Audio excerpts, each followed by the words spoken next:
Around the World in 80 Days ***** Around the World in 80 Days by Jules Verne. Contents Chapter I, in which Phileas Fogg and Passepartout accept each other, the one as master, the other as man. Chapter 2, in which Passepartout is convinced that he has at last found his ideal. Chapter 3, in which a conversation takes place which seems likely to cost Phileas Fogg dear. Chapter 4, in which Phileas Fogg astounds Passepartout, his servant. Chapter V, in which a new species of funds, unknown to the moneyed men, appears on 'Change. Chapter 6, in which Fix, the detective, betrays a very natural impatience. Chapter 7, which once more demonstrates the uselessness of passports as aids to detectives. Chapter 8, in which Passepartout talks rather more, perhaps, than is prudent. Chapter 9, in which the Red Sea and the Indian Ocean prove propitious to the designs of Phileas Fogg. Chapter X, in which Passepartout is only too glad to get off with the loss of his shoes. Chapter 11, in which Phileas Fogg secures a curious means of conveyance at a fabulous price. Chapter 12, in which Phileas Fogg and his companions venture across the Indian forests, and what ensued. Chapter 13, in which Passepartout receives a new proof that fortune favors the brave. Chapter 14, in which Phileas Fogg descends the whole length of the beautiful valley of the Ganges without ever thinking of seeing it. Chapter 15, in which the bag of banknotes disgorges some thousands of pounds more. Chapter 16, in which Fix does not seem to understand in the least what is said to him. Chapter 17, showing what happened on the voyage from Singapore to Hong Kong. Chapter 18, in which Phileas Fogg, Passepartout, and Fix go each about his business. Chapter 19, in which Passepartout takes a too great interest in his master, and what comes of it. Chapter XX, in which Fix comes face to face with Phileas Fogg. Chapter XXI, in which the master of the Tankadere runs great risk of losing a reward of £200. Chapter XXII, in which Passepartout finds out that, even at the Antipodes, it is convenient to have some money in one's pocket. Chapter 23, in which Passepartout's nose becomes outrageously long. Chapter XV, during which Mr. Fogg and party cross the Pacific Ocean. Chapter XXV, in which a slight glimpse is had of San Francisco. Chapter XXVI, in which Phileas Fogg and party travel by the Pacific Railroad. Chapter XXVII, in which Passepartout undergoes, at a speed of 20 miles an hour, a course of Mormon history. Chapter XXVIII, in which Passepartout does not succeed in making anybody listen to reason. Chapter XXVI, in which certain incidents are narrated which are only to be met with on American railroads. Chapter XXX,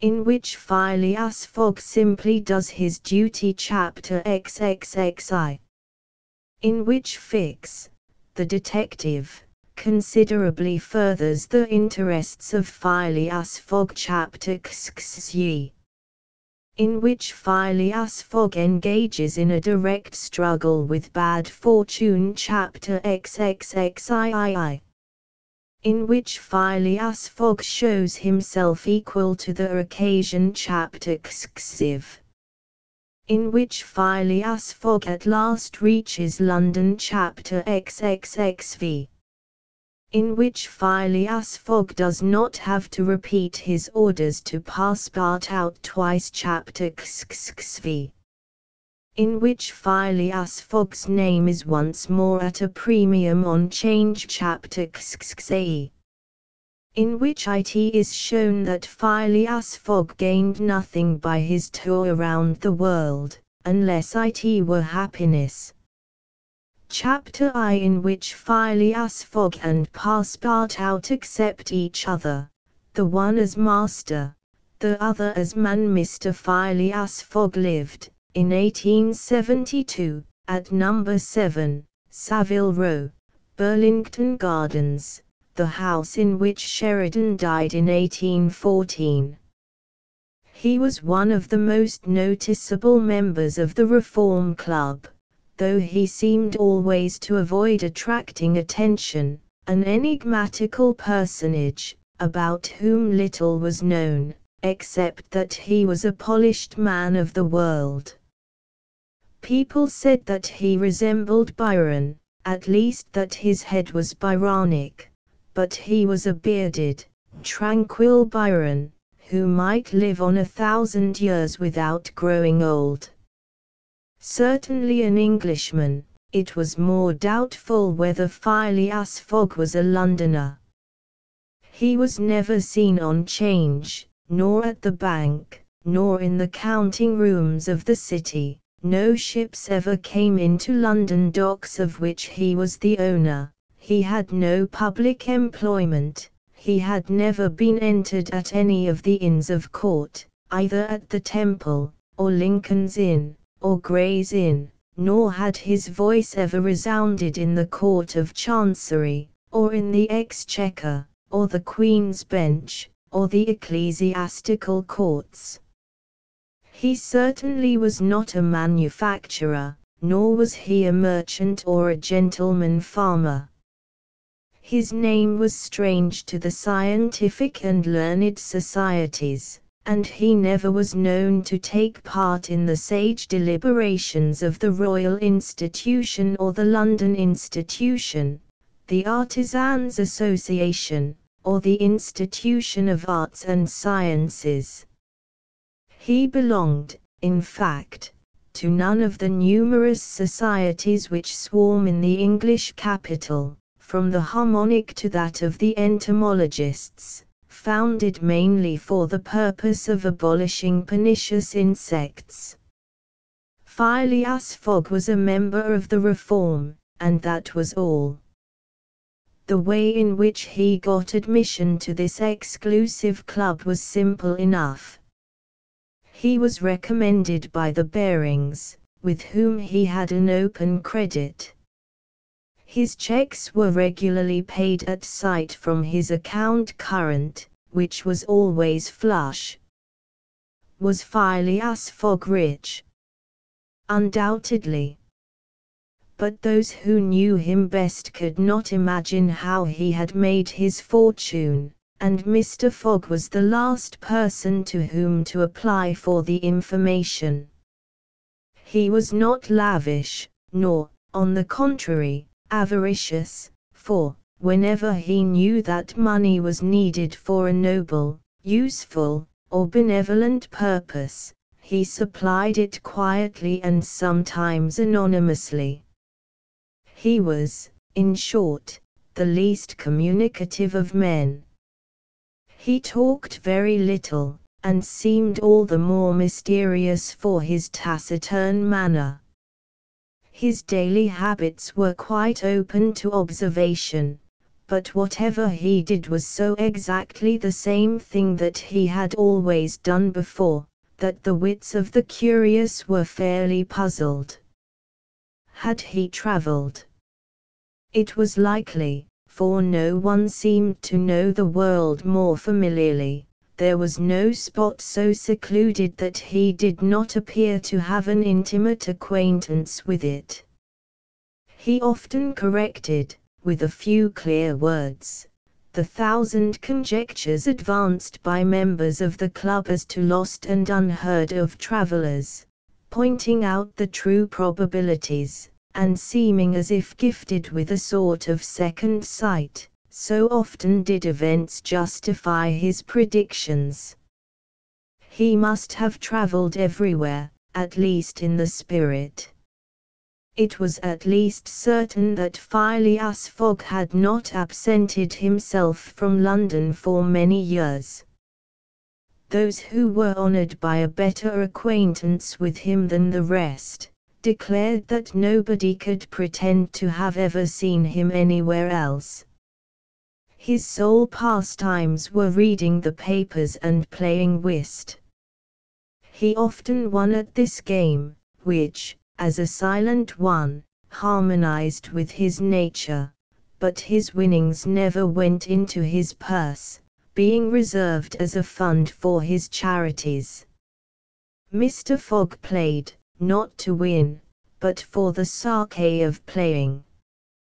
The game was in his eyes a contest, a struggle with a difficulty, yet a motionless, unwearying struggle, congenial to his tastes. Phileas Fogg was not known to have either wife or children, which may happen to the most honest people, either relatives or near friends, which is certainly more unusual. He lived alone in his house in Savile Row, with a nun penetrated.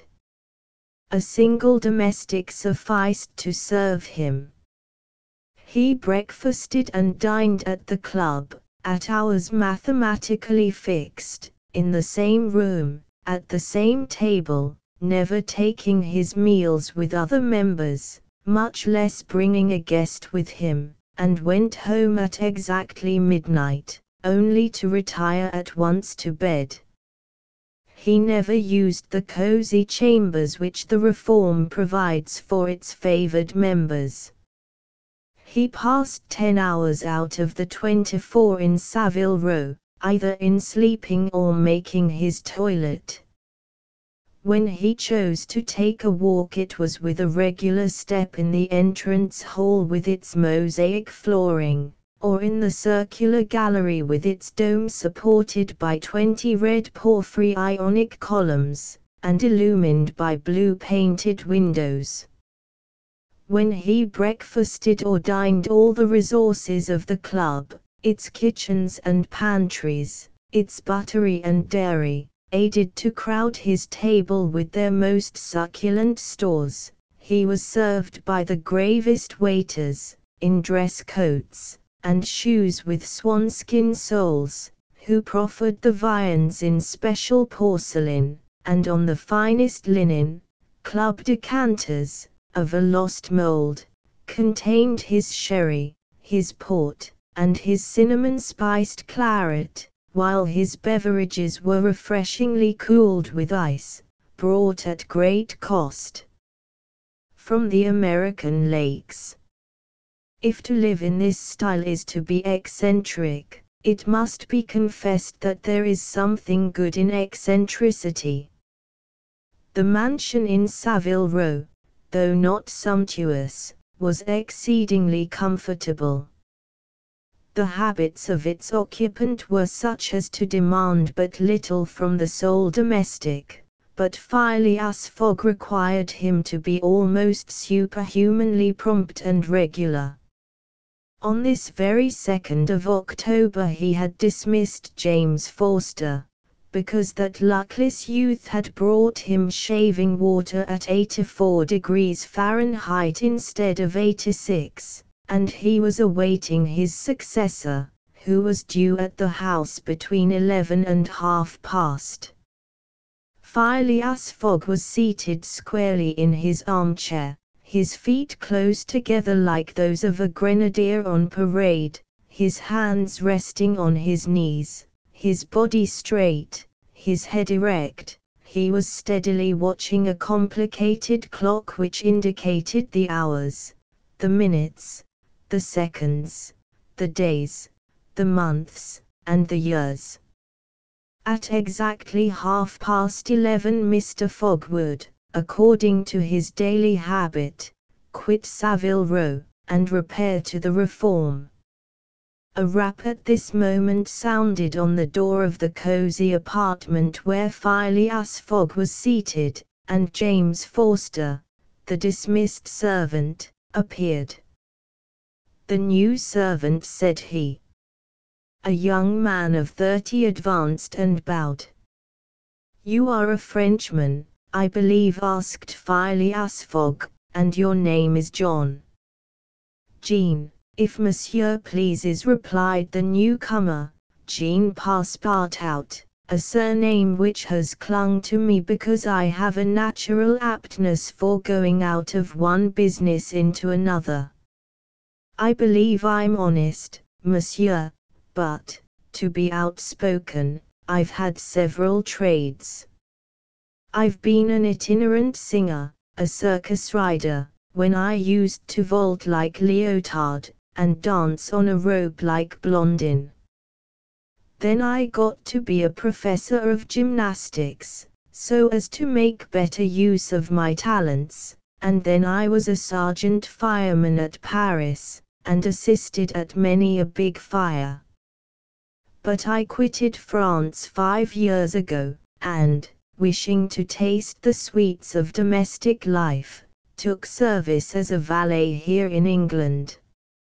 Finding myself out of place, and hearing that Monsieur Phileas Fogg was the most exact and settled gentleman in the United Kingdom, I have come to Monsieur in the hope of living with him a tranquil life, and forgetting even the name of Passepartout." "Passepartout suits me," responded Mr. Fogg. "You are well recommended to me. I hear a good report of you. You know my conditions?" "Yes, monsieur." "Good. What time is it?" 22 minutes after 11, returned Passepartout, drawing an enormous silver watch from the depths of his pocket. "You are too slow," said Mr. Fogg. "Pardon me, monsieur, it is impossible, you are 4 minutes too slow." "No matter, it's enough to mention the error. Now from this moment, 29 minutes after 11 a.m., this Wednesday, the 2nd of October, you are in my service." Phileas Fogg got up, took his hat in his left hand, put it on his head with an automatic motion, and went off without a word. Passepartout heard the street door shut once. It was his new master going out. He heard it shut again. It was his predecessor, James Forster, departing in his turn. Passepartout remained alone in the house in Savile Row. Chapter 2, in which Passepartout is convinced that he has at last found his ideal faith. Muttered Passepartout, somewhat flurried, "I've seen people at Madame Tussaud's as lively as my new master." Madame Tussaud's people, let it be said, are of wax, and are much visited in London. Speech is all that is wanting to make them human. During his brief interview with Mr. Fogg, Passepartout had been carefully observing him. He appeared to be a man about 40 years of age, with fine, handsome features, and a tall, well-shaped figure. His hair and whiskers were light, his forehead compact and unwrinkled, his face rather pale, his teeth magnificent. His countenance possessed in the highest degree what physiognomists call repose in action, a quality of those who act rather than talk. Calm and phlegmatic, with a clear eye, Mr. Fogg seemed a perfect type of that English composure which Angelica Kauffmann has so skillfully represented on canvas. Seen in the various phases of his daily life, he gave the idea of being perfectly well balanced, as exactly regulated as a Leroy chronometer. Phileas Fogg was, indeed, exactitude personified, and this was betrayed even in the expression of his very hands and feet, for in men, as well as in animals, the limbs themselves are expressive of the passions. He was so exact that he was never in a hurry, was always ready, and was economical alike of his steps and his motions. He never took one step too many, and always went to his destination by the shortest cut. He made no superfluous gestures, and was never seen to be moved or agitated. He was the most deliberate person in the world, yet always reached his destination at the exact moment. He lived alone, and, so to speak, outside of every social relation, and as he knew that in this world account must be taken of friction, and that friction retards, he never rubbed against anybody. As for Passepartout, he was a true Parisian of Paris. Since he had abandoned his own country for England, taking service as a valet, he had in vain searched for a master after his own heart. Passepartout was by no means one of those pert dunces depicted by Molière with a bold gaze and a nose held high in the air. He was an honest fellow, with a pleasant face, lips a trifle protruding, soft-mannered and serviceable, with a good round head, such as one likes to see on the shoulders of a friend. His eyes were blue, his complexion rubicund, his figure almost portly and well-built, his body muscular, and his physical powers fully developed by the exercises of his younger days. His brown hair was somewhat tumbled, for, while the ancient sculptors are said to have known 18 methods of arranging Minerva's tresses, Passepartout was familiar with but one of dressing his own. 3 strokes of a large tooth comb completed his toilet. It would be rash to predict how Passepartout's lively nature would agree with Mr. Fogg. It was impossible to tell whether the new servant would turn out as absolutely methodical as his master required. Experience alone could solve the question. Passepartout had been a sort of vagrant in his early years, and now yearned for repose, but so far he had failed to find it, though he had already served in 10 English houses. But he could not take root in any of these. With chagrin, he found his masters invariably whimsical and irregular, constantly running about the country, or on the lookout for adventure. His last master, young Lord Longferry, Member of Parliament, after passing his nights in the Haymarket taverns, was too often brought home in the morning on policemen's shoulders. Passepartout, desirous of respecting the gentleman whom he served, ventured a mild remonstrance on such conduct, which, being ill received, he took his leave. Hearing that Mr. Phileas Fogg was looking for a servant, and that his life was one of unbroken regularity, that he neither travelled nor stayed from home overnight, he felt sure that this would be the place he was after. He presented himself, and was accepted, as has been seen. At 11:30, then, Passepartout found himself alone in the house in Savile Row.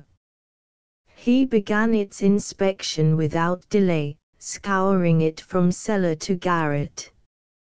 So clean, well arranged, solemn a mansion pleased him. It seemed to him like a snail's shell, lighted and warmed by gas, which sufficed for both these purposes. When Passepartout reached the second story, he recognized at once the room which he was to inhabit, and he was well satisfied with it. Electric bells and speaking tubes afforded communication with the lower stories, while on the mantel stood an electric clock, precisely like that in Mr. Fogg's bedchamber, both beating the same second at the same instant. "That's good, that'll do," said Passepartout to himself. He suddenly observed, hung over the clock, a card which, upon inspection, proved to be a program of the daily routine of the house. It comprised all that was required of the servant, from 8 in the morning, exactly at which hour Phileas Fogg rose, till 11:30, when he left the house for the Reform Club, all the details of service, the tea and toast at 23 minutes past 8, the shaving water at 37 minutes past 9, and the toilet at 20 minutes before 10. Everything was regulated and foreseen that was to be done from 11:30 a.m. till midnight, the hour at which the methodical gentleman retired. Mr. Fogg's wardrobe was amply supplied and in the best taste. Each pair of trousers, coat, and vest bore a number, indicating the time of year and season at which they were in turn to be laid out for wearing, and the same system was applied to the master's shoes. In short, the house in Savile Row, which must have been a very temple of disorder and unrest under the illustrious but dissipated Sheridan, was coziness, comfort, and method idealized. There was no study, nor were there books, which would have been quite useless to Mr. Fogg, for at the Reform 2 libraries, one of general literature and the other of law and politics, were at his service. A moderate-sized safe stood in his bedroom, constructed so as to defy fire as well as burglars, but Passepartout found neither arms nor hunting weapons anywhere. Everything betrayed the most tranquil and peaceable habits. Having scrutinized the house from top to bottom, he rubbed his hands, a broad smile overspread his features, and he said joyfully, "This is just what I wanted. Ah, we shall get on together, Mr. Fogg and I. What a domestic and regular gentleman! A real machine. Well, I don't mind serving a machine." Chapter 3, in which a conversation takes place which seems likely to cost Phileas Fogg dear. Phileas Fogg, having shut the door of his house at 11:30, and having put his right foot before his left 575 times, and his left foot before his right 576 times, reached the Reform Club, an imposing edifice in Pall Mall, which could not have cost less than 3 millions. He repaired at once to the dining room, the 9 windows of which open upon a tasteful garden, where the trees were already gilded with an autumn coloring, and took his place at the habitual table, the cover of which had already been laid for him.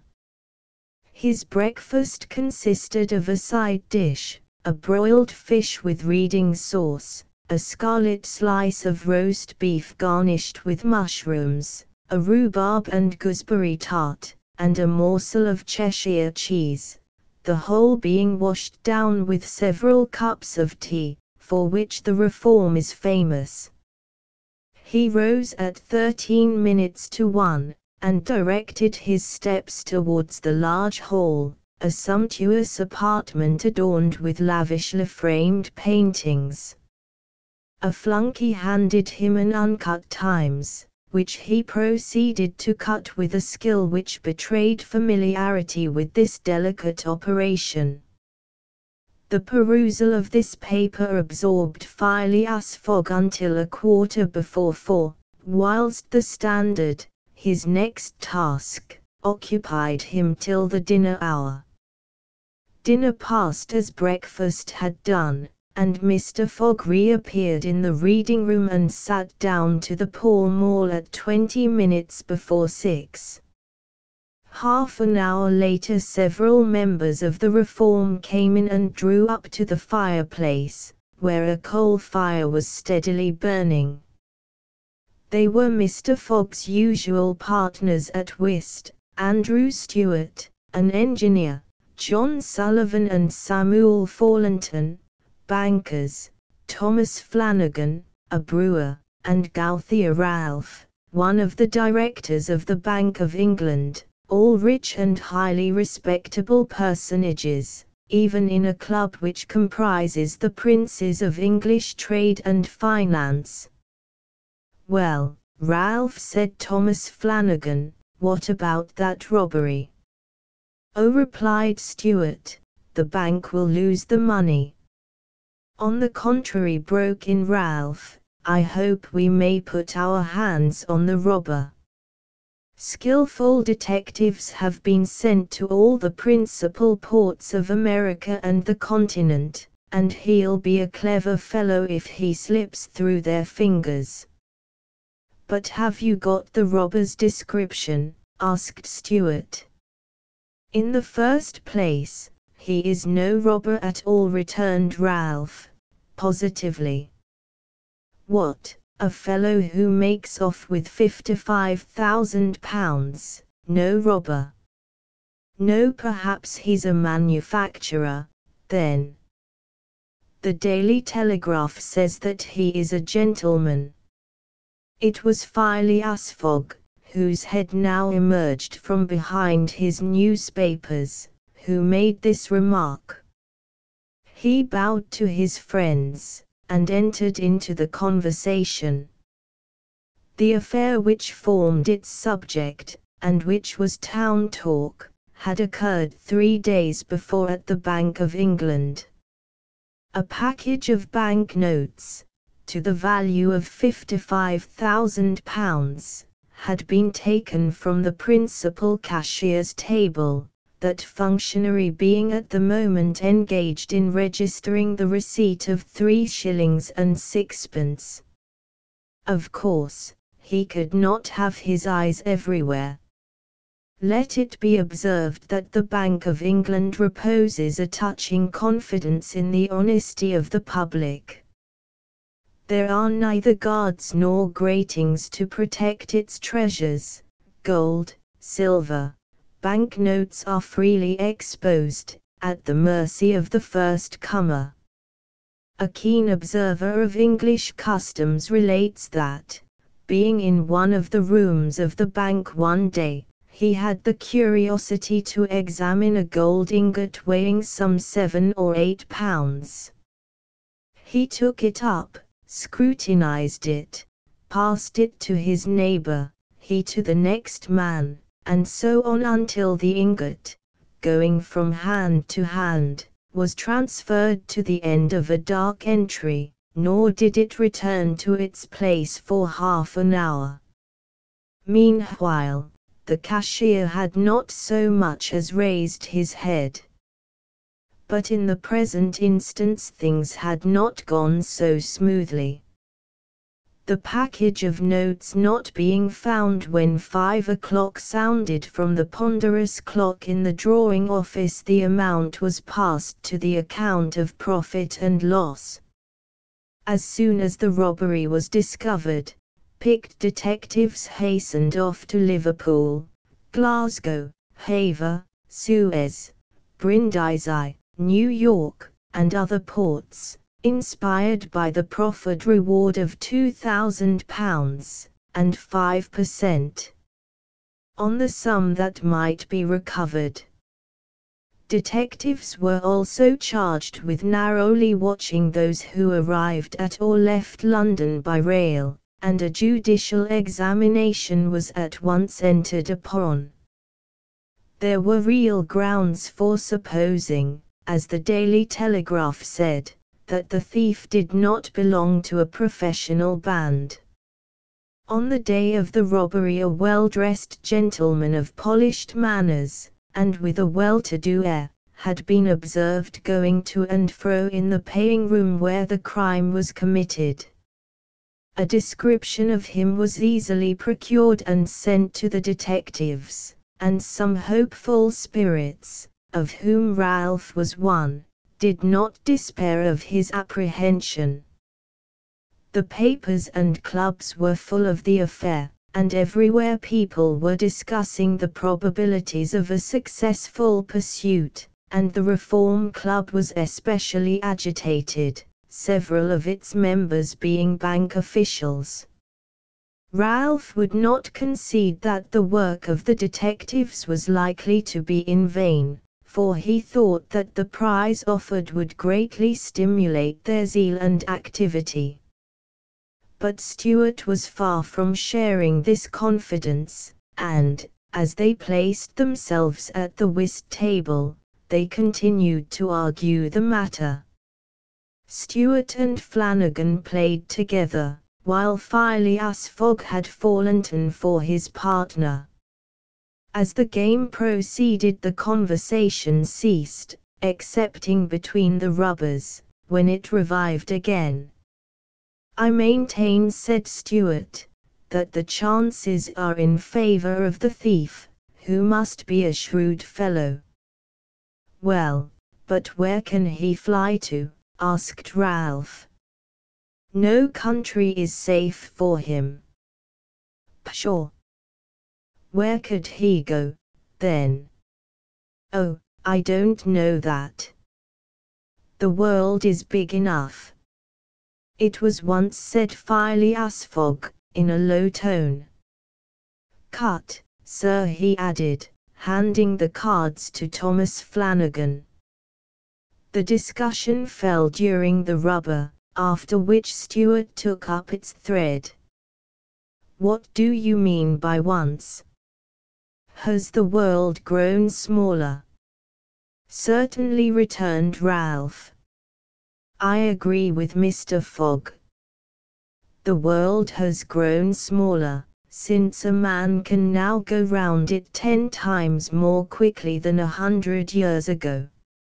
And that is why the search for this thief will be more likely to succeed. And also why the thief can get away more easily." "Be so good as to play, Mr. Stuart," said Phileas Fogg. But the incredulous Stuart was not convinced, and when the hand was finished, said eagerly, "You have a strange way, Ralph, of proving that the world has grown smaller." "So, because you can go round it in 3 months, in 80 days," interrupted Phileas Fogg. "That is true, gentlemen," added John Sullivan. "Only 80 days, now that the section between Rothal and Allahabad, on the Great Indian Peninsula Railway, has been opened. Here is the estimate made by the Daily Telegraph, from London to Suez via Morn Sunnis and Brindisi, by rail and steamboats. 7 days from Suez to Bombay, by steamer. 13 from Bombay to Calcutta, by rail. 3 from Calcutta to Hong Kong, by steamer. 13 from Hong Kong to Yokohama, Japan, by steamer. 6 from Yokohama to San Francisco, by steamer. 22 from San Francisco to New York, by rail. 7 from New York to London, by steamer and rail. 9 total. 80 days. "Yes, in 80 days, exclaimed Stuart, who in his excitement made a false deal. "But that doesn't take into account bad weather, contrary winds, shipwrecks, railway accidents, and so on. All included, returned Phileas Fogg, continuing to play despite the discussion. But suppose the Hindus or Indians pull up the rails, replied Stuart. Suppose they stop the trains, pillage the luggage vans, and scalp the passengers. All included, calmly retorted Fogg, adding, as he threw down the cards, 2 trumps. Stuart, whose turn it was to deal, gathered them up, and went on, "You are right, theoretically, Mr. Fogg, but practically also, Mr. Stuart. I'd like to see you do it in 80 days. It depends on you. Shall we go?" "Heaven preserve me! But I would wager £4,000 that such a journey, made under these conditions, is impossible." "Quite possible, on the contrary," returned Mr. Fogg. "Well, make it, then. The journey round the world in 80 days. Yes. I should like nothing better." "When?" "At once. Only I warn you that I shall do it at your expense." "It's absurd," cried Stuart, who was beginning to be annoyed at the persistency of his friend. "Come, let's go on with the game." "Deal over again, then," said Phileas Fogg. "There's a false deal." Stuart took up the pack with a feverish hand, then suddenly put them down again. "Well, Mr. Fogg," said he, "it shall be so. I will wager the 4,000 on it." "Calm yourself, my dear Stuart," said Thornton. "It's only a joke." "When I say I'll wager," returned Stuart, "I mean it." "All right," said Mr. Fogg, and, turning to the others, he continued, "I have a deposit of 20,000 at Barings which I will willingly risk upon it." £20,000, cried Sullivan. £20,000, which you would lose by a single accidental delay. "The unforeseen does not exist," quietly replied Phileas Fogg. "But, Mr. Fogg, 80 days are only the estimate of the least possible time in which the journey can be made. A well-used minimum suffices for everything. But, in order not to exceed it, you must jump mathematically from the trains upon the steamers, and from the steamers upon the trains again." "I will jump, mathematically." "You are joking." "A true Englishman doesn't joke when he is talking about so serious a thing as a wager," replied Phileas Fogg, solemnly. "I will bet £20,000 against anyone who wishes that I will make the tour of the world in 80 days or less, in 1920 hours, or 115,200 minutes. Do you accept?" "We accept," replied Messrs. Stuart, Thornton, Sullivan, Flanagan, and Ralph, after consulting each other. "Good," said Mr. Fogg. "The train leaves for Dover at 9:15. I will take it." "This very evening?" asked Stuart. "This very evening," returned Phileas Fogg. He took out and consulted a pocket almanac, and added, "As today is Wednesday, the 2nd of October, I shall be due in London in this very room of the Reform Club, on Saturday, the 21st of December, at 9:15 p.m., or else the £20,000 now deposited in my name at Bearings, will belong to you, in fact and in right, gentlemen. Here is a check for the amount. A memorandum of the wager was at once drawn up and signed by the 6 parties, during which Phileas Fogg preserved a stoical composure. He certainly did not bet to win, and had only staked the £20,000, half of his fortune, because he foresaw that he might have to expend the other half to carry out this difficult, not to say unattainable, project. As for his antagonists, they seemed much agitated, not so much by the value of their stake, as because they had some scruples about betting under conditions so difficult to their friend. The clock struck 7, and the party offered to suspend the game so that Mr. Fogg might make his preparations for departure. "I am quite ready now," was his tranquil response. "Diamonds are trumps, be so good as to play, gentlemen." Chapter 4, in which Phileas Fogg astounds Passepartout, his servant having won 20 guineas at whist, and taken leave of his friends. Phileas Fogg, at 25 minutes past 7, left the Reform Club. Passepartout, who had conscientiously studied the programme of his duties, was more than surprised to see his master guilty of the inexactness of appearing at this unaccustomed hour, for, according to rule, he was not due in Savile Row until precisely midnight. Mr. Fogg repaired to his bedroom, and called out, "Passepartout." Passepartout did not reply. It could not be he who was called, it was not the right hour. "Passepartout," repeated Mr. Fogg, without raising his voice. Passepartout made his appearance. "I've called you twice," observed his master. "But it is not midnight," responded the other, showing his watch.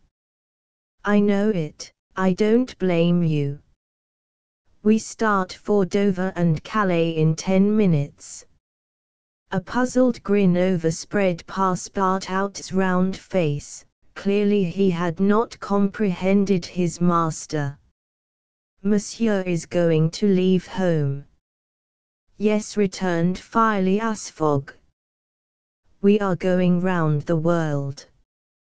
Passepartout opened wide his eyes, raised his eyebrows, held up his hands, and seemed about to collapse, so overcome was he with stupefied astonishment. "Round the world," he murmured. "In 80 days," responded Mr. Fogg. "So we haven't a moment to lose." "But the trunks," gasped Passepartout, unconsciously swaying his head from right to left. "We'll have no trunks, only a carpet bag, with 2 shirts and 3 pairs of stockings for me, and the same for you. We'll buy our clothes on the way. Bring down my mackintosh and travelling cloak, and some stout shoes, though we shall do little walking. Make haste." Passepartout tried to reply, but could not. He went out, mounted to his own room, fell into a chair, and muttered, "That's good, that is. And I, who wanted to remain quiet." He mechanically set about making the preparations for departure. Around the world in 80 days. Was his master a fool? No. Was this a joke, then? They were going to Dover, good. To Calais, good again. After all, Passepartout, who had been away from France 5 years, would not be sorry to set foot on his native soil again. Perhaps they would go as far as Paris, and it would do his eyes good to see Paris once more. But surely a gentleman so chary of his steps would stop there, no doubt, but, then, it was none the less true that he was going away, this so domestic person hitherto. By 8 o'clock Passepartout had packed the modest carpet bag, containing the wardrobes of his master and himself. Then, still troubled in mind, he carefully shut the door of his room, and descended to Mr. Fogg. Mr. Fogg was quite ready. Under his arm might have been observed a red-bound copy of Bradshaw's Continental Railway Steam Transit and General Guide, with its timetables showing the arrival and departure of steamers and railways.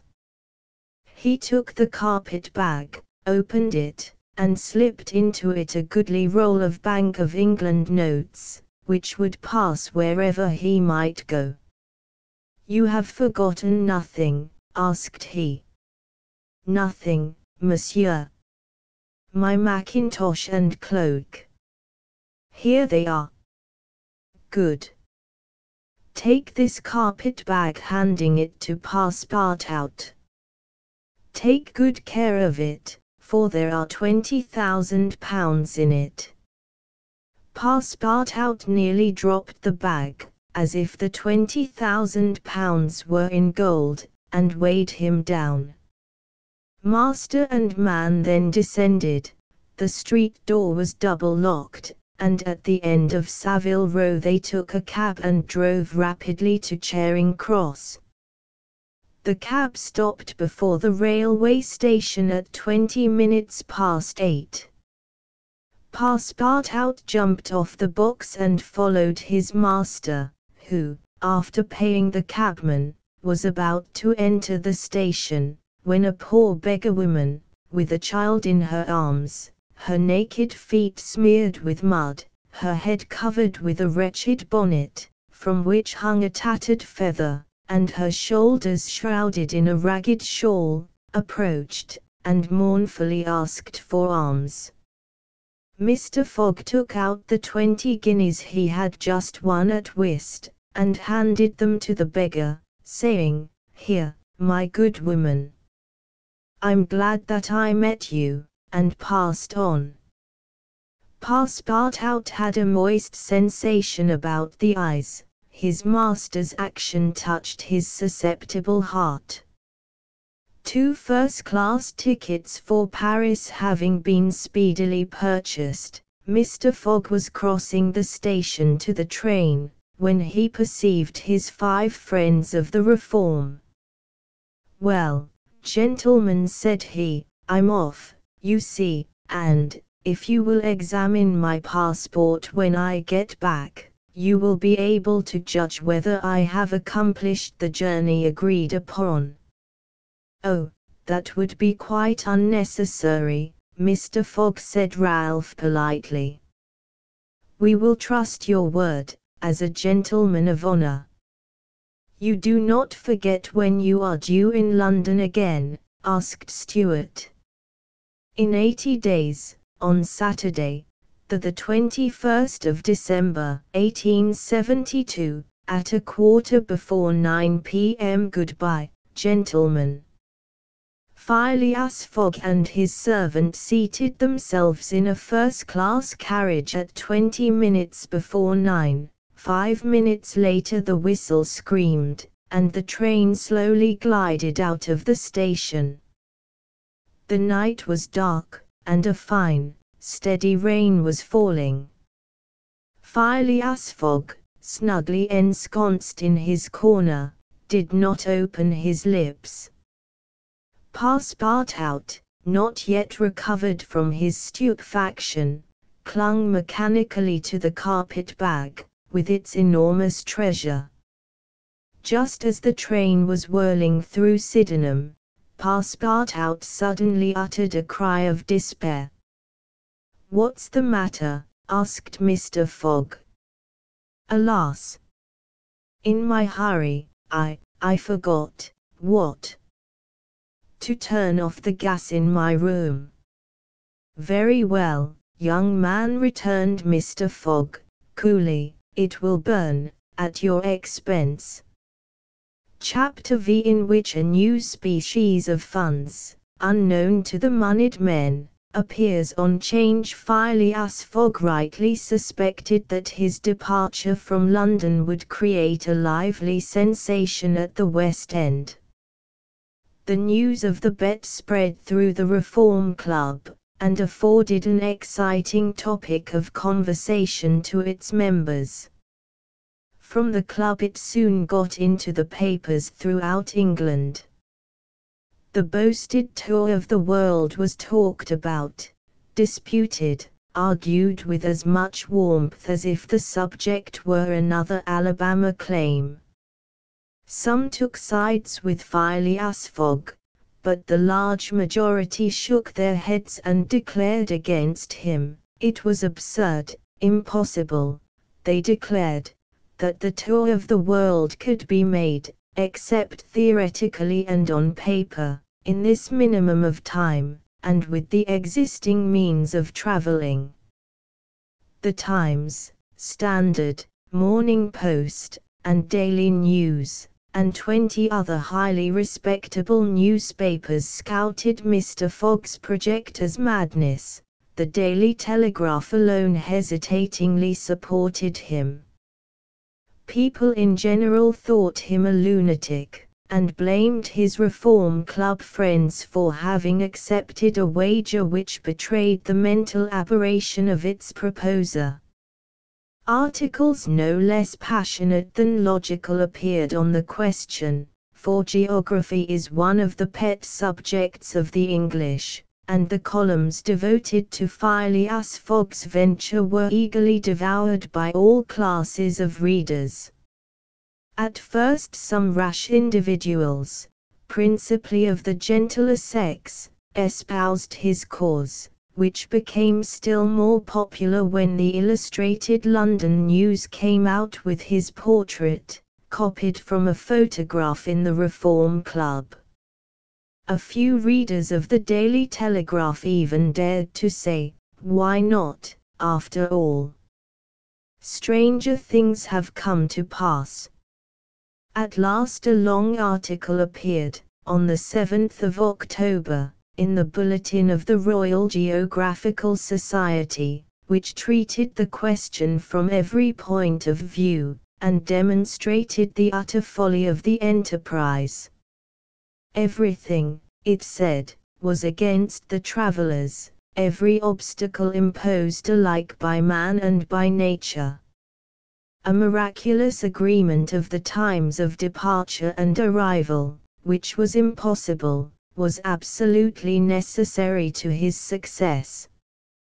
He might, perhaps, reckon on the arrival of trains at the designated hours, in Europe, where the distances were relatively moderate, but when he calculated upon crossing India in 3 days, and the United States in 7, could he rely beyond misgiving upon accomplishing his task? There were accidents to machinery, the liability of trains to run off the line, collisions, bad weather, the blocking up by snow. Were not all these against Phileas Fogg? Would he not find himself, when travelling by steamer in winter, at the mercy of the winds and fogs? Is it uncommon for the best ocean steamers to be 2 or 3 days behind time? But a single delay would suffice to fatally break the chain of communication. Should Phileas Fogg once miss, even by an hour, a steamer, he would have to wait for the next, and that would irrevocably render his attempt vain. This article made a great deal of noise, and, being copied into all the papers, seriously depressed the advocates of the rash tourist. Everybody knows that England is the world of betting men, who are of a higher class than mere gamblers. To bet is in the English temperament. Not only the members of the Reform, but the general public, made heavy wagers for or against Phileas Fogg, who was set down in the betting books as if he were a racehorse. Bonds were issued, and made their appearance on 'Change. Phileas Fogg bonds were offered at par or at a premium, and a great business was done in them. But 5 days after the article in the Bulletin of the Geographical Society appeared, the demand began to subside. Phileas Fogg declined. They were offered by packages, at first of 5, then of 10, until at last nobody would take less than 20, 50, 100. Lord Albemarle, an elderly paralytic gentleman, was now the only advocate of Phileas Fogg left. This noble lord, who was fastened to his chair, would have given his fortune to be able to make the tour of the world, if it took 10 years, and he bet £5,000 on Phileas Fogg.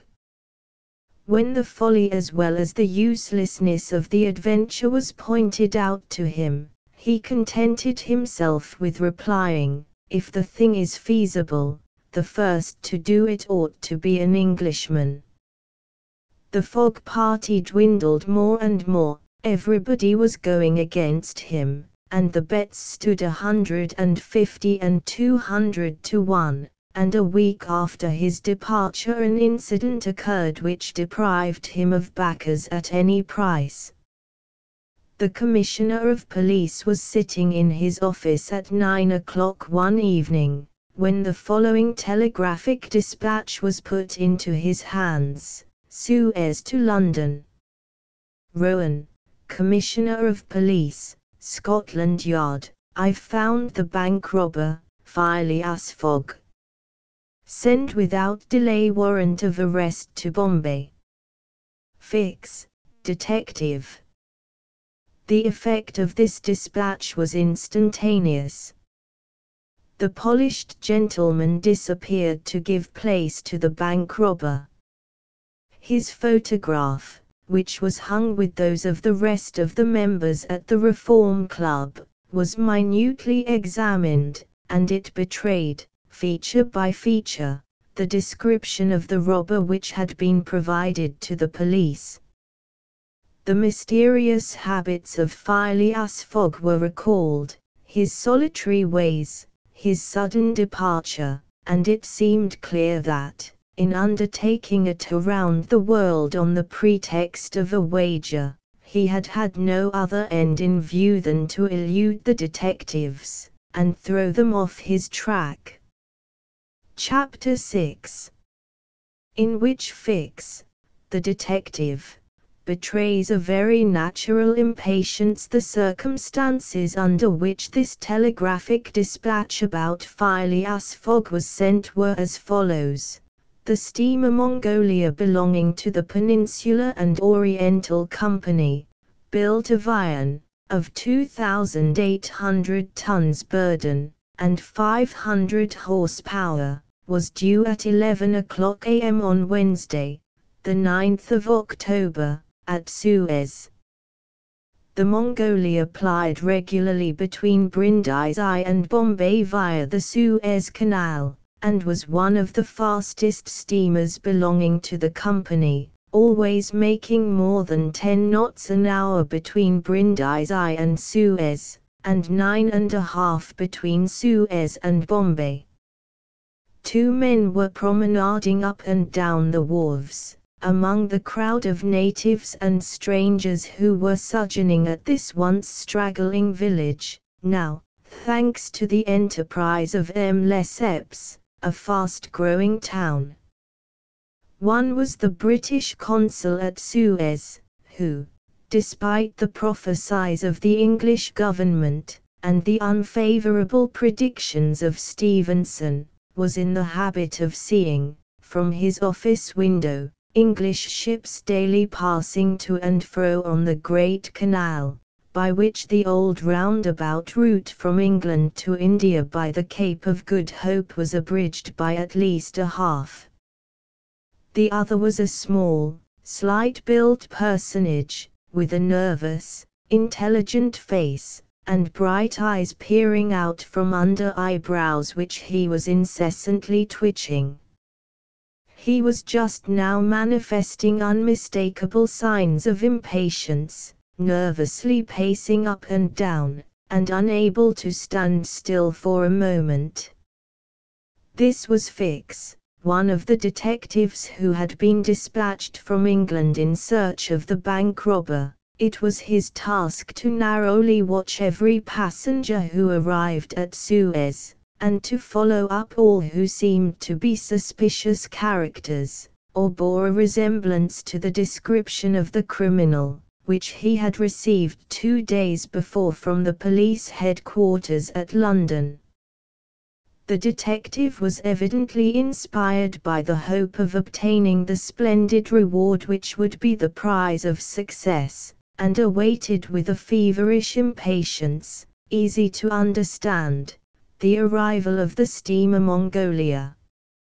"So you say," Consul asked he for the 20th time, "that this steamer is never behind time?" "No, Mr. Fix," replied the consul. "She was bespoken yesterday at Port Said, and the rest of the way is of no account to such a craft. I repeat that the Mongolia has been in advance of the time required by the company's regulations, and gained the prize awarded for excess of speed." "Does she come directly from Brindisi?" "Directly from Brindisi. She takes on the Indian mails there, and she left there Saturday at 5 p.m. Have patience, Mr. Fix, she will not be late." "But really, I don't see how, from the description you have, you will be able to recognize your man, even if he is on board the Mongolia. A man rather feels the presence of these fellows, Consul, than recognizes them. You must have a scent for them, and a scent is like a sixth sense which combines hearing, seeing, and smelling. I've arrested more than one of these gentlemen in my time, and, if my thief is on board, I'll answer for it, he'll not slip through my fingers." "I hope so, Mr. Fix, for it was a heavy robbery." "A magnificent robbery, Consul, £55,000. We don't often have such windfalls. Burglars are getting to be so contemptible nowadays. A fellow gets hung for a handful of shillings." "Mr. Fix," said the consul, "I like your way of talking, and hope you'll succeed, but I fear you will find it far from easy. Don't you see, the description which you have there has a singular resemblance to an honest man?" "Consul," remarked the detective, dogmatically, "great robbers always resemble honest folks. Fellows who have rascally faces have only one course to take, and that is to remain honest, otherwise they would be arrested off-hand. The artistic thing is, to unmask honest countenances. It's no light task, I admit, but a real art." Mr. Fix evidently was not wanting in a tinge of self-conceit. Little by little the scene on the quay became more animated. Sailors of various nations, merchants, shipbrokers, porters, fellers, bustled to and fro as if the steamer were immediately expected. The weather was clear, and slightly chilly. The minarets of the town loomed above the houses in the pale rays of the sun. A jetty pier, some 2,000 yards along, extended into the roadstead. A number of fishing smacks and coasting boats, some retaining the fantastic fashion of ancient galleys, were discernible on the Red Sea. As he passed among the busy crowd, Fix, according to habit, scrutinized the passers-by with a keen, rapid glance. It was now 10:30. "The steamer doesn't come," he exclaimed, as the port clock struck. "She can't be far off now," returned his companion. "How long will she stop at Suez?" "4 hours, long enough to get in her coal. It is 1,310 miles from Suez to Aden, at the other end of the Red Sea, and she has to take in a fresh coal supply." "And does she go from Suez directly to Bombay?" "Without putting in anywhere." "Good," said Fix. "If the robber is on board he will no doubt get off at Suez, so as to reach the Dutch or French colonies in Asia by some other route. He ought to know that he would not be safe an hour in India, which is English soil." "Unless," objected the consul, "he is exceptionally shrewd. An English criminal, you know, is always better concealed in London than anywhere else." This observation furnished the detective food for thought, and meanwhile the consul went away to his office. Fix, left alone, was more impatient than ever, having a presentiment that the robber was on board the Mongolia. If he had indeed left London intending to reach the New World, he would naturally take the route via India, which was less watched and more difficult to watch than that of the Atlantic. But Fix's reflections were soon interrupted by a succession of sharp whistles, which announced the arrival of the Mongolia. The porters and fellers rushed down the quay, and a dozen boats pushed off from the shore to go and meet the steamer. Soon her gigantic hull appeared passing along between the banks, and 11 o'clock struck as she anchored in the road. She brought an unusual number of passengers, some of whom remained on deck to scan the picturesque panorama of the town, while the greater part disembarked in the boats, and landed on the quay. Fix took up a position, and carefully examined each face and figure which made its appearance. Presently one of the passengers, after vigorously pushing his way through the importunate crowd of porters, came up to him and politely asked if he could point out the English consulate, at the same time showing a passport which he wished to have visaed. Fix instinctively took the passport, and with a rapid glance read the description of its bearer. An involuntary motion of surprise nearly escaped him, for the description in the passport was identical with that of the bank robber which he had received from Scotland Yard. "Is this your passport?" asked he. "No, it's my master's." "And your master he stayed on board." "But he must go to the consul's in person, so as to establish his identity." "Oh, is that necessary?" "Quite indispensable." "And where is the consulate?" "There, on the corner of the square," said Fix, pointing to a house 200 steps off. "I'll go and fetch my master, who won't be much pleased, however, to be disturbed." The passenger bowed to Fix, and returned to the steamer. Chapter 7. which once more demonstrates the uselessness of passports as aids to detectives. The detective passed down the key, and rapidly made his way to the consul's office, where he was at once admitted to the presence of that official.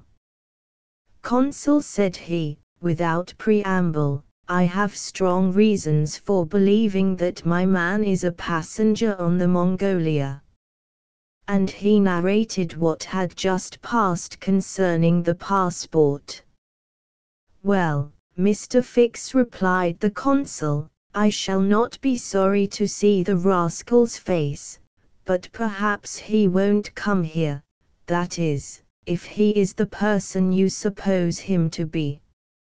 A robber doesn't quite like to leave traces of his flight behind him, and, besides, he is not obliged to have his passport countersigned. If he is as shrewd as I think he is, consul, he will come." "To have his passport visaed?" "Yes. Passports are only good for annoying honest folks, and aiding in the flight of rogues. I assure you it will be quite the thing for him to do, but I hope you will not visa the passport." "Why not?" "If the passport is genuine I have no right to refuse. Still, I must keep this man here until I can get a warrant to arrest him from London." "Ah, that's your lookout." "But I cannot." The consul did not finish his sentence, for as he spoke a knock was heard at the door, and two strangers entered, one of whom was the servant whom Fix had met on the quay. The other, who was his master, held out his passport with the request that the consul would do him the favor to visa it. The consul took the document and carefully read it, whilst Fix observed, or rather devoured, the stranger with his eyes from a corner of the room. "You are Mr. Phileas Fogg," said the consul, after reading the passport. "I am." "And this man is your servant?" "He is, a Frenchman, named Passepartout." "You are from London?" "Yes." "And you are going to Bombay?" "Very good, sir. You know that a visa is useless, and that no passport is required." "I know it, sir," replied Phileas Fogg, "but I wish to prove, by your visa, that I came by Suez." "Very well, sir."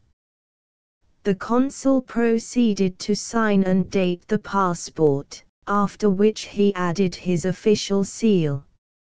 Mr. Fogg paid the customary fee, coldly bowed, and went out, followed by his servant. "Well?" queried the detective. "Well, he looks and acts like a perfectly honest man," replied the consul. "Possibly, but that is not the question. Do you think, consul, that this phlegmatic gentleman resembles, feature by feature, the robber whose description I have received?" "I concede that, but then, you know, all descriptions, I'll make certain of it," interrupted Fix. "The servant seems to me less mysterious than the master, besides, he's a Frenchman, and can't help talking. Excuse me for a little while, consul."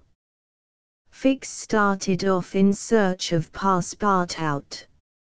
Meanwhile Mr. Fogg, after leaving the consulate, repaired to the quay, gave some orders to Passepartout, went off to the Mongolia in a boat, and descended to his cabin.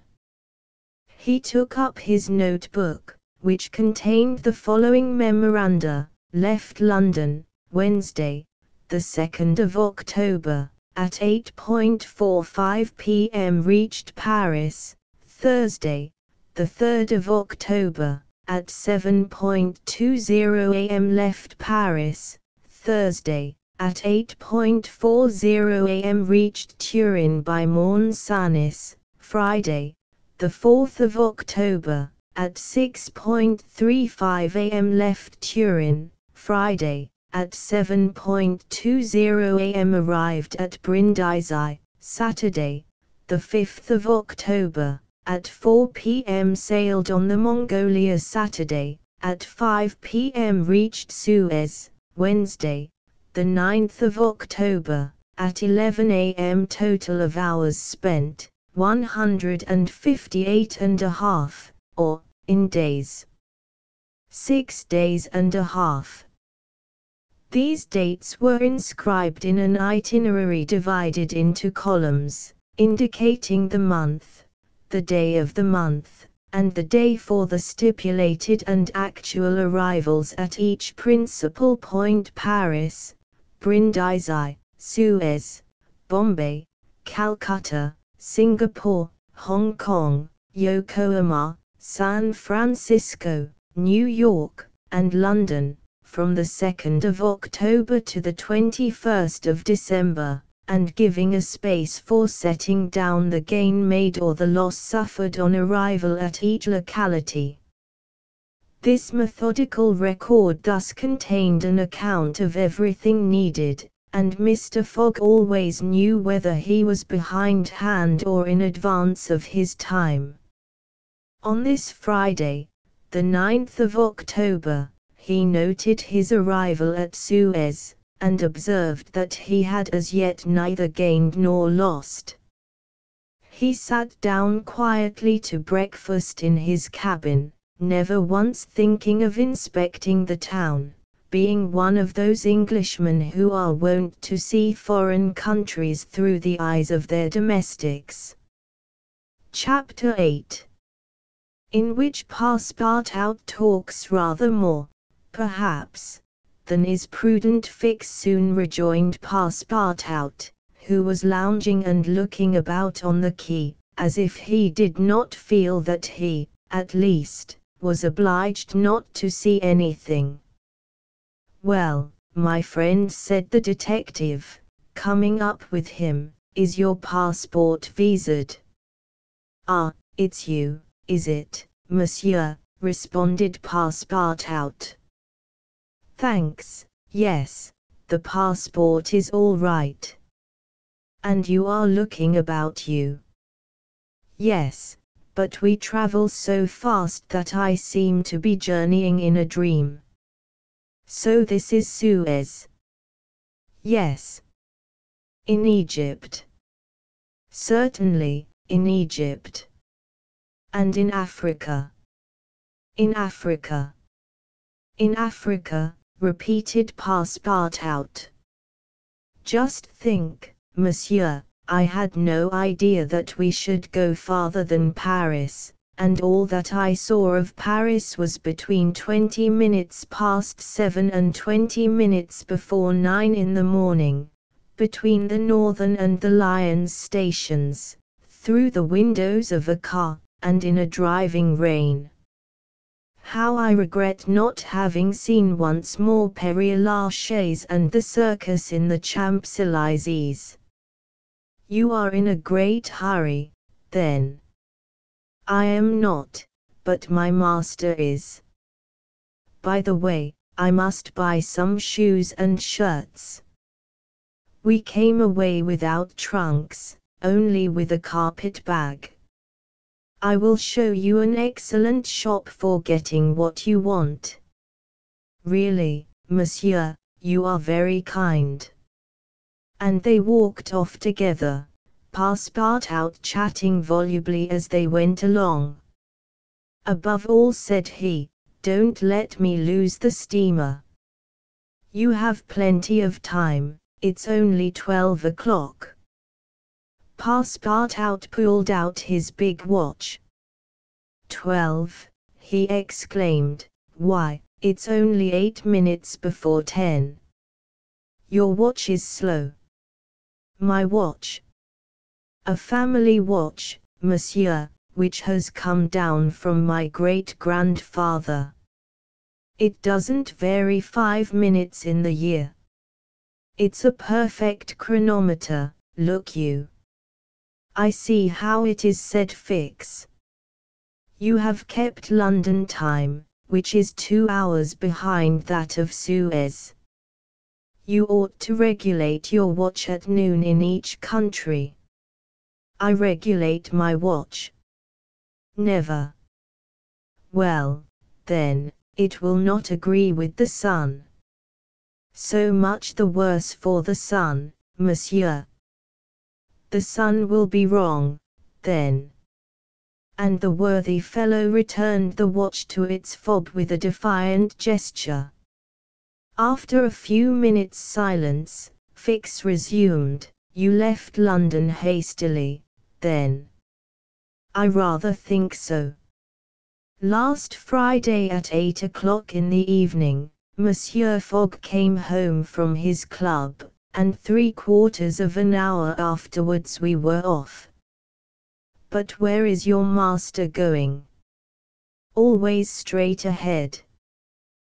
"He is going round the world." "Round the world," cried Fix. "Yes, and in 80 days.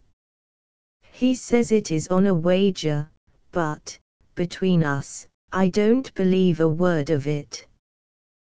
"That wouldn't be common sense."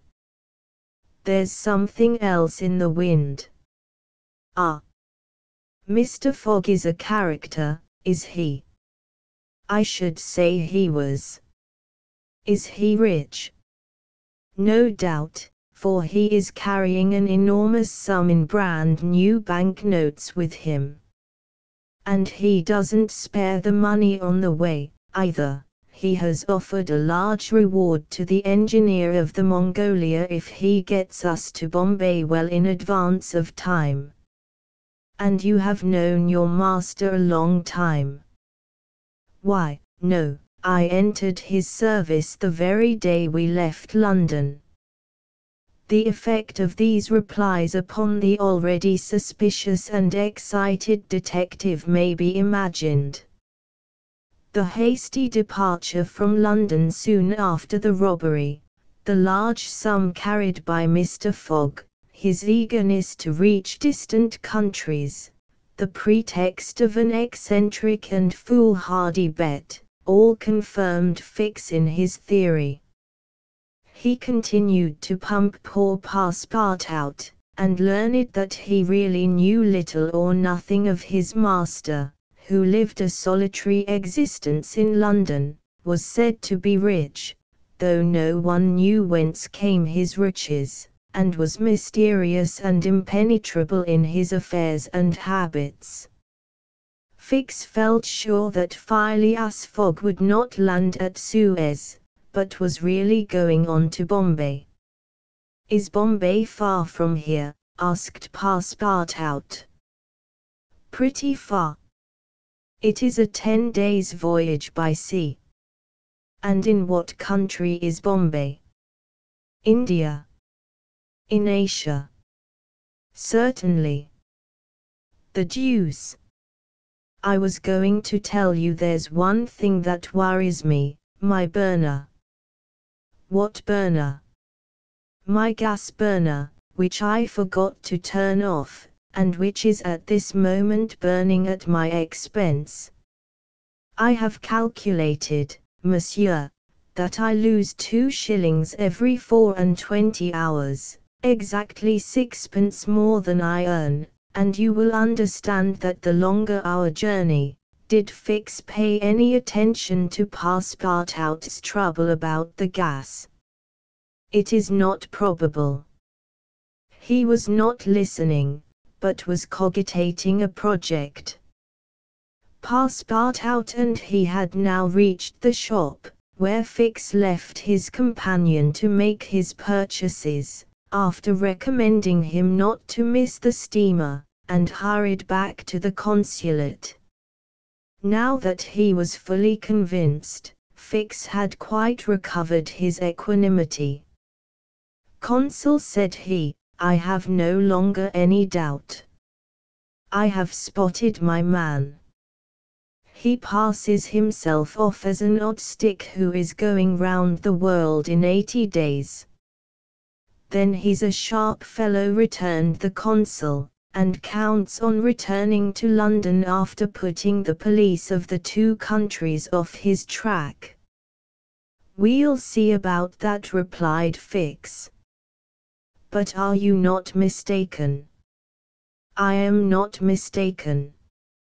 Why was this robber so anxious to prove, by the visa, that he had passed through Suez? Why?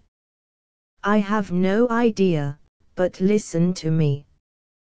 He reported in a few words the most important parts of his conversation with Passepartout. In short, said the consul, appearances are wholly against this man. And what are you going to do? Send a dispatch to London for a warrant of arrest to be dispatched instantly to Bombay, take passage on board the Mongolia, follow my rogue to India, and there, on English ground, arrest him politely, with my warrant in my hand, and my hand on his shoulder. Having uttered these words with a cool, careless air, the detective took leave of the consul, and repaired to the telegraph office, whence he sent the dispatch which we have seen to the London police office.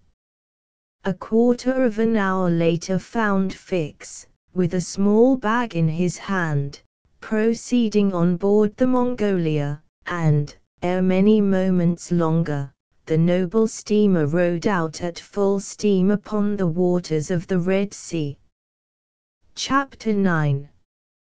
In which the Red Sea and the Indian Ocean prove propitious to the designs of Phileas Fogg. The distance between Suez and Aden is precisely 1310 miles, and the regulations of the company allow the steamers 138 hours in which to traverse it.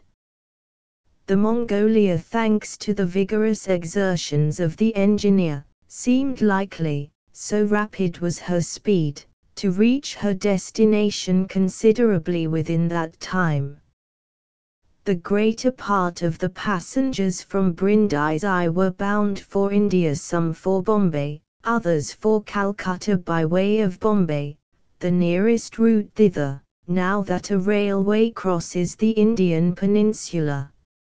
Among the passengers was a number of officials and military officers of various grades, the latter being either attached to the regular British forces or commanding the sepoy troops, and receiving high salaries ever since the central government has assumed the powers of the East India Company, for the sub-lieutenants get £280, brigadiers £2,400, and generals of divisions, £4,000.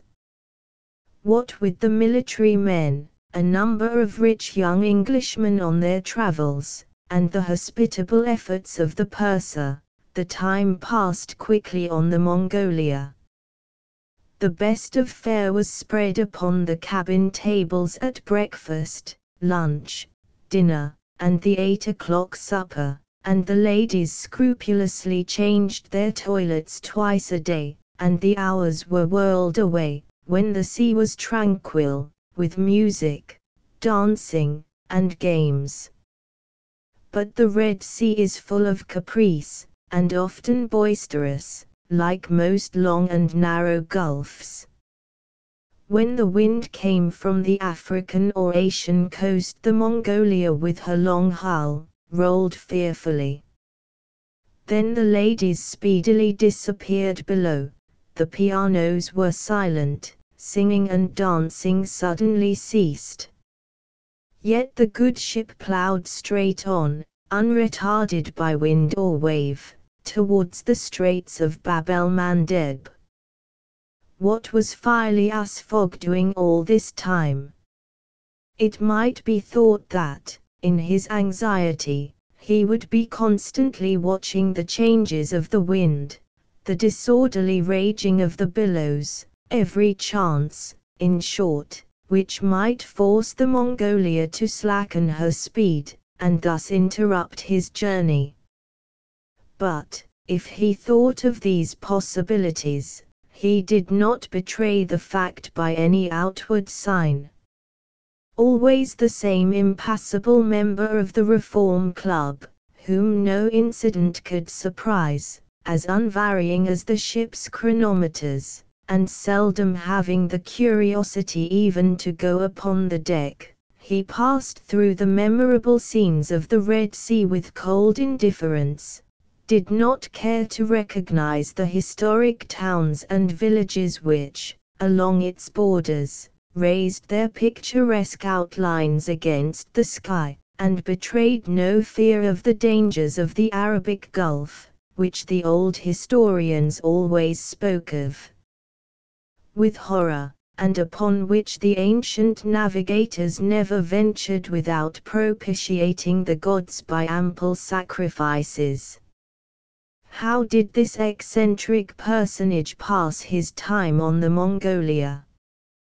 He made his 4 hearty meals every day, regardless of the most persistent rolling and pitching on the part of the steamer, and he played whist indefatigably, for he had found partners as enthusiastic in the game as himself.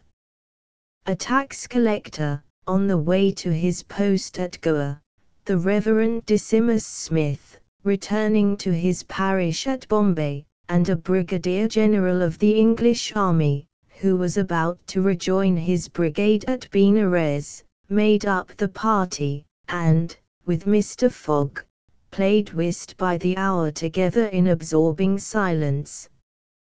As for Passepartout, he, too, had escaped seasickness, and took his meals conscientiously in the forward cabin. He rather enjoyed the voyage, for he was well fed and well lodged, took a great interest in the scenes through which they were passing, and consoled himself with the delusion that his master's whim would end at Bombay. He was pleased, on the day after leaving Suez, to find on deck the obliging person with whom he had walked and chatted on the quays. "If I am not mistaken," said he, approaching this person, with his most amiable smile, "you are the gentleman who so kindly volunteered to guide me at Suez." "Ah! I quite recognize you. You are the servant of the strange Englishman." "Just so, Monsieur Fix." "Monsieur Fix," resumed Passepartout, "I'm charmed to find you on board. Where are you bound?" "Like you, to Bombay." "That's capital. Have you made this trip before?" "Several times. I am one of the agents of the Peninsular Company." "Then you know India?" "Why, yes," replied Fix, who spoke cautiously. "A curious place, this India." "Oh, very curious. Mosques, minarets, temples, farkas, pagodas, tigers, snakes, elephants. I hope you will have ample time to see the sights." "I hope so, Monsieur Fix. You see, a man of sound sense ought not to spend his life jumping from a steamer upon a railway train, and from a railway train upon a steamer again, pretending to make the tour of the world in 80 days. No, all these gymnastics, you may be sure, will cease at Bombay." "And Mr. Fogg is getting on well?" asked Fix, in the most natural tone in the world. "Quite well, and I too. I eat like a famished ogre, it's the sea air." "But I never see your master on deck." "Never, he hasn't the least curiosity. Do you know, Mr. Passepartout, that this pretended tour in 80 days may conceal some secret errand, perhaps a diplomatic mission? Faith, Monsieur Fix, I assure you I know nothing about it, nor would I give half a crown to find out. After this meeting, Passepartout and Fix got into the habit of chatting together, the latter making it a point to gain the worthy man's confidence. He frequently offered him a glass of whisky or pale ale in the steamer barroom, which Passepartout never failed to accept with graceful alacrity, mentally pronouncing Fix the best of good fellows. Meanwhile the Mongolia was pushing forward rapidly. On the 13th, Mocha, surrounded by its ruined walls whereon date trees were growing, was sighted, and on the mountains beyond were espied vast copper fields. Passepartout was ravished to behold this celebrated place, and thought that, with its circular walls and dismantled fort, it looked like an immense coffee cup and saucer. The following night they passed through the Strait of Bab el-Mandeb, which means in Arabic the Bridge of Tears, and the next day they put in at Steamer Point, northwest of Aden Harbour, to take in coal. This matter of fueling steamers is a serious one at such distances from the coal mines. It costs the Peninsular Company some £800,000 a year. In these distant seas, coal is worth £3 or £4 sterling a ton. The Mongolia had still 1,650 miles to traverse before reaching Bombay, and was obliged to remain 4 hours at Steamer Point to coal up.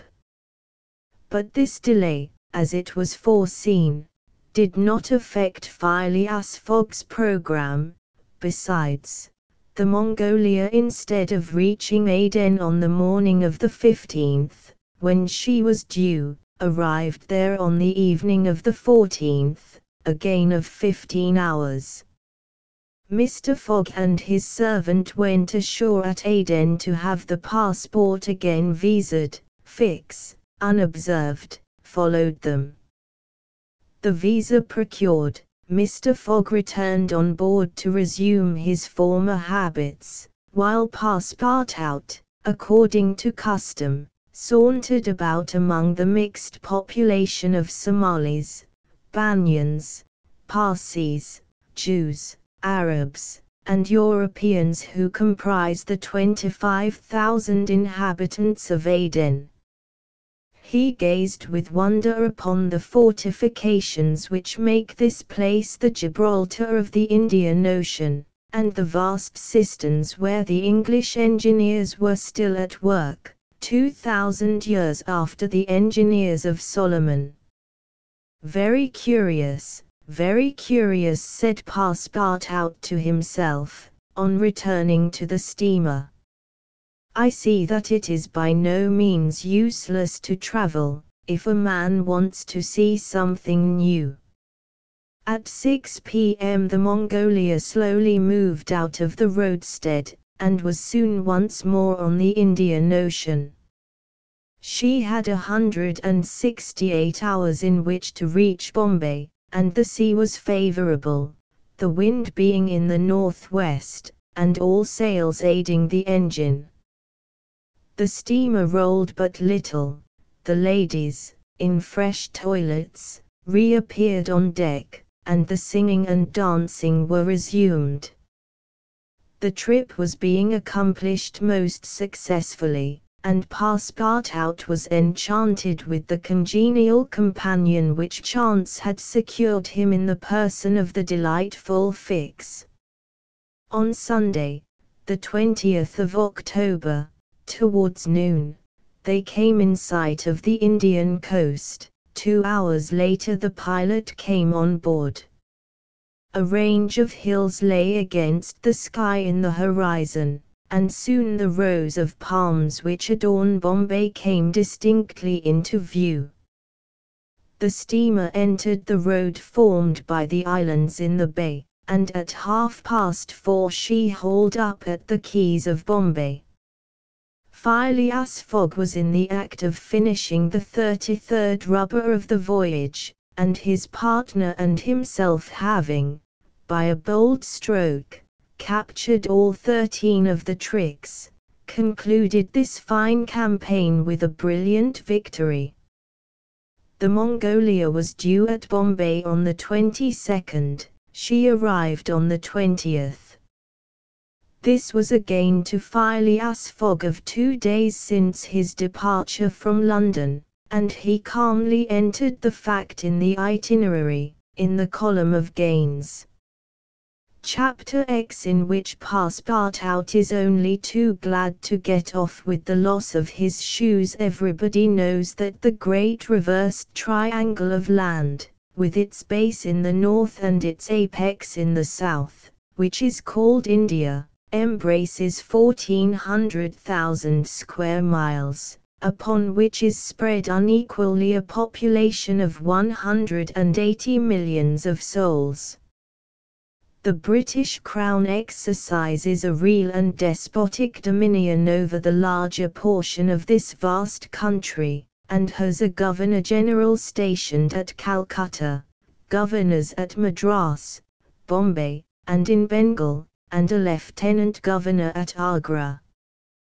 But British India, properly so called, only embraces 700,000 square miles, and a population of from 100 to 110 millions of inhabitants. A considerable portion of India is still free from British authority, and there are certain ferocious Rajas in the interior who are absolutely independent. The celebrated East India Company was all-powerful from 1756. When the English first gained a foothold on the spot where now stands the city of Madras, down to the time of the great Sepoy insurrection. It gradually annexed province after province, purchasing them of the native chiefs, whom it seldom paid, and appointed the Governor-General and his subordinates, civil and military. But the East India Company has now passed away, leaving the British possessions in India directly under the control of the Crown. The aspect of the country, as well as the manners and distinctions of race, is daily changing. Formerly one was obliged to travel in India by the old cumbrous methods of going on foot or on horseback, in palanquins or unwieldy coaches. Now fast steamboats ply on the Indus and the Ganges, and a great railway, with branch lines joining the main line at many points on its route, traverses the peninsula from Bombay to Calcutta in 3 days. This railway does not run in a direct line across India. The distance between Bombay and Calcutta, as the bird flies, is only from 1,000 to 1,100 miles, but the deflections of the road increase this distance by more than a third.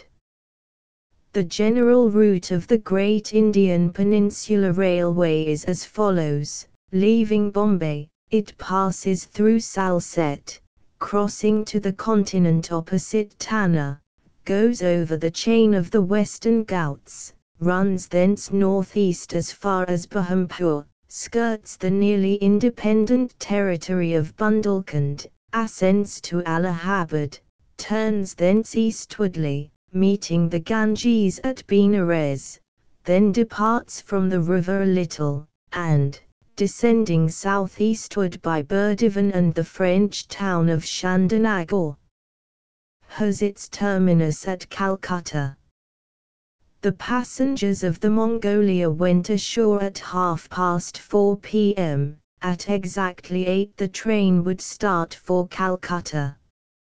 Mr. Fogg, after bidding goodbye to his whist partners, left the steamer, gave his servant several errands to do, urged it upon him to be at the station promptly at 8, and, with his regular step, which beat to the second, like an astronomical clock, directed his steps to the passport office. As for the wonders of Bombay, its famous city hall, its splendid library, its forts and docks, its bazaars, mosques, synagogues, its Armenian churches, and the noble pagoda on Malabar Hill, with its 2 polygonal towers, he cared not a straw to see them. He would not deign to examine even the masterpieces of Elephanta, or the mysterious Hypogea, concealed southeast from the docks, or those fine remains of Buddhist architecture, the Kanherian grottos of the island of Salsette. Having transacted his business at the passport office, Phileas Fogg repaired quietly to the railway station, where he ordered dinner. Among the dishes served up to him, the landlord especially recommended a certain giblet of native rabbit on which he prided himself. Mr. Fogg accordingly tasted the dish, but, despite its spiced sauce, found it far from palatable. He rang for the landlord, and, on his appearance, said, fixing his clear eyes upon him, "Is this rabbit, sir?" "Yes, my lord," the rogue boldly replied, "rabbit from the jungles." "And this rabbit did not mew when he was killed?" "Mew, my lord." "What, a rabbit mew?" "I swear to you, be so good, landlord, as not to swear, but remember this, cats were formerly considered, in India, as sacred animals." "That was a good time." "For the cats, my lord." "Perhaps for the travellers as well." After which Mr. Fogg quietly continued his dinner. Fix had gone on shore shortly after Mr. Fogg, and his first destination was the headquarters of the Bombay police. He made himself known as a London detective, told his business at Bombay, and the position of affairs relative to the supposed robber, and nervously asked if a warrant had arrived from London. It had not reached the office, indeed, there had not yet been time for it to arrive. Fix was sorely disappointed, and tried to obtain an order of arrest from the director of the Bombay police. This the director refused, as the matter concerned the London office, which alone could legally deliver the warrant. Fix did not insist, and was fain to resign himself to await the arrival of the important document, but he was determined not to lose sight of the mysterious rogue as long as he stayed in Bombay. He did not doubt for a moment, any more than Passepartout, that Phileas Fogg would remain there, at least until it was time for the warrant to arrive. Passepartout, however, had no sooner heard his master's orders on leaving the Mongolia than he saw at once that they were to leave Bombay as they had done Suez and Paris, and that the journey would be extended at least as far as Calcutta, and perhaps beyond that place. He began to ask himself if this bet that Mr. Fogg talked about was not really in good earnest, and whether his fate was not in truth forcing him, despite his love of repose, around the world in 80 days. Having purchased the usual quota of shirts and shoes, he took a leisurely promenade about the streets, where crowds of people of many nationalities, Europeans, Persians with pointed caps, Banyas with round turbans, Saints with square bonnets, Parsees with black mitres, and long-robed Armenians, were collected. It happened to be the day of a Parsee festival.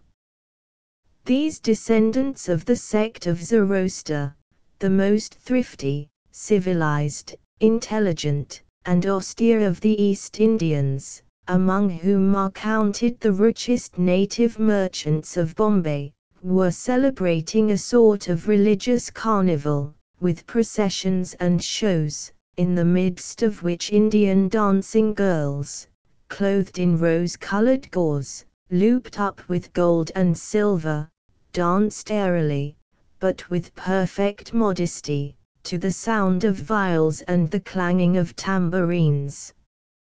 It is needless to say that Passepartout watched these curious ceremonies with staring eyes and gaping mouth, and that his countenance was that of the greenest booby imaginable. Unhappily for his master, as well as himself, his curiosity drew him unconsciously farther off than he intended to go. At last, having seen the Parsee carnival wind away in the distance, he was turning his steps towards the station, when he happened to espy the splendid pagoda on Malabar Hill, and was seized with an irresistible desire to see its interior. He was quite ignorant that it is forbidden to Christians to enter certain Indian temples, and that even the faithful must not go in without first leaving their shoes outside the door. It may be said here that the wise policy of the British government severely punishes a disregard of the practices of the native religions. Passepartout, however, thinking no harm, went in like a simple tourist, and was soon lost in admiration of the splendid Brahmin ornamentation which everywhere met his eyes, when of a sudden he found himself sprawling on the sacred flagging. He looked up to behold 3 enraged priests, who forthwith fell upon him, tore off his shoes, and began to beat him with loud, savage exclamations. The agile Frenchman was soon upon his feet again, and lost no time in knocking down 2 of his long-gowned adversaries with his fists and a vigorous application of his toes. Then, rushing out of the pagoda as fast as his legs could carry him, he soon escaped the 3rd priest by mingling with the crowd in the streets. At 5 minutes before 8, Passepartout, hatless, shoeless, and having in the squabble lost his package of shirts and shoes, rushed breathlessly into the station. Fix, who had followed Mr. Fogg to the station, and saw that he was really going to leave Bombay, was there, upon the platform. He had resolved to follow the supposed robber to Calcutta, and farther, if necessary. Passepartout did not observe the detective, who stood in an obscure corner, but Fix heard him relate his adventures in a few words to Mr. Fogg. "I hope that this will not happen again," said Phileas Fogg coldly, as he got into the train. Poor Passepartout, quite crestfallen, followed his master without a word. Fix was on the point of entering another carriage, when an idea struck him which induced him to alter his plan. "No, I'll stay," muttered he.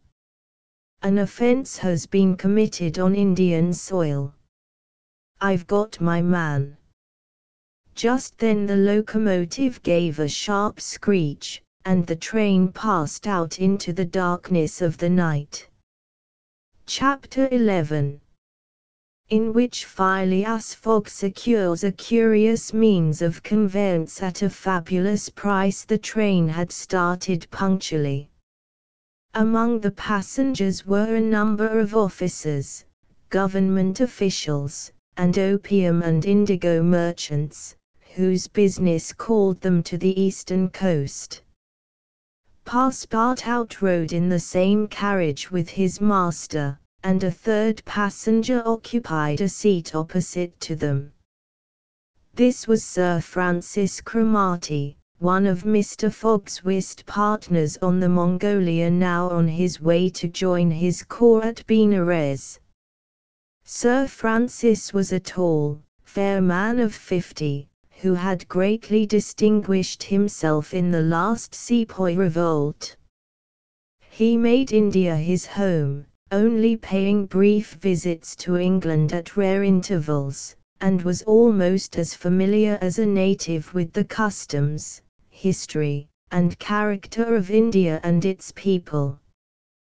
But Phileas Fogg, who was not travelling, but only describing a circumference, took no pains to inquire into these subjects. He was a solid body, traversing an orbit around the terrestrial globe, according to the laws of rational mechanics. He was at this moment calculating in his mind the number of hours spent since his departure from London, and, had it been in his nature to make a useless demonstration, would have rubbed his hands for satisfaction.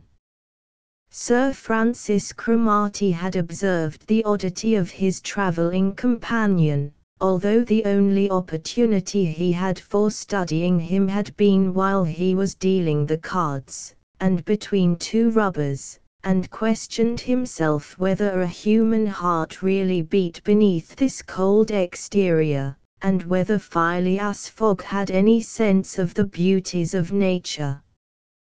The Brigadier General was free to mentally confess that, of all the eccentric persons he had ever met, none was comparable to this product of the exact sciences. Phileas Fogg had not concealed from Sir Francis his design of going round the world, nor the circumstances under which he set out, and the General only saw in the wager a useless eccentricity and a lack of sound common sense. In the way this strange gentleman was going on, he would leave the world without having done any good to himself or anybody else. An hour after leaving Bombay the train had passed the viaducts and the island of Salsette, and had got into the open country. At Corleone they reached the junction of the branch line which descends towards southeastern India by Kandahar and Poona, and, passing Porwell, they entered the defiles of the mountains, with their basalt bases, and their summits crowned with thick and verdant forests. Phileas Fogg and Sir Francis Cromarty exchanged a few words from time to time, and now Sir Francis, reviving the conversation, observed, "Some years ago, Mr. Fogg, you would have met with a delay at this point which would probably have lost you your wager." "How so, Sir Francis?" "Because the railway stopped at the base of these mountains, which the passengers were obliged to cross in palanquins or on ponies to Kandahar, on the other side. Such a delay would not have deranged my plans in the least," said Mr. Fogg. "I have constantly foreseen the likelihood of certain obstacles." "But, Mr. Fogg," pursued Sir Francis, "you run the risk of having some difficulty about this worthy fellow's adventure at the pagoda." Passepartout, his feet comfortably wrapped in his travelling blanket, was sound asleep and did not dream that anybody was talking about him. "The government is very severe upon that kind of offence. It takes particular care that the religious customs of the Indians should be respected, and if your servant were caught, very well, Sir Francis," replied Mr. Fogg. "If he had been caught he would have been condemned and punished, and then would have quietly returned to Europe. I don't see how this affair could have delayed his master. The conversation fell again. During the night the train left the mountains behind, and passed Nasik, and the next day proceeded over the flat, well-cultivated country of the Khandish, with its straggling villages, above which rose the minarets of the pagodas. This fertile territory is watered by numerous small rivers and limpid streams, mostly tributaries of the Godavari. Passepartout, on waking and looking out, could not realize that he was actually crossing India in a railway train. The locomotive, guided by an English engineer and fed with English coal, threw out its smoke upon cotton, coffee, nutmeg, clove, and pepper plantations, while the steam curled in spirals around groups of palm trees, in the midst of which were seen picturesque bungalows, viharis, sort of abandoned monasteries, and marvelous temples enriched by the exhaustless ornamentation of Indian architecture. Then they came upon vast tracts extending to the horizon, with jungles inhabited by snakes and tigers, which fled at the noise of the train, succeeded by forests penetrated by the railway, and still haunted by elephants which, with pensive eyes, gazed at the train as it passed. The travellers crossed, beyond Milagorm, the fatal country so often stained with blood by the sectaries of the goddess Kali. Not far off rose Ellora, with its graceful pagodas, and the famous Aurangabad, capital of the ferocious Aurangzeb, now the chief town of one of the detached provinces of the kingdom of the Nizam. It was thereabouts that Fearing Here, the Thuggee chief, king of the Stranglers, held his sway. These ruffians, united by a secret bond, strangled victims of every age in honor of the goddess Death, without ever shedding blood. There was a period when this part of the country could scarcely be traveled over without corpses being found in every direction. The English government has succeeded in greatly diminishing these murders, though the Thuggees still exist, and pursue the exercise of their horrible rights. At 12:30 the train stopped at Berhampur, where Passepartout was able to purchase some Indian slippers, ornamented with false pearls, in which, with evident vanity, he proceeded to encase his feet.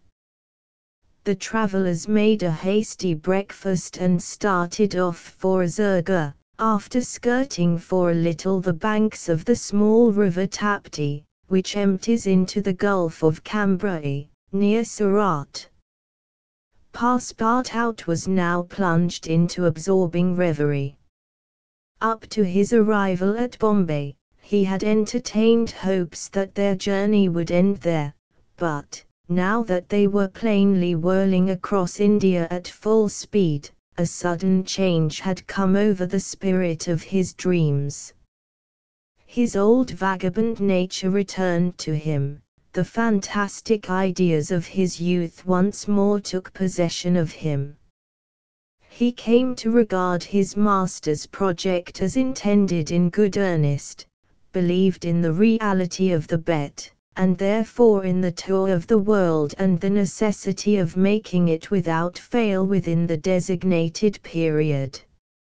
Already he began to worry about possible delays, and accidents which might happen on the way. He recognized himself as being personally interested in the wager, and trembled at the thought that he might have been the means of losing it by his unpardonable folly of the night before. Being much less cool-headed than Mr. Fogg, he was much more restless, recounting and recounting the days passed over, uttering maledictions when the train stopped, and accusing it of sluggishness, and mentally blaming Mr. Fogg for not having bribed the engineer. The worthy fellow was ignorant that, while it was possible by such means to hasten the rate of a steamer, it could not be done on the railway. The train entered the defiles of the Suppor Mountains, which separate the Candice from Bundelkund, towards evening. The next day Sir Francis Cromarty asked Passepartout what time it was, to which, on consulting his watch, he replied that it was 3 in the morning. This famous timepiece, always regulated on the Greenwich meridian, which was now some 77 degrees westward, was at least 4 hours slow. Sir Francis corrected Passepartout's time, whereupon the latter made the same remark that he had done to Fix, and upon the general insisting that the watch should be regulated in each new meridian, since he was constantly going eastward, that is in the face of the sun, and therefore the days were shorter by 4 minutes for each degree gone over, Passepartout obstinately refused to alter his watch, which he kept at London time. It was an innocent delusion which could harm no one. The train stopped, at 8 o'clock, in the midst of a glade some 15 miles beyond Rothal, where there were several bungalows, and workmen's cabins. The conductor, passing along the carriages, shouted, "Passengers will get out here." Phileas Fogg looked at Sir Francis Cromarty for an explanation, but the general could not tell what meant a halt in the midst of this forest of dates and acacias. Passepartout, not less surprised, rushed out and speedily returned, crying, "Monsieur, no more railway." "What do you mean?" asked Sir Francis. "I mean to say that the train isn't going on."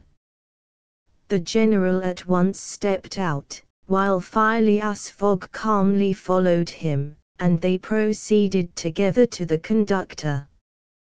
"Where are we?" asked Sir Francis. "At the hamlet of Colby." "Do we stop here?" "Certainly." "The railway isn't finished." "What, not finished?" "No. There's still a matter of 50 miles to be laid from here to Allahabad, where the line begins again." "But the papers announced the opening of the railway throughout." "What would you have, officer?" "The papers were mistaken."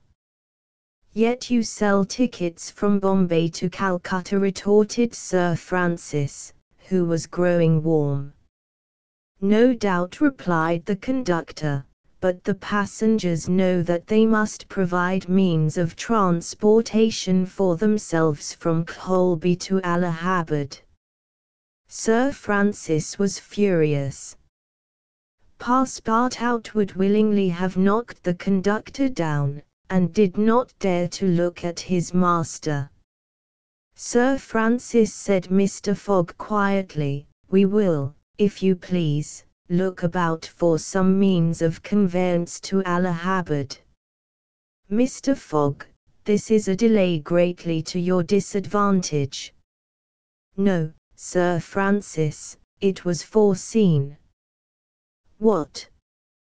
"You knew that the way—" "Not at all, but I knew that some obstacle or other would sooner or later arise on my route. Nothing, therefore, is lost.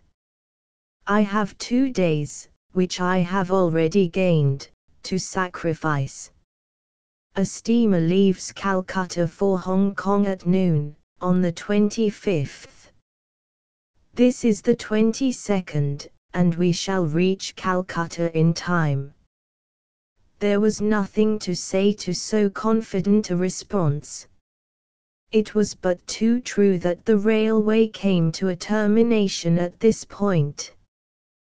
The papers were like some watches, which have a way of getting too fast, and had been premature in their announcement of the completion of the line.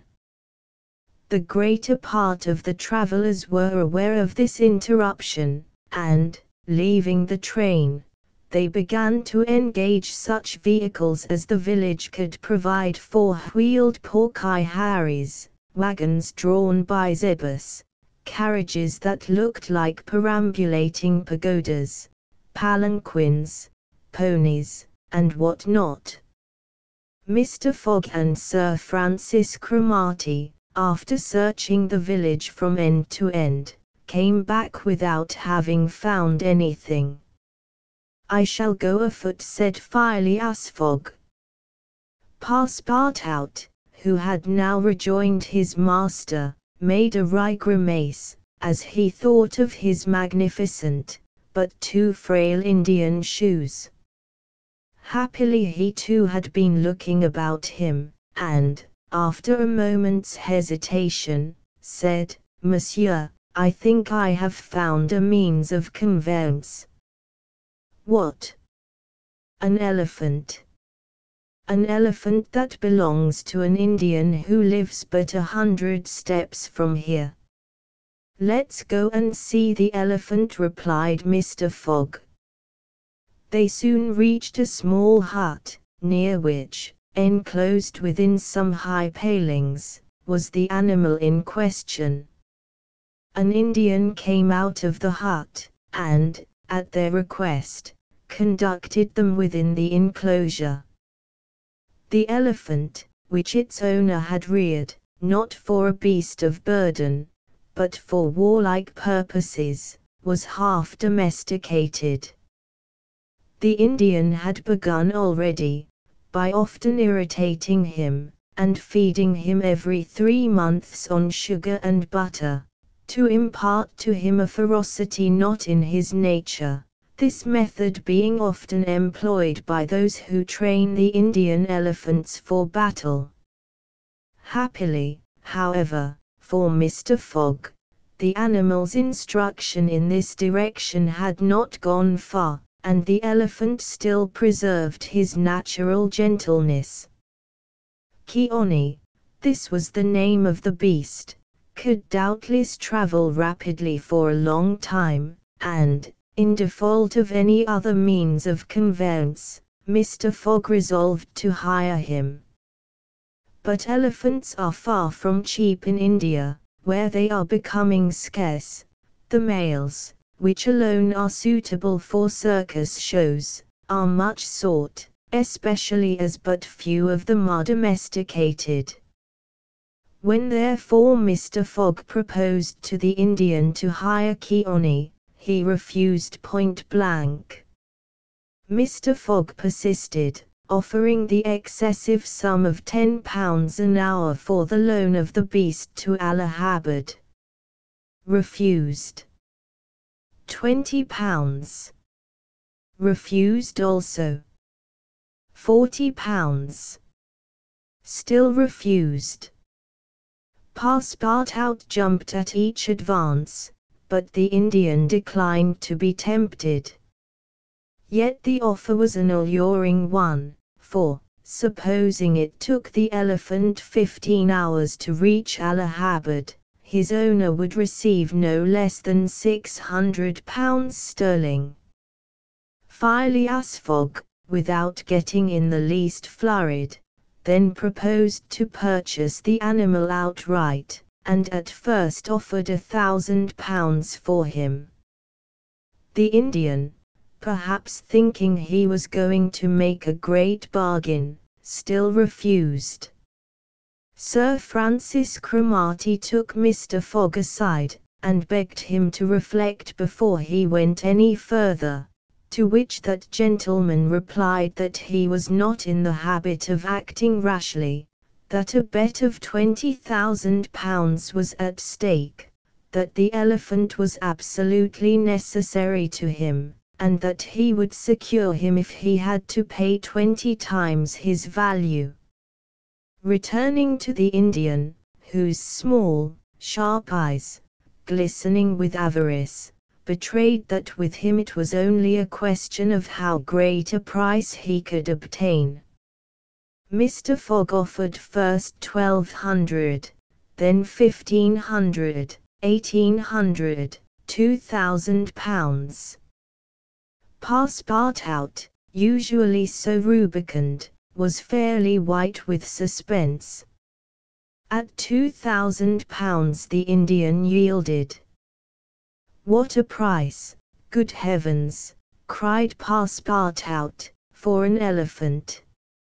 It only remained now to find a guide, which was comparatively easy.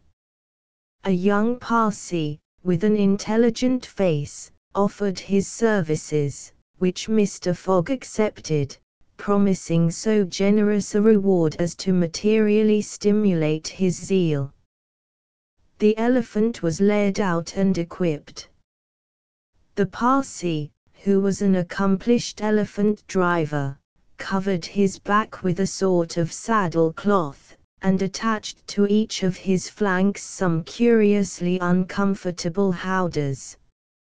Phileas Fogg paid the Indian with some banknotes which he extracted from the famous carpet-bag, a proceeding that seemed to deprive poor Passepartout of his vitals. Then he offered to carry Sir Francis to Allahabad, which the brigadier gratefully accepted, as one traveller the more would not be likely to fatigue the gigantic beast. Provisions were purchased at Colby, and, while Sir Francis and Mr. Fogg took the howdahs on either side, Passepartout got astride the saddle-cloth between them. The Parsee perched himself on the elephant's neck, and at 9 o'clock they set out from the village, the animal marching off through the dense forest of palms by the shortest cut.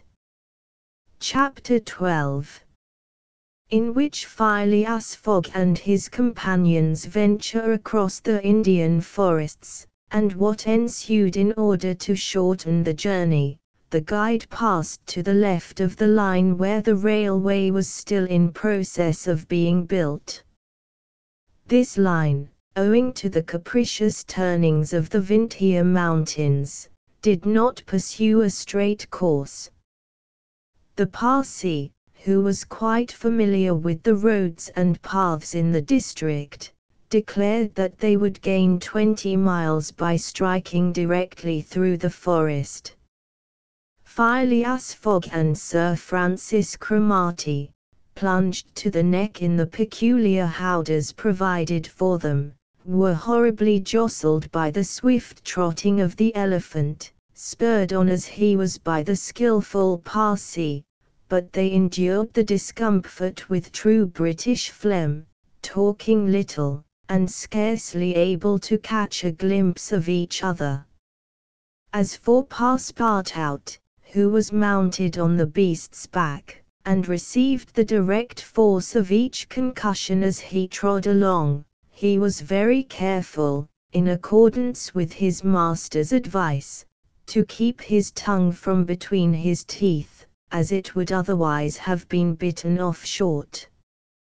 The worthy fellow bounced from the elephant's neck to his rump, and vaulted like a clown on a springboard, yet he laughed in the midst of his bouncing, and from time to time took a piece of sugar out of his pocket, and inserted it in Keawney's trunk, who received it without in the least slackening his regular trot.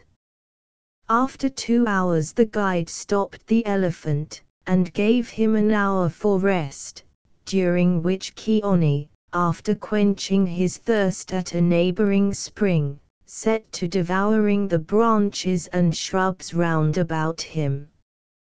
Neither Sir Francis nor Mr. Fogg regretted the delay, and both descended with a feeling of relief. "Why, he's made of iron," exclaimed the General, gazing admiringly on Keone. "Of forged iron," replied Passepartout, as he set about preparing a hasty breakfast. At noon the Parsee gave the signal of departure. The country soon presented a very savage aspect. Copses of dates and dwarf palms succeeded the dense forests, then vast, dry plains, dotted with scanty shrubs, and sown with great blocks of cyanate. All this portion of Bundelkund, which is little frequented by travelers, is inhabited by a fanatical population, hardened in the most horrible practices of the Hindu faith. The English have not been able to secure complete dominion over this territory, which is subjected to the influence of Rajas, whom it is almost impossible to reach in their inaccessible mountain fastnesses. The travelers several times saw bands of ferocious Indians, who, when they perceived the elephant striding across country, made angry and threatening motions. The Parsee avoided them as much as possible. Few animals were observed on the route. Even the monkeys hurried from their path with contortions and grimaces which convulsed Passepartout with laughter. In the midst of his gaiety, however, one thought troubled the worthy servant. What would Mr. Fogg do with the elephant when he got to Allahabad? Would he carry him on with him? Impossible. The cost of transporting him would make him ruinously expensive. Would he sell him, or set him free? The estimable beast certainly deserved some consideration. Should Mr. Fogg choose to make him, Passepartout, a present of Keone, he would be very much embarrassed, and these thoughts did not cease worrying him for a long time. The principal chain of the Vintiers was crossed by 8 in the evening, and another halt was made on the northern slope, in a ruined bungalow. They had gone nearly 25 miles that day, and an equal distance still separated them from the station of Allahabad. The night was cold. The Parsee lit a fire in the bungalow with a few dry branches, and the warmth was very grateful. Provisions purchased at Colby sufficed for supper, and the travellers ate ravenously. The conversation, beginning with a few disconnected phrases, soon gave place to loud and steady snores. The guide watched Keone, who slept standing, bolstering himself against the trunk of a large tree. Nothing occurred during the night to disturb the slumberers, although occasional growls from panthers and chatterings of monkeys broke the silence. The more formidable beasts made no cries or hostile demonstration against the occupants of the bungalow. Sir Francis slept heavily, like an honest soldier overcome with fatigue.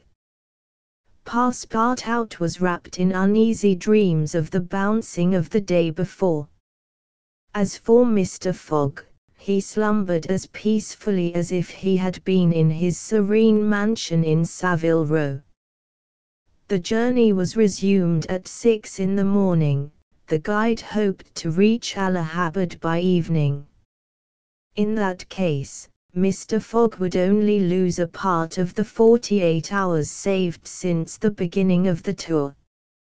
Keone, resuming his rapid gait, soon descended the lower spurs of the Vintiers, and towards noon they passed by the village of Kalanja, on the Caney, one of the branches of the Ganges. The guide avoided inhabited places, thinking it safer to keep the open country, which lies along the first depressions of the basin of the great river. Allahabad was now only 12 miles to the northeast.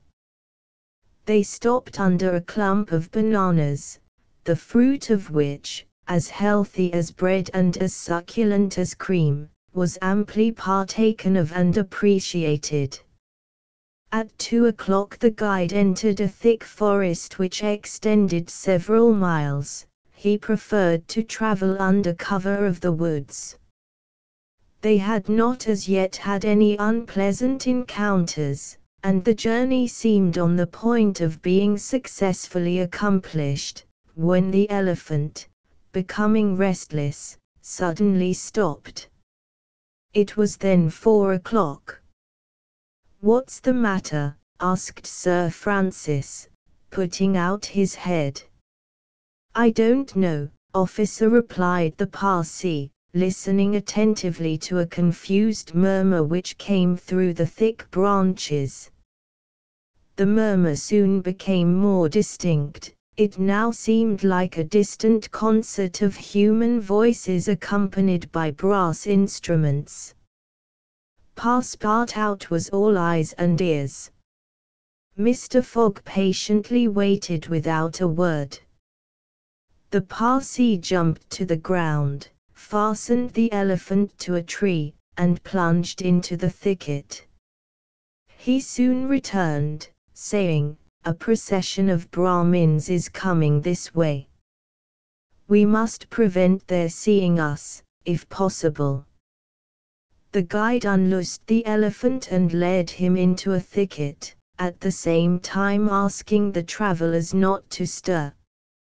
He held himself ready to bestride the animal at a moment's notice, should flight become necessary, but he evidently thought that the procession of the faithful would pass without perceiving them amid the thick foliage, in which they were wholly concealed. The discordant tones of the voices and instruments drew nearer, and now droning songs mingled with the sound of the tambourines and cymbals. The head of the procession soon appeared beneath the trees, 100 paces away, and the strange figures who performed the religious ceremony were easily distinguished through the branches. First came the priests, with mitres on their heads, and clothed in long lace robes. They were surrounded by men, women, and children, who sang a kind of lugubrious psalm, interrupted at regular intervals by the tambourines and cymbals, while behind them was drawn a car with large wheels, the spokes of which represented serpents entwined with each other. Upon the car, which was drawn by 4 richly caparisoned zebus, stood a hideous statue with 4 arms, the body colored a dull red, with haggard eyes, disheveled hair, protruding tongue, and lips tinted with beetle. It stood upright upon the figure of a prostrate and headless giant. Sir Francis, recognizing the statue, whispered, "The goddess Kali, the goddess of love and death." "Of death," perhaps muttered back Passepartout, "but of love, that ugly old hag. Never." The Parsi made a motion to keep silence. A group of old Farkers were capering and making a wild ado round the statue.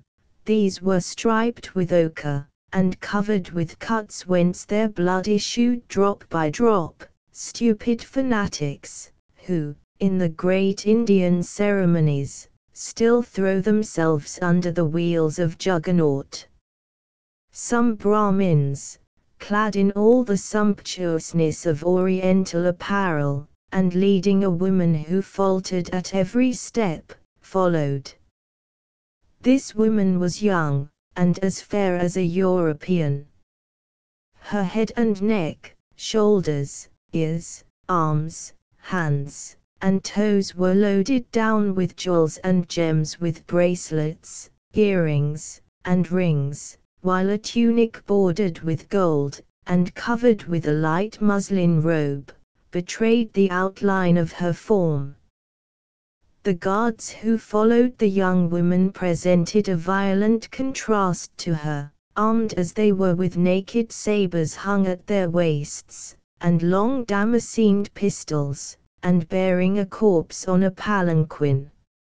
It was the body of an old man, gorgeously arrayed in the habiliments of a Raja, wearing, as in life, a turban embroidered with pearls, a robe of tissue of silk and gold, a scarf of cashmere sewed with diamonds, and the magnificent weapons of a Hindu prince.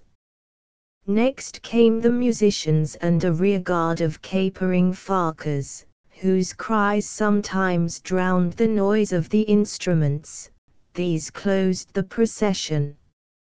Sir Francis watched the procession with a sad countenance, and, turning to the guide, said, "A sati." The Parsi nodded, and put his finger to his lips.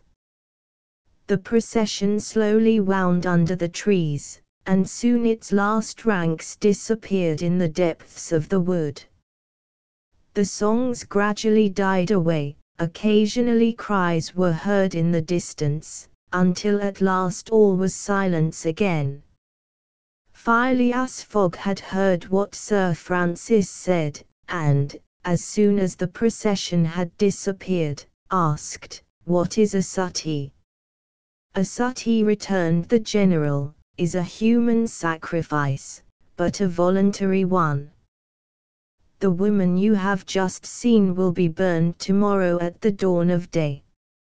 "Oh, the scoundrels!" cried Passepartout, who could not repress his indignation. "And the corpse?" asked Mr. Fogg. "Is that of the prince, her husband," said the guide, "an independent Raja of Bundelkund." "Is it possible," resumed Phileas Fogg, his voice betraying not the least emotion, "that these barbarous customs still exist in India, and that the English have been unable to put a stop to them?" "These sacrifices do not occur in the larger portion of India," replied Sir Francis, "but we have no power over these savage territories, and especially here in Bundelkund.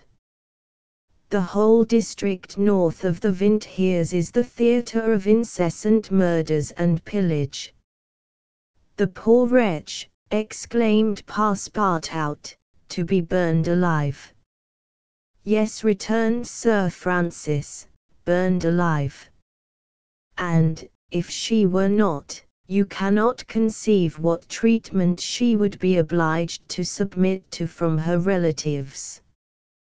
They would shave off her hair, feed her on a scanty allowance of rice, treat her with contempt. She would be looked upon as an unclean creature, and would die in some corner, like a scurvy dog. The prospect of so frightful an existence drives these poor creatures to the sacrifice much more than love or religious fanaticism. Sometimes, however, the sacrifice is really voluntary, and it requires the active interference of the government to prevent it. Several years ago, when I was living at Bombay, a young widow asked permission of the governor to be burned along with her husband's body, but, as you may imagine, he refused. The woman left the town, took refuge with an independent Raja, and there carried out her self-devoted purpose. While Sir Francis was speaking, the guide shook his head several times, and now said, "The sacrifice which will take place tomorrow at dawn is not a voluntary one." "How do you know?" "Everybody knows about this affair in Bundelkund." "But the wretched creature did not seem to be making any resistance," observed Sir Francis. "That was because they had intoxicated her with fumes of hemp and opium." "But where are they taking her?" to the pagoda of Pillaji, 2 miles from here. She will pass the night there. And the sacrifice will take place, tomorrow, at the first light of dawn. The guide now led the elephant out of the thicket, and leaped upon his neck. Just at the moment that he was about to urge Keone forward with a peculiar whistle, Mr. Fogg stopped him, and, turning to Sir Francis Cromarty, said, "Suppose we save this woman." "Save the woman, Mr. Fogg? I have yet 12 hours to spare, I can devote them to that." "Why, you are a man of heart." "Sometimes," replied Phileas Fogg, quietly, "when I have the time." Chapter 13, in which Passepartout receives a new proof that fortune favors the brave. The project was a bold one, full of difficulty, perhaps impracticable. Mr. Fogg was going to risk life, or at least liberty, and therefore the success of his tour. But he did not hesitate, and he found in Sir Francis Cromarty an enthusiastic ally. As for Passepartout, he was ready for anything that might be proposed.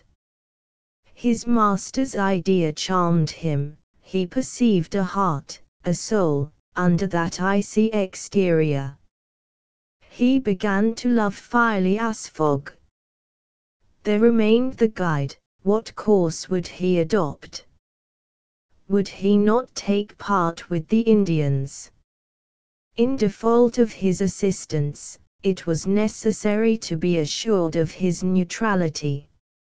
Sir Francis frankly put the question to him. "Officers," replied the guide, "I am a Parsee, and this woman is a Parsee. Command me as you will." "Excellent," said Mr. Fogg. "However," resumed the guide, "it is certain, not only that we shall risk our lives, but horrible tortures, if we are taken." "That is foreseen," replied Mr. Fogg. "I think we must wait till night before acting." "I think so," said the guide. The worthy Indian then gave some account of the victim, who, he said, was a celebrated beauty of the Parsee race, and the daughter of a wealthy Bombay merchant. She had received a thoroughly English education in that city, and, from her manners and intelligence, would be thought an European. Her name was Aouda. Left an orphan, she was married against her will to the old Rajah of Bundelkund, and, knowing the fate that awaited her, she escaped, was retaken, and devoted by the Rajah's relatives, who had an interest in her death, to the sacrifice from which it seemed she could not escape. The Parsee's narrative only confirmed Mr. Fogg and his companions in their generous design. It was decided that the guide should direct the elephant towards the pagoda of Pillaji, which he accordingly approached as quickly as possible. They halted, half an hour afterwards, in a copse, some 500 feet from the pagoda, where they were well concealed, but they could hear the groans and cries of the Farkers distinctly. They then discussed the means of getting at the victim. The guide was familiar with the pagoda of Pillaji, in which, as he declared, the young woman was imprisoned. Could they enter any of its doors while the whole party of Indians was plunged in a drunken sleep, or was it safer to attempt to make a hole in the walls? This could only be determined at the moment and the place themselves, but it was certain that the abduction must be made that night, and not when, at break of day, the victim was led to her funeral pyre. then no human intervention could save her. As soon as night fell, about 6 o'clock, they decided to make a reconnaissance around the pagoda. The cries of the Farkers were just ceasing. The Indians were in the act of plunging themselves into the drunkenness caused by liquid opium mingled with hemp, and it might be possible to slip between them to the temple itself. The Parsi, leading the others, noiselessly crept through the wood, and in 10 minutes they found themselves on the banks of a small stream, whence, by the light of the rosin torches, they perceived a pyre of wood, on the top of which lay the embalmed body of the Raja, which was to be burned with his wife. The pagoda, whose minarets loomed above the trees in the deepening dusk, stood 100 steps away. "Come," whispered the guide. He slipped more cautiously than ever through the brush, followed by his companions. The silence around was only broken by the low murmuring of the wind among the branches. Soon the Parsi stopped on the borders of the glade, which was lit up by the torches. The ground was covered by groups of the Indians, motionless in their drunken sleep. It seemed a battlefield strewn with the dead. Men, women, and children lay together. In the background, among the trees, the pagoda of Pillaji loomed distinctly. Much to the guide's disappointment, the guards of the Raja, lighted by torches, were watching at the doors and marching to and fro with naked sabers. Probably the priests, too, were watching within. The Parsi, now convinced that it was impossible to force an entrance to the temple, advanced no farther, but led his companions back again. Phileas Fogg and Sir Francis Cromarty also saw that nothing could be attempted in that direction. They stopped, and engaged in a whispered colloquy. "It is only 8 now," said the brigadier, "and these guards may also go to sleep."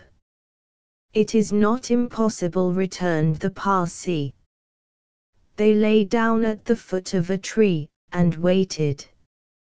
The time seemed long. The guide ever and anon left them to take an observation on the edge of the wood, but the guards watched steadily by the glare of the torches, and a dim light crept through the windows of the pagoda. They waited till midnight, but no change took place among the guards, and it became apparent that their yielding to sleep could not be counted on. The other plan must be carried out. An opening in the walls of the pagoda must be made. It remained to ascertain whether the priests were watching by the side of their victim as assiduously as were the soldiers at the door. After a last consultation, the guide announced that he was ready for the attempt, and advanced, followed by the others. They took a roundabout way, so as to get at the pagoda on the rear. They reached the walls about 12:30, without having met anyone. Here there was no guard, nor were there either windows or doors. The night was dark. The moon, on the wane, scarcely left the horizon, and was covered with heavy clouds.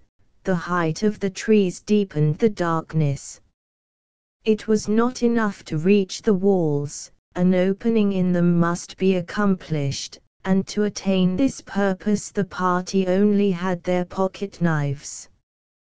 Happily the temple walls were built of brick and wood, which could be penetrated with little difficulty. After one brick had been taken out, the rest would yield easily.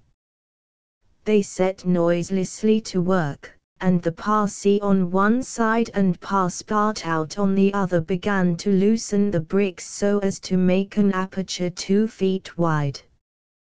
They were getting on rapidly, when suddenly a cry was heard in the interior of the temple, followed almost instantly by other cries replying from the outside.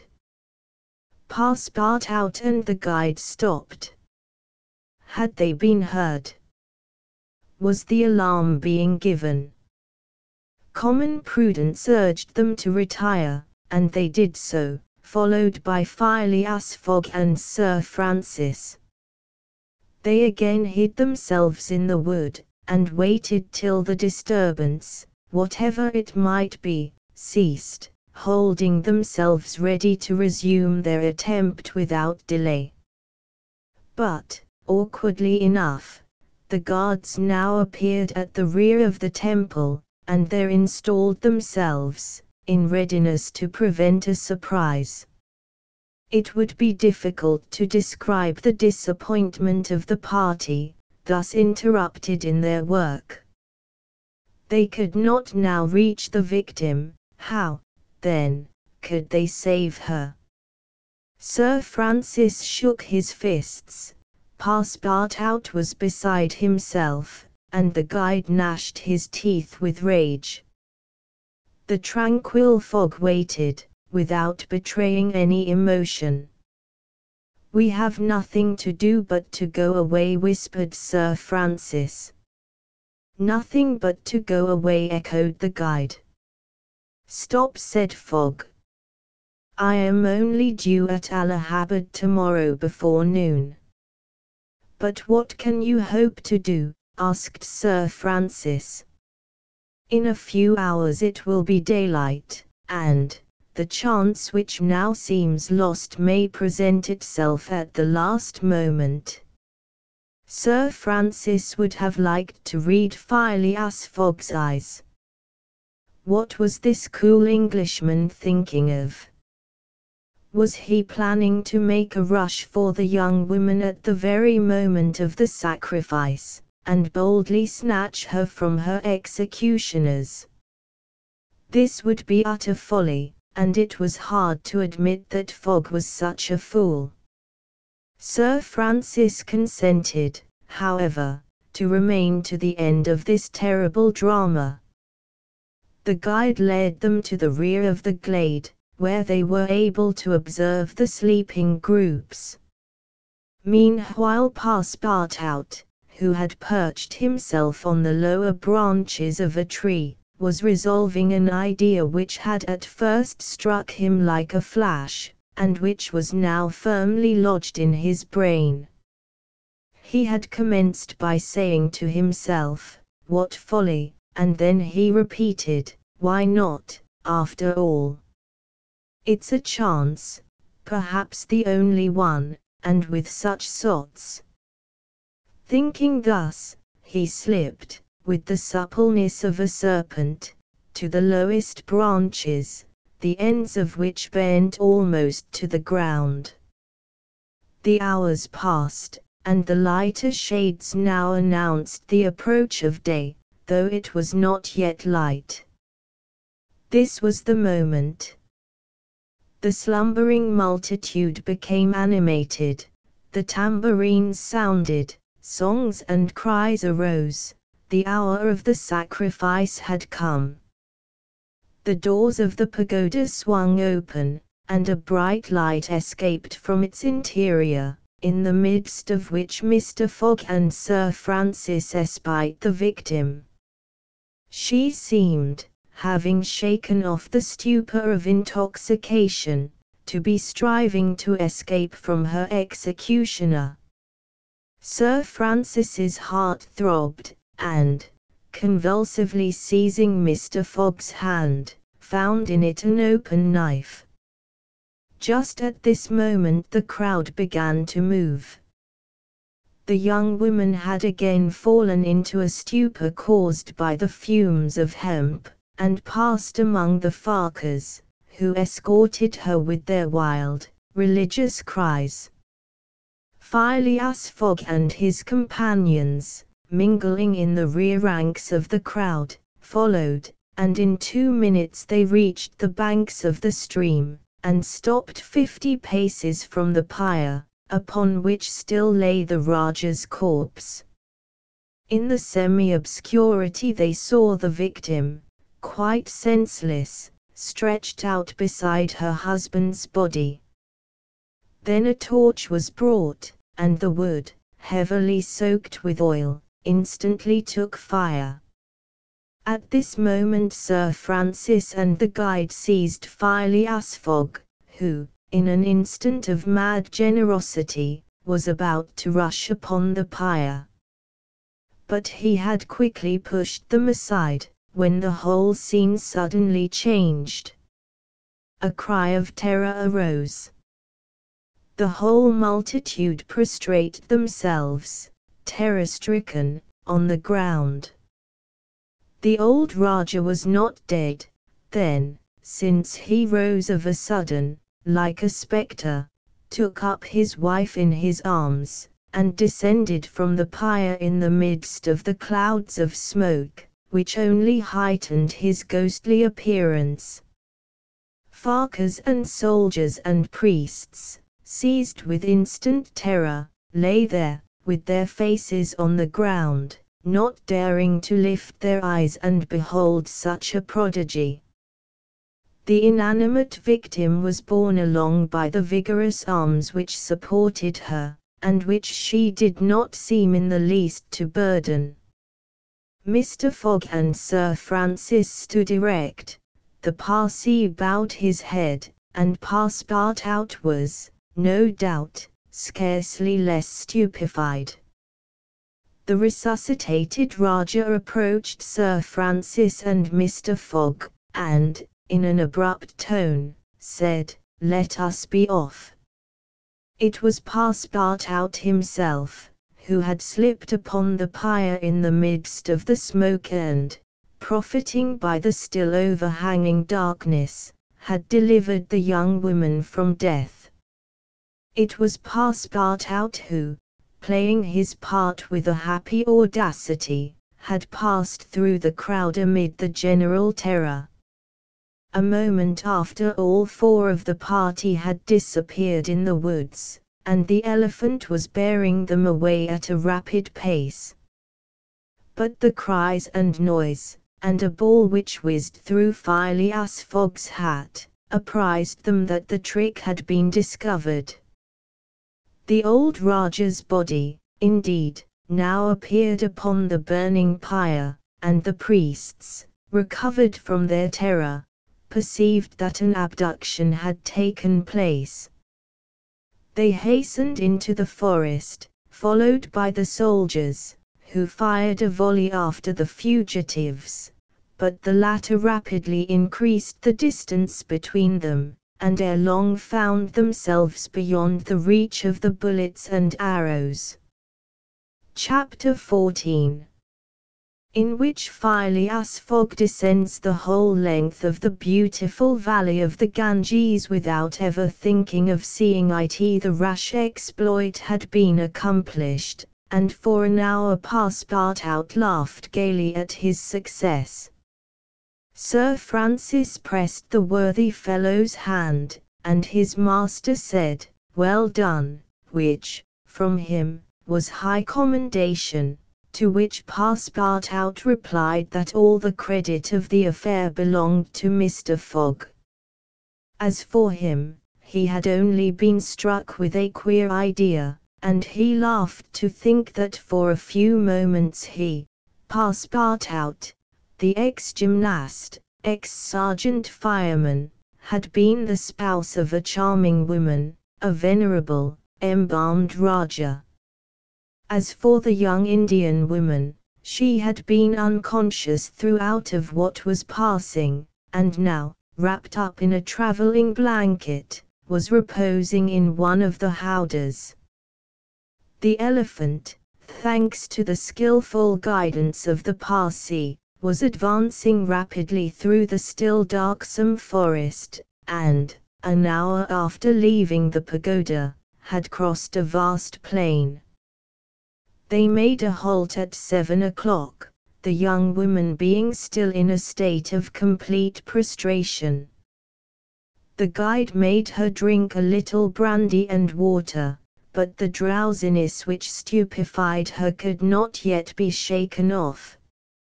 Sir Francis, who was familiar with the effects of the intoxication produced by the fumes of hemp, reassured his companions on her account. But he was more disturbed at the prospect of her future fate. He told Phileas Fogg that, should Aouda remain in India, she would inevitably fall again into the hands of her executioners. These fanatics were scattered throughout the county, and would, despite the English police, recover their victim at Madras, Bombay, or Calcutta. She would only be safe by quitting India forever. Phileas Fogg replied that he would reflect upon the matter. The station at Allahabad was reached about 10 o'clock, and, the interrupted line of railway being resumed, would enable them to reach Calcutta in less than 24 hours. Phileas Fogg would thus be able to arrive in time to take the steamer which left Calcutta the next day, the 25th of October, at noon, for Hong Kong. The young woman was placed in one of the waiting rooms of the station, whilst Passepartout was charged with purchasing for her various articles of toilet, a dress, shawl, and some furs, for which his master gave him unlimited credit. Passepartout started off forthwith, and found himself in the streets of Allahabad, that is, the city of God, one of the most venerated in India, being built at the junction of the two sacred rivers, Ganges and Jumna, the waters of which attract pilgrims from every part of the peninsula. The Ganges, according to the legends of the Ramayana, rises in heaven, whence, owing to Brahma's agency, it descends to the earth. Passepartout made it a point, as he made his purchases, to take a good look at the city. It was formerly defended by a noble fort, which has since become a state prison. Its commerce has dwindled away, and Passepartout in vain looked about him for such a bazaar as he used to frequent in Regent Street. At last he came upon an elderly, crusty Jew, who sold second-hand articles, and from whom he purchased a dress of Scotch stuff, a large mantle, and a fine otterskin pelisse, for which he did not hesitate to pay £75. He then returned triumphantly to the station. The influence to which the priests of Pillaji had subjected Aouda began gradually to yield, and she became more herself, so that her fine eyes resumed all their soft Indian expression. When the poet king, Yuka Fudowal, celebrates the charms of the Queen of Amanagara, he speaks thus: her shining tresses, divided in two parts, encircle the harmonious contour of her white and delicate cheeks, brilliant in their glow and freshness. Her ebony brows have the form and charm of the bow of Kama, the god of love, and beneath her long silken lashes the purest reflections and a celestial light swim, as in the sacred lakes of Himalaya, in the black pupils of her great clear eyes. Her teeth, fine, equal, and white, glitter between her smiling lips like dewdrops in a passion flower's half-enveloped breast. Her delicately formed ears, her vermilion hands, her little feet, curved and tender as the lotus bud, glitter with the brilliancy of the loveliest pearls of Ceylon, the most dazzling diamonds of Golconda.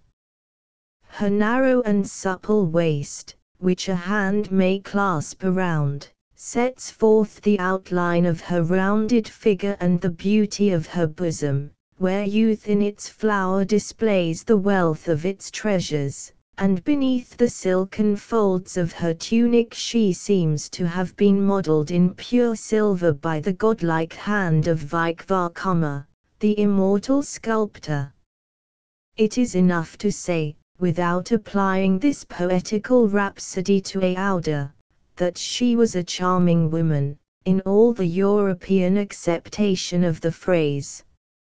She spoke English with great purity, and the guide had not exaggerated in saying that the young Parsi had been transformed by her bringing up. The train was about to start from Allahabad, and Mr. Fogg proceeded to pay the guide the price agreed upon for his service, and not a farthing more, which astonished Passepartout, who remembered all that his master owed to the guide's devotion.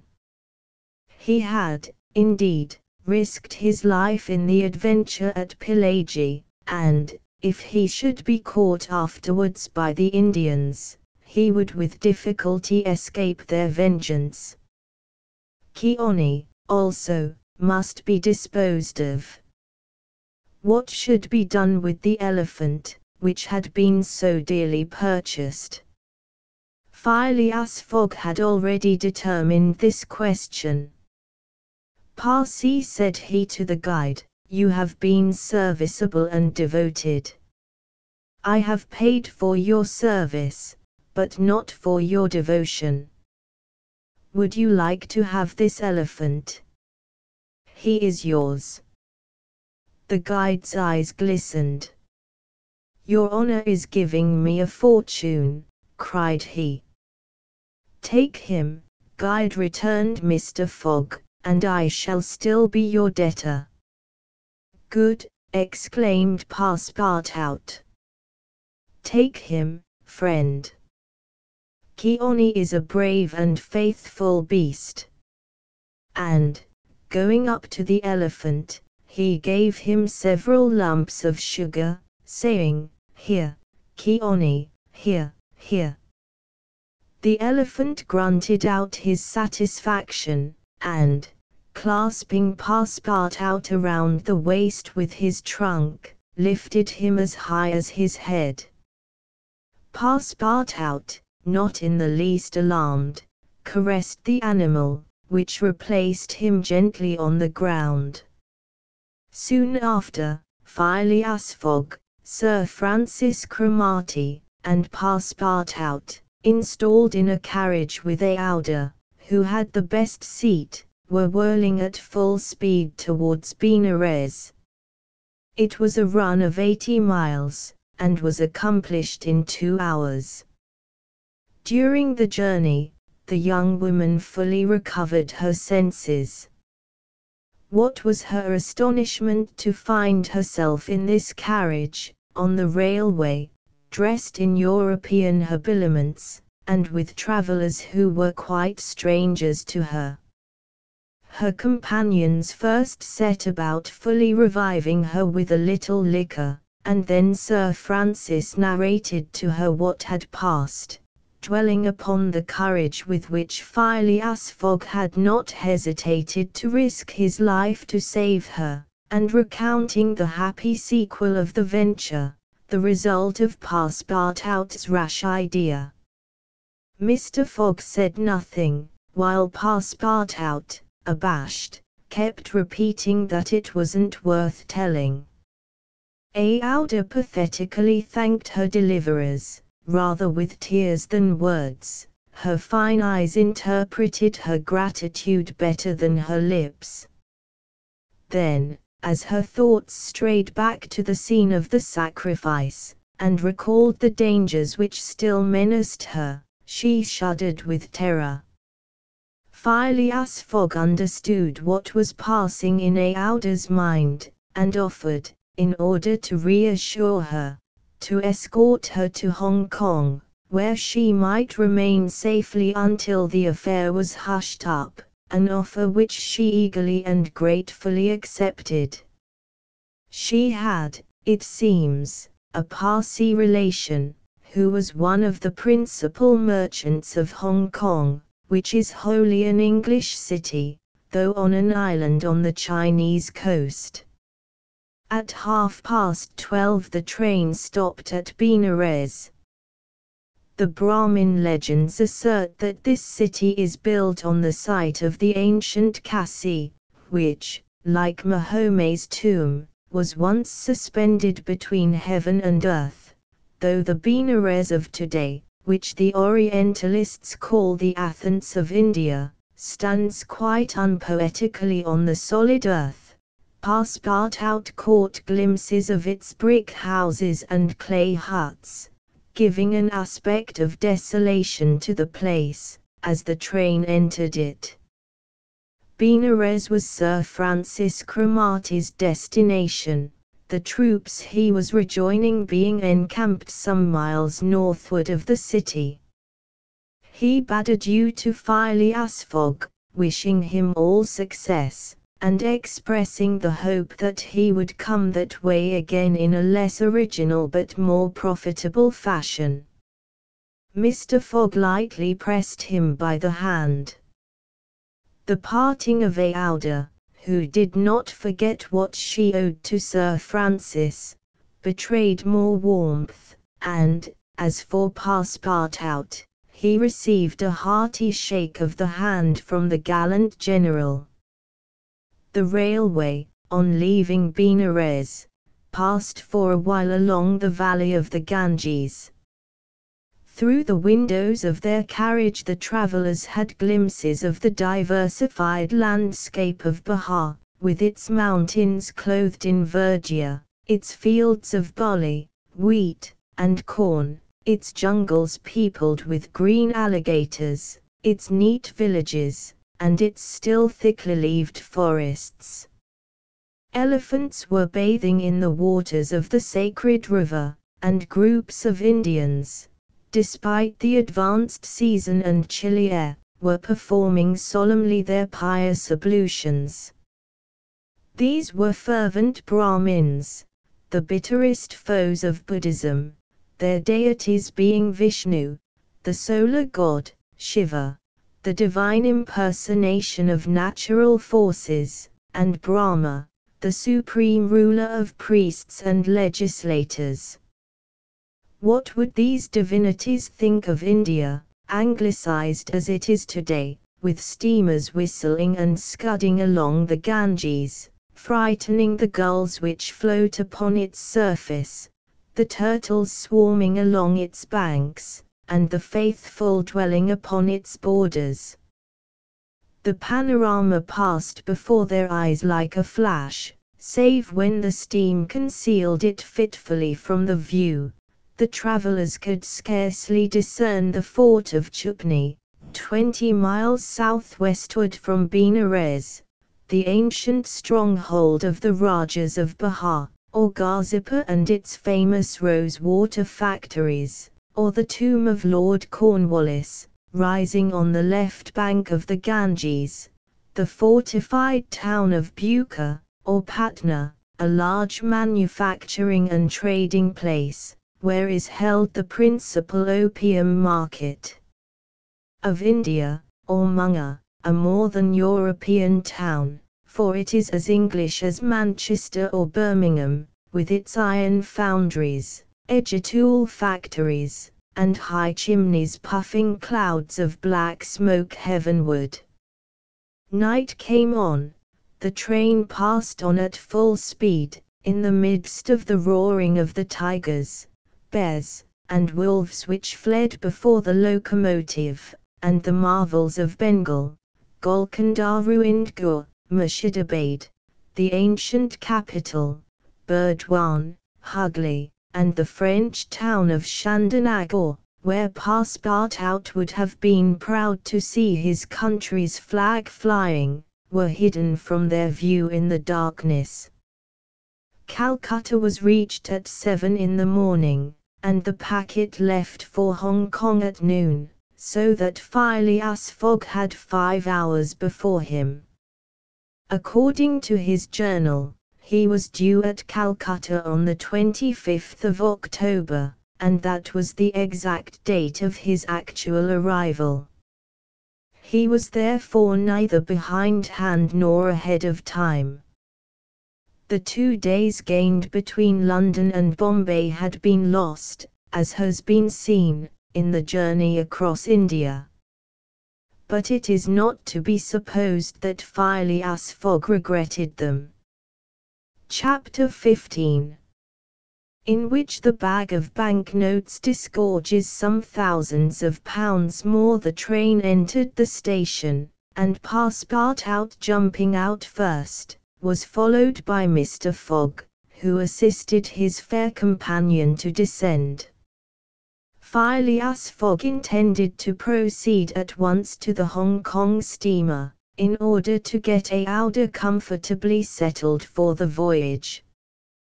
He was unwilling to leave her while they were still on dangerous ground. Just as he was leaving the station, a policeman came up to him, and said, "Mr. Phileas Fogg." "I am he." "Is this man your servant?" added the policeman, pointing to Passepartout. "Yes." "Be so good, both of you, as to follow me." Mr. Fogg betrayed no surprise whatever.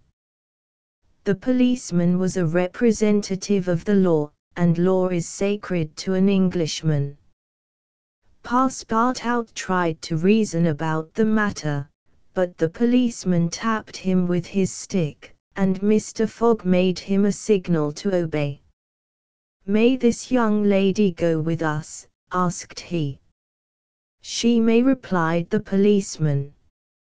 Mr. Fogg, Aouda, and Passepartout were conducted to a porkaigarai, a sort of four-wheeled carriage, drawn by 2 horses, in which they took their places and were driven away. No one spoke during the 20 minutes which elapsed before they reached their destination. They first passed through the black town with its narrow streets, its miserable, dirty huts, and squalid population, then through the European town, which presented a relief in its bright brick mansions, shaded by coconut trees and bristling with masts, where, although it was early morning, elegantly dressed horsemen and handsome equipages were passing back and forth. The carriage stopped before a modest-looking house, which, however, did not have the appearance of a private mansion. The policeman, having requested his prisoners, for so, truly, they might be called, to descend, conducted them into a room with barred windows, and said, "You will appear before Judge Obadiah at 8:30. He then retired, and closed the door. "Why, we are prisoners!" exclaimed Passepartout, falling into a chair. Aouda, with an emotion she tried to conceal, said to Mr. Fogg, "Sir, you must leave me to my fate. It is on my account that you receive this treatment, it is for having saved me." Phileas Fogg contented himself with saying that it was impossible. It was quite unlikely that he should be arrested for preventing a suttee. The complainants would not dare present themselves with such a charge. There was some mistake. Moreover, he would not, in any event, abandon Aouda, but would escort her to Hong Kong. "But the steamer leaves at noon," observed Passepartout, nervously. "We shall be on board by noon," replied his master, placidly. It was said so positively that Passepartout could not help muttering to himself, "Parbleu, that's certain." Before noon we shall be on board." But he was by no means reassured. At 8:30 the door opened, the policeman appeared, and, requesting them to follow him, led the way to an adjoining hall. It was evidently a courtroom, and a crowd of Europeans and natives already occupied the rear of the apartment. Mr. Fogg and his two companions took their places on a bench opposite the desks of the magistrate and his clerk. Immediately after, Judge Obadiah, a fat, round man, followed by the clerk, entered. He proceeded to take down a wig which was hanging on a nail, and put it hurriedly on his head. "The first case," said he. Then, putting his hand to his head, he exclaimed, "Heh! This is not my wig." "No, your worship," returned the clerk, "it is mine." "My dear Mr. Oysterpoof, how can a judge give a wise sentence in a clerk's wig?" The wigs were exchanged. Passepartout was getting nervous, for the hands on the face of the big clock over the judge seemed to go around with terrible rapidity. "The first case," repeated Judge Obadiah. "Phileas Fogg?" demanded Oysterpoof. "I am here," replied Mr. Fogg. "Passepartout?" "Present," responded Passepartout. "Good," said the judge. "You have been looked for, prisoners, for 2 days on the trains from Bombay." "But of what are we accused?" asked Passepartout, impatiently. "You are about to be informed." "I am an English subject, sir," said Mr. Fogg, "and I have the right. Have you been ill-treated?" "Not at all." "Very well. Let the complainants come in." A door was swung open by order of the judge, and 3 Indian priests entered. "That's it," muttered Passepartout. "These are the rogues who were going to burn our young lady." The priests took their places in front of the judge, and the clerk proceeded to read in a loud voice a complaint of sacrilege against Phileas Fogg and his servant, who were accused of having violated a place held consecrated by the Brahmin religion. "You hear the charge?" asked the judge. "Yes, sir," replied Mr. Fogg, consulting his watch, "and I admit it." "You admit it?" "I admit it, and I wish to hear these priests admit, in their turn, what they were going to do at the pagoda of Pillaji." The priests looked at each other. They did not seem to understand what was said. "Yes," cried Passepartout, warmly, "at the pagoda of Pillaji, where they were on the point of burning their victim." The judge stared with astonishment, and the priests were stupefied. "What victim?" said Judge Obadiah. "Burn whom?" "In Bombay itself." "Bombay?" cried Passepartout. "Certainly. We are not talking of the pagoda of Pillaji, but of the pagoda of Malabar Hill, at Bombay." "And as a proof," added the clerk, "here are the desecrator's very shoes, which he left behind him." Whereupon he placed a pair of shoes on his desk. "My shoes!"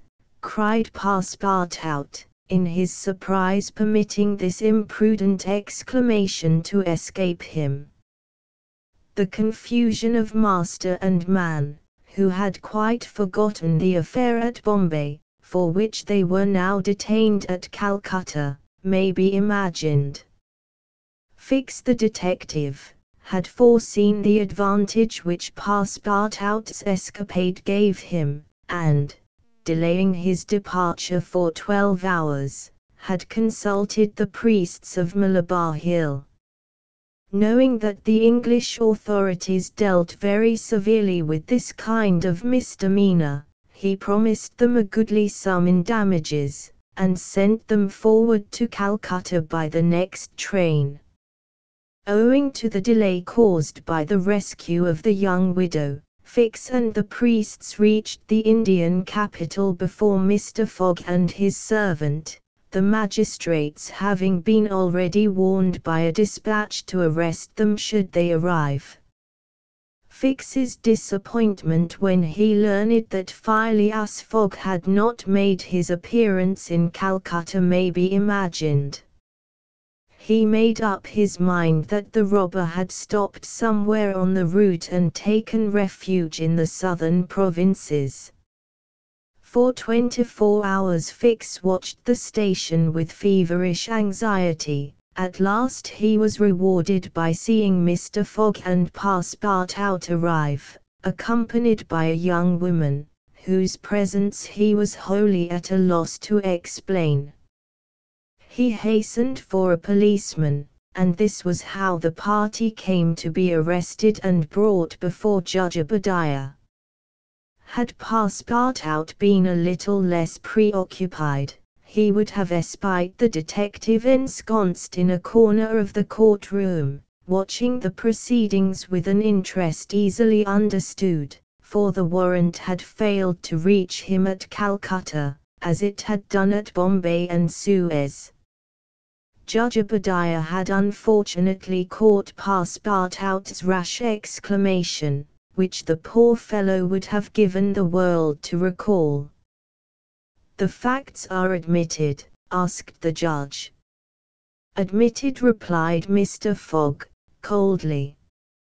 "Inasmuch," resumed the judge, "as the English law protects equally and sternly the religions of the Indian people, and as the man Passepartout has admitted that he violated the sacred pagoda of Malabar Hill, at Bombay, on the 20th of October, I condemn the said Passepartout to imprisonment for 15 days and a fine of £300. £300, cried Passepartout, startled at the largeness of the sum. "Silence," shouted the constable. "And inasmuch," continued the judge, "as it is not proved that the act was not done by the connivance of the master with the servant, and as the master in any case must be held responsible for the acts of his paid servant, I condemn Phileas Fogg to a week's imprisonment and a fine of £150. Fix rubbed his hands softly with satisfaction. If Phileas Fogg could be detained in Calcutta a week, it would be more than time for the warrant to arrive. Passepartout was stupefied. This sentence ruined his master. A wager of £20,000 lost, because he, like a precious fool, had gone into that abominable pagoda. Phileas Fogg, as self-composed as if the judgment did not in the least concern him, did not even lift his eyebrows while it was being pronounced. Just as the clerk was calling the next case, he rose, and said, "I offer bail." "You have that right," returned the judge. Fix's blood ran cold, but he resumed his composure when he heard the judge announce that the bail required for each prisoner would be £1,000. "I will pay it at once," said Mr. Fogg, taking a roll of bank bills from the carpet bag, which Passepartout had by him, and placing them on the clerk's desk. "This sum will be restored to you upon your release from prison," said the judge. "Meanwhile, you are liberated on bail." "Come," said Phileas Fogg to his servant, "But let them at least give me back my shoes," cried Passepartout angrily. "Ah, these are pretty dear shoes," he muttered, as they were handed to him. "More than £1,000 apiece, besides, they pinch my feet." Mr. Fogg, offering his arm to Aouda, then departed, followed by the crestfallen Passepartout.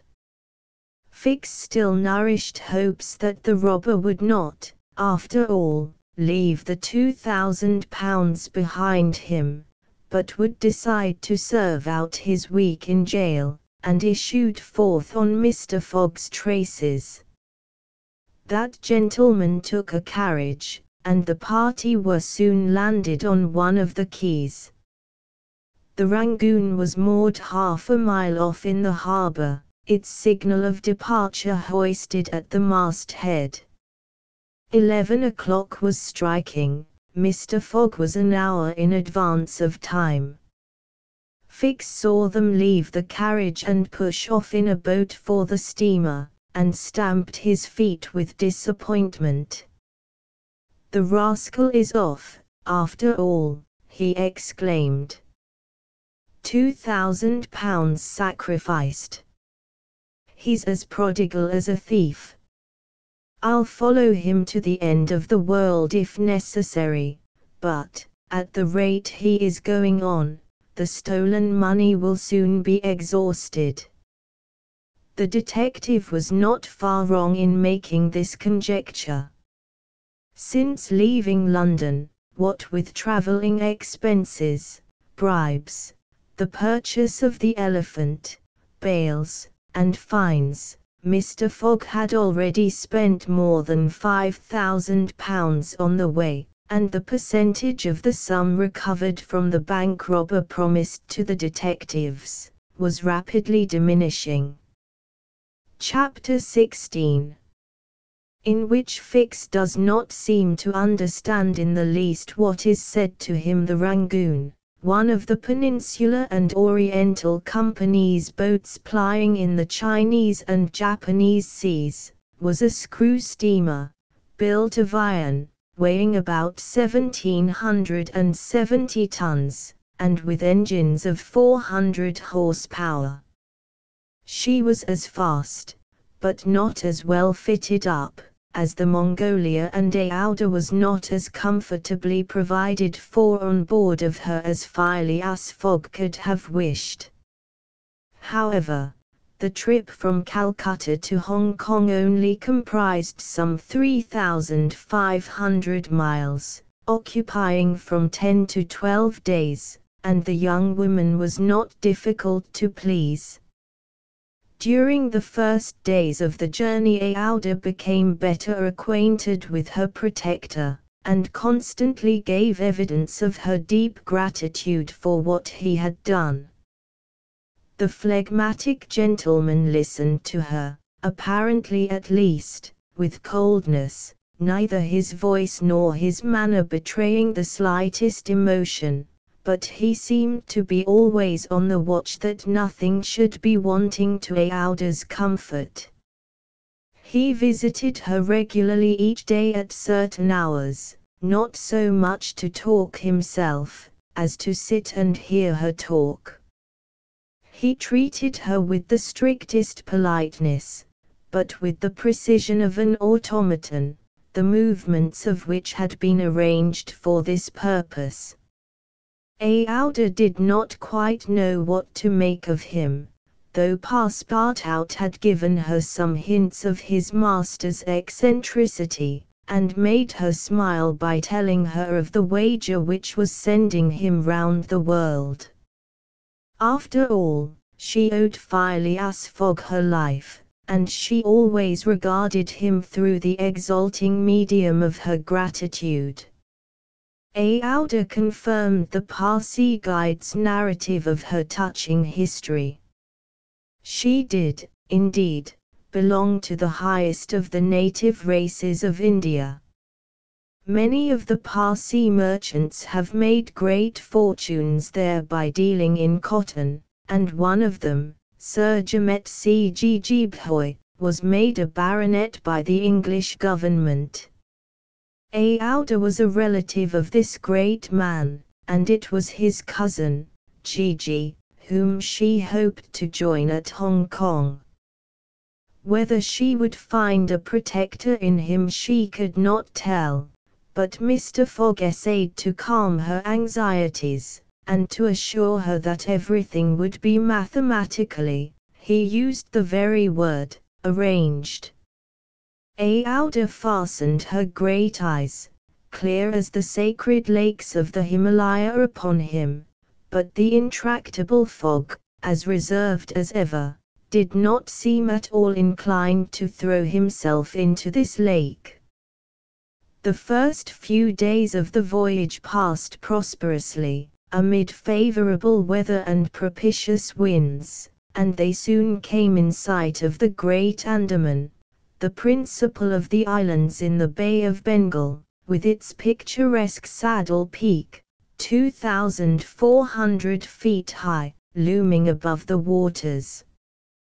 The steamer passed along near the shores, but the savage Papuans, who are in the lowest scale of humanity, but are not, as has been asserted, cannibals, did not make their appearance. The panorama of the islands, as they steamed by them, was superb. Vast forests of palms, ilex, bamboo, teakwood, of the gigantic mimosa, and tree-like ferns covered the foreground, while behind, the graceful outlines of the mountains were traced against the sky, and along the coasts swarmed by thousands the precious swallows whose nests furnish a luxurious dish to the tables of the Celestial Empire. The varied landscape afforded by the Andaman Islands was soon passed, however, and the Rangoon rapidly approached the Straits of Malacca, which gave access to the China Seas. What was Detective Fix, so unluckily drawn on from country to country, doing all this while?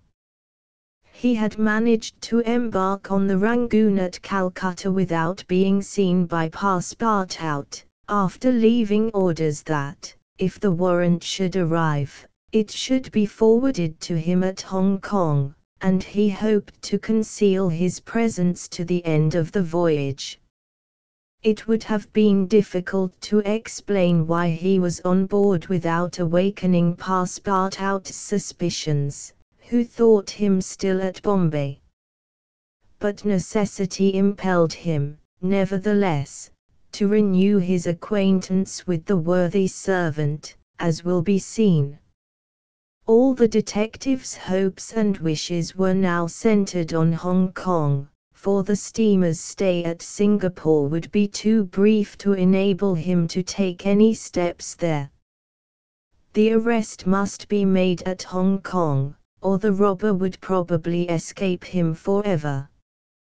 Hong Kong was the last English ground on which he would set foot. Beyond, China, Japan, America offered to Fogg an almost certain refuge. If the warrant should at last make its appearance at Hong Kong, Fix could arrest him and give him into the hands of the local police, and there would be no further trouble. But beyond Hong Kong, a simple warrant would be of no avail, an extradition warrant would be necessary, and that would result in delays and obstacles, of which the rascal would take advantage to elude justice. Fix thought over these probabilities during the long hours which he spent in his cabin, and kept repeating to himself, "Now, either the warrant will be at Hong Kong, in which case I shall arrest my man, or it will not be there, and this time it is absolutely necessary that I should delay his departure. I have failed at Bombay, and I have failed at Calcutta. If I fail at Hong Kong, my reputation is lost. Cost what it may, I must succeed." But how shall I prevent his departure, if that should turn out to be my last resource? Fix made up his mind that, if worst came to worst, he would make a confidant of Passepartout, and tell him what kind of a fellow his master really was. That Passepartout was not Fogg's accomplice, he was very certain. The servant, enlightened by his disclosure, and afraid of being himself implicated in the crime, would doubtless become an ally of the detective. But this method was a dangerous one, only to be employed when everything else had failed. A word from Passepartout to his master would ruin all. The detective was therefore in a sore strait. But suddenly a new idea struck him. The presence of Aouda on the Rangoon in company with Phileas Fogg gave him new material for reflection. Who was this woman? What combination of events had made her Fogg's travelling companion? They had evidently met somewhere between Bombay and Calcutta, but where? Had they met accidentally, or had Fogg gone into the interior purposely in quest of this charming damsel? Fix was fairly puzzled.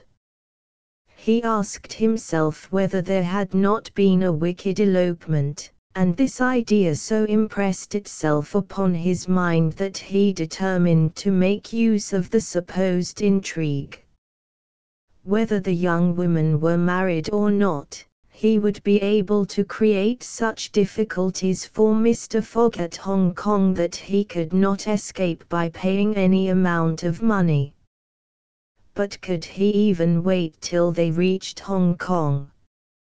Fogg had an abominable way of jumping from one boat to another, and, before anything could be effected, might get full under way again for Yokohama. Fix decided that he must warn the English authorities, and signal the Rangoon before her arrival. This was easy to do, since the steamer stopped at Singapore, whence there is a telegraphic wire to Hong Kong. He finally resolved, moreover, before acting more positively, to question Passepartout. It would not be difficult to make him talk, and, as there was no time to lose, Fix prepared to make himself known.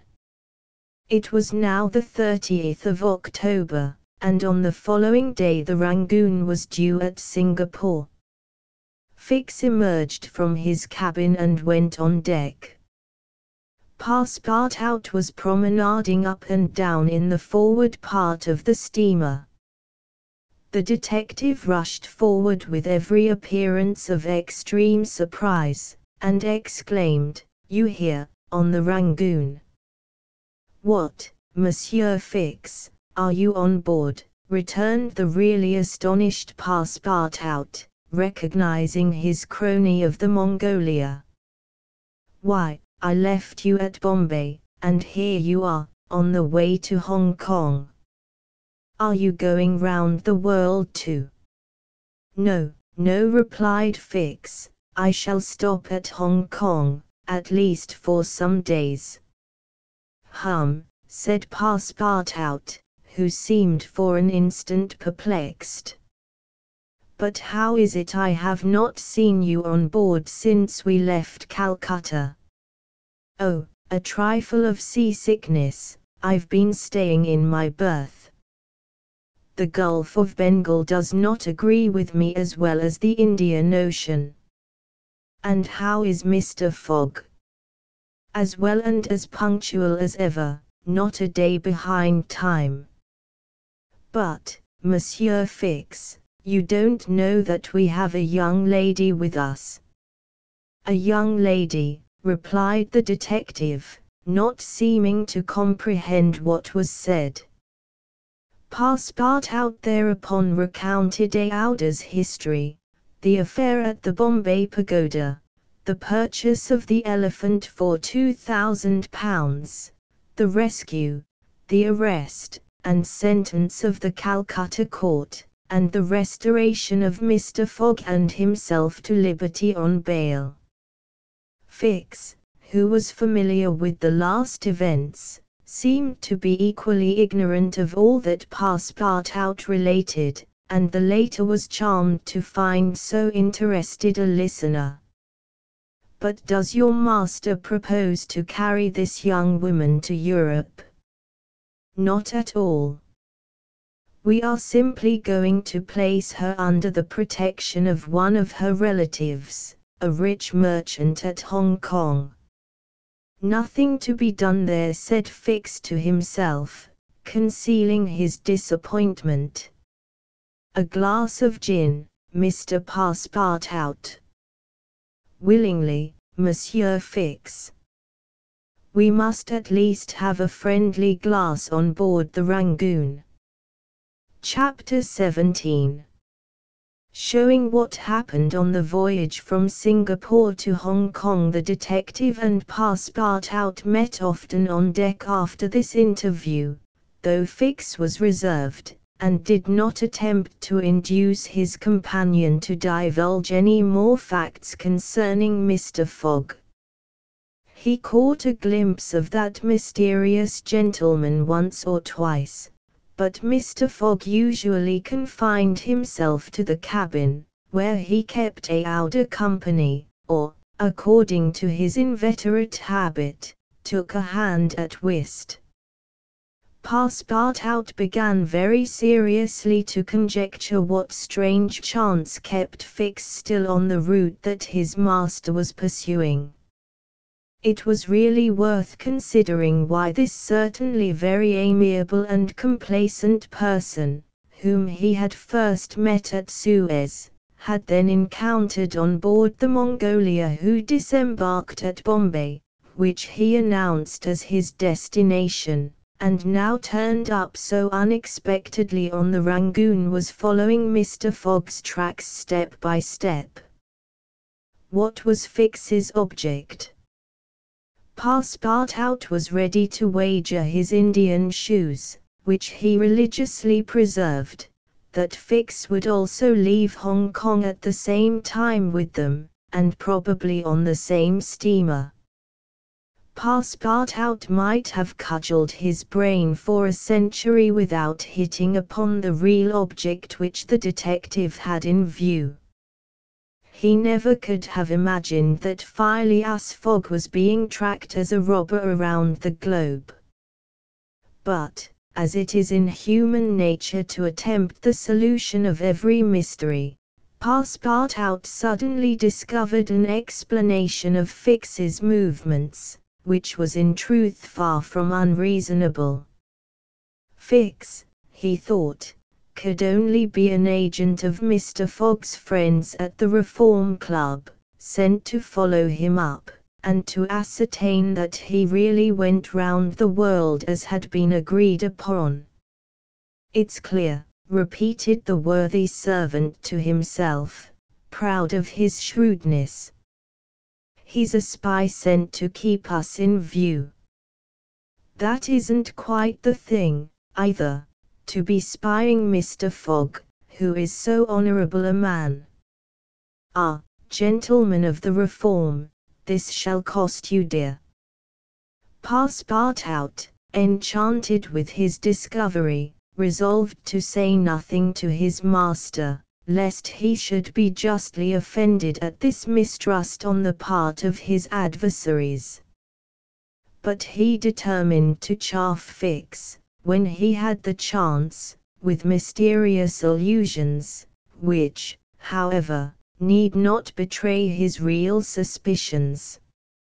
During the afternoon of Wednesday, the 30th of October, the Rangoon entered the Strait of Malacca, which separates the peninsula of that name from Sumatra. The mountainous and craggy islets intercepted the beauties of this noble island from the view of the travellers. The Rangoon weighed anchor at Singapore the next day at 4 a.m., to receive coal, having gained half a day on the prescribed time of her arrival. Phileas Fogg noted this gain in his journal, and then, accompanied by Aouda, who betrayed a desire for a walk on shore, disembarked. Fix, who suspected Mr. Fogg's every movement, followed them cautiously, without being himself perceived, while Passepartout, laughing in his sleeve at Fix's manoeuvres, went about his usual errands. The island of Singapore is not imposing in aspect, for there are no mountains, yet its appearance is not without attractions. It is a park checkered by pleasant highways and avenues. A handsome carriage, drawn by a sleek pair of New Holland horses, carried Phileas Fogg and Aouda into the midst of rows of palms with brilliant foliage, and of clove trees, whereof the cloves form the heart of a half-open flower. Pepper plants replaced the prickly hedges of European fields, sago bushes, large ferns with gorgeous branches, varied the aspect of this tropical clime, while nutmeg trees in full foliage filled the air with a penetrating perfume. Agile and grinning bands of monkeys skipped about in the trees, nor were tigers wanting in the jungles. After a drive of 2 hours through the country, Aouda and Mr. Fogg returned to the town, which is a vast collection of heavy-looking, irregular houses, surrounded by charming gardens rich in tropical fruits and plants, and at 10 o'clock they re-embarked, closely followed by the detective, who had kept them constantly in sight. Passepartout, who had been purchasing several dozen mangoes, a fruit as large as good-sized apples, of a dark brown color outside and a bright red within, and whose white pulp, melting in the mouth, affords gourmands a delicious sensation, was waiting for them on deck. He was only too glad to offer some mangoes to Aouda, who thanked him very gracefully for them. At 11 o'clock the Rangoon rode out of Singapore harbour, and in a few hours the high mountains of Malacca, with their forests, inhabited by the most beautiful furred tigers in the world, were lost to view. Singapore is distant some 1,300 miles from the island of Hong Kong, which is a little English colony near the Chinese coast. Phileas Fogg hoped to accomplish the journey in 6 days, so as to be in time for the steamer which would leave on the 6th of November for Yokohama, the principal Japanese port. The Rangoon had a large quota of passengers, many of whom disembarked at Singapore, among them a number of Indians, Ceylonese, Chinamen, Malays, and Portuguese, mostly second-class travelers. The weather, which had hitherto been fine, changed with the last quarter of the moon. The sea rolled heavily, and the wind at intervals rose almost to a storm, but happily blew from the southwest, and thus aided the steamer's progress. The captain as often as possible put up his sails, and under the double action of steam and sail the vessel made rapid progress along the coasts of Annam and Cochin China.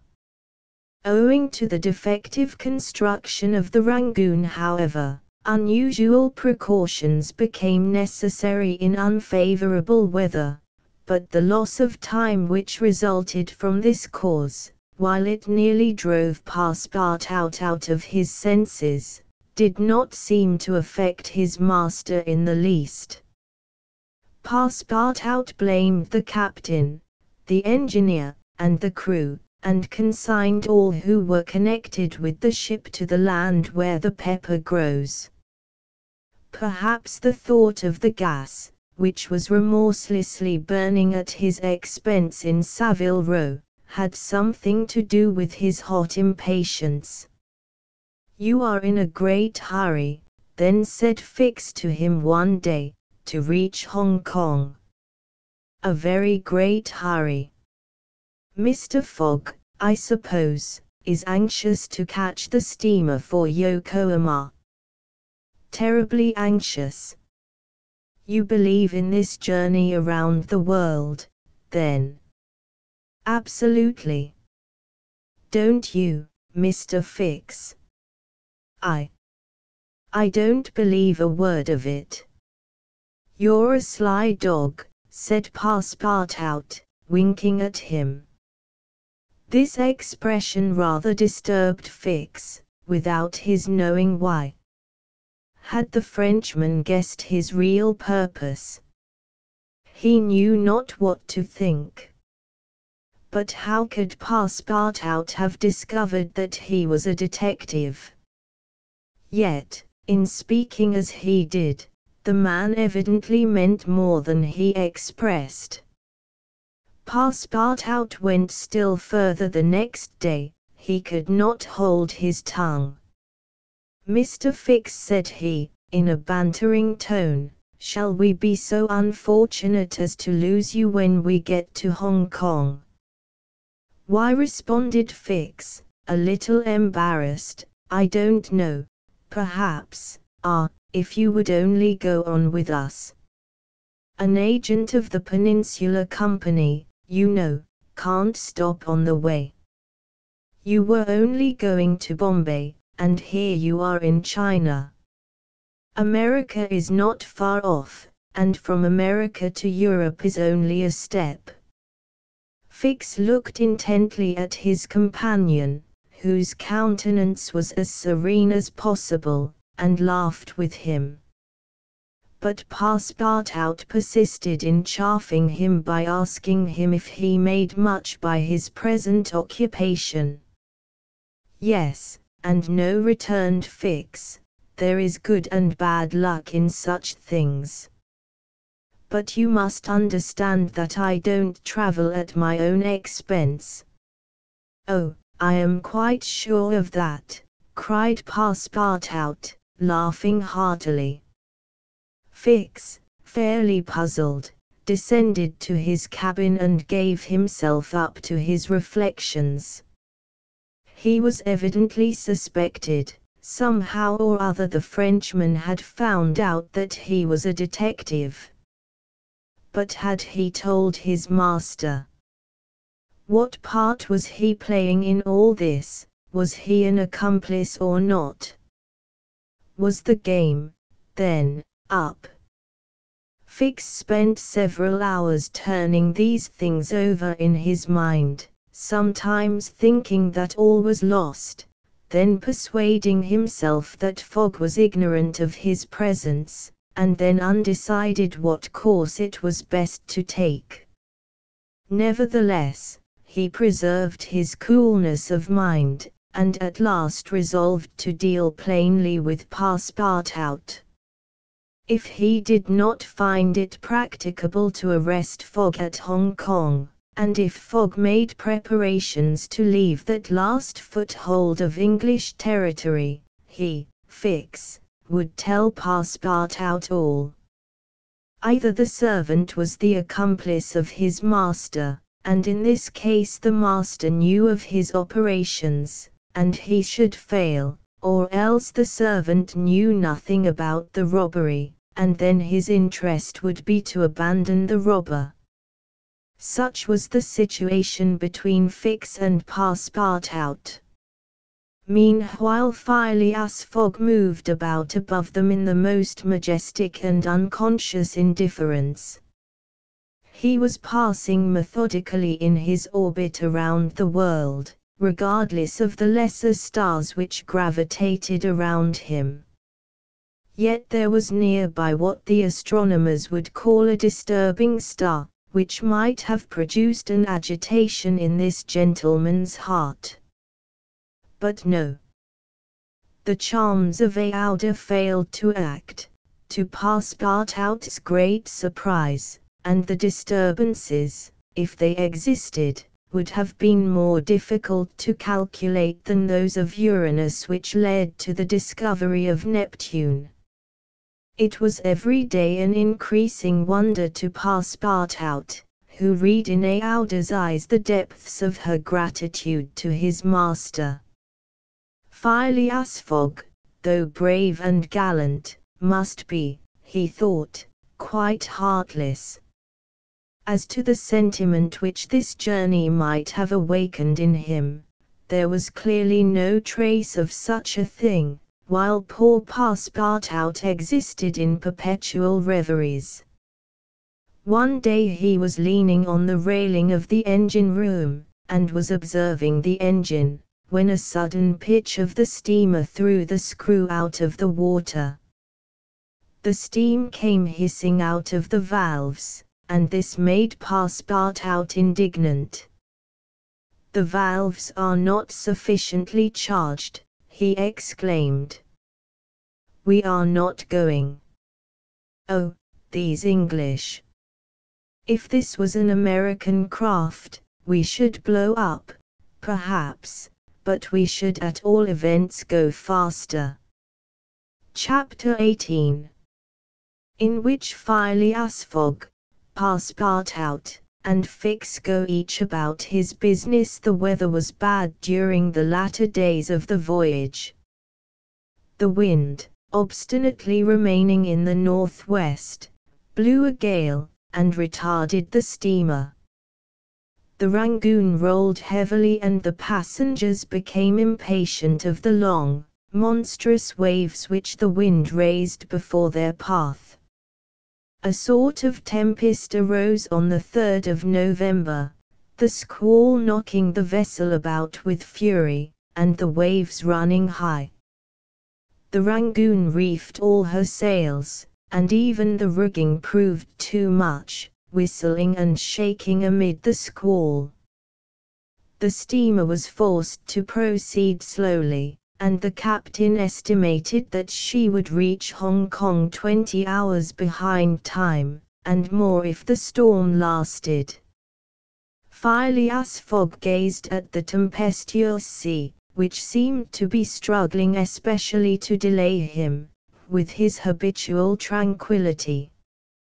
He never changed countenance for an instant, though a delay of 20 hours, by making him too late for the Yokohama boat, would almost inevitably cause the loss of the wager. But this man of nerve manifested neither impatience nor annoyance. It seemed as if the storm were a part of his program, and had been foreseen.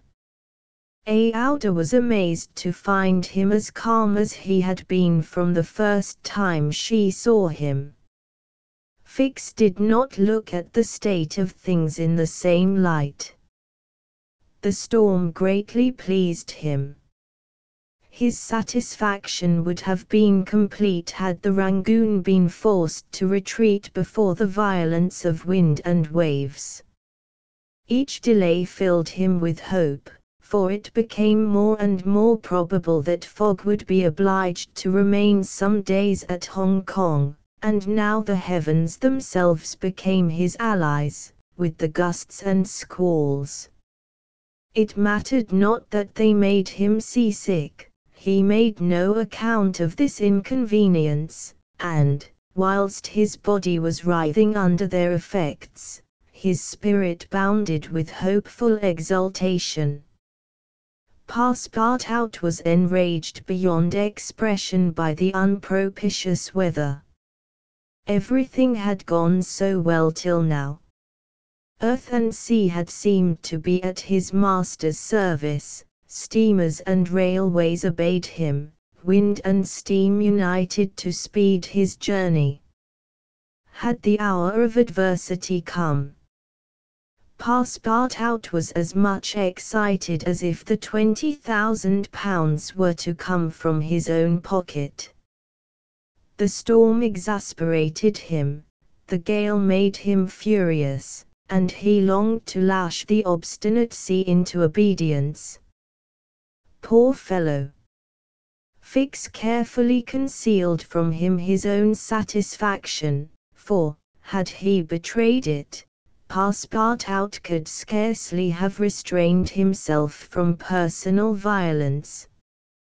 Passepartout remained on deck as long as the tempest lasted, being unable to remain quiet below, and taking it into his head to aid the progress of the ship by lending a hand with the crew. He overwhelmed the captain, officers, and sailors, who could not help laughing at his impatience, with all sorts of questions. He wanted to know exactly how long the storm was going to last, whereupon he was referred to the barometer, which seemed to have no intention of rising. Passepartout shook it, but with no perceptible effect, for neither shaking nor maledictions could prevail upon it to change its mind. On the 4th, however, the sea became more calm, and the storm lessened its violence. The wind veered southward, and was once more favorable. Passepartout cleared up with the weather. Some of the sails were unfurled, and the Rangoon resumed its most rapid speed. The time lost could not, however, be regained. Land was not signaled until 5 o'clock on the morning of the 6th. The steamer was due on the 5th. Phileas Fogg was 24 hours behindhand, and the Yokohama steamer would, of course, be missed. The pilot went on board at 6, and took his place on the bridge, to guide the Rangoon through the channels to the port of Hong Kong. Passepartout longed to ask him if the steamer had left for Yokohama, but he dared not, for he wished to preserve the spark of hope, which still remained till the last moment. He had confided his anxiety to Fix, who, the sly rascal, tried to console him by saying that Mr. Fogg would be in time if he took the next boat, but this only put Passepartout in a passion. Mr. Fogg, bolder than his servant, did not hesitate to approach the pilot, and tranquilly ask him if he knew when a steamer would leave Hong Kong for Yokohama. "At high tide tomorrow morning," answered the pilot. "Ah," said Mr. Fogg, without betraying any astonishment. Passepartout, who heard what passed, would willingly have embraced the pilot, while Fix would have been glad to twist his neck. "What is the steamer's name?" asked Mr. Fogg. "The Carnatic." "Ought she not to have gone yesterday?" "Yes, sir, but they had to repair one of her boilers, and so her departure was postponed till tomorrow." "Thank you," returned Mr. Fogg, descending mathematically to the saloon. Passepartout clasped the pilot's hand and shook it heartily in his delight, exclaiming, "Pilot, you are the best of good fellows." The pilot probably does not know to this day why his responses won him this enthusiastic greeting. He remounted the bridge, and guided the steamer through the flotilla of junks, tankers, and fishing boats which crowd the harbor of Hong Kong. At 1 o'clock the Rangoon was at the quay, and the passengers were going ashore. Chance had strangely favored Phileas Fogg, for had not the Carnatic been forced to lie over for repairing her boilers, she would have left on the 6th of November, and the passengers for Japan would have been obliged to await for a week the sailing of the next steamer. Mr. Fogg was, it is true, 24 hours behind his time, but this could not seriously imperil the remainder of his tour.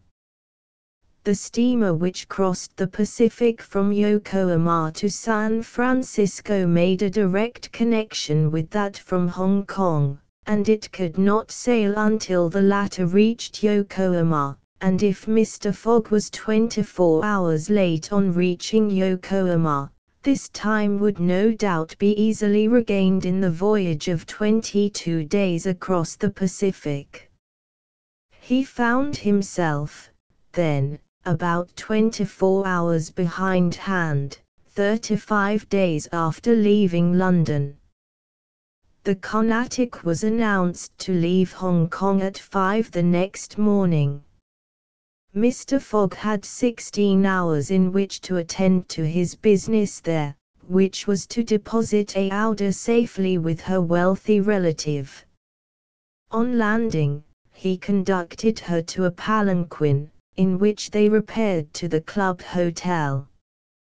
A room was engaged for the young woman, and Mr. Fogg, after seeing that she wanted for nothing, set out in search of her cousin Gigi.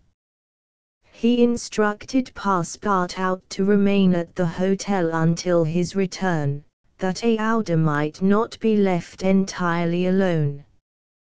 Mr. Fogg repaired to the Exchange, where, he did not doubt, everyone would know so wealthy and considerable a personage as the Parsi merchant. Meeting a broker, he made the inquiry, to learn that Gigi had left China 2 years before, and, retiring from business with an immense fortune, had taken up his residence in Europe, in Holland. The broker thought, with the merchants of which country he had principally traded. Phileas Fogg returned to the hotel, begged a moment's conversation with Aouda, and without more ado, apprised her that Gigi was no longer at Hong Kong, but probably in Holland. Aouda at first said nothing. She passed her hand across her forehead, and reflected a few moments. Then, in her sweet, soft voice, she said, "What ought I to do, Mr. Fogg?" "It is very simple," responded the gentleman. "Go on to Europe." "But I cannot intrude." "You do not intrude, nor do you in the least embarrass my project." Passepartout. "Monsieur, go to the Carnatic and engage 3 cabins." Passepartout, delighted that the young woman, who was very gracious to him, was going to continue the journey with them, went off at a brisk gait to obey his master's order. Chapter 19, in which Passepartout takes a too great interest in his master, and what comes of it. Hong Kong is an island which came into the possession of the English by the Treaty of Nankin, after the War of 1842, and the colonizing genius of the English has created upon it an important city and an excellent port. The island is situated at the mouth of the Canton River, and is separated by about 60 miles from the Portuguese town of Macau, on the opposite coast. Hong Kong has beaten Macau in the struggle for the Chinese trade, and now the greater part of the transportation of Chinese goods finds its depot at the former place. Docks, hospitals, wharves, a Gothic cathedral, a government house, macadamized streets, give to Hong Kong the appearance of a town in Kent or Surrey transferred by some strange magic to the Antipodes. Passepartout wandered, with his hands in his pockets, towards the Victoria Port, gazing as he went at the curious palanquins and other modes of conveyance, and the groups of Chinese, Japanese, and Europeans who passed to and fro in the streets. Hong Kong seemed to him not unlike Bombay, Calcutta, and Singapore, since, like them, it betrayed everywhere the evidence of English supremacy. At the Victoria port he found a confused mass of ships of all nations, English, French, American, and Dutch, men of war and trading vessels, Japanese and Chinese junks, sempers, tankers, and flower boats, which formed so many floating parterres.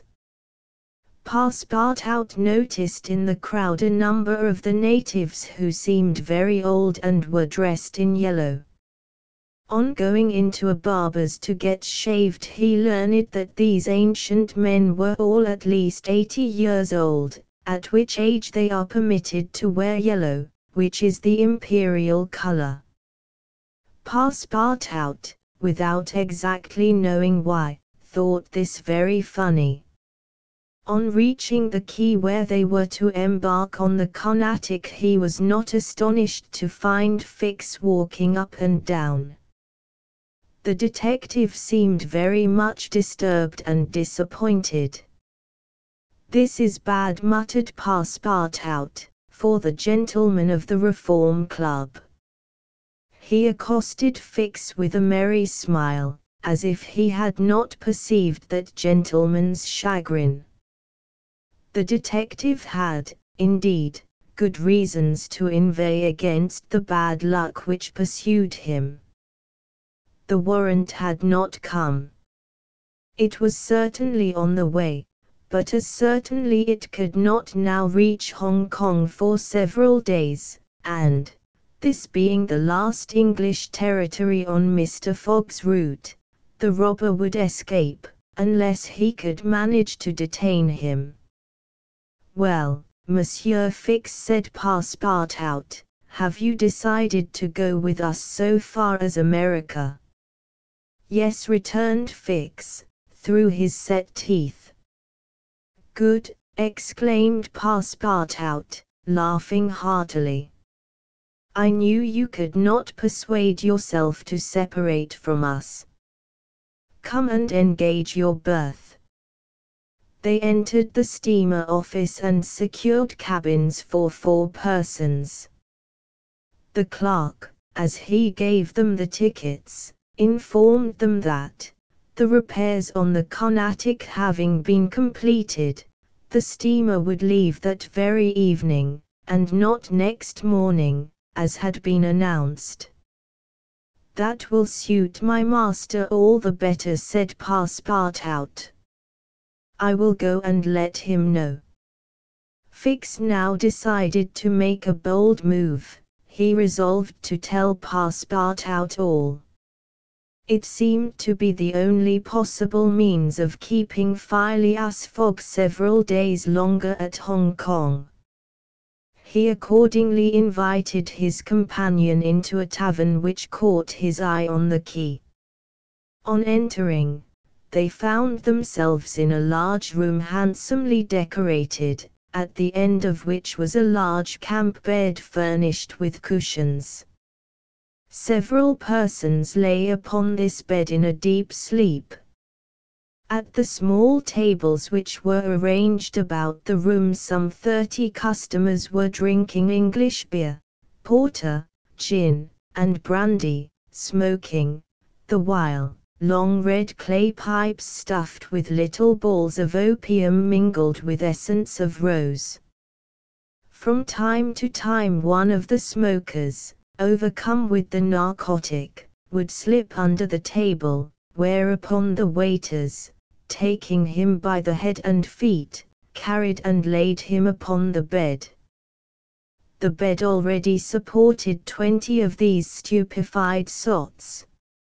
Fix and Passepartout saw that they were in a smoking house haunted by those wretched, cadaverous, idiotic creatures to whom the English merchants sell every year the miserable drug called opium, to the amount of £1,400,000, thousands devoted to one of the most despicable vices which afflict humanity. The Chinese government has in vain attempted to deal with the evil by stringent laws. It passed gradually from the rich, to whom it was at first exclusively reserved, to the lower classes, and then its ravages could not be arrested. Opium is smoked everywhere, at all times, by men and women, in the Celestial Empire, and, once accustomed to it, the victims cannot dispense with it, except by suffering horrible bodily contortions and agonies. A great smoker can smoke as many as 8 pipes a day, but he dies in 5 years. It was in one of these dens that Fix and Passepartout, in search of a friendly glass, found themselves. Passepartout had no money, but willingly accepted Fix's invitation in the hope of returning the obligation at some future time. They ordered 2 bottles of port, to which the Frenchman did ample justice, whilst Fix observed him with close attention. They chatted about the journey, and Passepartout was especially merry at the idea that Fix was going to continue it with them. When the bottles were empty, however, he rose to go and tell his master of the change in the time of the sailing of the Carnatic. Fix caught him by the arm, and said, "Wait a moment." "What for, Mr. Fix?" "I want to have a serious talk with you." "A serious talk," cried Passepartout, drinking up the little wine that was left in the bottom of his glass. "Well, we'll talk about it tomorrow, I haven't time now." "Stay. What I have to say concerns your master." Passepartout, at this, looked attentively at his companion. Fix's face seemed to have a singular expression. He resumed his seat. "What is it that you have to say?" Fix placed his hand upon Passepartout's arm, and, lowering his voice, said, "You have guessed who I am." "Parbleu," said Passepartout, smiling. "Then I'm going to tell you everything, now that I know everything, my friend." "Ah, that's very good. But go on, go on. First, though, let me tell you that those gentlemen have put themselves to a useless expense." "Useless," said Fix. "You speak confidently. It's clear that you don't know how large the sum is." "Of course I do," returned Passepartout. £20,000. "55,000, answered Fix, pressing his companion's hand. "What?" cried the Frenchman. "Has Monsieur Fogg dead? £55,000. Well, there's all the more reason for not losing an instant," he continued, getting up hastily. Fix pushed Passepartout back in his chair, and resumed, £55,000, and if I succeed, I get £2,000. If you'll help me, I'll let you have 500 of them." "Help you?" cried Passepartout, whose eyes were standing wide open. "Yes, help me keep Mr. Fogg here for 2 or 3 days." "Why, what are you saying?" "Those gentlemen are not satisfied with following my master and suspecting his honor, but they must try to put obstacles in his way. I blush for them." "What do you mean?" "I mean that it is a piece of shameful trickery. They might as well waylay Mr. Fogg and put his money in their pockets." That's just what we count on doing. It's a conspiracy, then cried Passepartout, who became more and more excited as the liquor mounted in his head, for he drank without perceiving it. A real conspiracy. And gentlemen, too. Bah! Fix began to be puzzled. Members of the Reform Club, continued Passepartout. You must know, Monsieur Fix, that my master is an honest man, and that, when he makes a wager, he tries to win it fairly. But who do you think I am? Asked Fix, looking at him intently. Parbleu! An agent of the members of the Reform Club, sent out here to interrupt my master's journey. But, though I found you out some time ago, I've taken good care to say nothing about it to Mr. Fogg. He knows nothing, then. Nothing, replied Passepartout, again emptying his glass. The detective passed his hand across his forehead, hesitating before he spoke again. What should he do? Passepartout's mistake seemed sincere, but it made his design more difficult. It was evident that the servant was not the master's accomplice, as Fix had been inclined to suspect. Well, said the detective to himself, as he is not an accomplice, he will help me.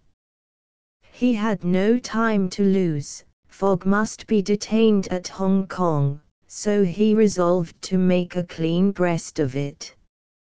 Listen to me, said Fix abruptly. I am not, as you think, an agent of the members of the Reform Club, bah, retorted Passepartout, with an air of raillery. I am a police detective, sent out here by the London office. You, a detective? I will prove it. Here is my commission. Passepartout was speechless with astonishment when Fix displayed this document, the genuineness of which could not be doubted. Mr. Fogg's wager, resumed Fix, is only a pretext, of which you and the gentlemen of the Reform are dupes. He had a motive for securing your innocent complicity. But why? Listen. On the 28th of last September a robbery of £55,000 was committed at the Bank of England by a person whose description was fortunately secured. Here is his description, it answers exactly to that of Mr. Phileas Fogg. What nonsense, cried Passepartout, striking the table with his fist. My master is the most honourable of men. How can you tell? You know scarcely anything about him. You went into his service the day he came away, and he came away on a foolish pretext, without trunks, and carrying a large amount in bank notes. And yet you are bold enough to assert that he is an honest man. Yes, yes, repeated the poor fellow, mechanically. Would you like to be arrested as his accomplice? Passepartout, overcome by what he had heard, held his head between his hands, and did not dare to look at the detective. Phileas Fogg, the saviour of Aouda, that brave and generous man, a robber. And yet how many presumptions there were against him. Passepartout essayed to reject the suspicions which forced themselves upon his mind. He did not wish to believe that his master was guilty. Well, what do you want of me? Said he, at last, with an effort. See here, replied Fix, I have tracked Mr. Fogg to this place, but as yet I have failed to receive the warrant of arrest for which I sent to London.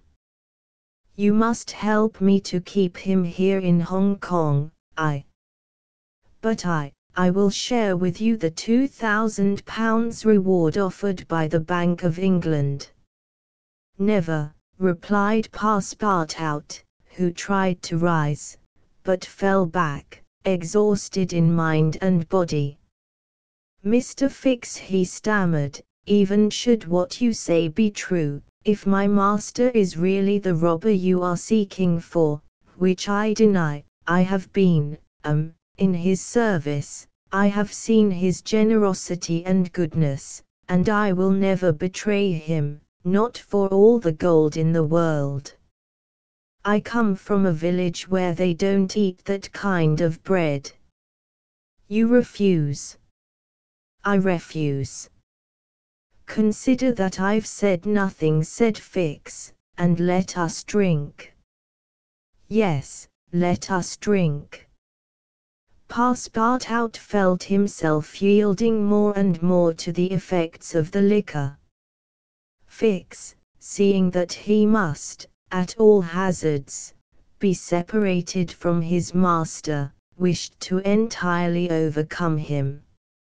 Some pipes full of opium lay upon the table. Fix slipped one into Passepartout's hand.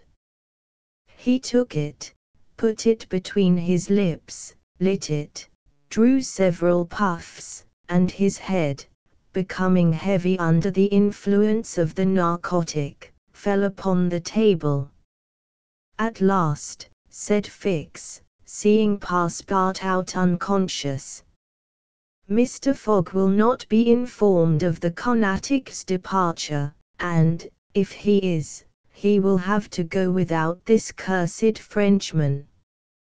And, after paying his bill, Fix left the tavern. Chapter XX, in which Fix comes face to face with Phileas Fogg. While these events were passing at the opium house, Mr. Fogg, unconscious of the danger he was in of losing the steamer, was quietly escorting Aouda about the streets of the English quarter, making the necessary purchases for the long voyage before them.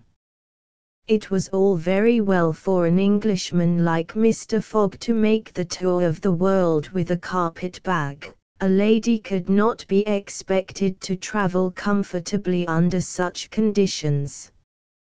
He acquitted his task with characteristic serenity, and invariably replied to the remonstrances of his fair companion, who was confused by his patience and generosity. "It is in the interest of my journey, a part of my program." The purchases made, they returned to the hotel, where they dined at a sumptuously served table d'hôte, after which Aouda, shaking hands with her protector after the English fashion, retired to her room for rest. Mr. Fogg absorbed himself throughout the evening in the perusal of the Times and Illustrated London News. Had he been capable of being astonished at anything, it would have been not to see his servant return at bedtime.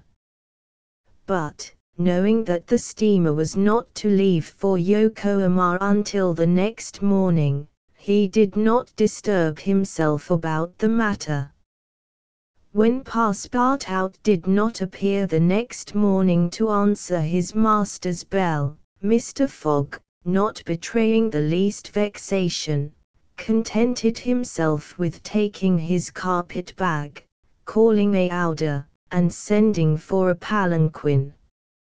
It was then 8 o'clock. At 9:30, it being then high tide, the Carnatic would leave the harbour.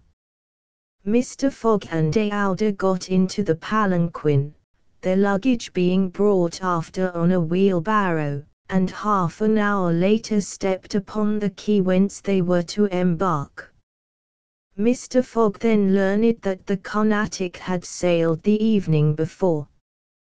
He had expected to find not only the steamer, but his domestic, and was forced to give up both, but no sign of disappointment appeared on his face, and he merely remarked to Aouda, "It is an accident, madam, nothing more." At this moment a man who had been observing him attentively approached. It was Fix, who, bowing, addressed Mr. Fogg. "Were you not, like me, sir, a passenger by the Rangoon which arrived yesterday?" "I was, sir," replied Mr. Fogg coldly. "But I have not the honor. Pardon me, I thought I should find your servant here." "Do you know where he is, sir?" asked Aouda anxiously. "What?" responded Fix, feigning surprise. "Is he not with you?" "No," said Aouda. "He has not made his appearance since yesterday." "Could he have gone on board the Carnatic without us?" "Without you, madam," answered the detective. "Excuse me, did you intend to sail in the Carnatic?" "Yes, sir." "So did I, madam, and I am excessively disappointed. The Carnatic, its repairs being completed, left Hong Kong 12 hours before the stated time, without any notice being given, and we must now wait a week for another steamer." As he said a week, Fix felt his heart leap for joy. Fogg detained at Hong Kong for a week.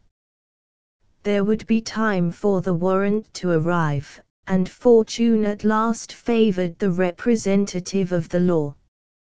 His horror may be imagined when he heard Mr. Fogg say, in his placid voice, "But there are other vessels besides the Carnatic, it seems to me, in the harbor of Hong Kong."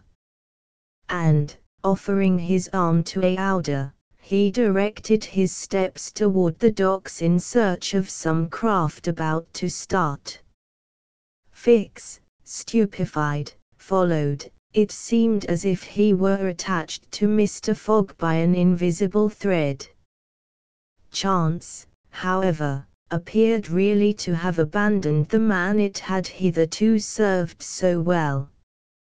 For 3 hours Phileas Fogg wandered about the docks, with the determination, if necessary, to charter a vessel to carry him to Yokohama, but he could only find vessels which were loading or unloading, and which could not therefore set sail. Fix began to hope again.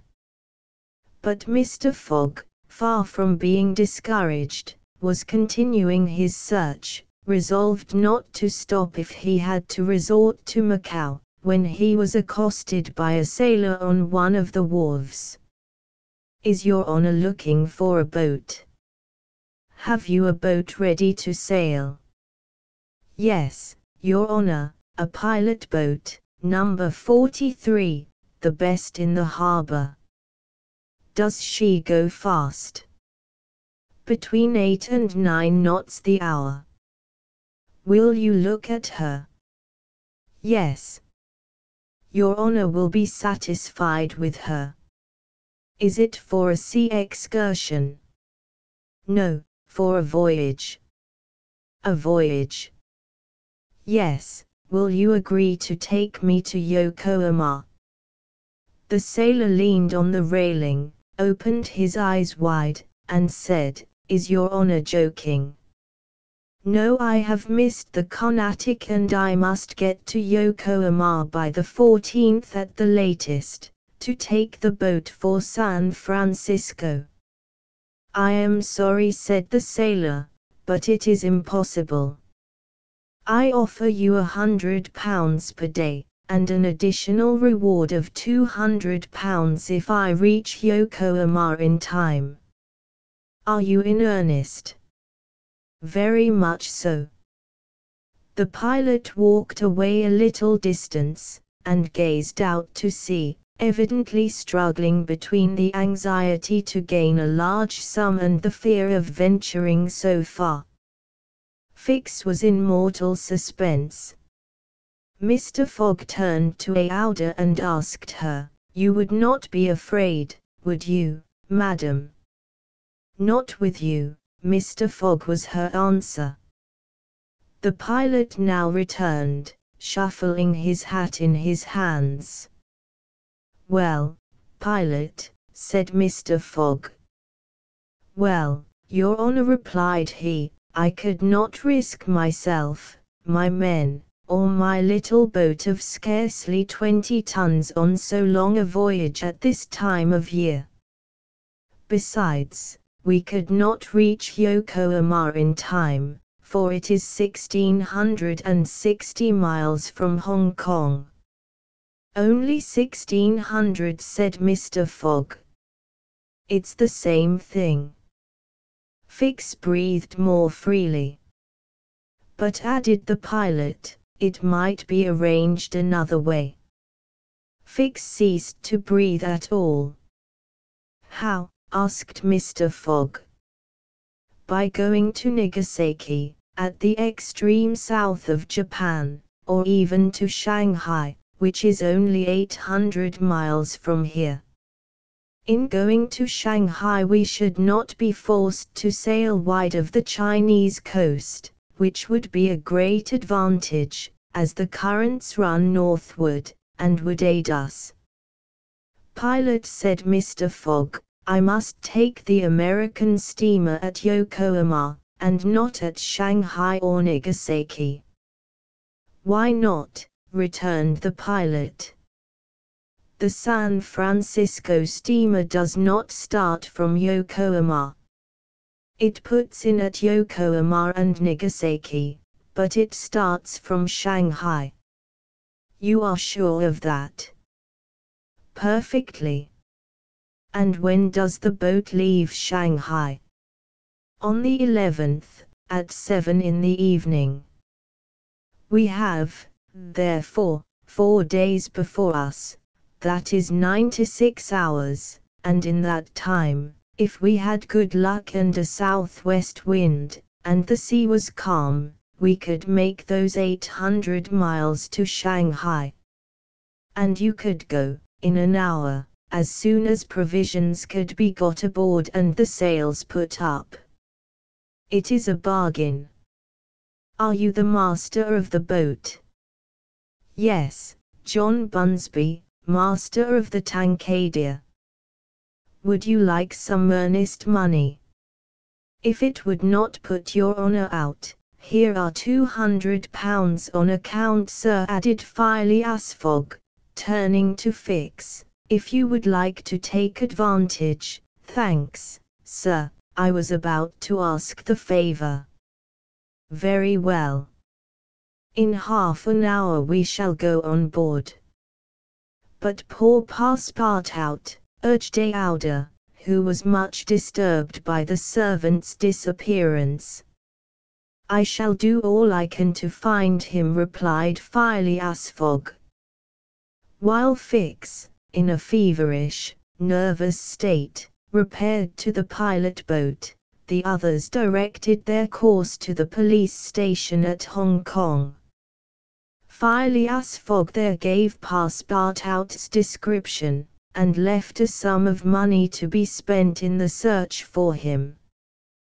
The same formalities having been gone through at the French consulate, and the palanquin having stopped at the hotel for the luggage, which had been sent back there, they returned to the wharf. It was now 3 o'clock, and pilot boat number 43, with its crew on board, and its provisions stored away, was ready for departure. The Tancadia was a neat little craft of 20 tons, as gracefully built as if she were a racing yacht. Her shining copper sheathing, her galvanized iron work, her deck, white as ivory, betrayed the pride taken by John Bunsby in making her presentable. Her 2 masts leaned a trifle backward, She carried brigantine, foresail, storm jib, and standing jib, and was well rigged for running before the wind, and she seemed capable of brisk speed, which, indeed, she had already proved by gaining several prizes in pilot boat races. The crew of the Tankadere was composed of John Bunsby, the master, and 4 hardy mariners, who were familiar with the Chinese seas. John Bunsby, himself, a man of 45 or thereabouts, vigorous, sunburnt, with a sprightly expression of the eye, and energetic and self-reliant countenance, would have inspired confidence in the most timid. Phileas Fogg and Aouda went on board, where they found Fix already installed. Below deck was a square cabin, of which the walls bulged out in the form of cots, above a circular divan. In the center was a table provided with a swinging lamp. The accommodation was confined, but neat. "I am sorry to have nothing better to offer you," said Mr. Fogg to Fix, who bowed without responding. The detective had a feeling akin to humiliation in profiting by the kindness of Mr. Fogg. "It's certain," thought he, "the rascal as he is a polite one." The sails and the English flag were hoisted at 10 minutes past 3. Mr. Fogg and Aouda, who were seated on deck, cast a last glance at the quay, in the hope of espying Passepartout. Fix was not without his fears lest chance should direct the steps of the unfortunate servant, whom he had so badly treated, in this direction, in which case an explanation the reverse of satisfactory to the detective must have ensued. But the Frenchman did not appear, and, without doubt, was still lying under the stupefying influence of the opium. John Bunsby, master, at length gave the order to start, and the Tankadere, taking the wind under her brigantine, foresail, and standing jib, bounded briskly forward over the waves. Chapter XXI, in which the master of the Tankadere runs great risk of losing a reward of £200. This voyage of 800 miles was a perilous venture on a craft of 20 tons, and at that season of the year. The Chinese seas are usually boisterous, subject to terrible gales of wind, and especially during the equinoxes, and it was now early November. It would clearly have been to the master's advantage to carry his passengers to Yokohama, since he was paid a certain sum per day, but he would have been rash to attempt such a voyage, and it was imprudent even to attempt to reach Shanghai. But John Bunsby believed in the Tankadere, which rode on the waves like a seagull, and perhaps he was not wrong. Late in the day they passed through the capricious channels of Hong Kong, and the Tankadere, impelled by favorable winds, conducted herself admirably. "I do not need, pilot," said Phileas Fogg, when they got into the open sea, "to advise you to use all possible speed. Trust me, your honor. We are carrying all the sail the wind will let us. The poles would add nothing, and are only used when we are going into port. It's your trade, not mine, pilot, and I confide in you."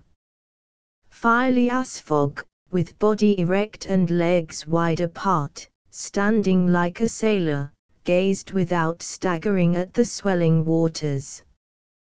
The young woman, who was seated aft, was profoundly affected as she looked out upon the ocean, darkening now with the twilight, on which she had ventured in so frail a vessel. Above her head rustled the white sails, which seemed like great white wings. The boat, carried forward by the wind, seemed to be flying in the air. Night came. The moon was entering her first quarter, and her insufficient light would soon die out in the mist on the horizon. Clouds were rising from the east, and already overcast a part of the heavens. The pilot had hung out his lights, which was very necessary in these seas crowded with vessels bound landward, for collisions are not uncommon occurrences, and, at the speed she was going, the least shock would shatter the gallant little craft. Fix, seated in the bow, gave himself up to meditation. He kept apart from his fellow travelers, knowing Mr. Fogg's taciturn tastes. Besides, he did not quite like to talk to the man whose favors he had accepted. He was thinking, too, of the future. It seemed certain that Fogg would not stop at Yokohama, but would at once take the boat for San Francisco, and the vast extent of America would ensure him impunity and safety. Fogg's plan appeared to him the simplest in the world. Instead of sailing directly from England to the United States, like a common villain, he had traversed 3/4 of the globe, so as to gain the American continent more surely, and there, after throwing the police off his track, he would quietly enjoy himself with the fortune stolen from the bank. But, once in the United States, what should he, Fix, do? Should he abandon this man? No, 100 times no.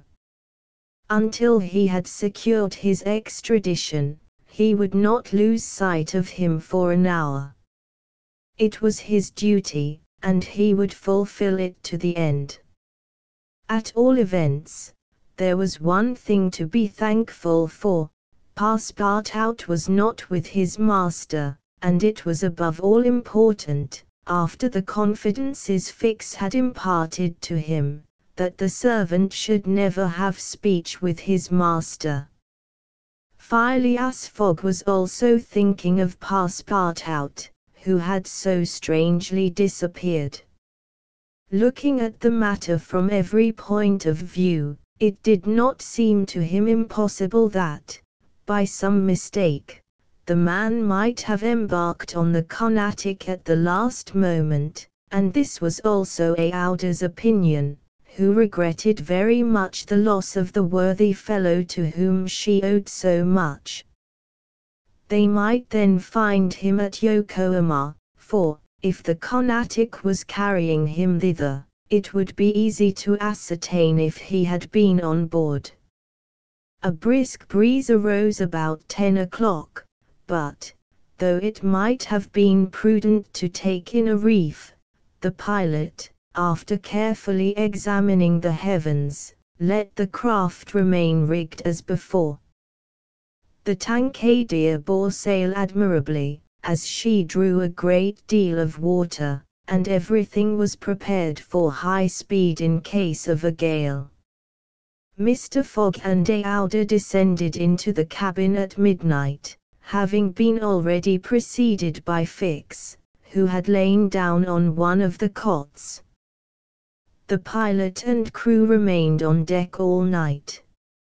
At sunrise the next day, which was the 8th of November, the boat had made more than 100 miles. The log indicated a mean speed of between 8 and 9 miles. The Tankadere still carried all sail, and was accomplishing her greatest capacity of speed. If the wind held as it was, the chances would be in her favor. During the day she kept along the coast, where the currents were favorable, The coast, irregular in profile, and visible sometimes across the clearings, was at most 5 miles distant. The sea was less boisterous, since the wind came off land, a fortunate circumstance for the boat, which would suffer, owing to its small tonnage, by a heavy surge on the sea. The breeze subsided a little towards noon, and set in from the southwest. The pilot put up his poles, but took them down again within 2 hours, as the wind freshened up anew.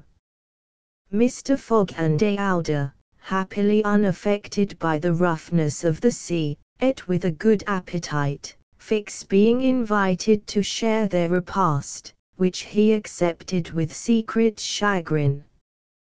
To travel at this man's expense and live upon his provisions was not palatable to him.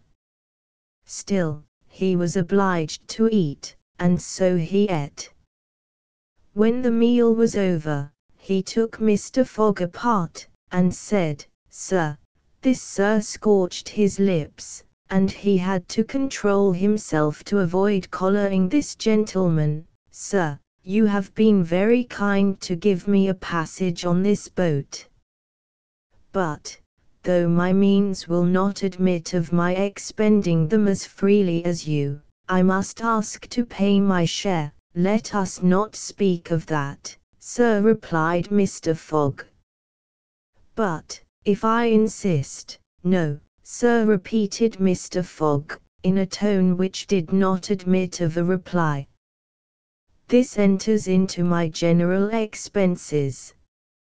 Fix, as he bowed, had a stifled feeling, and, going forward, where he ensconced himself, did not open his mouth for the rest of the day.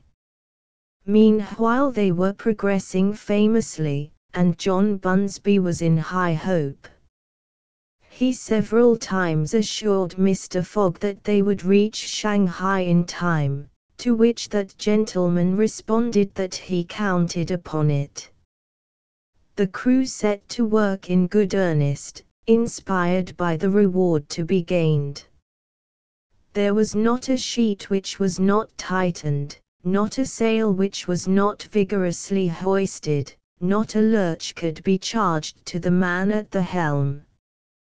They worked as desperately as if they were contesting in a royal yacht regatta. By evening, the log showed that 220 miles had been accomplished from Hong Kong, and Mr. Fogg might hope that he would be able to reach Yokohama without recording any delay in his journal, in which case, the many misadventures which had overtaken him since he left London would not seriously affect his journey. The Tankadier entered the Straits of Fukien, which separate the island of Formosa from the Chinese coast, in the small hours of the night, and crossed the Tropic of Cancer. The sea was very rough in the straits, full of eddies formed by the counter-currents, and the chopping waves broke her course, whilst it became very difficult to stand on deck. At daybreak the wind began to blow hard again, and the heavens seemed to predict a gale. The barometer announced a speedy change, the mercury rising and falling capriciously. The sea also, in the southeast, raised long surges which indicated a tempest. The sun had set the evening before in a red mist, in the midst of the phosphorescent scintillations of the ocean. John Bunsby long examined the threatening aspect of the heavens, muttering indistinctly between his teeth. At last he said in a low voice to Mr. Fogg, "Shall I speak out to your honour?" "Of course." "Well, we are going to have a squall." "Is the wind north or south?" asked Mr. Fogg quietly. "South." "Look. A typhoon is coming up." Glad it's a typhoon from the south, for it will carry us forward." "Oh, if you take it that way," said John Bunsby, "I've nothing more to say." John Bunsby's suspicions were confirmed. At a less advanced season of the year the typhoon, according to a famous meteorologist, would have passed away like a luminous cascade of electric flame, but in the winter equinox it was to be feared that it would burst upon them with great violence. The pilot took his precautions in advance. He reefed all sail, the pole masts were dispensed with, all hands went forward to the bows. A single triangular sail, of strong canvas, was hoisted as a storm jib, so as to hold the wind from behind. Then they waited. John Bunsby had requested his passengers to go below, but this imprisonment in so narrow a space, with little air, and the boat bouncing in the gale, was far from pleasant. Neither Mr. Fogg, Fix, nor Aouda consented to leave the deck. The storm of rain and wind descended upon them towards 8 o'clock. With but its bit of sail, the Tankadere was lifted like a feather by a wind, an idea of whose violence can scarcely be given. To compare her speed to 4 times that of a locomotive going on full steam would be below the truth. The boat scudded thus northward during the whole day, borne on by monstrous waves, preserving always, fortunately, a speed equal to theirs. 20 times she seemed almost to be submerged by these mountains of water which rose behind her, but the adroit management of the pilot saved her. The passengers were often bathed in spray, but they submitted to it philosophically. Fix cursed it, no doubt, but Aouda, with her eyes fastened upon her protector, whose coolness amazed her, showed herself worthy of him, and bravely weathered the storm. As for Phileas Fogg, it seemed just as if the typhoon were a part of his program. Up to this time the Tankadere had always held her course to the north, but towards evening the wind, veering 3/4, bore down from the northwest. The boat, now lying in the trough of the waves, shook and rolled terribly, the sea struck her with fearful violence. At night the tempest increased in violence. John Bunsby saw the approach of darkness and the rising of the storm with dark misgivings. He thought a while, and then asked his crew if it was not time to slacken speed. After a consultation he approached Mr. Fogg, and said, "I think, Your Honour, that we should do well to make for one of the ports on the coast." "I think so too." "Ah," said the pilot. "But which one?" "I know of but one," returned Mr. Fogg tranquilly. "And that is, Shanghai." The pilot, at first, did not seem to comprehend. He could scarcely realize so much determination and tenacity. Then he cried, "Well, yes. Your Honor is right. To Shanghai." So the Tankadere kept steadily on her northward track. The night was really terrible. It would be a miracle if the craft did not founder. Twice it could have been all over with her if the crew had not been constantly on the watch. Aouda was exhausted, but did not utter a complaint.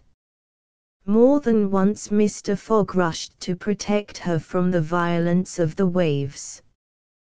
Day reappeared. The tempest still raged with undiminished fury, but the wind now returned to the southeast. It was a favorable change, and the Tankadere again bounded forward on this mountainous sea, though the waves crossed each other, and imparted shocks and counter-shocks which would have crushed a craft less solidly built. From time to time the coast was visible through the broken mist, but no vessel was in sight. The Tankadere was alone upon the sea. There were some signs of a calm at noon, and these became more distinct as the sun descended toward the horizon. The tempest had been as brief as terrific. The passengers, thoroughly exhausted, could now eat a little, and take some repose. The night was comparatively quiet. Some of the sails were again hoisted, and the speed of the boat was very good. The next morning at dawn they espied the coast, and John Bunsby was able to assert that they were not 100 miles from Shanghai. 100 miles, and only 1 day to traverse them. That very evening Mr. Fogg was due at Shanghai, if he did not wish to miss the steamer to Yokohama. Had there been no storm, during which several hours were lost, they would be at this moment within 30 miles of their destination. The wind grew decidedly calmer, and happily the sea fell with it. All sails were now hoisted, and at noon the Tankadere was within 4 to 5 miles of Shanghai. There remained yet 6 hours in which to accomplish that distance. All on board feared that it could not be done, and every one, Phileas Fogg, no doubt, excepted, felt his heart beat with impatience. The boat must keep up an average of 9 miles an hour, and the wind was becoming calmer every moment. It was a capricious breeze, coming from the coast, and after it passed the sea became smooth. Still, the Tankadere was so light, and her fine sails caught the fickle zephyrs so well, that, with the aid of the currents, John Bunsby found himself at 6 o'clock not more than 10 miles from the mouth of Shanghai River. Shanghai itself is situated at least 12 miles up the stream. At 7 they were still 3 miles from Shanghai. The pilot swore an angry oath. The reward of £200 was evidently on the point of escaping him. He looked at Mr. Fogg. Mr. Fogg was perfectly tranquil, and yet his whole fortune was at this moment at stake. At this moment, also, a long black funnel, crowned with wreaths of smoke, appeared on the edge of the waters. It was the American steamer, leaving for Yokohama at the appointed time. "Confound her!" cried John Bunsby, pushing back the rudder with a desperate jerk. "Signal her," said Phileas Fogg quietly. A small brass cannon stood on the forward deck of the Tankadere for making signals in the fogs. It was loaded to the muzzle, but just as the pilot was about to apply a red-hot coal to the touch-hole, Mr. Fogg said, "Hoist your flag." The flag was run up at half-mast, and, this being the signal of distress, it was hoped that the American steamer, perceiving it, would change her course a little, so as to succor the pilot boat. "Fire," said Mr. Fogg. And the booming of the little cannon resounded in the air.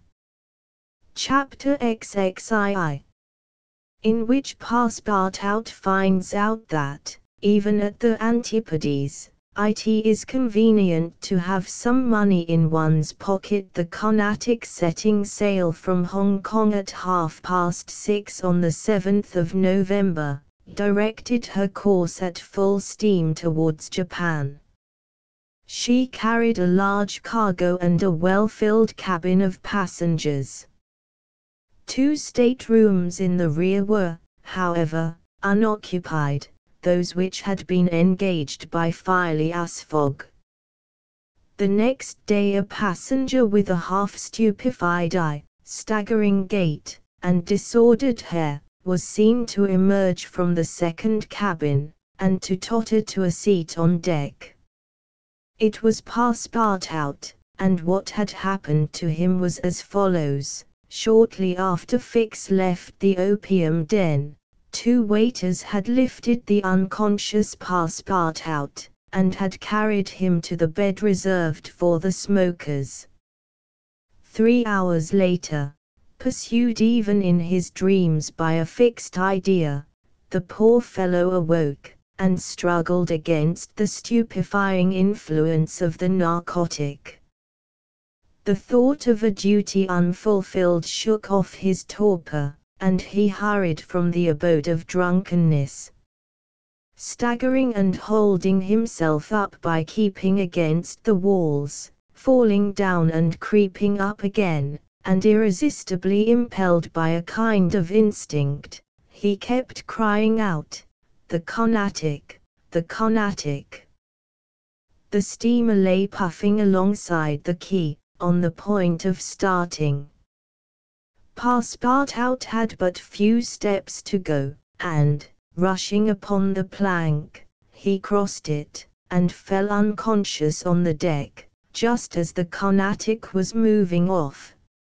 Several sailors, who were evidently accustomed to this sort of scene, carried the poor Frenchman down into the second cabin, and Passepartout did not wake until they were 150 miles away from China.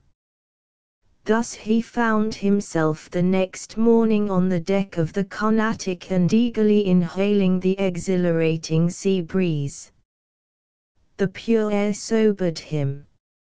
He began to collect his sense, which he found a difficult task, but at last he recalled the events of the evening before, Fix's revelation, and the opium house. "It is evident," said he to himself, "that I have been abominably drunk. What will Mr. Fogg say? At least I have not missed the steamer, which is the most important thing." Then, as Fix occurred to him, "As for that rascal, I hope we are well rid of him, and that he has not dared, as he proposed, to follow us on board the Carnatic. A detective on the track of Mr. Fogg, accused of robbing the Bank of England. Pshaw! Mr. Fogg is no more a robber than I am a murderer. Should he divulge Fix's real errand to his master? Would it do to tell the part the detective was playing? Would it not be better to wait until Mr. Fogg reached London again, and then impart to him that an agent of the Metropolitan Police had been following him round the world, and have a good laugh over it? No doubt, at least, it was worth considering. The first thing to do was to find Mr. Fogg, and apologize for his singular behavior. Passepartout got up and proceeded, as well as he could with the rolling of the steamer, to the afterdeck. He saw no one who resembled either his master or Aouda. "Good," muttered he, "Aouda has not got up yet, and Mr. Fogg has probably found some partners at whist." He descended to the saloon. Mr. Fogg was not there. Passepartout had only, however, to ask the purser the number of his master's stateroom. The purser replied that he did not know any passenger by the name of Fogg. "I beg your pardon," said Passepartout persistently. "He is a tall gentleman, quiet, and not very talkative, and has with him a young lady." "There is no young lady on board," interrupted the purser. "Here is a list of the passengers, you may see for yourself." Passepartout scanned the list, but his master's name was not upon it. All at once an idea struck him. "Ah, am I on the Carnatic?" "Yes." "On the way to Yokohama?" "Certainly." Passepartout had for an instant feared that he was on the wrong boat, but, though he was really on the Carnatic, his master was not there. He fell thunderstruck on a seat. He saw it all now. He remembered that the time of sailing had been changed, that he should have informed his master of that fact, and that he had not done so. It was his fault, then, that Mr. Fogg and Aouda had missed the steamer. Yes, but it was still more the fault of the traitor who, in order to separate him from his master, and detain the latter at Hong Kong, had inveigled him into getting drunk. He now saw the detective's trick, and at this moment Mr. Fogg was certainly ruined, his bet was lost, and he himself perhaps arrested and imprisoned. At this thought Passepartout tore his hair. Ah, if Fix ever came within his reach, what a settling of accounts there would be! After his first depression, Passepartout became calmer, and began to study his situation. It was certainly not an enviable one. He found himself on the way to Japan, and what should he do when he got there? His pocket was empty, he had not a solitary shilling, not so much as a penny. His passage had fortunately been paid for in advance, and he had 5 or 6 days in which to decide upon his future course. He fell to at meals with an appetite, and ate for Mr. Fogg, Aouda, and himself. He helped himself as generously as if Japan were a desert, where nothing to eat was to be looked for. At dawn on the 13th the Carnatic entered the port of Yokohama. This is an important port of call in the Pacific, where all the mail steamers, and those carrying travelers between North America, China, Japan, and the Oriental Islands put in. It is situated in the Bay of Yedo, and at but a short distance from that second capital of the Japanese Empire, and the residence of the Tycoon, the civil emperor, before the Mikado, the spiritual emperor, absorbed his office in his own. The Carnatic anchored at the quay near the custom house, in the midst of a crowd of ships bearing the flags of all nations. Passepartout went timidly ashore on this so curious territory of the Sons of the Sun. He had nothing better to do than, taking chance for his guide, to wander aimlessly through the streets of Yokohama.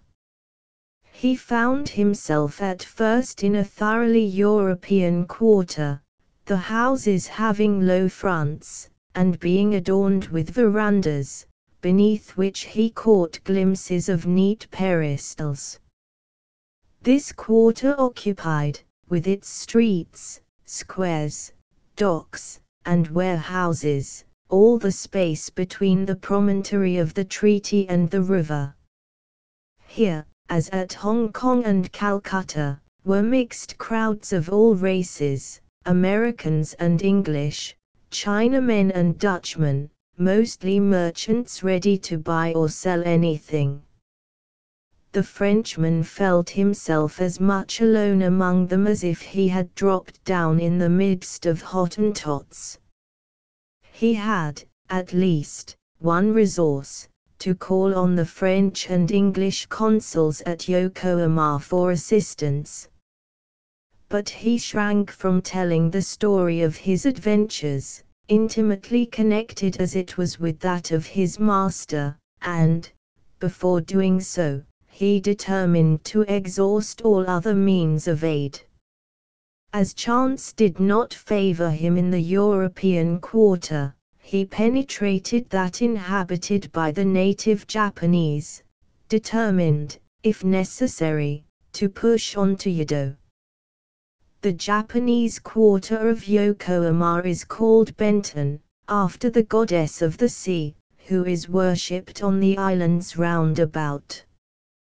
Their passepartout beheld beautiful fir and cedar groves, sacred gates of a singular architecture, bridges half hid in the midst of bamboos and reeds, temples shaded by immense cedar trees, holy retreats where were sheltered Buddhist priests and sectaries of Confucius, and interminable streets, where a perfect harvest of rose-tinted and red-cheeked children, who looked as if they had been cut out of Japanese screens, and who were playing in the midst of short-legged poodles and yellowish cats, might have been gathered. The streets were crowded with people. Priests were passing in processions, beating their dreary tambourines. Police and custom house officers with pointed hats encrusted with lac and carrying two sabers hung to their waists, soldiers, clad in blue cotton with white stripes, and bearing guns, the Mikado's guards, enveloped in silken doubles, hauberks and coats of mail, and numbers of military folk of all ranks. For the military profession is as much respected in Japan as it is despised in China, went hither and thither in groups and pairs.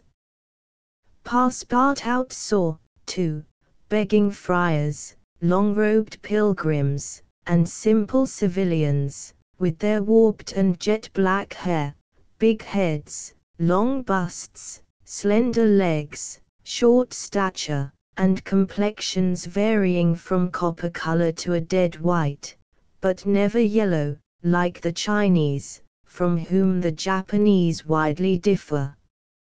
He did not fail to observe the curious equipages, carriages and palanquins, barrows supplied with sails, and litters made of bamboo, nor the women, whom he thought not especially handsome, who took little steps with their little feet, whereon they wore canvas shoes, straw sandals, and clogs of worked wood, and who displayed tight-looking eyes, flat chests, teeth fashionably blackened, and gowns crossed with silken scarfs, tied in an enormous knot behind an ornament which the modern Parisian ladies seem to have borrowed from the dames of Japan. Passepartout wandered for several hours in the midst of this motley crowd, looking in at the windows of the rich and curious shops, the jewelry establishments glittering with quaint Japanese ornaments, the restaurants decked with streamers and banners, the tea houses, where the odorous beverage was being drunk with sake, a liquor concocted from the fermentation of rice, and the comfortable smoking houses, where they were puffing, not opium, which is almost unknown in Japan, but a very fine, stringy tobacco. He went on till he found himself in the fields, in the midst of vast rice plantations.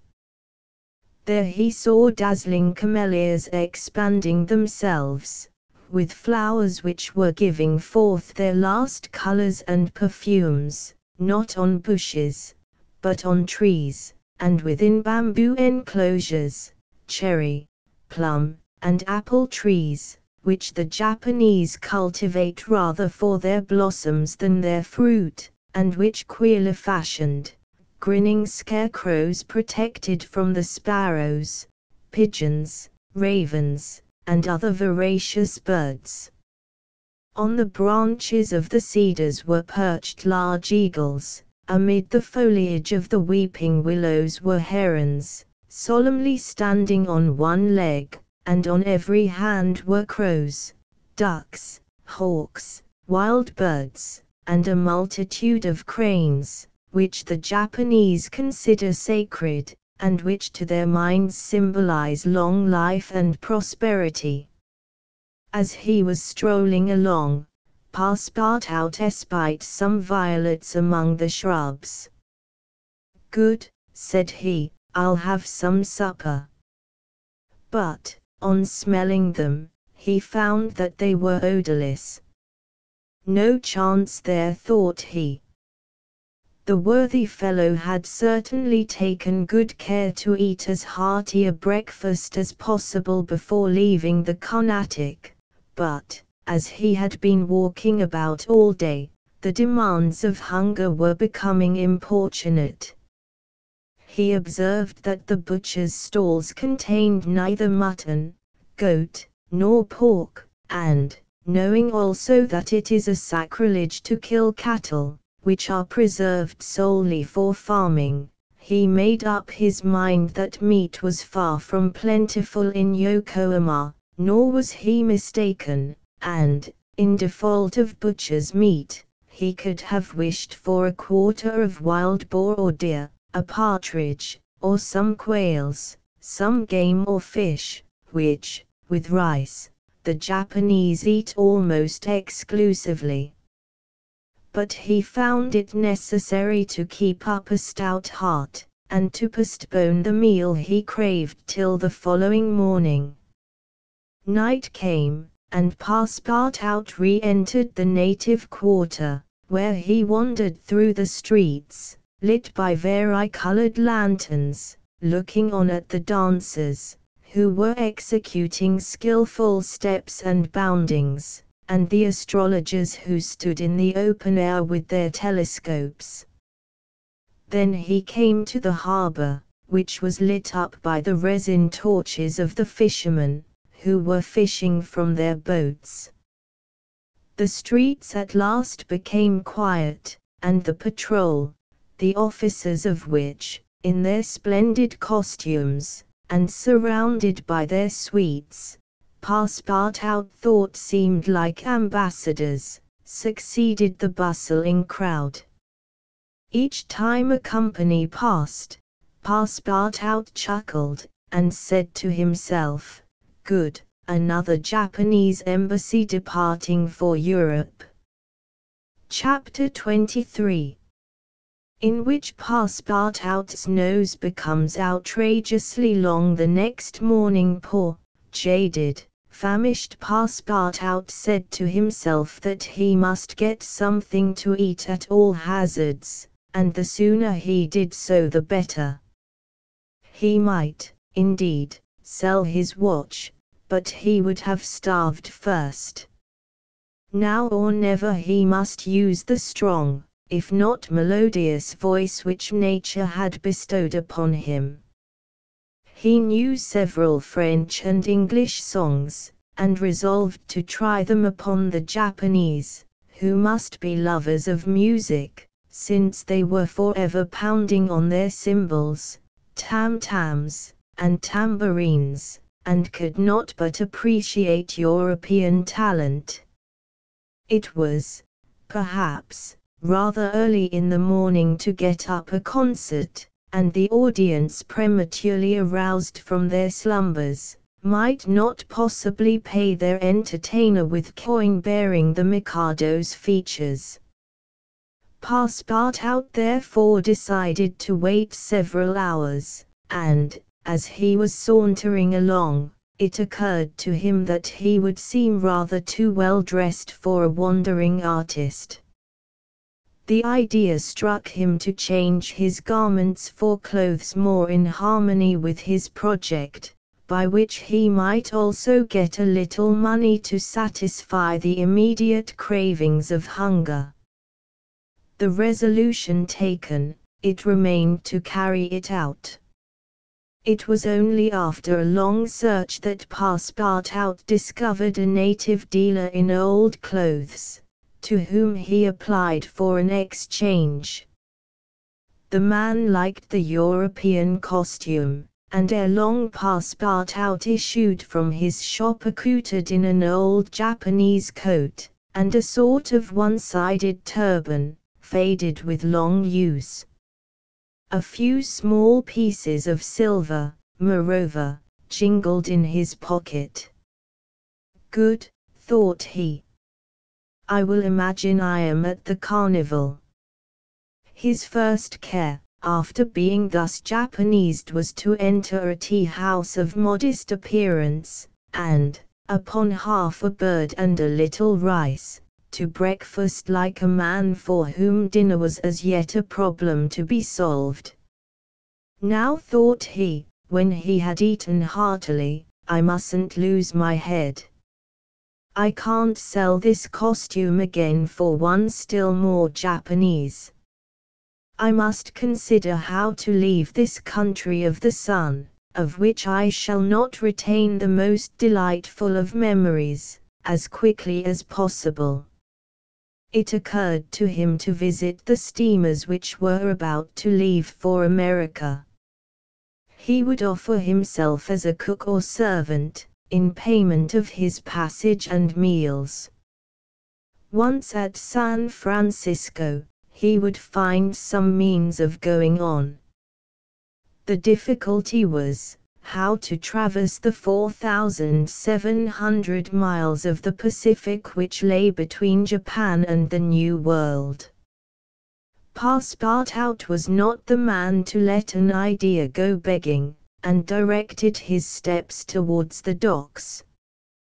But, as he approached them, his project, which at first had seemed so simple, began to grow more and more formidable to his mind.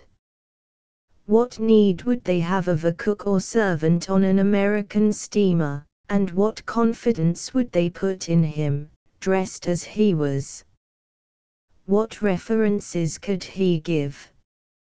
As he was reflecting in this wise, his eyes fell upon an immense placard which a sort of clown was carrying through the streets.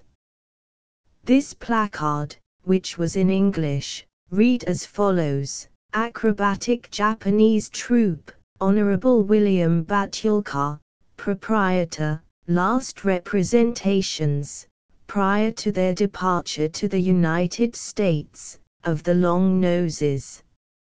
Long Noses. Under the direct patronage of the god Tingu. Great attraction. The United States, said Passepartout, that's just what I want. He followed the clown, and soon found himself once more in the Japanese quarter. A quarter of an hour later he stopped before a large cabin, adorned with several clusters of streamers, the exterior walls of which were designed to represent, in violent colors and without perspective, a company of jugglers. This was the Honorable William Batulcar's establishment. That gentleman was a sort of Barnum, the director of a troupe of mountebanks, jugglers, clowns, acrobats, equilibrists, and gymnasts, who, according to the placard, was giving his last performances before leaving the Empire of the Sun for the States of the Union. Passepartout entered and asked for Mr. Batulcar, who straightway appeared in person. "What do you want?" said he to Passepartout, whom he at first took for a native.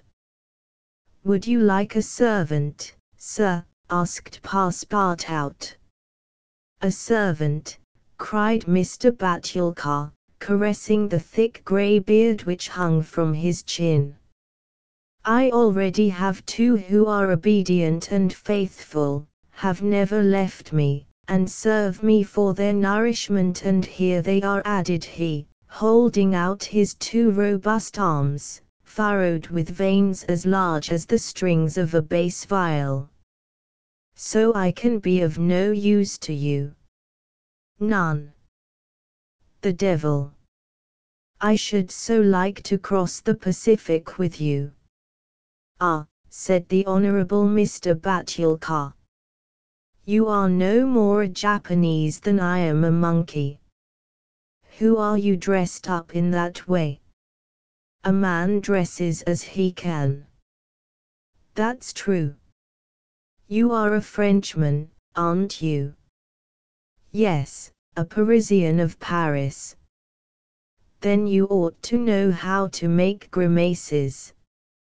Why, replied Passepartout, a little vexed that his nationality should cause this question, we Frenchmen know how to make grimaces, it is true, but not any better than the Americans do. True. Well, if I can't take you as a servant, I can as a clown. You see, my friend, in France they exhibit foreign clowns, and in foreign parts French clowns. Ah! You are pretty strong, eh? Especially after a good meal. And you can sing. Yes, returned Passepartout, who had formerly been wont to sing in the streets. But can you sing standing on your head, with a top spinning on your left foot, and a saber balanced on your right? Humph! I think so, replied Passepartout, recalling the exercises of his younger days. Well, that's enough, said the Honourable William Batulcar. The engagement was concluded there and then. Passepartout had at last found something to do. He was engaged to act in the celebrated Japanese troupe. It was not a very dignified position, but within a week he would be on his way to San Francisco. The performance, so noisily announced by the Honourable Mr. Batulcar, was to commence at 3 o'clock, and soon the deafening instruments of a Japanese orchestra resounded at the door. Passepartout, though he had not been able to study or rehearse a part, was designated to lend the aid of his sturdy shoulders in the great exhibition of the human pyramid executed by the long noses of the god Tingu. This great attraction was to close the performance. Before 3 o'clock the large shed was invaded by the spectators, comprising Europeans and natives, Chinese and Japanese, men, women and children, who precipitated themselves upon the narrow benches and into the boxes opposite the stage. The musicians took up a position inside, and were vigorously performing on their gongs, tam-tams, flutes, bones, tambourines, and immense drums. The performance was much like all acrobatic displays, but it must be confessed that the Japanese are the first equilibrists in the world. One, with a fan and some bits of paper, performed the graceful trick of the butterflies and the flowers. Another traced in the air, with the odorous smoke of his pipe, a series of blue words, which composed a compliment to the audience, while a third juggled with some lighted candles, which he extinguished successively as they passed his lips, and relit again without interrupting for an instant his juggling. Another reproduced the most singular combinations with a spinning top. In his hands the revolving tops seemed to be animated with a life of their own in their interminable whirling. They ran over pipe stems, the edges of sabers, wires and even hairs stretched across the stage. They turned around on the edges of large glasses, crossed bamboo ladders, dispersed into all the corners, and produced strange musical effects by the combination of their various pitches of tone. The jugglers tossed them in the air, threw them like shuttlecocks with wooden battledores, and yet they kept on spinning.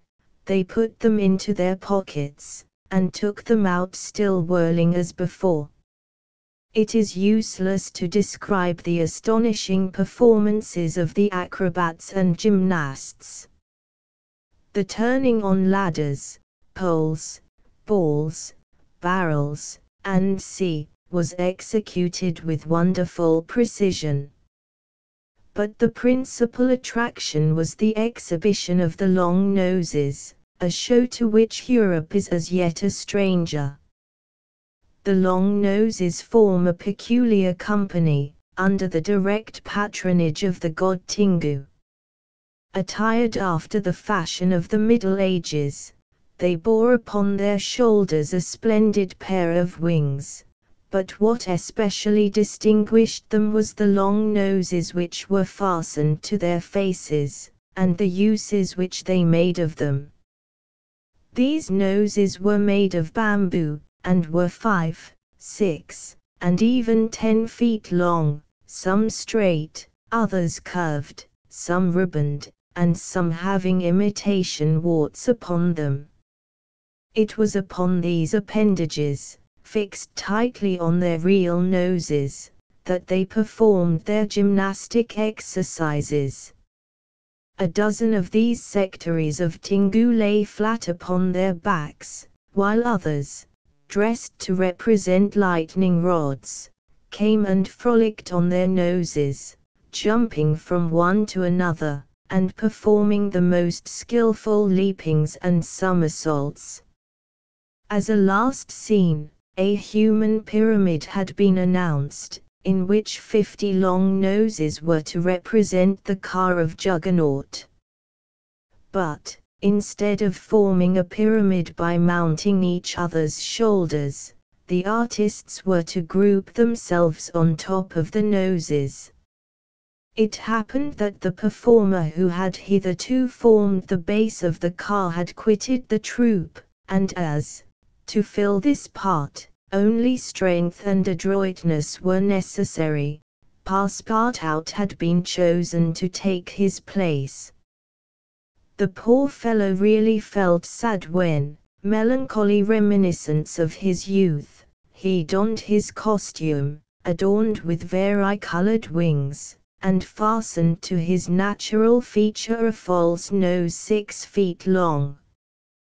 But he cheered up when he thought that this nose was winning him something to eat. He went upon the stage, and took his place beside the rest who were to compose the base of the car of Juggernaut. They all stretched themselves on the floor, their noses pointing to the ceiling. A second group of artists disposed themselves on these long appendages, then a third above these, then a fourth, until a human monument reaching to the very cornices of the theatre soon arose on top of the noses. This elicited loud applause, in the midst of which the orchestra was just striking up a deafening air. When the pyramid tottered, the balance was lost, one of the lower noses vanished from the pyramid, and the human monument was shattered like a castle built of cards. It was Passepartout's fault. Abandoning his position, clearing the footlights without the aid of his wings, and, clambering up to the right-hand gallery, he fell at the feet of one of the spectators, crying, "Ah, my master, my master! You here?" "Myself." "Very well, then let us go to the steamer, young man."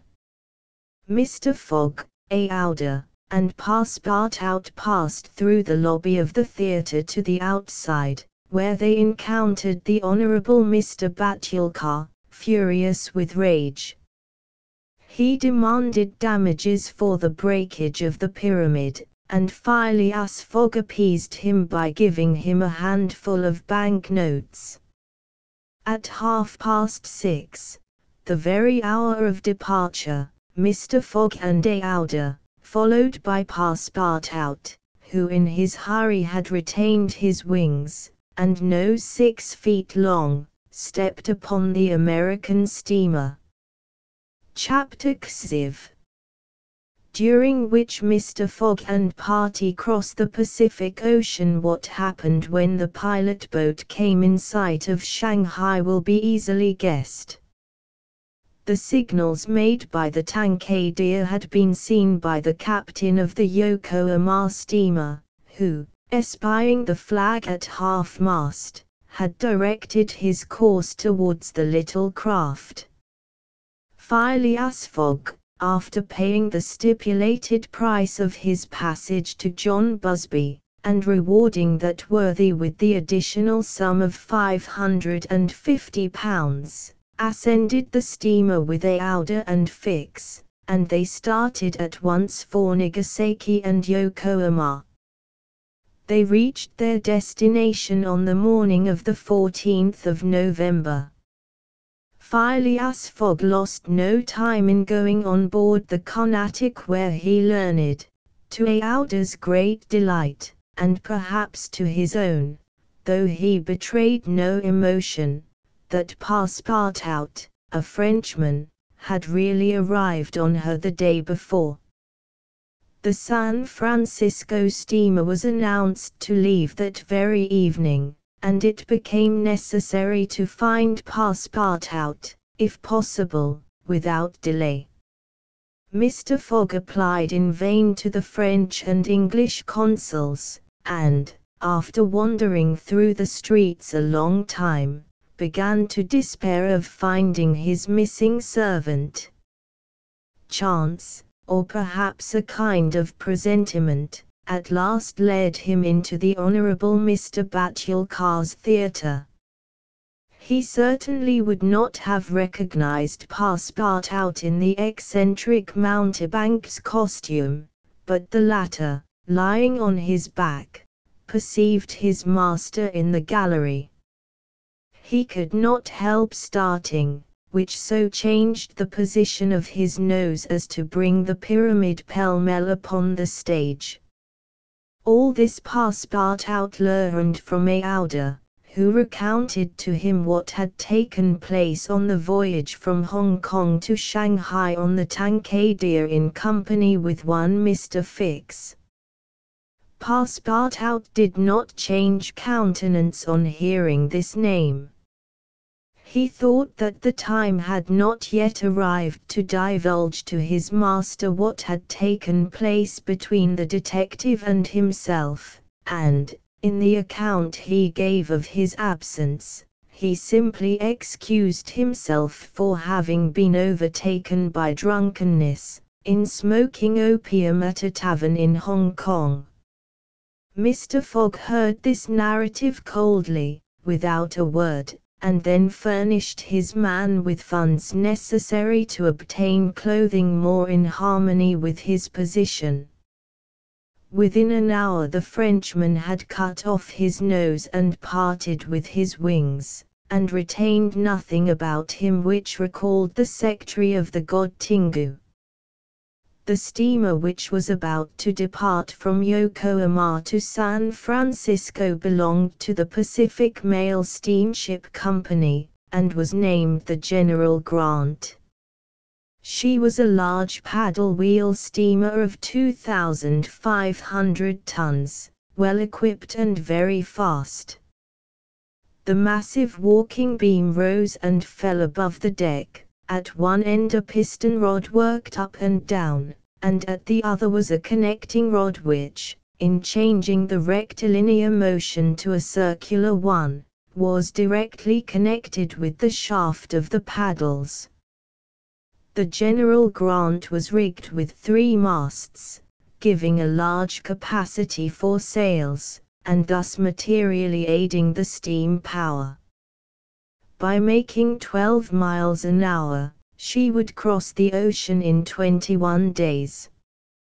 Phileas Fogg was therefore justified in hoping that he would reach San Francisco by the 2nd of December, New York by the 11th, and London on the 20th, thus gaining several hours on the fatal date of the 21st of December.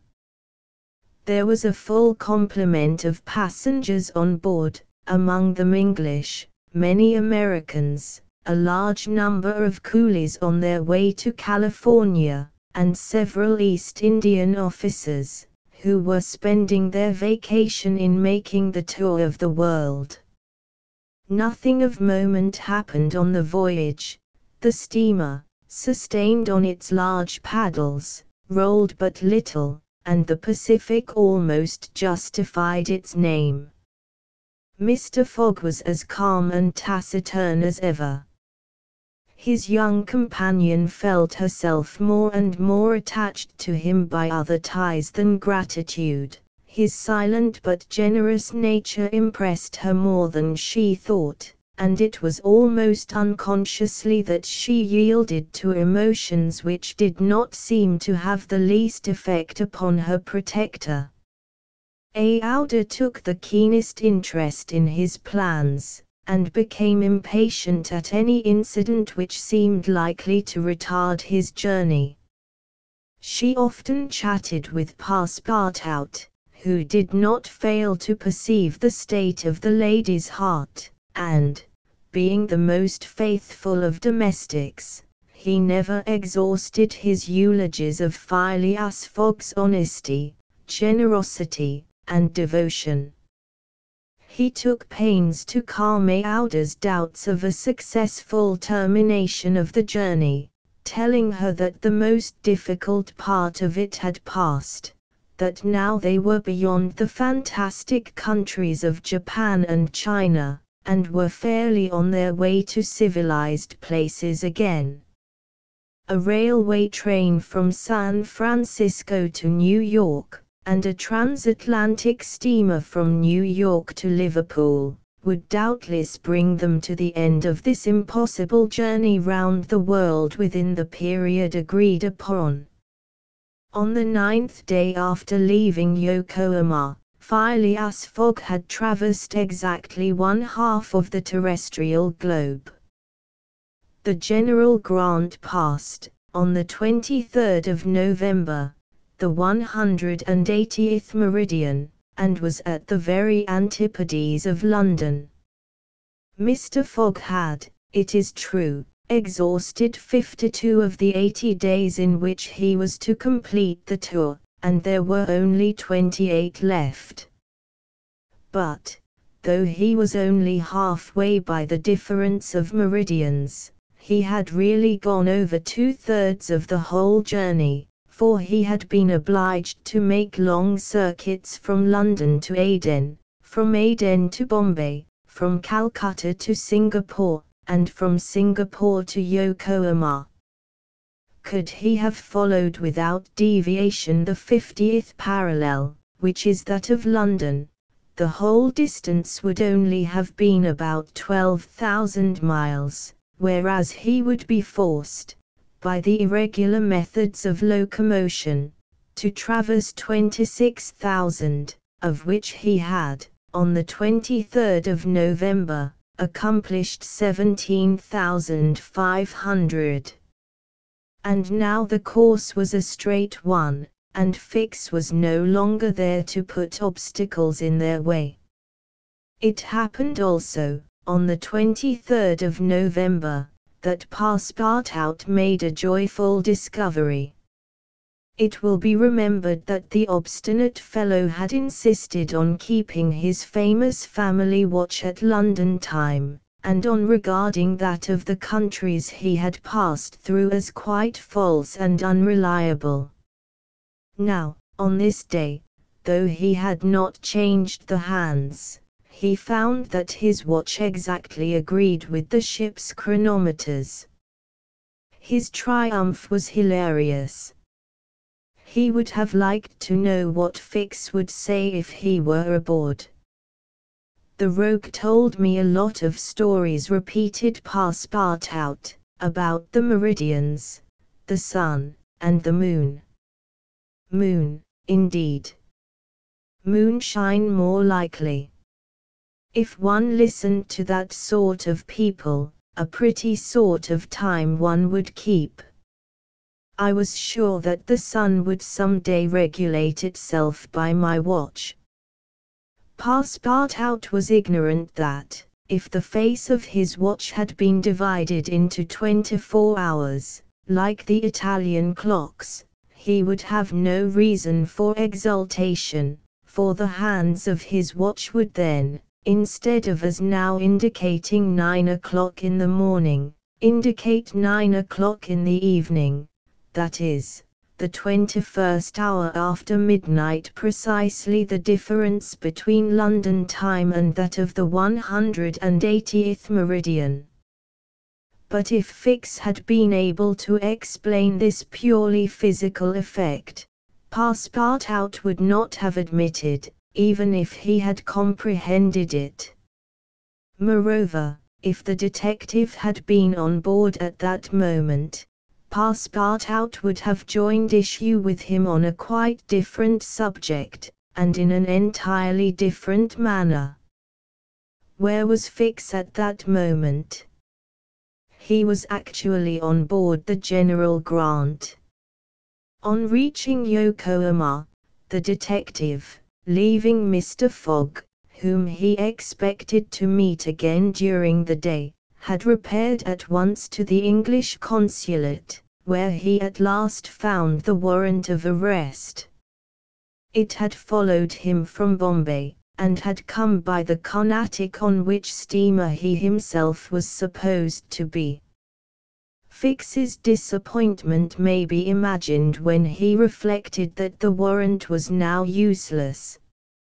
Mr. Fogg had left English ground, and it was now necessary to procure his extradition. Well, thought Fix, after a moment of anger, my warrant is not good here, but it will be in England. The rogue evidently intends to return to his own country, thinking he has thrown the police off his track. Good. I will follow him across the Atlantic. As for the money, heaven grant there may be some left. But the fellow has already spent in travelling, rewards, trials, bail, elephants, and all sorts of charges, more than £5,000. Yet, after all, the bank is rich. His course decided on, he went on board the General Grant and was there when Mr. Fogg and Aouda arrived. To his utter amazement, he recognized Passepartout, despite his theatrical disguise. He quickly concealed himself in his cabin, to avoid an awkward explanation, and hoped, thanks to the number of passengers, to remain unperceived by Mr. Fogg's servant. On that very day, however, he met Passepartout face to face on the forward deck. The latter, without a word, made a rush for him, grasped him by the throat, and, much to the amusement of a group of Americans, who immediately began to bet on him, administered to the detective a perfect volley of blows, which proved the great superiority of French over English pugilistic skill. When Passepartout had finished, he found himself relieved and comforted. Fix got up in a somewhat rumpled condition, and, looking at his adversary, coldly said, "Have you done?" "For this time, yes." "Then let me have a word with you." "But in your master's interests."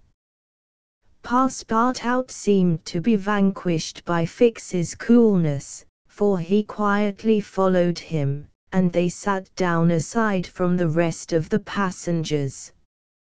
"You have given me a thrashing," said Fix. "Good, I expected it. Now, listen to me. Up to this time I have been Mr. Fogg's adversary. I am now in his game." "Aha!" cried Passepartout, "you are convinced he is an honest man?" "No," replied Fix coldly, "I think him a rascal." "Pshaw! Don't budge, and let me speak.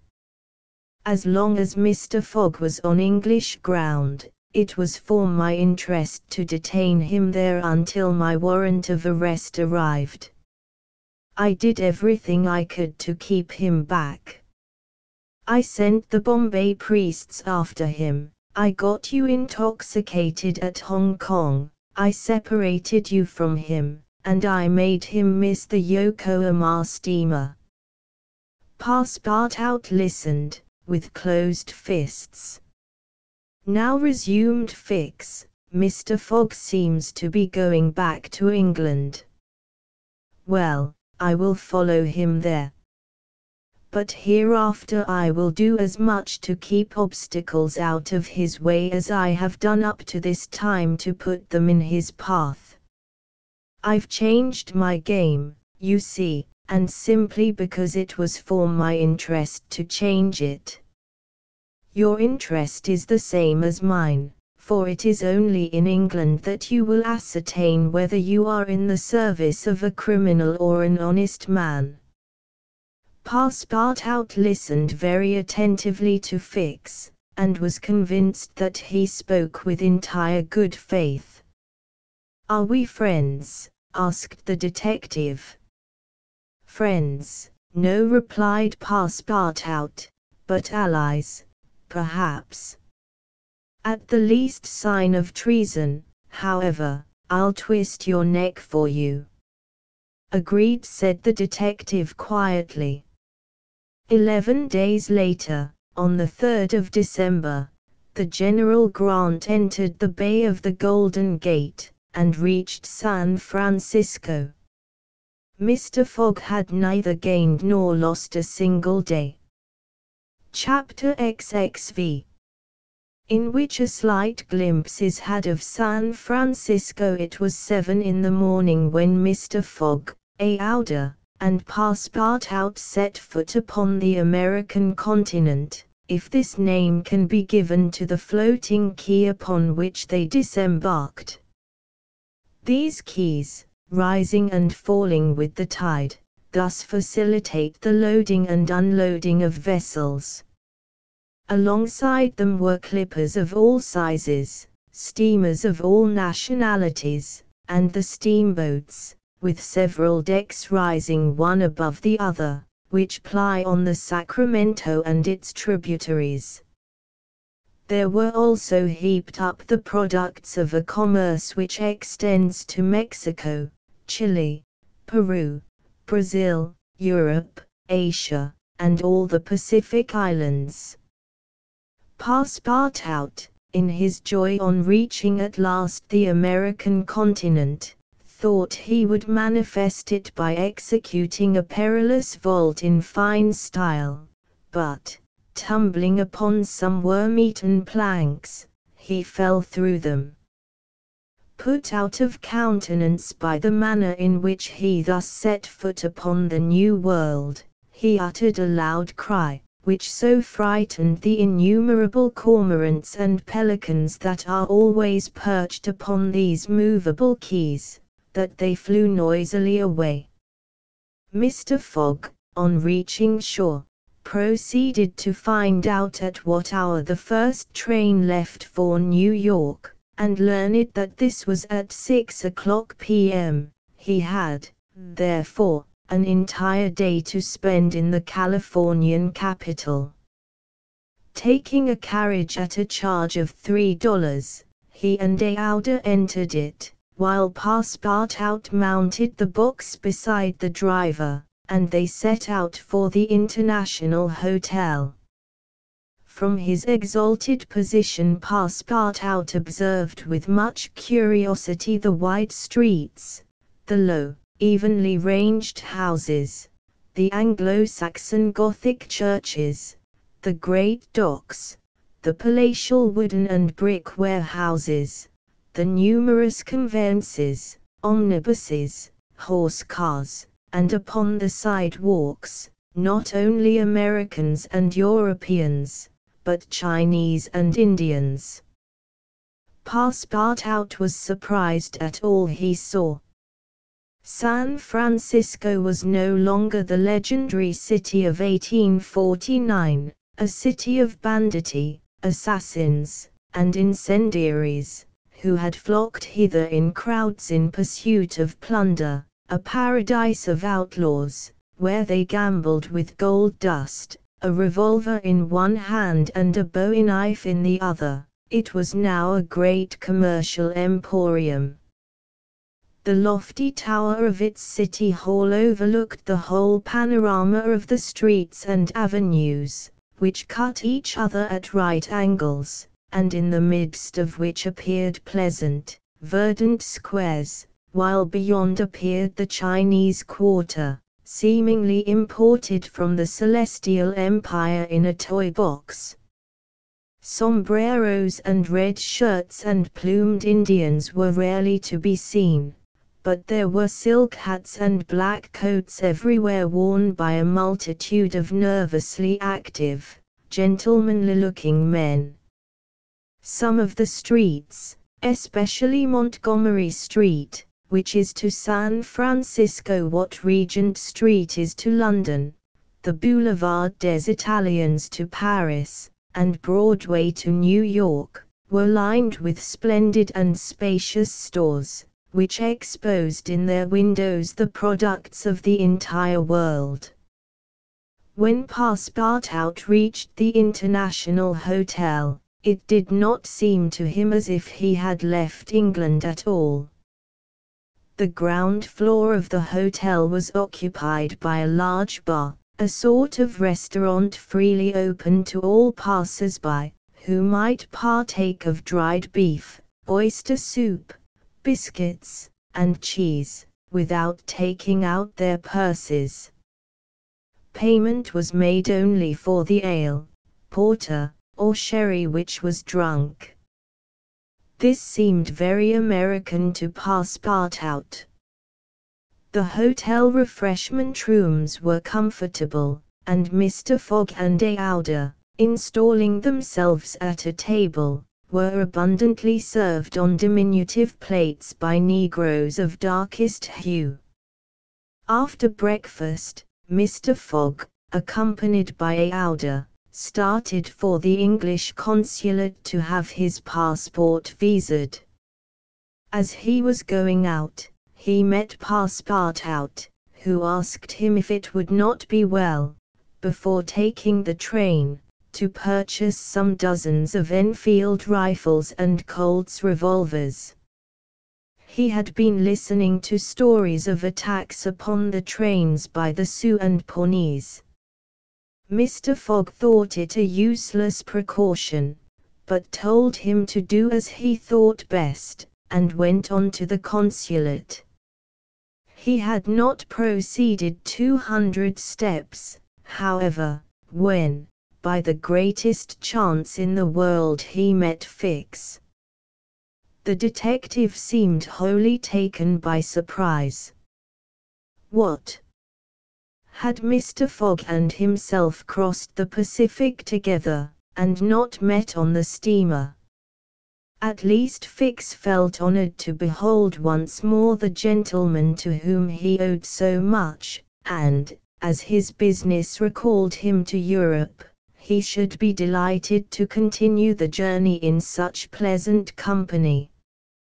Mr. Fogg replied that the honor would be his, and the detective, who was determined not to lose sight of him, begged permission to accompany them in their walk about San Francisco, a request which Mr. Fogg readily granted. They soon found themselves in Montgomery Street, where a great crowd was collected, the sidewalks, street, horse-car rails, the shop doors, the windows of the houses, and even the roofs, were full of people. Men were going about carrying large posters, and flags and streamers were floating in the wind, while loud cries were heard on every hand. Hurrah for Camerfield!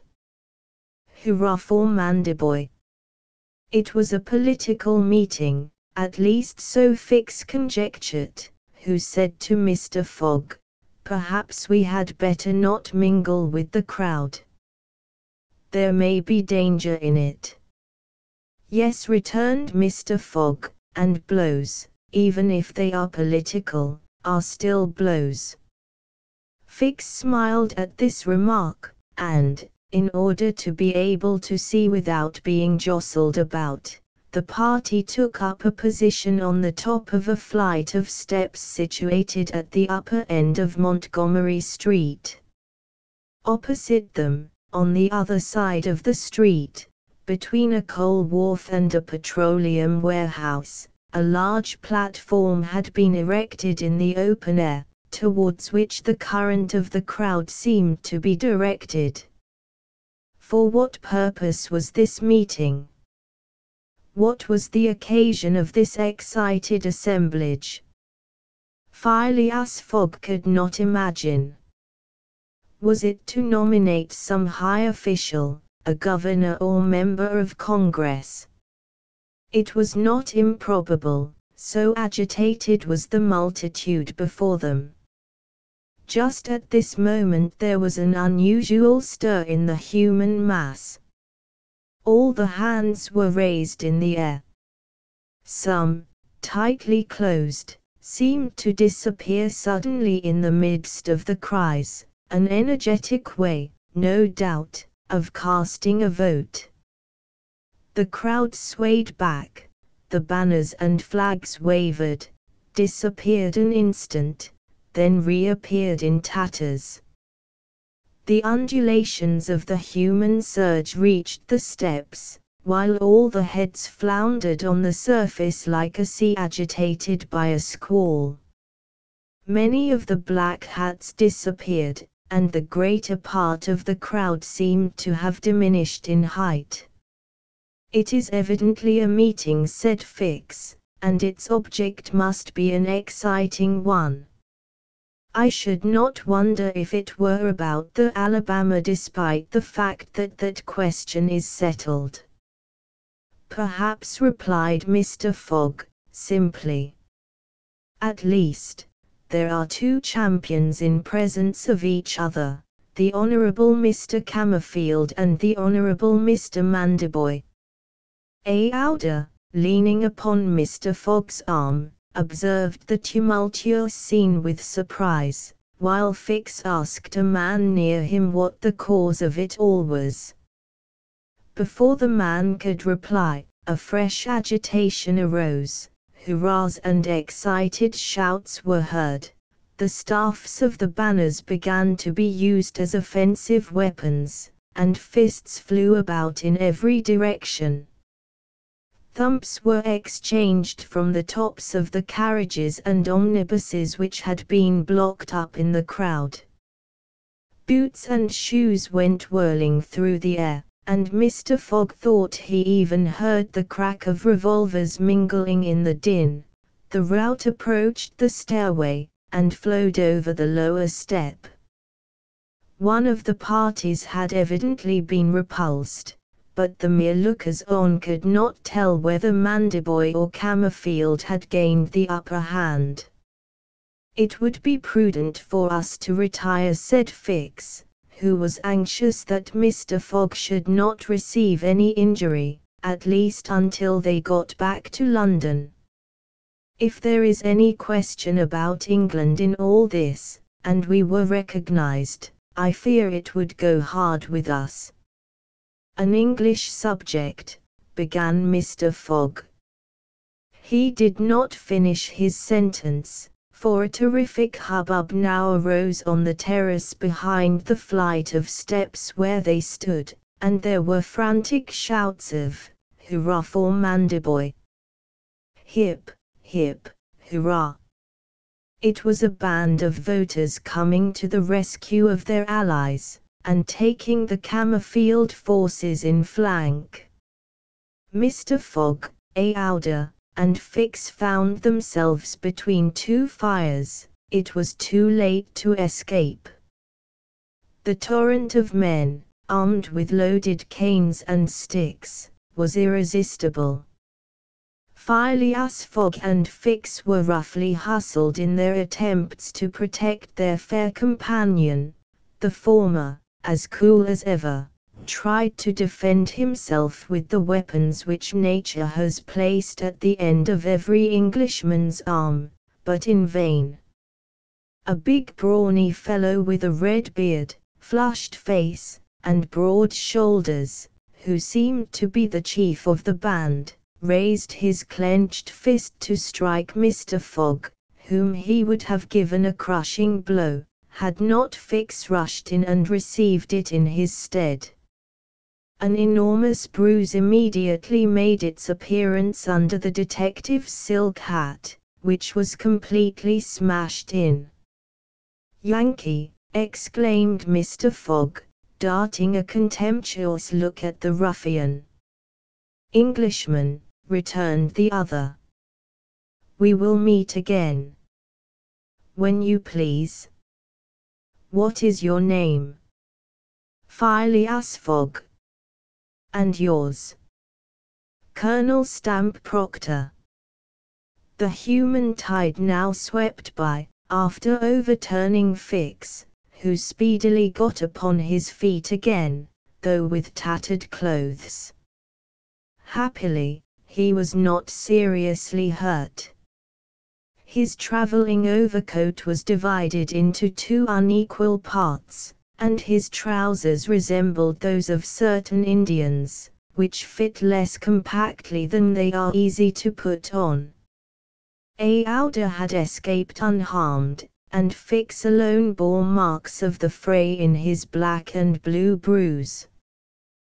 "Thanks," said Mr. Fogg to the detective, as soon as they were out of the crowd.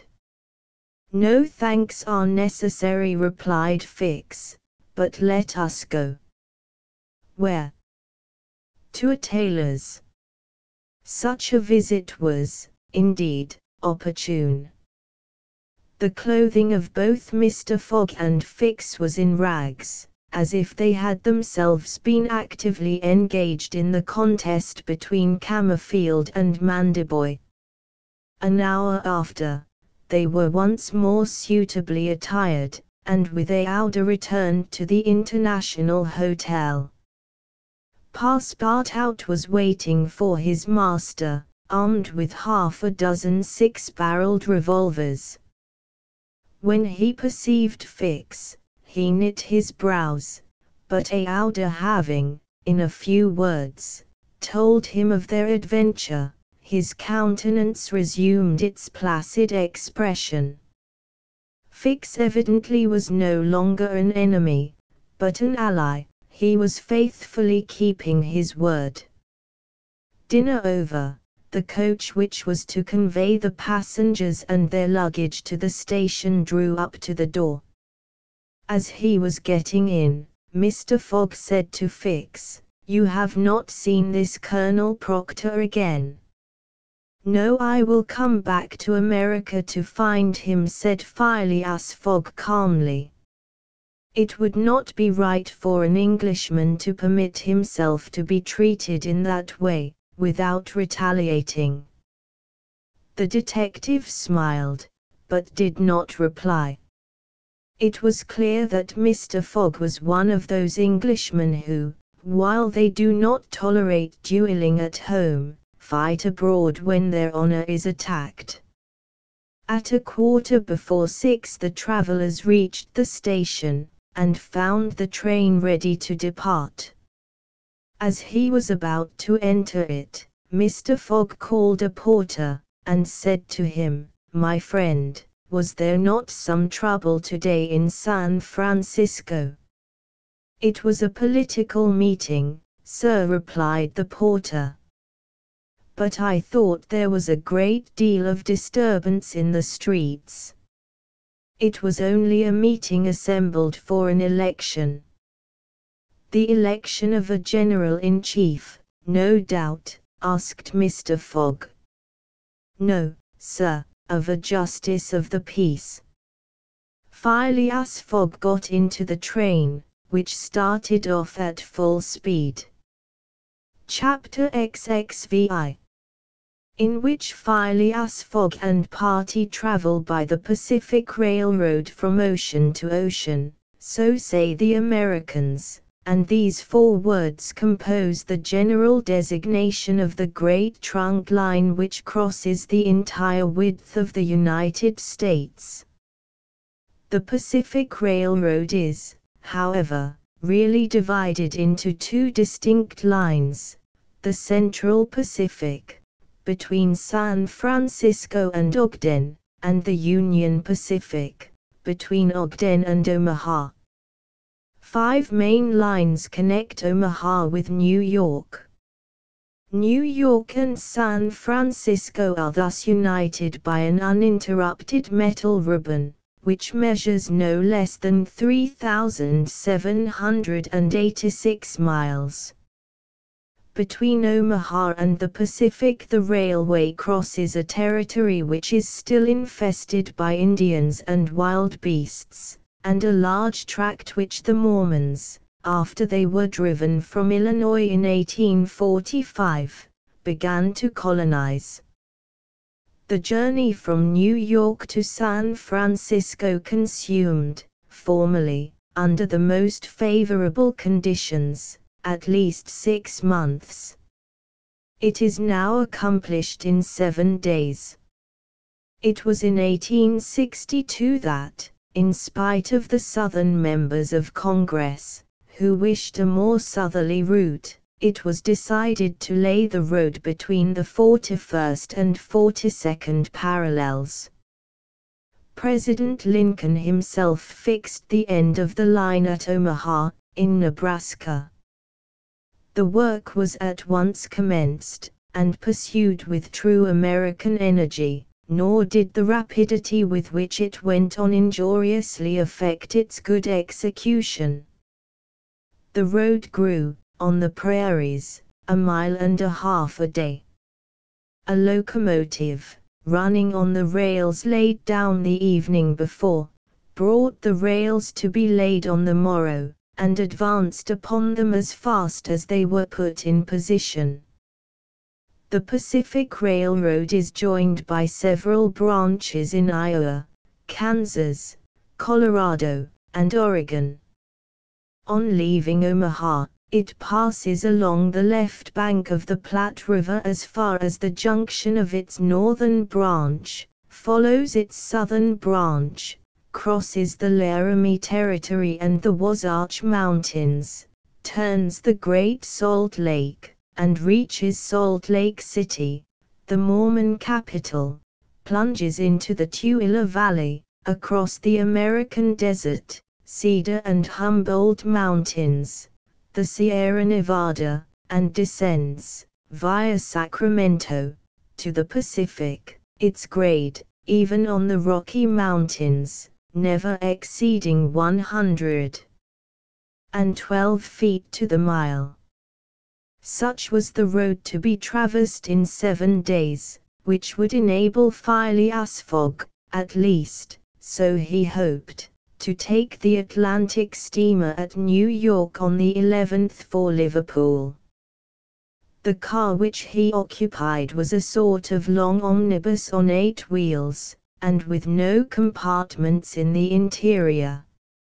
It was supplied with 2 rows of seats, perpendicular to the direction of the train on either side of an aisle which conducted to the front and rear platforms.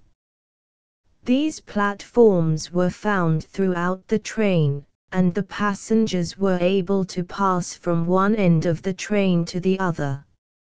It was supplied with saloon cars, balcony cars, restaurants, and smoking cars. Theater cars alone were wanting, and they will have these some day.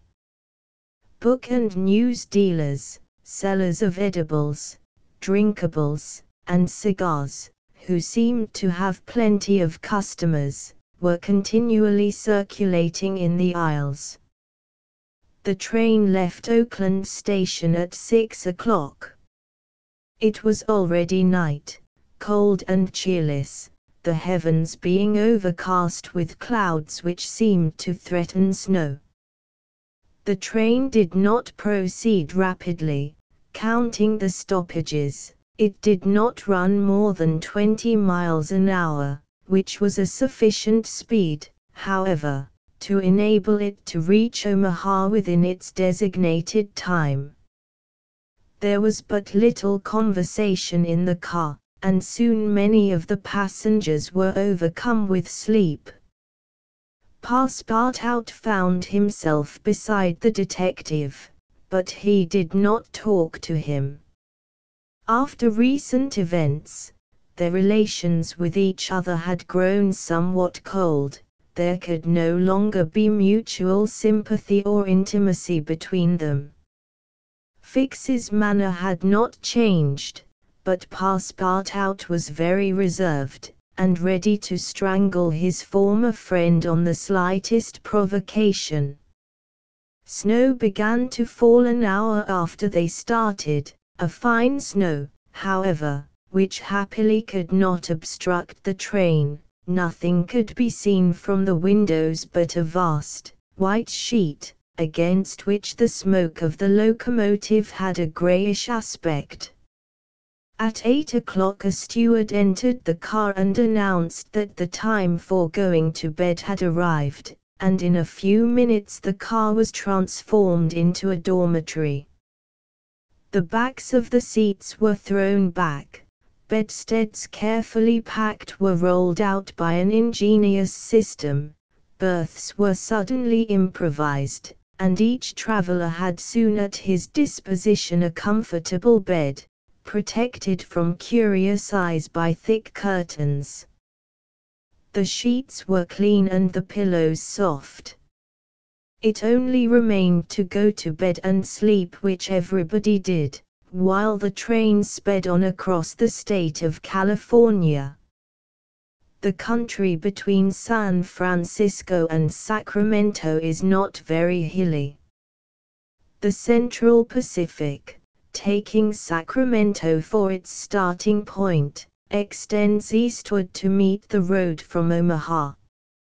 The line from San Francisco to Sacramento runs in a northeasterly direction, along the American River, which empties into San Pablo Bay. The 120 miles between these cities were accomplished in 6 hours, and towards midnight, while fast asleep, the travelers passed through Sacramento, so that they saw nothing of that important place, the seat of the state government, with its fine quays, its broad streets, its noble hotels, squares, and churches. The train, on leaving Sacramento, and passing the junction, Rocklin, Auburn, and Colfax, entered the range of the Sierra Nevada. Cisco was reached at 7 in the morning, and an hour later the dormitory was transformed into an ordinary car, and the travelers could observe the picturesque beauties of the mountain region through which they were steaming. The railway track wound in and out among the passes, now approaching the mountainsides, now suspended over precipices, avoiding abrupt angles by bold curves, plunging into narrow defiles, which seemed to have no outlet. The locomotive, its great funnel emitting a weird light, with its sharp bell, and its cowcatcher extended like a spur, mingled its shrieks and bellowings with the noise of torrents and cascades, and twined its smoke among the branches of the gigantic pines. There were few or no bridges or tunnels on the route. The railway turned around the sides of the mountains, and did not attempt to violate nature by taking the shortest cut from one point to another. The train entered the state of Nevada through the Carson Valley about 9 o'clock, going always northeasterly, and at midday reached Reno, where there was a delay of 20 minutes for breakfast.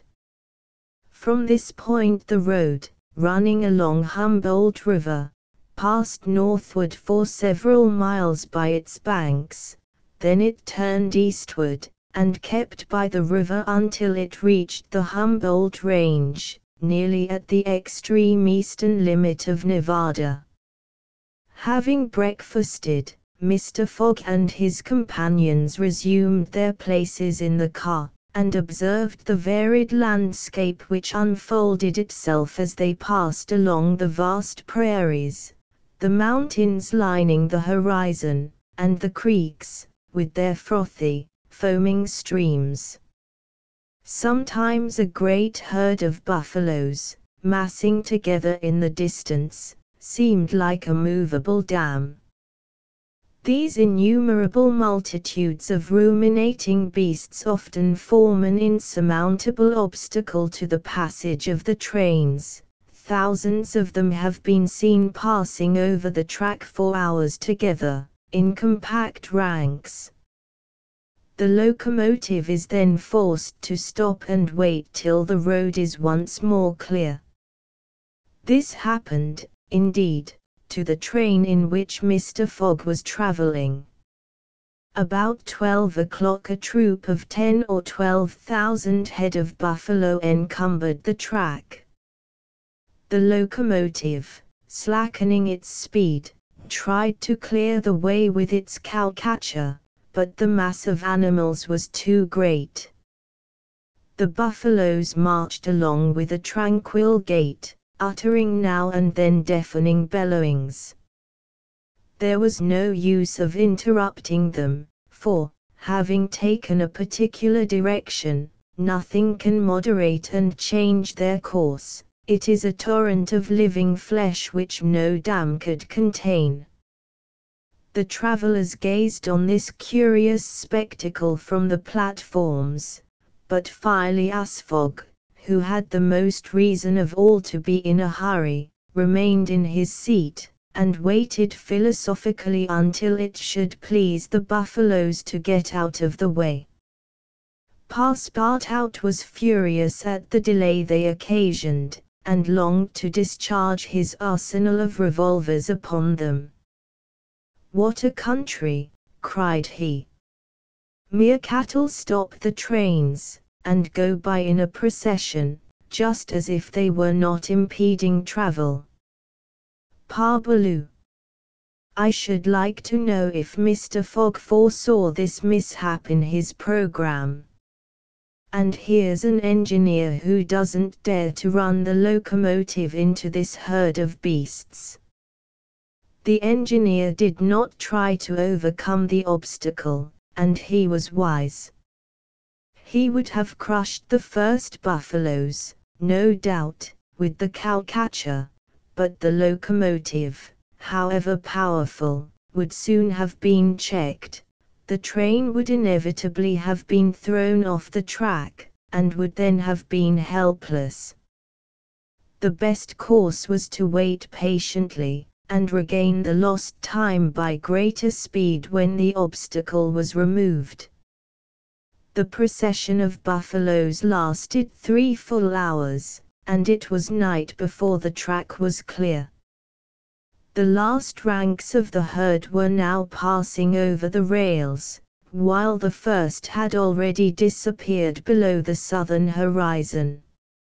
It was 8 o'clock when the train passed through the defiles of the Humboldt Range, and 9:30 when it penetrated Utah, the region of the Great Salt Lake, the singular colony of the Mormons.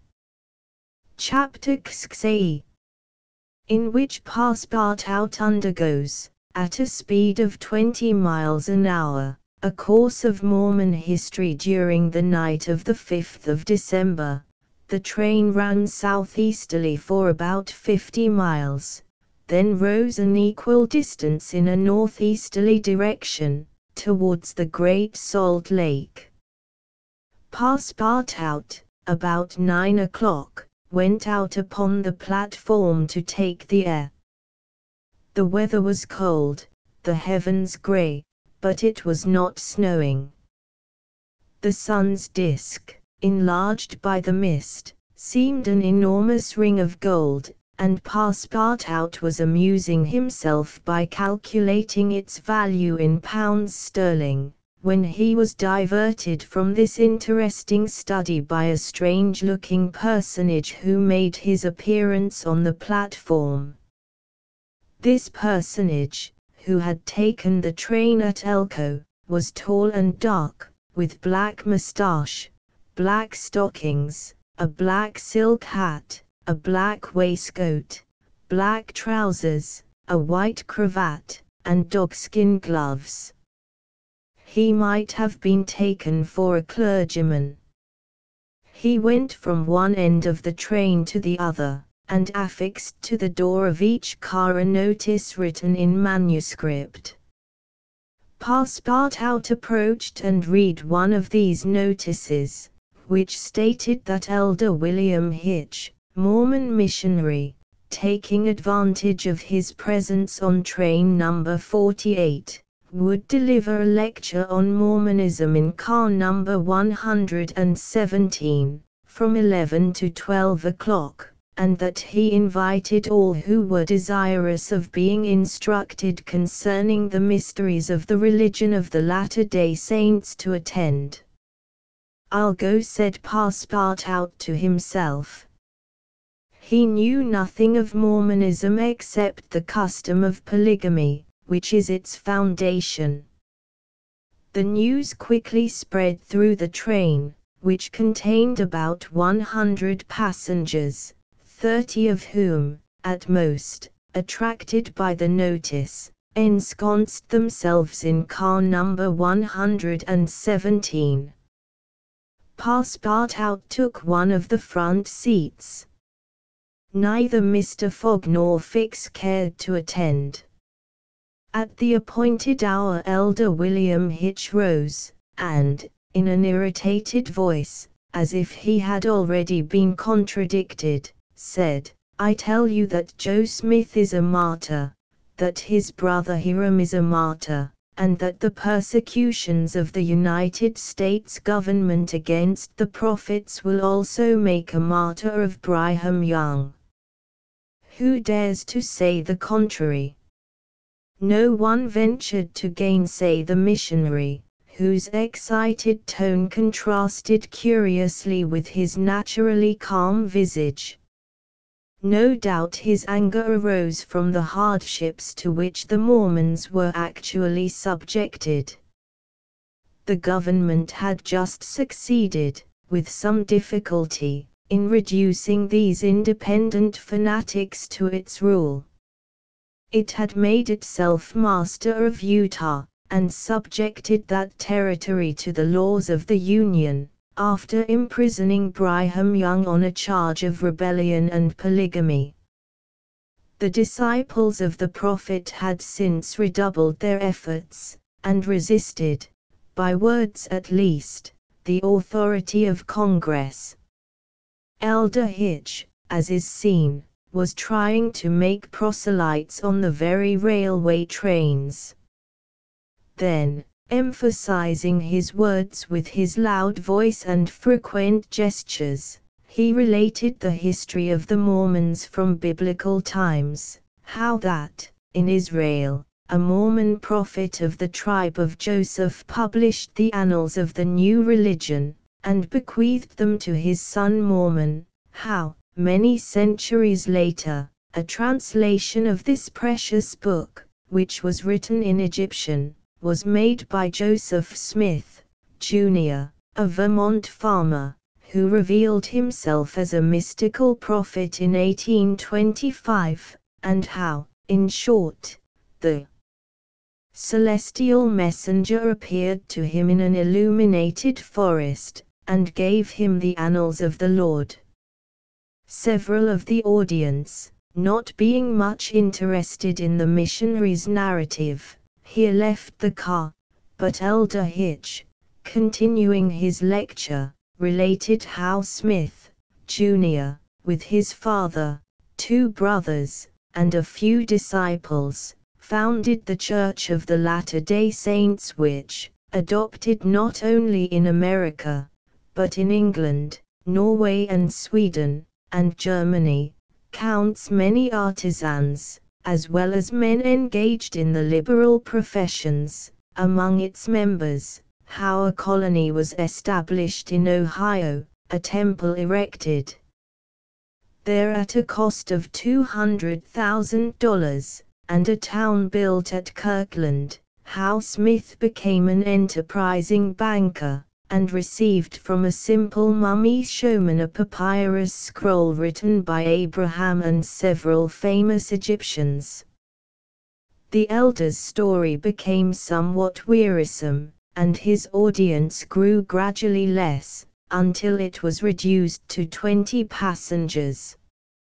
But this did not disconcert the enthusiast, who proceeded with the story of Joseph Smith's bankruptcy in 1837, and how his ruined creditors gave him a coat of tar and feathers, his reappearance some years afterwards, more honorable and honored than ever, at Independence, Missouri, the chief of a flourishing colony of 3,000 disciples, and his pursuit thence by outraged Gentiles, and retirement into the far west. 10 hearers only were now left, among them honest Passepartout, who was listening with all his ears.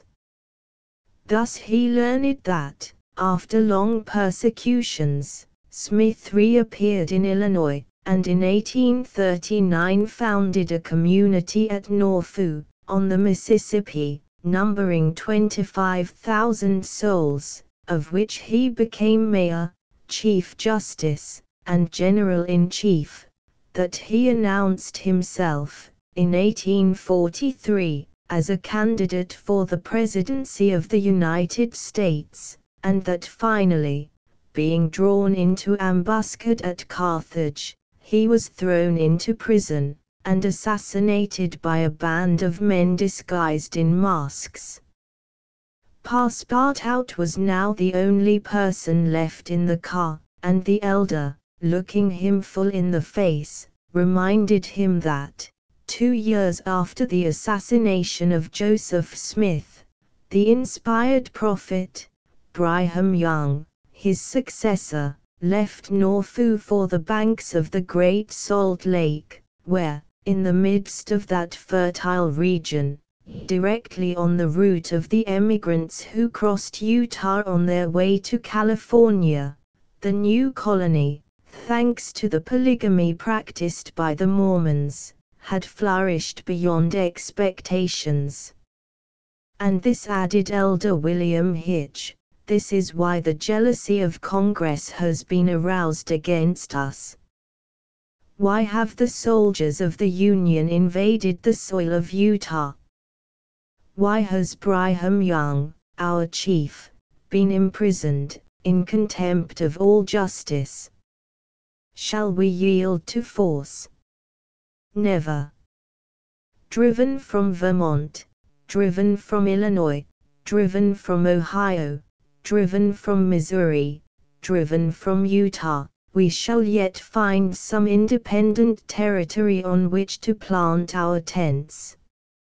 And you, my brother, continued the elder, fixing his angry eyes upon his single auditor, will you not plant yours there, too, under the shadow of our flag?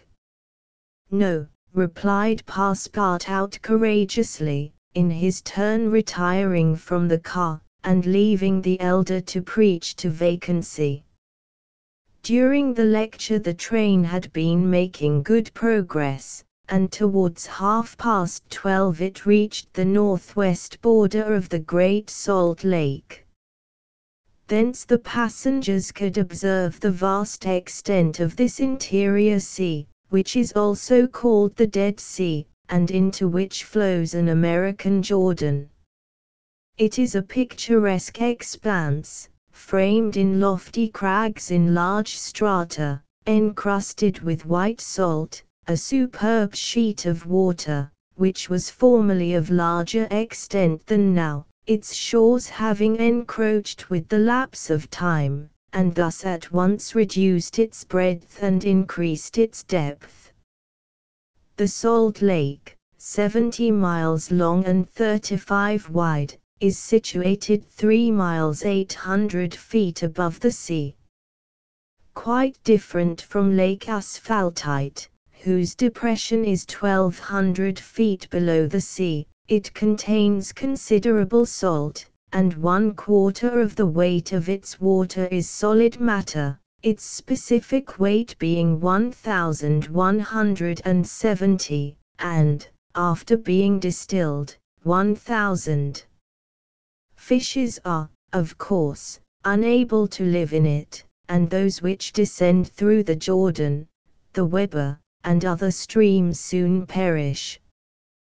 The country around the lake was well cultivated, for the Mormons are mostly farmers, while ranches and pens for domesticated animals, fields of wheat, corn, and other cereals, luxuriant prairies, hedges of wild rose, clumps of acacias and milkwort, would have been seen 6 months later. Now the ground was covered with a thin powdering of snow. The train reached Ogden at 2 o'clock, where it rested for 6 hours. Mr. Fogg and his party had time to pay a visit to Salt Lake City, connected with Ogden by a branch road, and they spent 2 hours in this strikingly American town, built on the pattern of other cities of the Union, like a checkerboard, with the somber sadness of right angles as Victor Hugo expresses it. The founder of the City of the Saints could not escape from the taste for symmetry which distinguishes the Anglo-Saxons. In this strange country, where the people are certainly not up to the level of their institutions, everything is done squarely, cities, houses, and follies. The travelers, then, were promenading, at 3 o'clock, about the streets of the town built between the banks of the Jordan and the spurs of the Wasatch Range. They saw few or no churches, but the prophet's mansion, the courthouse, and the arsenal, blue brick houses with verandas and porches, surrounded by gardens bordered with acacias, palms, and locusts. A clay and pebble wall, built in 1853, surrounded the town, and in the principal street were the market and several hotels adorned with pavilions. The place did not seem thickly populated. The streets were almost deserted, except in the vicinity of the temple, which they only reached after having traversed several quarters surrounded by palisades. There were many women, which was easily accounted for by the peculiar institution of the Mormons, but it must not be supposed that all the Mormons are polygamists. They are free to marry or not, as they please, but it is worth noting that it is mainly the female citizens of Utah who are anxious to marry, as, according to the Mormon religion, maiden ladies are not admitted to the possession of its highest joys. These poor creatures seemed to be neither well off nor happy. Some, the more well-to-do, no doubt, wore short, open, black silk dresses, under a hood or modest shawl, others were habited in Indian fashion. Passepartout could not behold without a certain fright these women, charged, in groups, with conferring happiness on a single Mormon. His common sense pitied, above all, the husband. It seemed to him a terrible thing to have to guide so many wives at once across the vicissitudes of life, and to conduct them, as it were, in a body to the Mormon paradise with the prospect of seeing them in the company of the glorious Smith, who doubtless was the chief ornament of that delightful place, to all eternity. He felt decidedly repelled from such a vocation, and he imagined, perhaps he was mistaken, that the fair ones of Salt Lake City cast rather alarming glances on his person. Happily, his stay there was but brief. At 4 the party found themselves again at the station, took their places in the train, and the whistle sounded for starting. Just at the moment, however, that the locomotive wheels began to move, cries of "Stop, stop," were heard. Trains, like time and tide, stop for no one. The gentleman who uttered the cries was evidently a belated Mormon. He was breathless with running. Happily for him, the station had neither gates nor barriers. He rushed along the track, jumped on the rear platform of the train, and fell, exhausted, into one of the seats.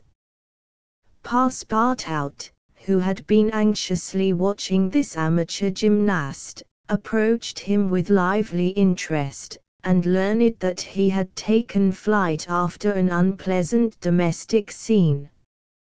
When the Mormon had recovered his breath, Passepartout ventured to ask him politely how many wives he had, for, from the manner in which he had decamped, it might be thought that he had 20 at least.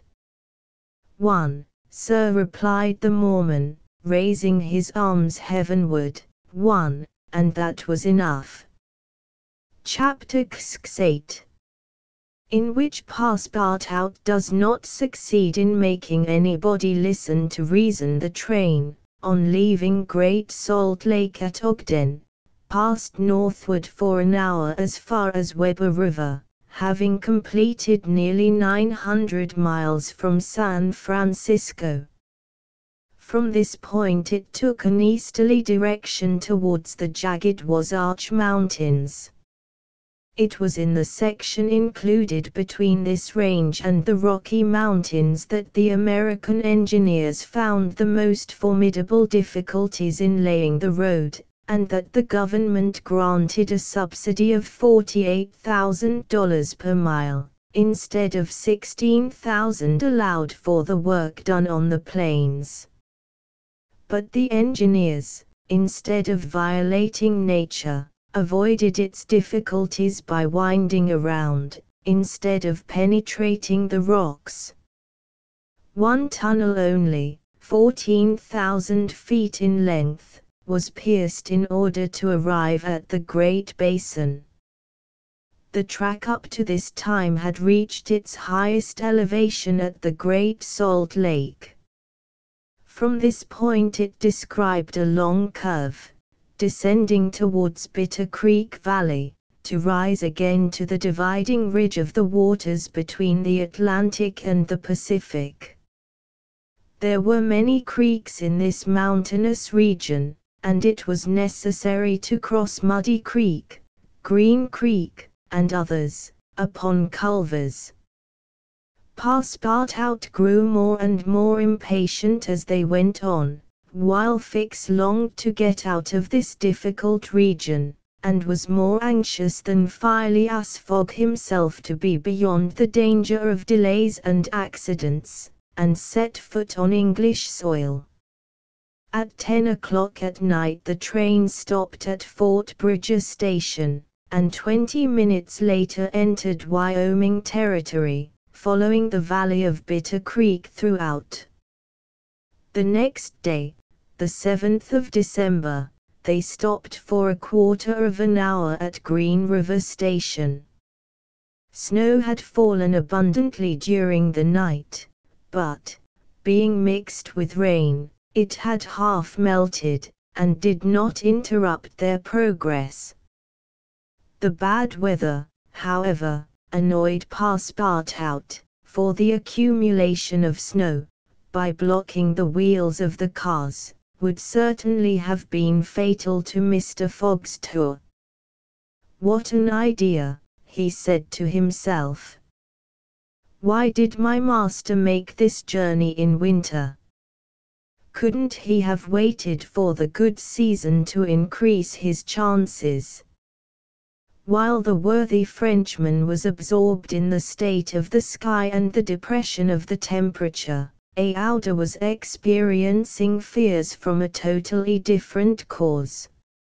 Several passengers had got off at Green River, and were walking up and down the platforms, and among these Aouda recognized Colonel Stamp Proctor, the same who had so grossly insulted Phileas Fogg at the San Francisco meeting.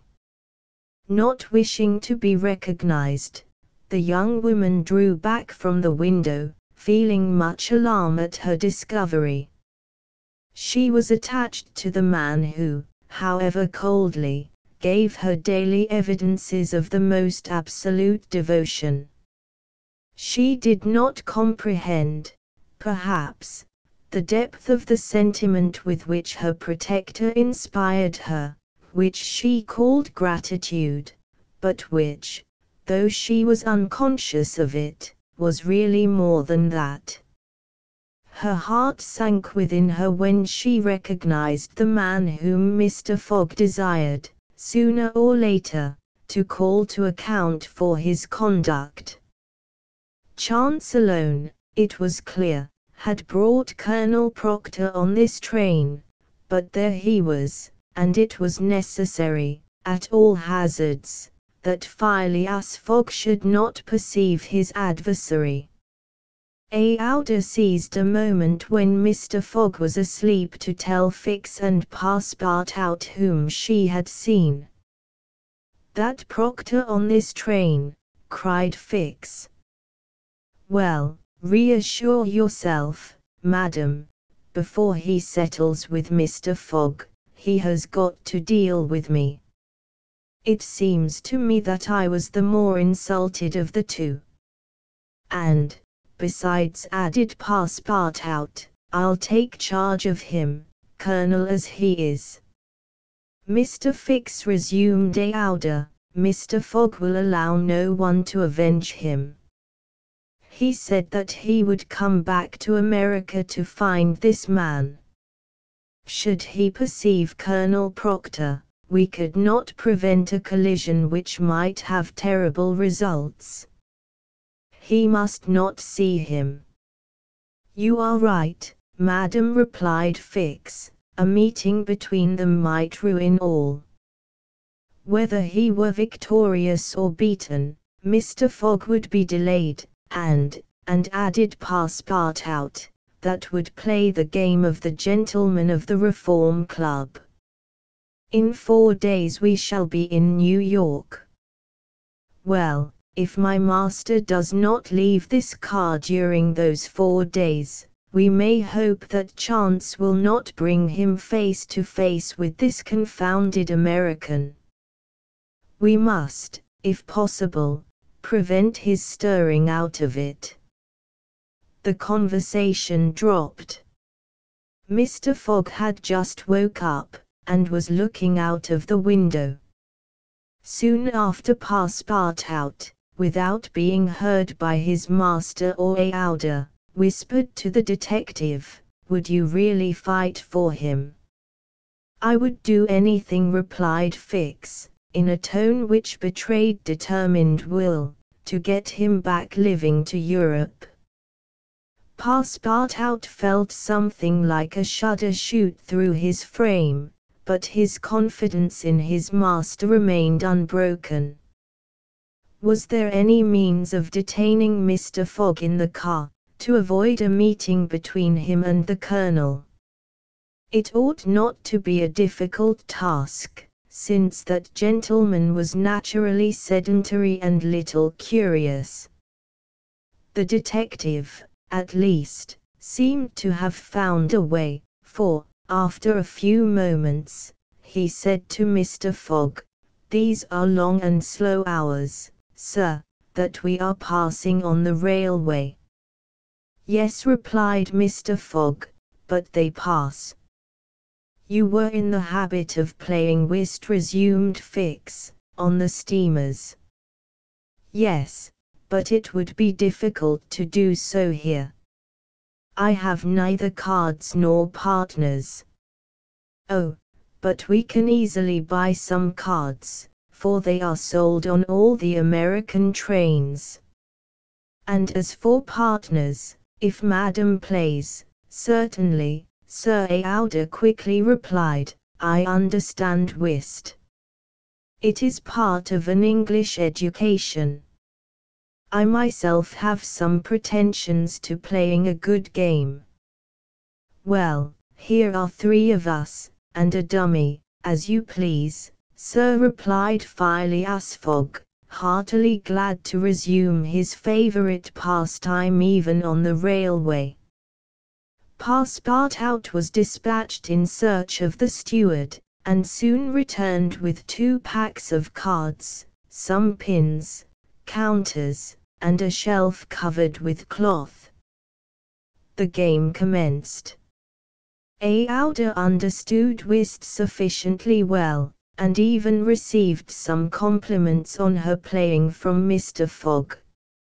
As for the detective, he was simply an adept, and worthy of being matched against his present opponent.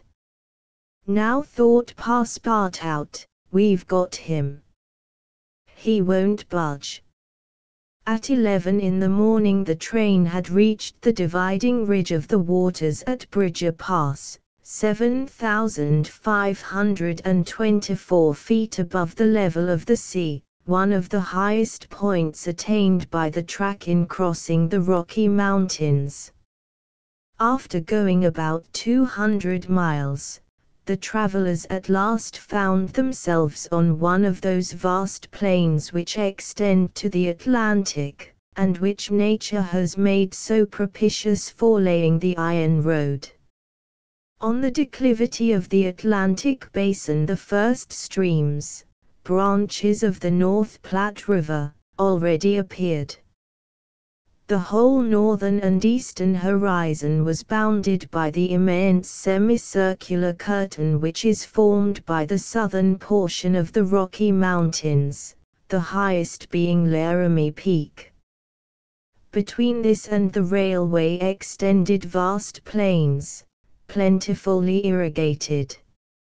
On the right rose the lower spurs of the mountainous mass which extends southward to the sources of the Arkansas River, one of the great tributaries of the Missouri. At 12:30 the travelers caught sight for an instant of Fort Halleck, which commands that section, and in a few more hours the Rocky Mountains were crossed.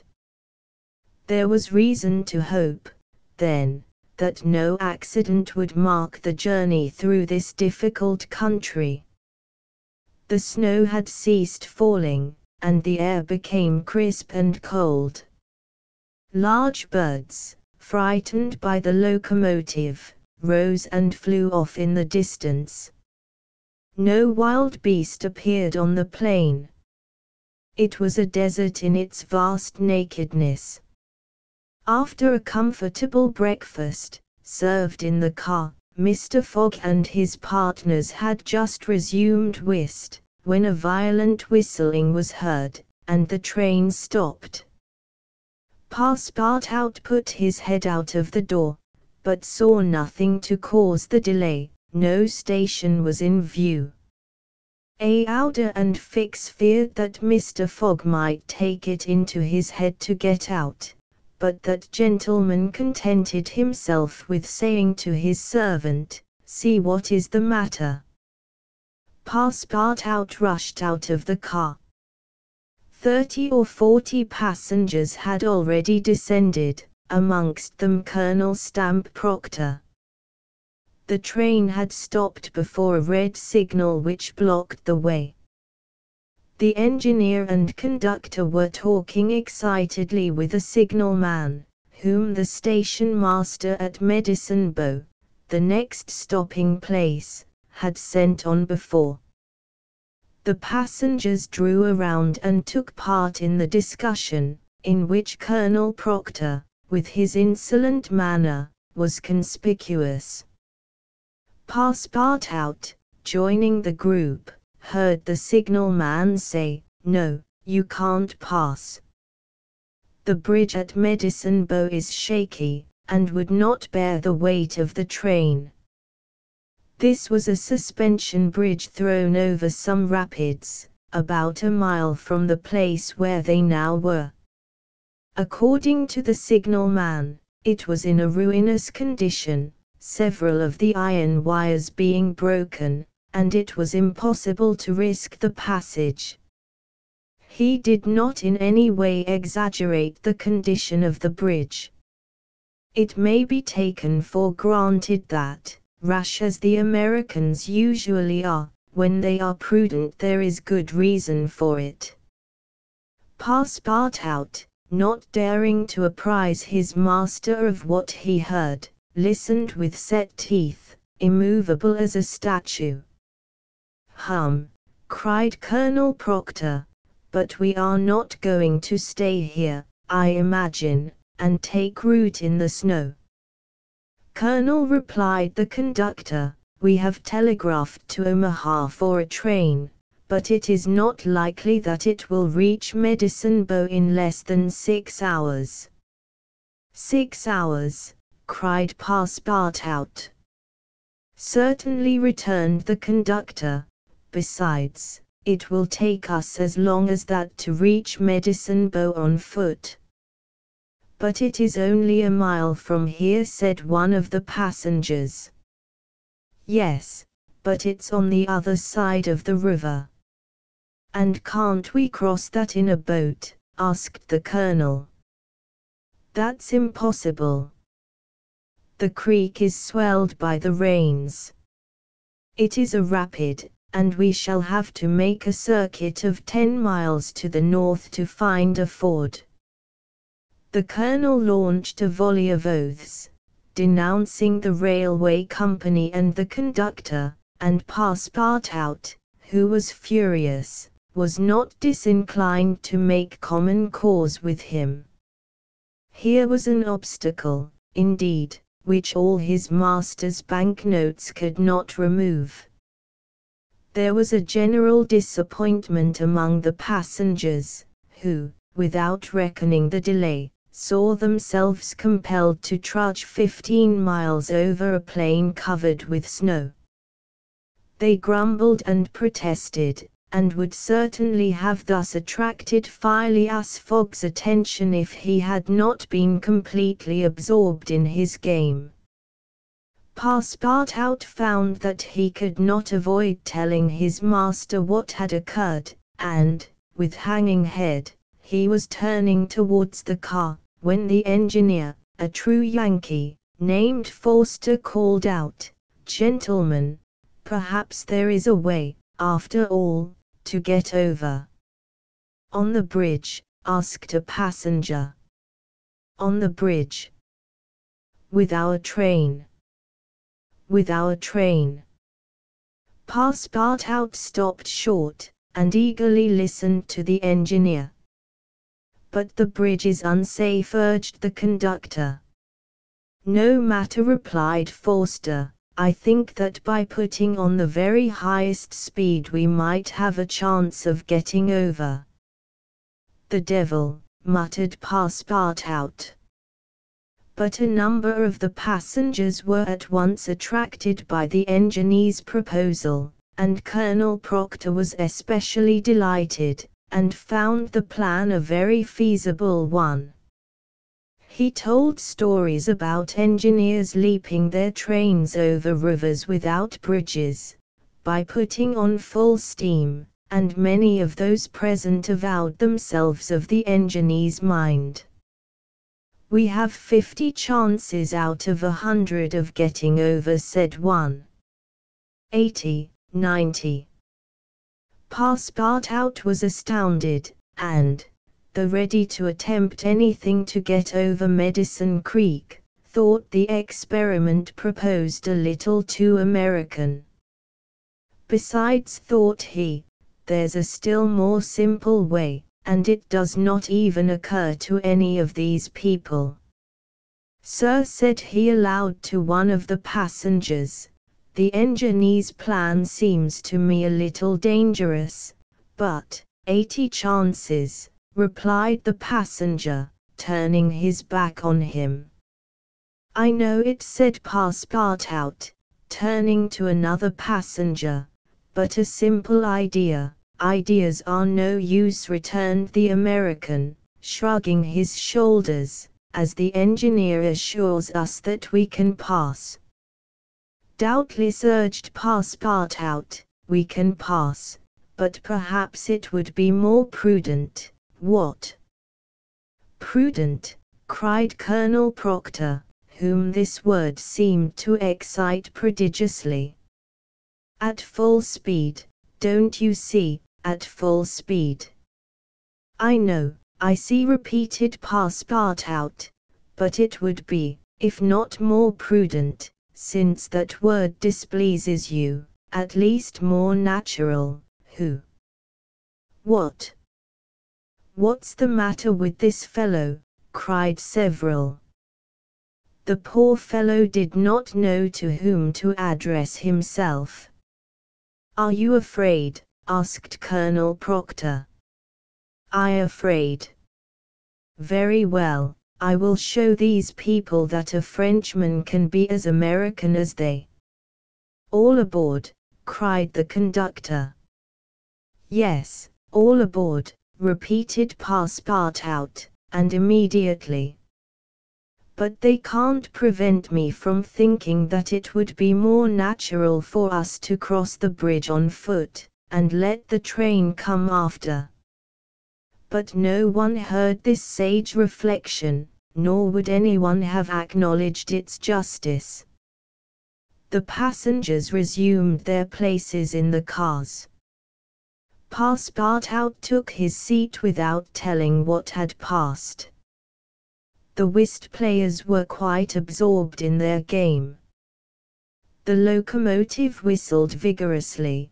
The engineer, reversing the steam, backed the train for nearly a mile, retiring, like a jumper, in order to take a longer leap. Then, with another whistle, he began to move forward. The train increased its speed, and soon its rapidity became frightful. A prolonged screech issued from the locomotive. The piston worked up and down 20 strokes to the second. They perceived that the whole train, rushing on at the rate of 100 miles an hour, hardly bore upon the rails at all. And they passed over. It was like a flash. No one saw the bridge. The train leaped, so to speak, from one bank to the other, and the engineer could not stop it until it had gone 5 miles beyond the station. But scarcely had the train passed the river, when the bridge, completely ruined, fell with a crash into the rapids of Medicine Bow. Chapter 6, in which certain incidents are narrated which are only to be met with on American railroads. The train pursued its course, that evening, without interruption, passing Fort Saunders, crossing Cheney Pass, and reaching Evans Pass. The road here attained the highest elevation of the journey, 8,092 feet above the level of the sea. The travelers had now only to descend to the Atlantic by limitless plains, leveled by nature. A branch of the Grand Trunk led off southward to Denver, the capital of Colorado. The country round about is rich in gold and silver, and more than 50,000 inhabitants are already settled there. 1,382 miles had been passed over from San Francisco, in 3 days and 3 nights. 4 days and nights more would probably bring them to New York. Phileas Fogg was not as yet behindhand. During the night Camp Whileback was passed on the left. Lodgepole Creek ran parallel with the road, marking the boundary between the territories of Wyoming and Colorado. They entered Nebraska at 11, passed near Sedgwick, and touched at Julesburg, on the southern branch of the Platte River.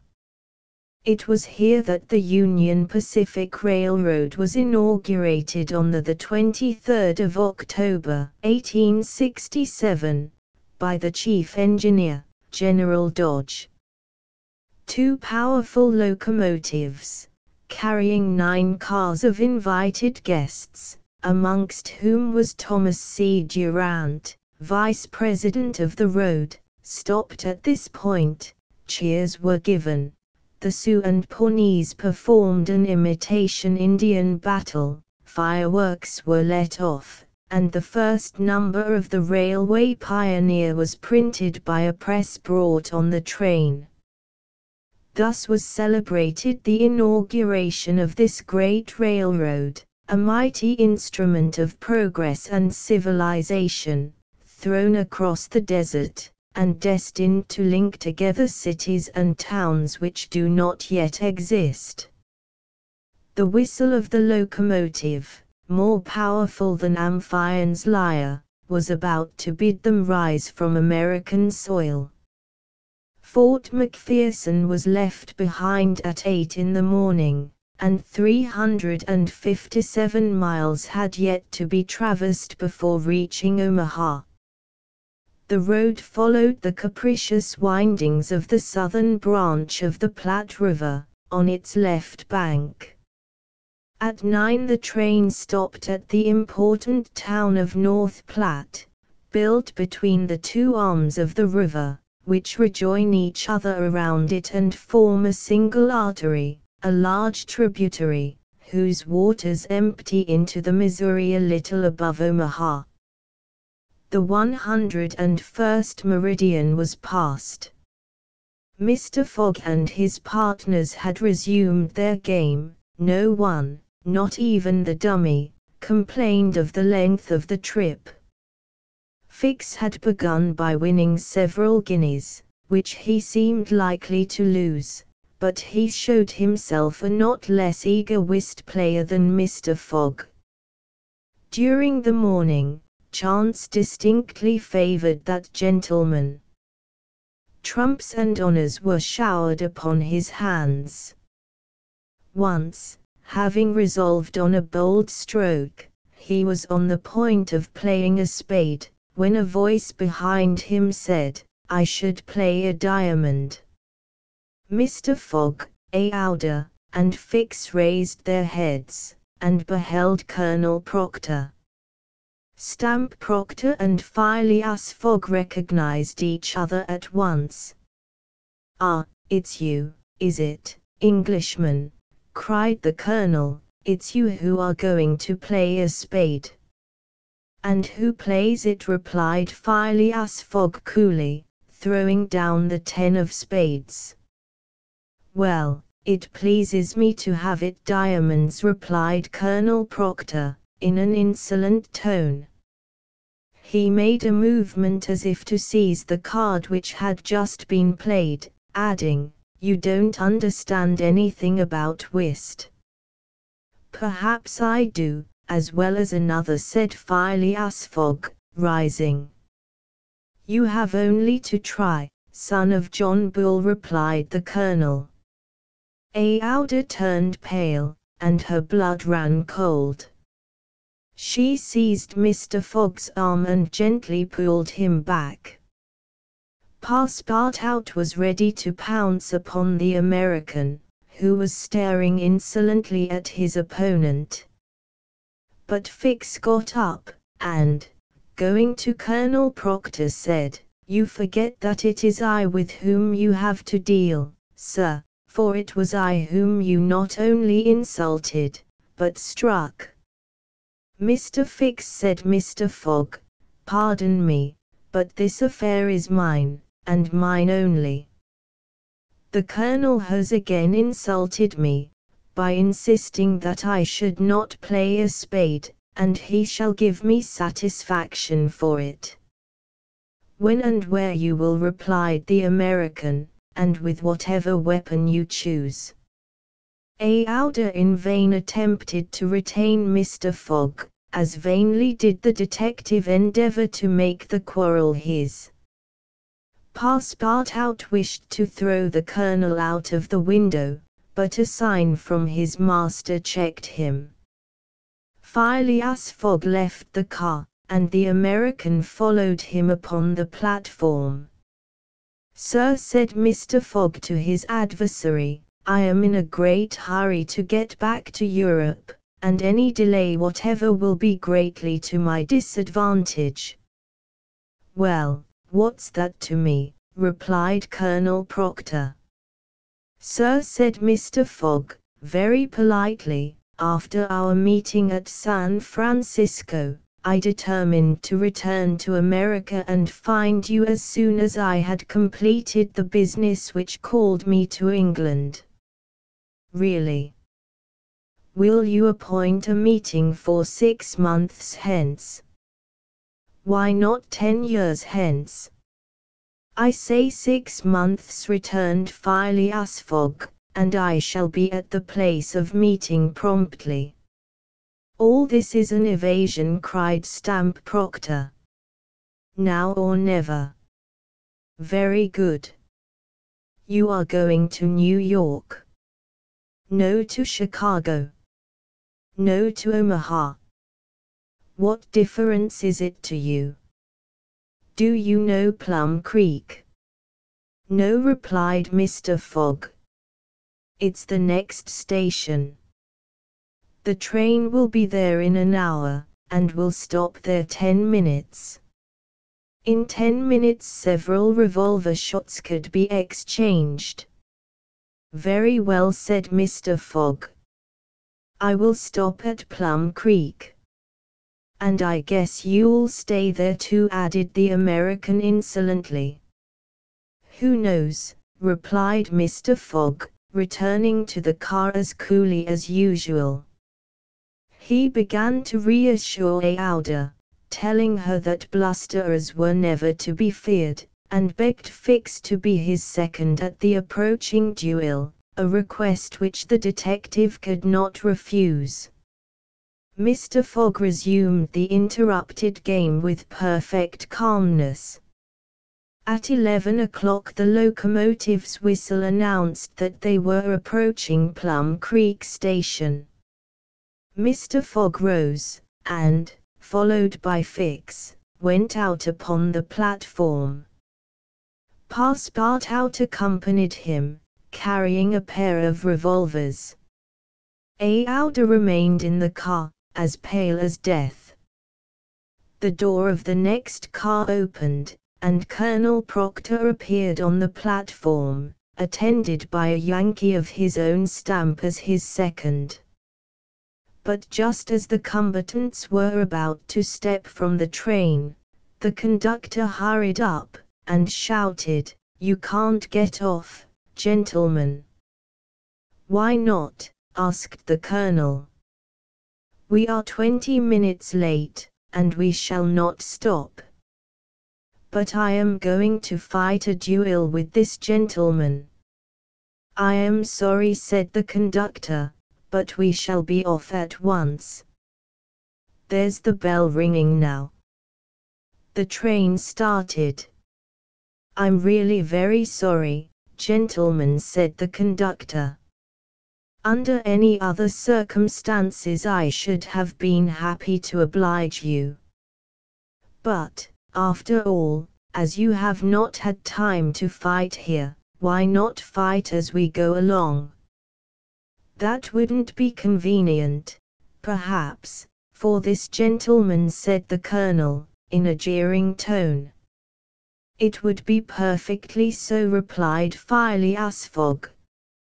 "Well, we are really in America," thought Passepartout, "and the conductor is a gentleman of the first order." So muttering, he followed his master. The two combatants, their seconds, and the conductor passed through the cars to the rear of the train. The last car was only occupied by a dozen passengers, whom the conductor politely asked if they would not be so kind as to leave it vacant for a few moments, as two gentlemen had an affair of honor to settle. The passengers granted the request with alacrity, and straightway disappeared on the platform.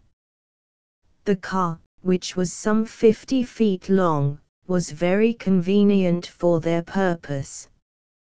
The adversaries might march on each other in the aisle, and fire at their ease. Never was duel more easily arranged. Mr. Fogg and Colonel Proctor, each provided with 2 6-barreled revolvers, entered the car.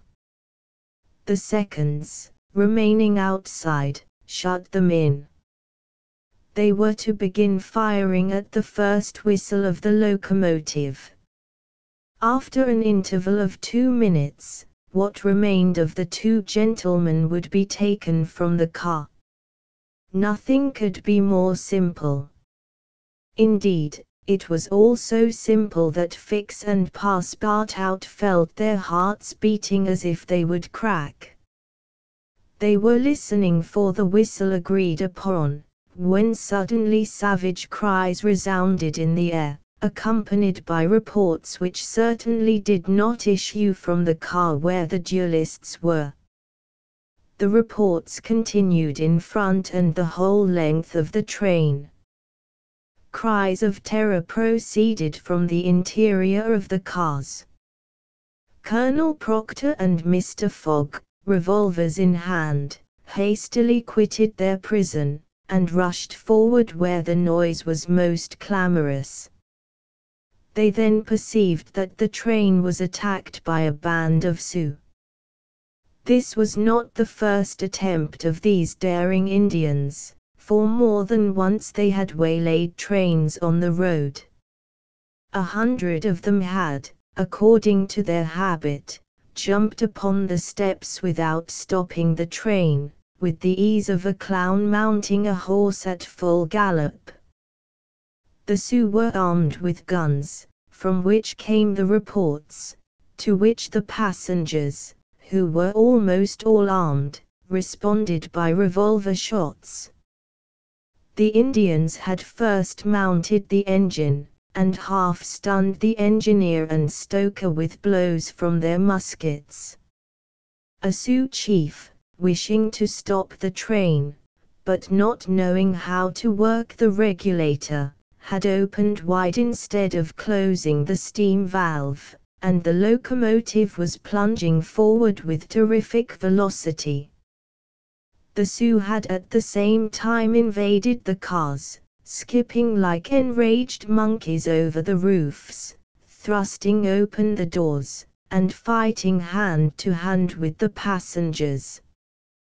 Penetrating the baggage car, they pillaged it, throwing the trunks out of the train. The cries and shots were constant.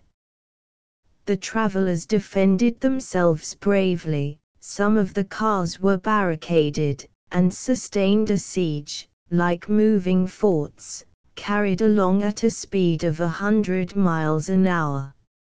Aouda behaved courageously from the first. She defended herself like a true heroine with a revolver, which she shot through the broken windows whenever a savage made his appearance. 20 Sioux had fallen mortally wounded to the ground, and the wheels crushed those who fell upon the rails as if they had been worms. Several passengers, shot or stunned, lay on the seats. It was necessary to put an end to the struggle, which had lasted for 10 minutes, and which would result in the triumph of the Sioux if the train was not stopped. Fort Cuny Station, where there was a garrison, was only 2 miles distant, but, that once passed, the Sioux would be masters of the train between Fort Cuny and the station beyond. The conductor was fighting beside Mr. Fogg, when he was shot and fell. At the same moment he cried, "Unless the train is stopped in 5 minutes, we are lost." "It shall be stopped," said Phileas Fogg, preparing to rush from the car. "Stay, monsieur," cried Passepartout, "I will go." Mr. Fogg had not time to stop the brave fellow, who, opening a door unperceived by the Indians, succeeded in slipping under the car, and while the struggle continued and the balls whizzed across each other over his head, he made use of his old acrobatic experience, and with amazing agility worked his way under the cars, holding on to the chains, aiding himself by the brakes and edges of the sashes, creeping from one car to another with marvelous skill, and thus gaining the forward end of the train. There, suspended by one hand between the baggage car and the tender, with the other he loosened the safety chains, but, owing to the traction, he would never have succeeded in unscrewing the yoking bar, had not a violent concussion jolted this bar out. The train, now detached from the engine, remained a little behind, whilst the locomotive rushed forward with increased speed. Carried on by the force already acquired, the train still moved for several minutes, but the brakes were worked and at last they stopped, less than 100 feet from Cuny Station. The soldiers of the fort, attracted by the shots, hurried up. The Sioux had not expected them, and decamped in a body before the train entirely stopped. But when the passengers counted each other on the station platform, several were found missing, among others the courageous Frenchman, whose devotion had just saved them. Chapter XXX, in which Phileas Fogg simply does his duty. 3 passengers including Passepartout had disappeared. Had they been killed in the struggle? Were they taken prisoners by the Sioux? It was impossible to tell. There were many wounded, but none mortally. Colonel Proctor was one of the most seriously hurt. He had fought bravely, and a ball had entered his groin. He was carried into the station with the other wounded passengers, to receive such attention as could be of avail. Aouda was safe, and Phileas Fogg, who had been in the thickest of the fight, had not received a scratch. Fix was slightly wounded in the arm. But Passepartout was not to be found, and tears coursed down Aouda's cheeks. All the passengers had got out of the train, the wheels of which were stained with blood. From the tires and spokes hung ragged pieces of flesh.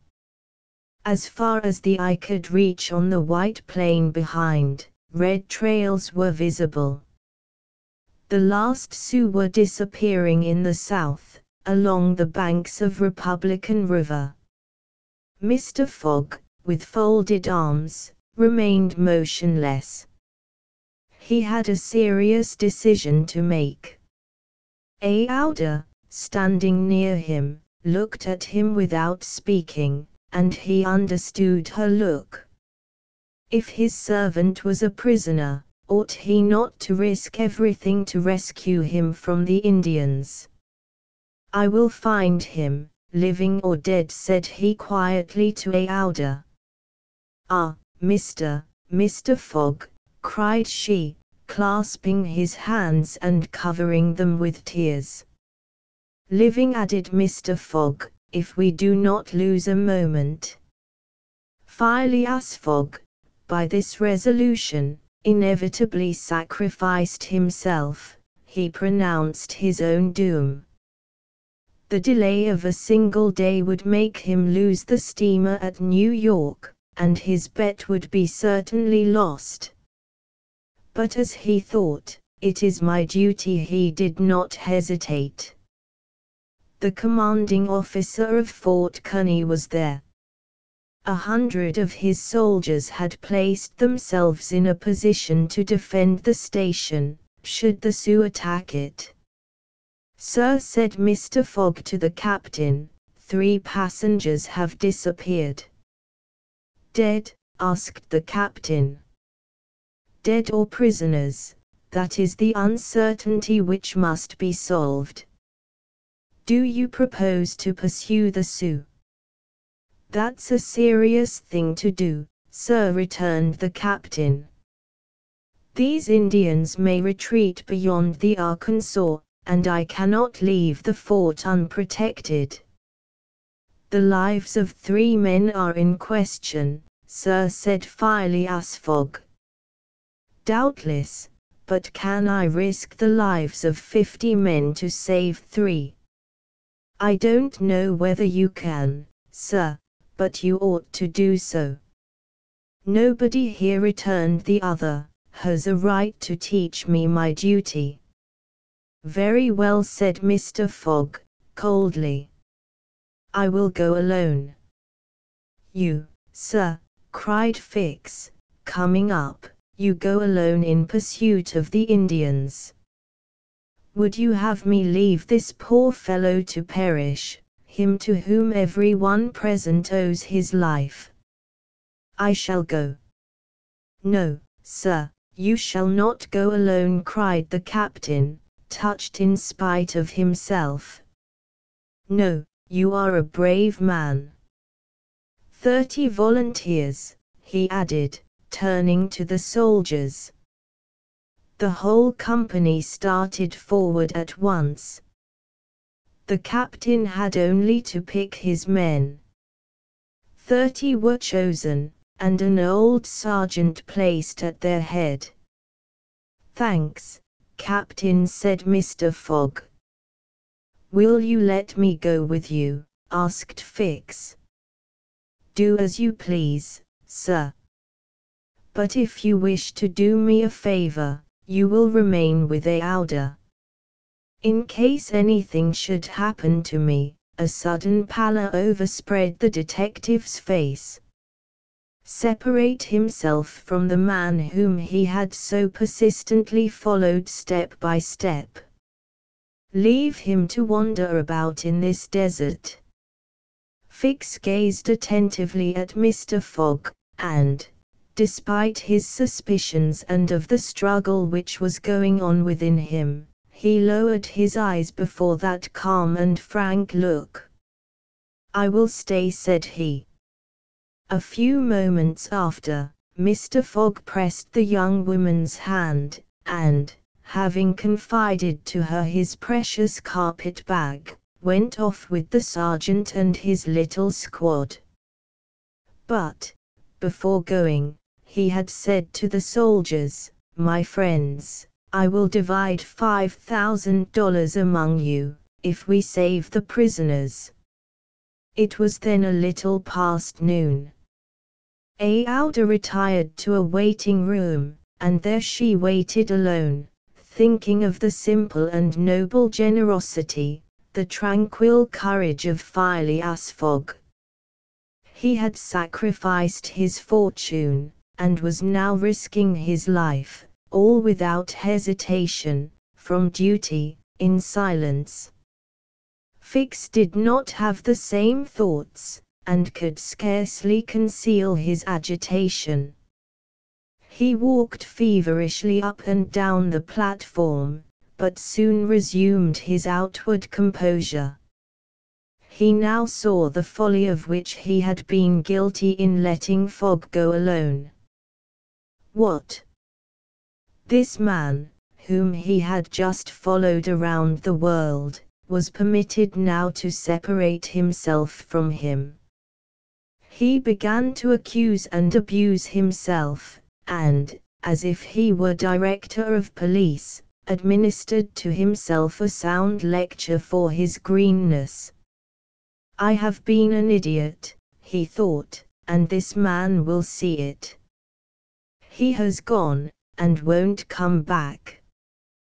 But how is it that I, Fix, who have in my pocket a warrant for his arrest, have been so fascinated by him? Decidedly, I am nothing but an ass. So reasoned the detective, while the hours crept by all too slowly. He did not know what to do. Sometimes he was tempted to tell Aouda all, but he could not doubt how the young woman would receive his confidences. What course should he take? He thought of pursuing Fogg across the vast white plains. It did not seem impossible that he might overtake him. Footsteps were easily printed on the snow.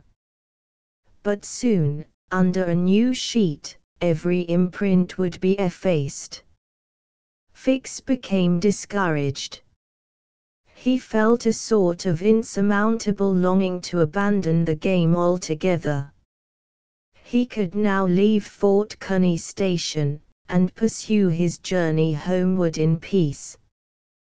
Towards 2 o'clock in the afternoon, while it was snowing hard, long whistles were heard approaching from the east.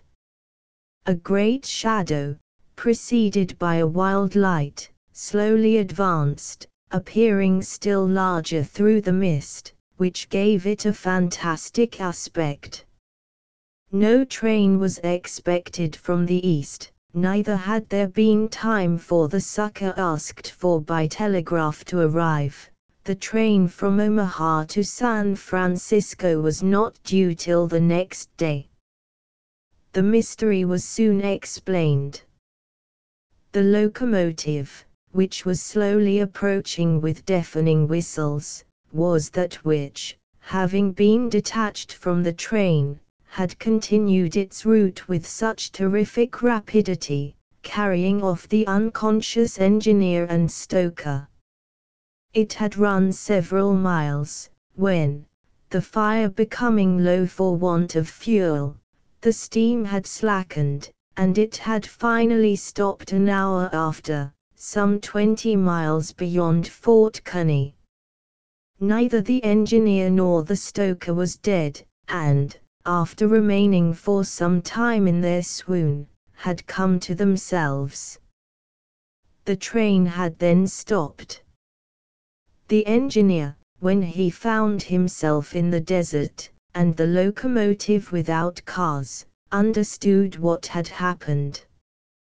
He could not imagine how the locomotive had become separated from the train, but he did not doubt that the train left behind was in distress. He did not hesitate what to do. It would be prudent to continue on to Omaha, for it would be dangerous to return to the train, which the Indians might still be engaged in pillaging.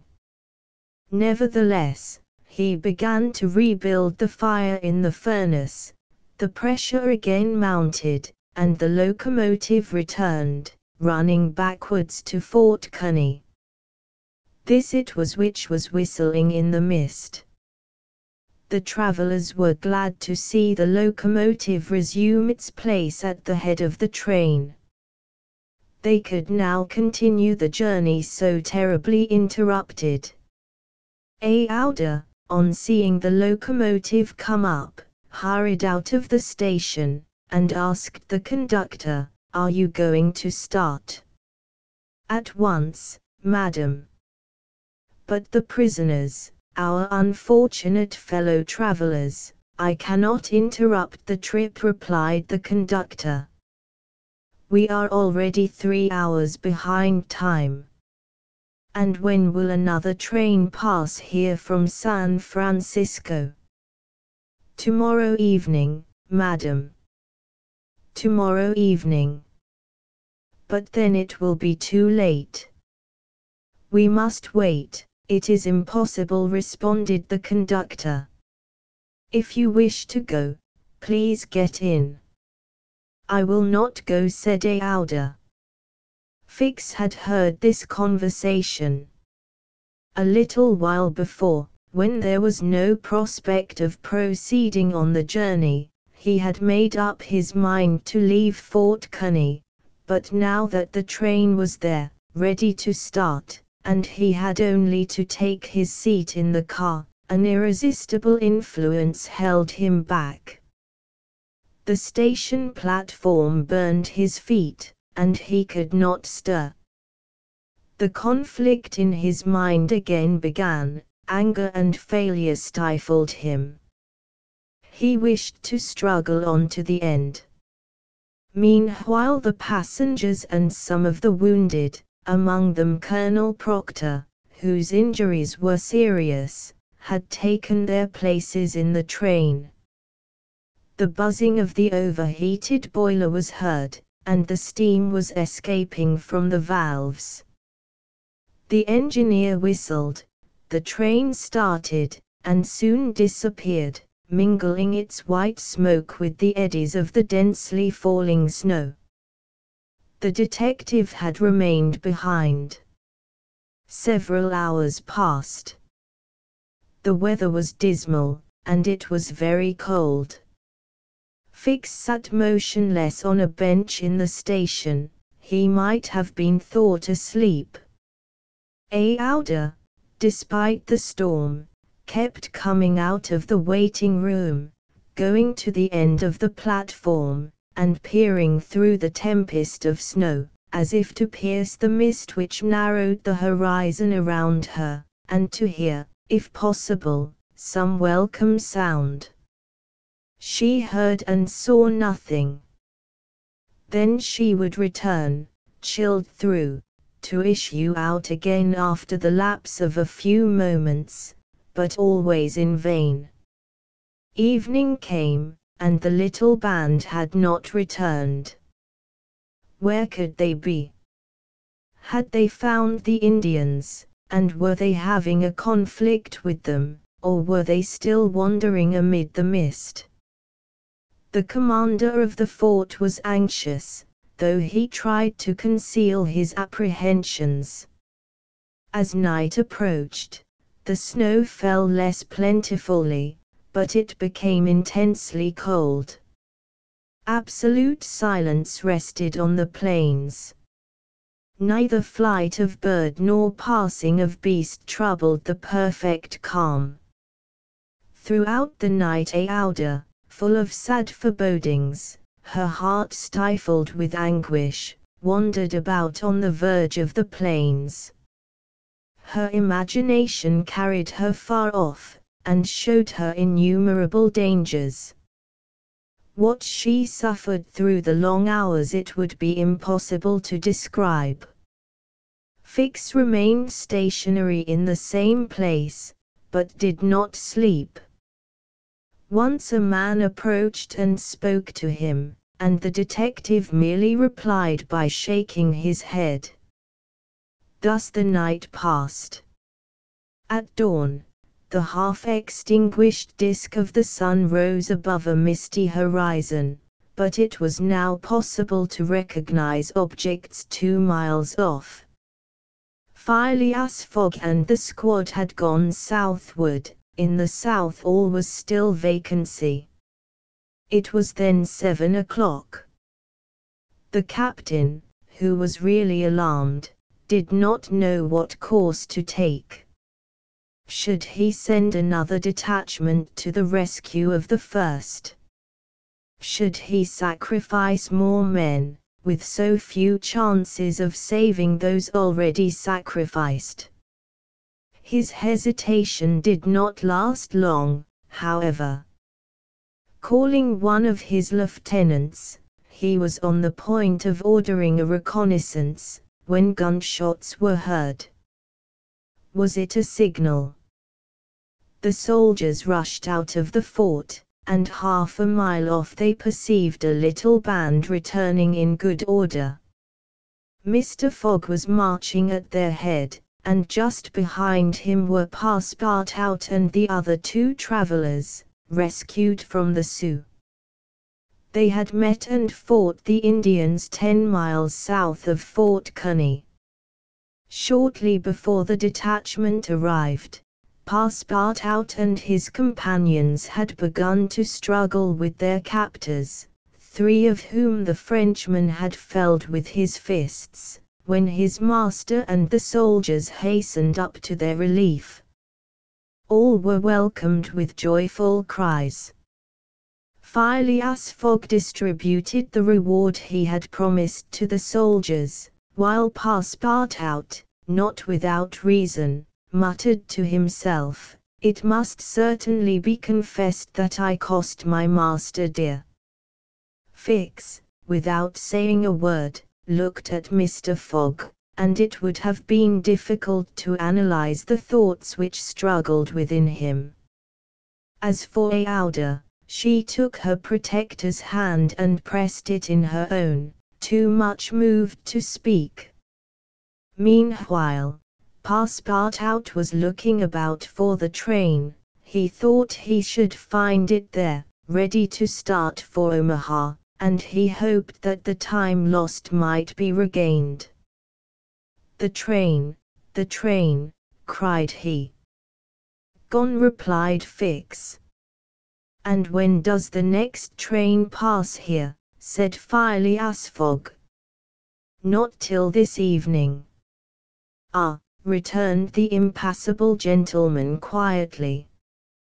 Chapter XXXI.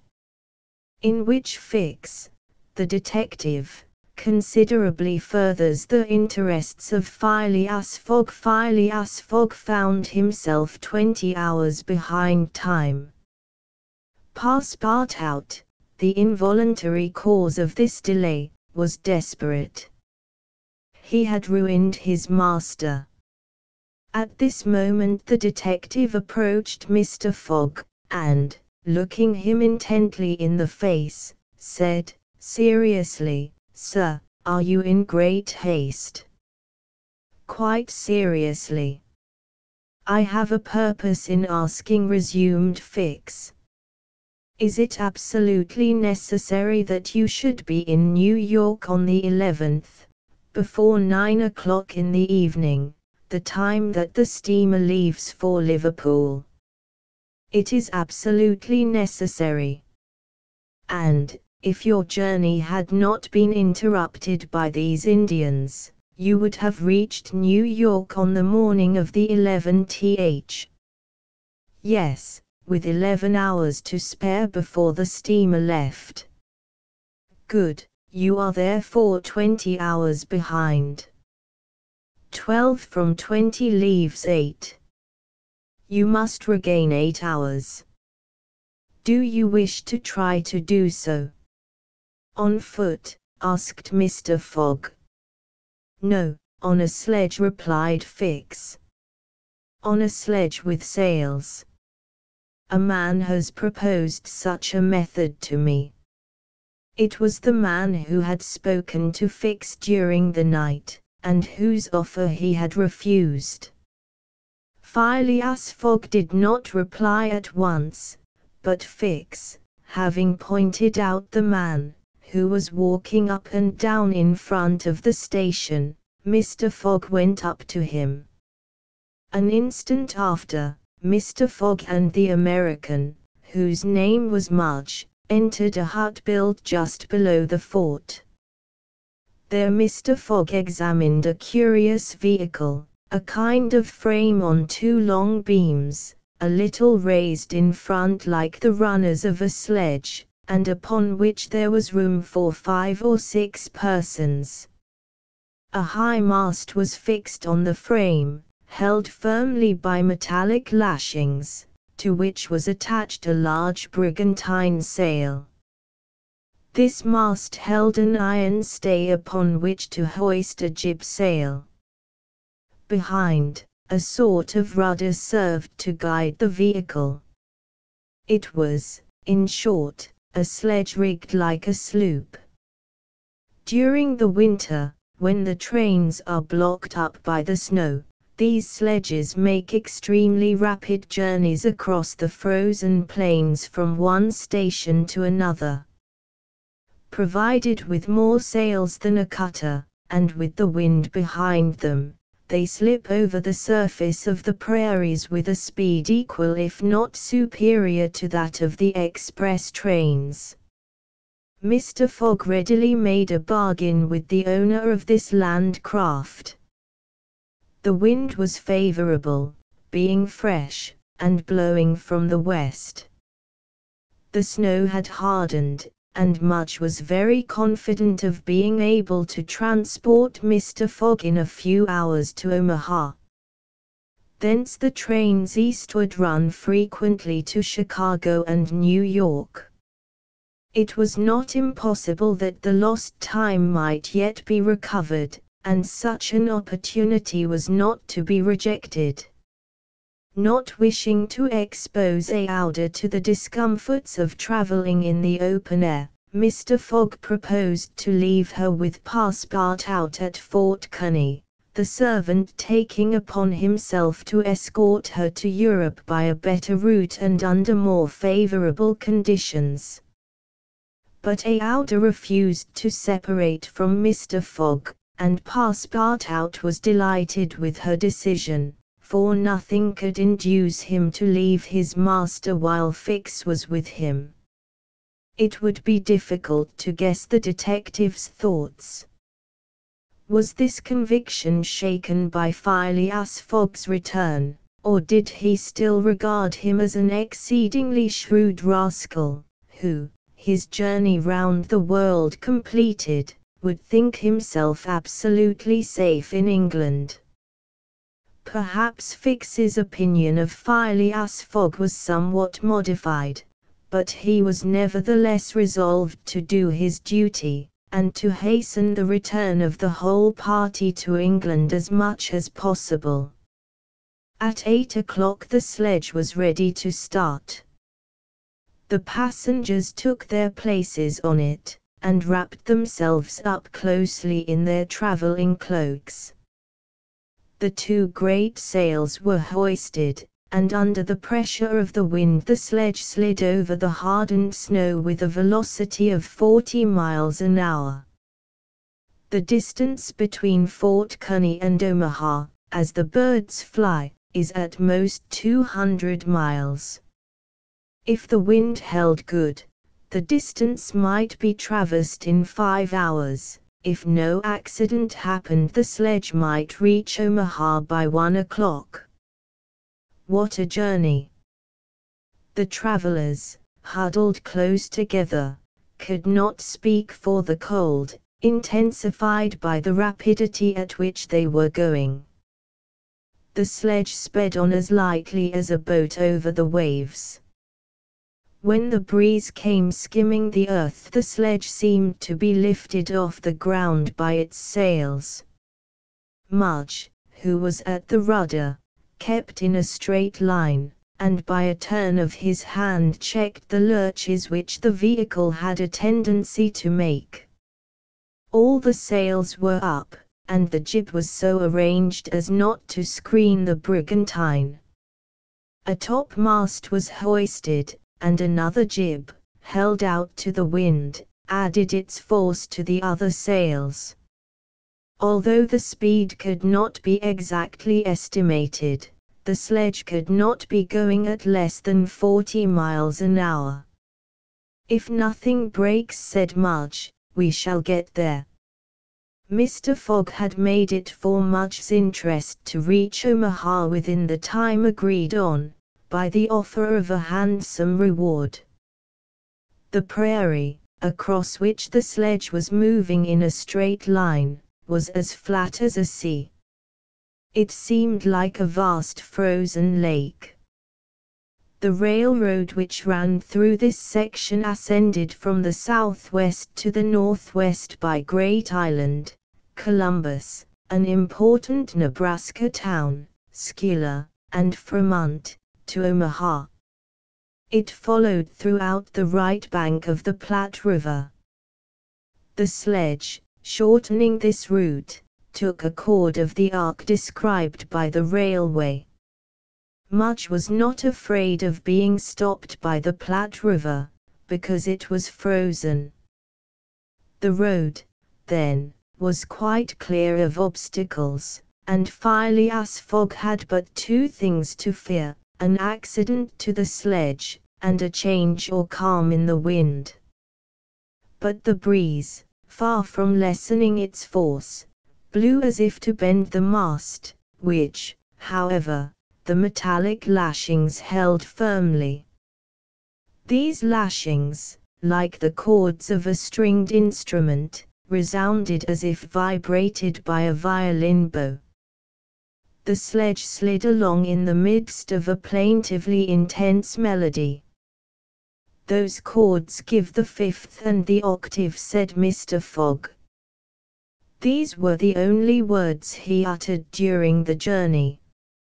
Aouda, cosily packed in furs and cloaks, was sheltered as much as possible from the attacks of the freezing wind. As for Passepartout, his face was as red as the sun's disk when it sets in the mist, and he laboriously inhaled the biting air. With his natural buoyancy of spirits, he began to hope again. They would reach New York on the evening, if not on the morning, of the 11th, and there were still some chances that it would be before the steamer sailed for Liverpool. Passepartout even felt a strong desire to grasp his ally, Fix, by the hand. He remembered that it was the detective who procured the sledge, the only means of reaching Omaha in time, but, checked by some presentiment, he kept his usual reserve. One thing, however, Passepartout would never forget, and that was the sacrifice which Mr. Fogg had made, without hesitation, to rescue him from the Sioux. Mr. Fogg had risked his fortune and his life. No. His servant would never forget that. While each of the party was absorbed in reflections so different, the sledge flew past over the vast carpet of snow. The creeks it passed over were not perceived. Fields and streams disappeared under the uniform whiteness. The plain was absolutely deserted. Between the Union Pacific Road and the branch which unites Cunny with St. Joseph it formed a great uninhabited island. Neither village, station, nor fort appeared. From time to time they sped by some phantom-like tree, whose white skeleton twisted and rattled in the wind.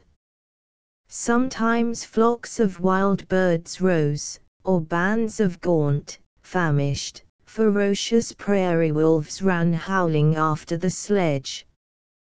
Passepartout, revolver in hand, held himself ready to fire on those which came too near. Had an accident then happened to the sledge, the travelers, attacked by these beasts, would have been in the most terrible danger, but it held on its even course, soon gained on the wolves, and ere long left the howling band at a safe distance behind.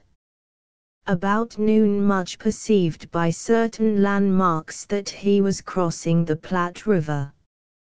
He said nothing, but he felt certain that he was now within 20 miles of Omaha.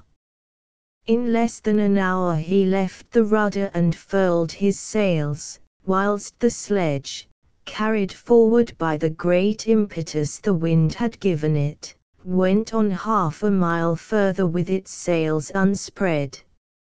It stopped at last, and Much, pointing to a mass of roofs white with snow, said, "We have got there." Arrived. arrived at the station, which is in daily communication, by numerous trains, with the Atlantic seaboard. Passepartout and Fix jumped off, stretched their stiffened limbs, and aided Mr. Fogg and the young woman to descend from the sledge. Phileas Fogg generously rewarded Mudge, whose hand Passepartout warmly grasped, and the party directed their steps to the Omaha railway station.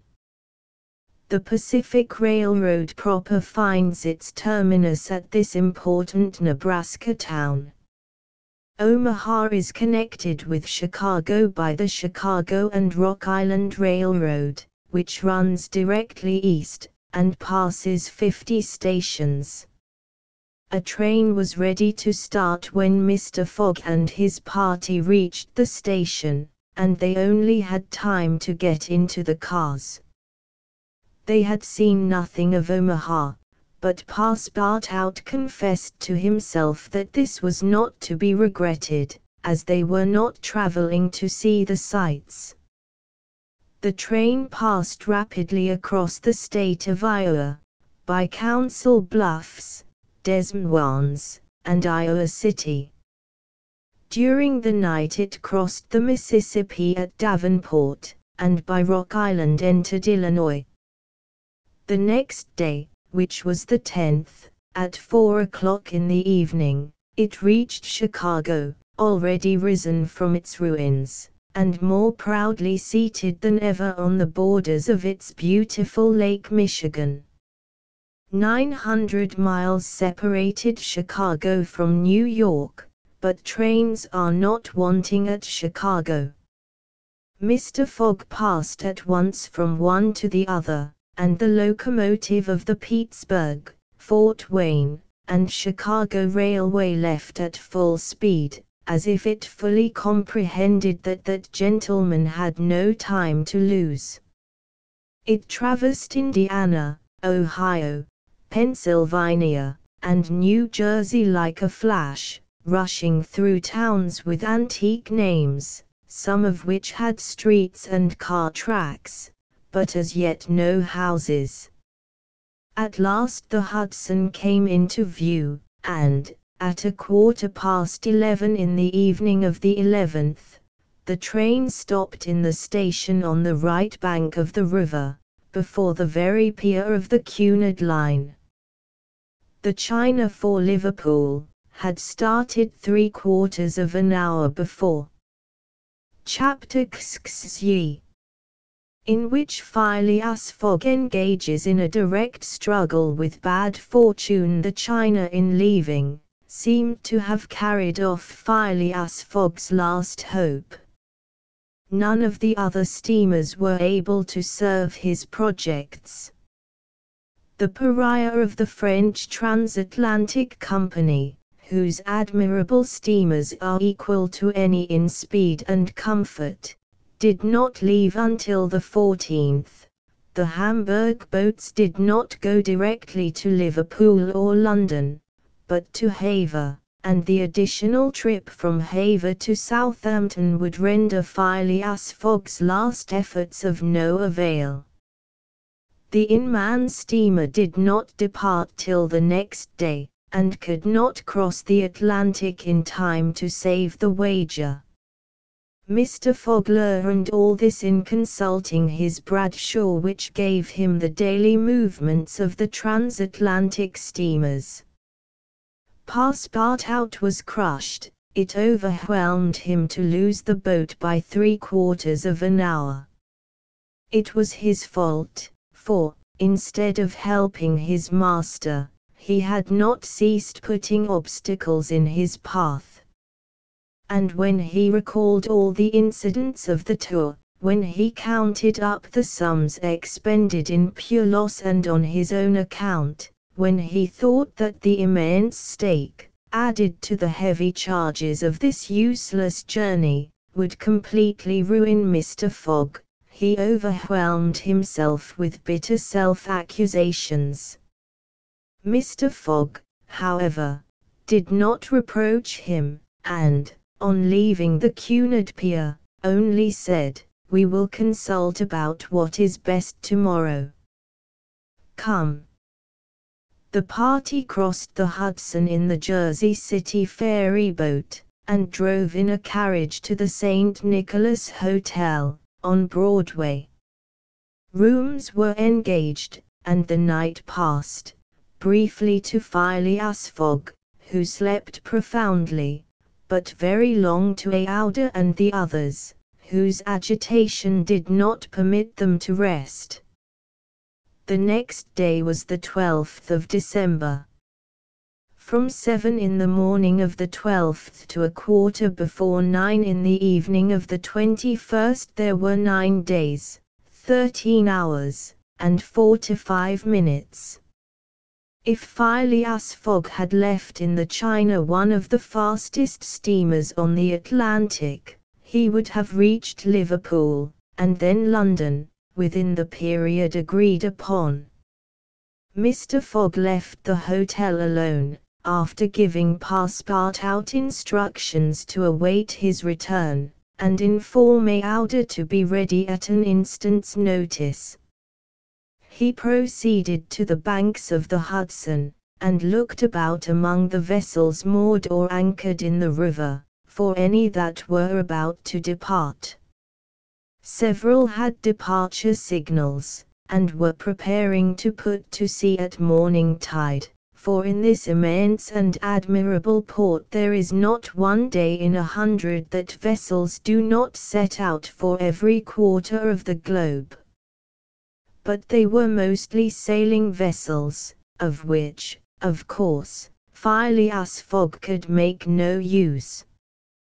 He seemed about to give up all hope, when he espied, anchored at the battery, a cable's length off at most, a trading vessel, with a screw, well shaped, whose funnel, puffing a cloud of smoke, indicated that she was getting ready for departure.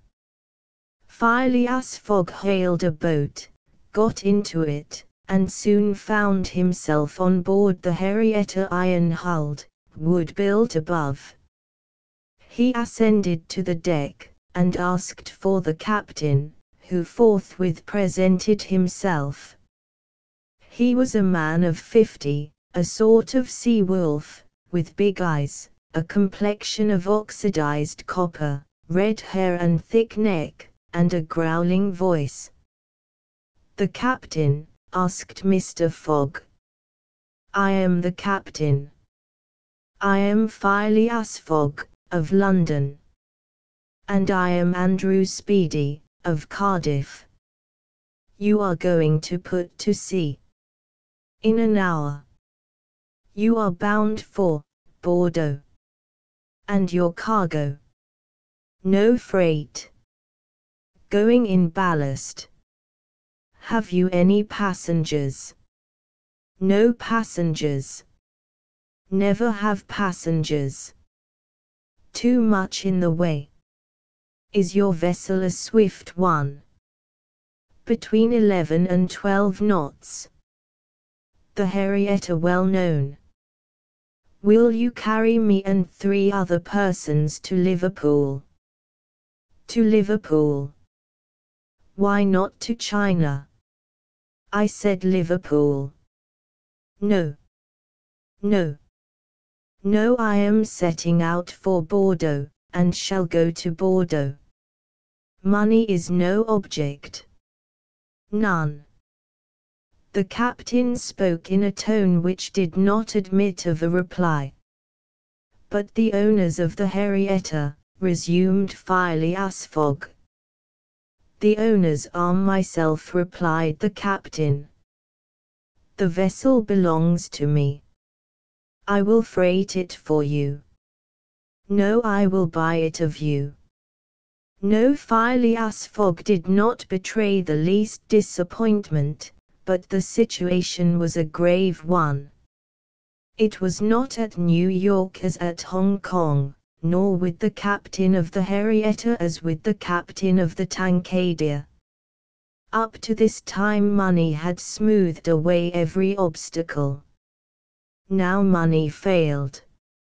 Still, some means must be found to cross the Atlantic on a boat, unless by balloon, which would have been venturesome, besides not being capable of being put in practice. It seemed that Phileas Fogg had an idea, for he said to the captain, "Well, will you carry me to Bordeaux?" "No, not if you paid me $200. I offer you 2,000. A piece. A piece. And there are 4 of you." 4. Captain Speedy began to scratch his head. There were $8,000 to gain, without changing his route, for which it was well worth conquering the repugnance he had for all kinds of passengers. Besides, passengers at $2,000 are no longer passengers, but valuable merchandise. "I start at 9 o'clock," said Captain Speedy, simply. "Are you and your party ready?" "We will be on board at 9 o'clock," replied, no less simply, Mr. Fogg. It was 8:30. To disembark from the Henrietta, jump into a hack, hurry to the St. Nicholas, and return with a order, passport, and even the inseparable fix was the work of a brief time, and was performed by Mr. Fogg with the coolness which never abandoned him. They were on board when the Henrietta made ready to weigh anchor.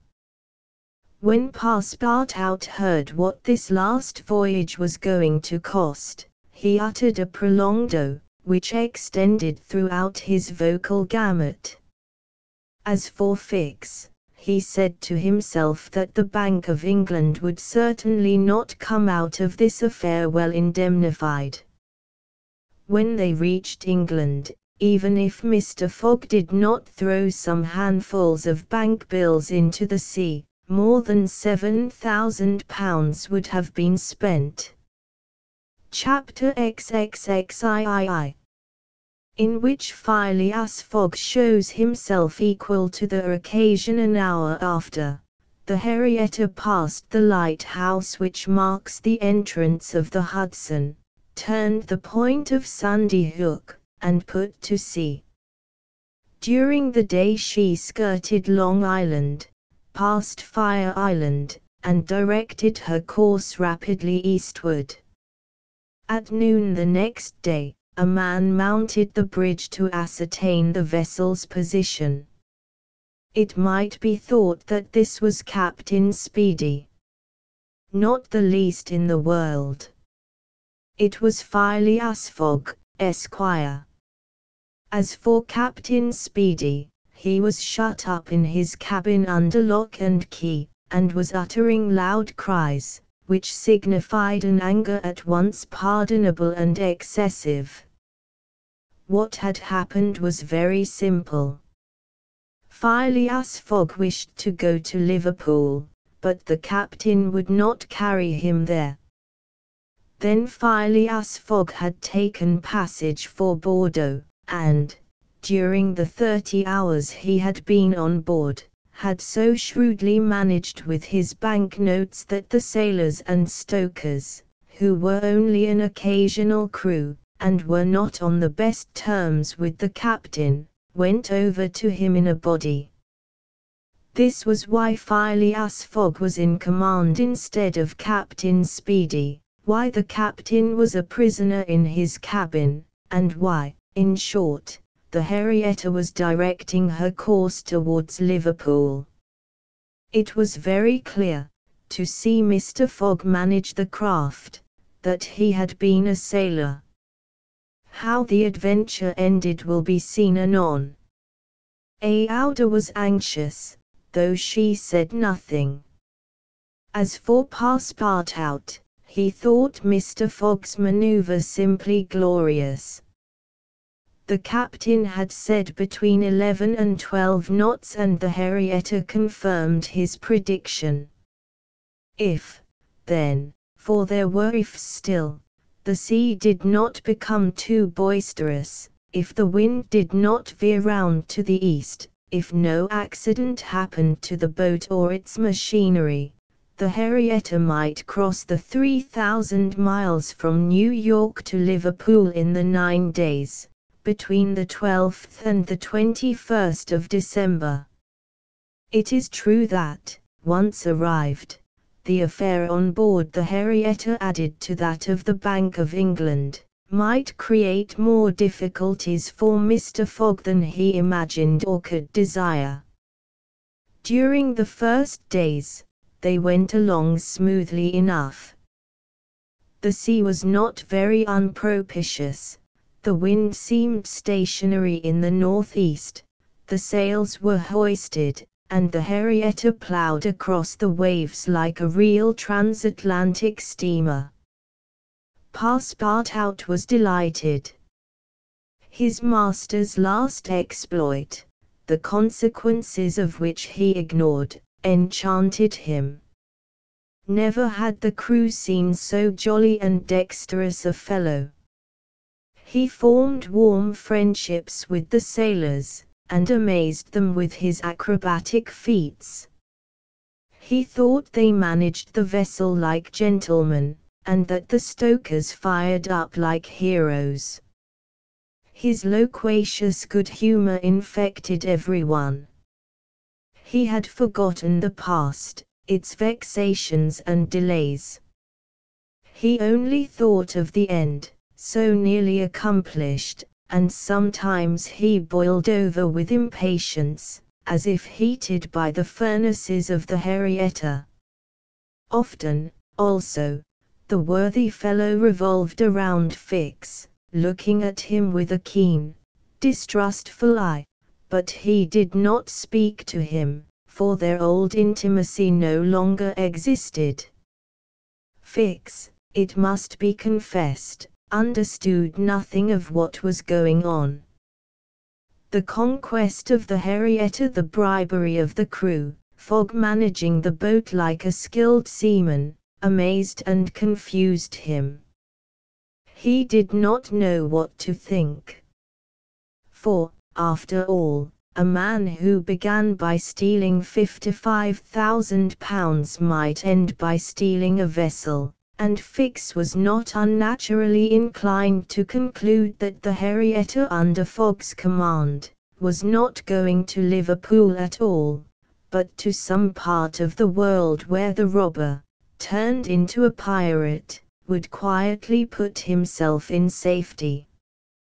The conjecture was at least a plausible one, and the detective began to seriously regret that he had embarked on the affair. As for Captain Speedy, he continued to howl and growl in his cabin, and Passepartout, whose duty it was to carry him his meals, courageous as he was, took the greatest precautions. Mr. Fogg did not seem even to know that there was a captain on board. On the 13th they passed the edge of the banks of Newfoundland, a dangerous locality. During the winter, especially, there are frequent fogs and heavy gales of wind. Ever since the evening before, the barometer, suddenly falling, had indicated an approaching change in the atmosphere, and during the night the temperature varied, the cold became sharper, and the wind veered to the southeast. This was a misfortune. Mr. Fogg, in order not to deviate from his course, furled his sails and increased the force of the steam, but the vessel's speed slackened, owing to the state of the sea, the long waves of which broke against the stern. She pitched violently, and this retarded her progress. The breeze little by little swelled into a tempest, and it was to be feared that the Henrietta might not be able to maintain herself upright on the waves. Passepartout's visage darkened with the skies, and for 2 days the poor fellow experienced constant fright. But Phileas Fogg was a bold mariner, and knew how to maintain headway against the sea, and he kept on his course, without even decreasing his steam. The Henrietta, when she could not rise upon the waves, crossed them, swamping her deck, but passing safely. Sometimes the screw rose out of the water, beating its protruding end, when a mountain of water raised the stern above the waves, but the craft always kept straight ahead. The wind, however, did not grow as boisterous as might have been feared. It was not one of those tempests which burst and rush on with a speed of 90 miles an hour. It continued fresh, but, unhappily, it remained obstinately in the southeast, rendering the sails useless. The 16th of December was the 75th day since Phileas Fogg's departure from London, and the Henrietta had not yet been seriously delayed. Half of the voyage was almost accomplished, and the worst localities had been passed. In summer, success would have been well nigh certain. In winter, they were at the mercy of the bad season. Passepartout said nothing, but he cherished hope in secret, and comforted himself with the reflection that, if the wind failed them, they might still count on the steam. On this day the engineer came on deck, went up to Mr. Fogg, and began to speak earnestly with him. Without knowing why it was a presentiment, perhaps Passepartout became vaguely uneasy. He would have given one of his ears to hear with the other what the engineer was saying. He finally managed to catch a few words, and was sure he heard his master say, "You are certain of what you tell me?" "Certain, sir," replied the engineer. "You must remember that, since we started, we have kept up hot fires in all our furnaces, and, though we had coal enough to go on short steam from New York to Bordeaux, we haven't enough to go with all steam from New York to Liverpool." "I will consider," replied Mr. Fogg. Passepartout understood it all. He was seized with mortal anxiety. The coal was giving out. "Ah, if my master can get over that," muttered he, "he'll be a famous man." He could not help imparting to Fix what he had overheard. "Then you believe that we really are going to Liverpool?" "Of course." "Us," replied the detective, shrugging his shoulders and turning on his heel. Passepartout was on the point of vigorously resenting the epithet, the reason of which he could not for the life of him comprehend, but he reflected that the unfortunate Fix was probably very much disappointed and humiliated in his self-esteem, after having so awkwardly followed a false scent around the world, and refrained. And now what course would Phileas Fogg adopt? It was difficult to imagine. Nevertheless he seemed to have decided upon one, for that evening he sent for the engineer, and said to him, "Feed all the fires until the coal is exhausted." A few moments after, the funnel of the Henrietta vomited forth torrents of smoke. The vessel continued to proceed with all steam on, but on the 18th, the engineer, as he had predicted, announced that the coal would give out in the course of the day. "Do not let the fires go down," replied Mr. Fogg. "Keep them up to the last. Let the valves be filled." Towards noon Phileas Fogg, having ascertained their position, called Passepartout, and ordered him to go for Captain Speedy. It was as if the honest fellow had been commanded to unchain a tiger. He went to the poop, saying to himself, "He will be like a madman." In a few moments, with cries and oaths, a bomb appeared on the poop deck. The bomb was Captain Speedy. It was clear that he was on the point of bursting. "Where are we?" were the first words his anger permitted him to utter. Had the poor man been an apoplectic, he could never have recovered from his paroxysm of wrath. "Where are we?" he repeated, with purple face. 707 miles from Liverpool," replied Mr. Fogg, with imperturbable calmness. "Pirate!" cried Captain Speedy. "I have sent for you, Sir Picaroon." "Sir," continued Mr. Fogg, "to ask you to sell me your vessel." "No. By all the devils, no. But I shall be obliged to burn her." "Burn the Henrietta?" "Yes, at least the upper part of her. The coal has given out." "Burn my vessel," cried Captain Speedy, who could scarcely pronounce the words. "A vessel worth $50,000. "Here are 60,000, replied Phileas Fogg, handing the captain a roll of bank bills.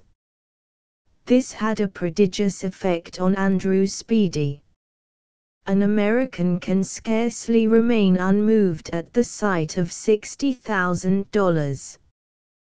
The captain forgot in an instant his anger, his imprisonment, and all his grudges against his passenger. The Henrietta was 20 years old. It was a great bargain. The bomb would not go off after all. Mr. Fogg had taken away the match. "And I shall still have the iron hull," said the captain in a softer tone. "The iron hull and the engine. Is it agreed?" "Agreed." And Andrew Speedy, seizing the banknotes, counted them and consigned them to his pocket. During this colloquy, Passepartout was as white as a sheet, and Fix seemed on the point of having an apoplectic fit. Nearly £20,000 had been expended, and Fogg left the hull and engine to the captain, that is, near the whole value of the craft. It was true, however, that £55,000 had been stolen from the bank. When Andrew Speedy had pocketed the money, Mr. Fogg said to him, "Don't let this astonish you, sir. You must know that I shall lose £20,000, unless I arrive in London by a quarter before 9 on the evening of the 21st of December.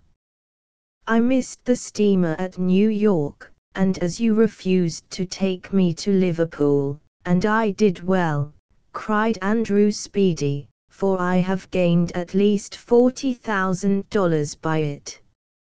He added, more sedately, "Do you know one thing, Captain Fogg? Captain Fogg, you've got something of the Yankee about you." And, having paid his passenger what he considered a high compliment, he was going away, when Mr. Fogg said, "The vessel now belongs to me." "Certainly, from the keel to the truck of the masts, all the wood, that is." "Very well. Have the interior seats, bunks, and frames pulled down, and burn them." It was necessary to have dry wood to keep the steam up to the adequate pressure, and on that day the poop, cabins, bunks, and the spare deck were sacrificed. On the next day, the 19th of December, the masts, rafts, and spars were burned. The crew worked lustily, keeping up the fires. Passepartout hewed, cut, and sawed away with all his might. There was a perfect rage for demolition. The railings, fittings, the greater part of the deck, and topsides disappeared on the 20th, and the Henrietta was now only a flat hulk. But on this day they sighted the Irish coast and Fastnet Light. By 10 in the evening they were passing Queenstown. Phileas Fogg had only 24 hours more in which to get to London. That length of time was necessary to reach Liverpool, with all steam on. And the steam was about to give out altogether. "Sir," said Captain Speedy, who was now deeply interested in Mr. Fogg's project, "I really commiserate you. Everything is against you. We are only opposite Queenstown." "Ah," said Mr. Fogg, "is that place where we see the lights Queenstown?" "Yes." "Can we enter the harbour?" "Not under 3 hours. Only at high tide." "Stay," replied Mr. Fogg calmly, without betraying in his features that by a supreme inspiration he was about to attempt once more to conquer ill fortune. "Queenstown is the Irish port at which the transatlantic steamers stop to put off the mails. These mails are carried to Dublin by express trains always held in readiness to start. From Dublin they are sent on to Liverpool by the most rapid boats, and thus gain 12 hours on the Atlantic steamers." Phileas Fogg counted on gaining 12 hours in the same way.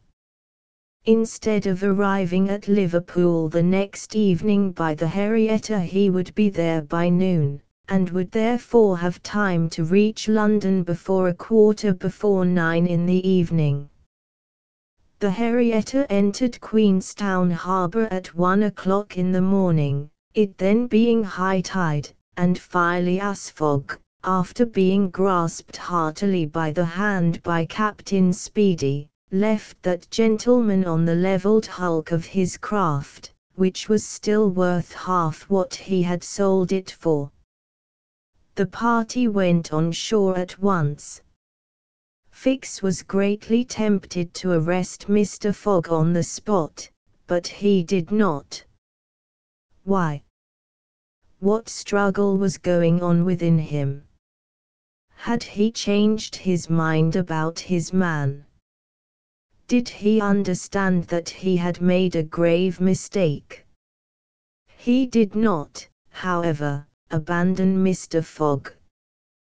They all got upon the train, which was just ready to start. At 1:30, at dawn of day they were in Dublin, and they lost no time in embarking on a steamer which, disdaining to rise upon the waves, invariably cut through them.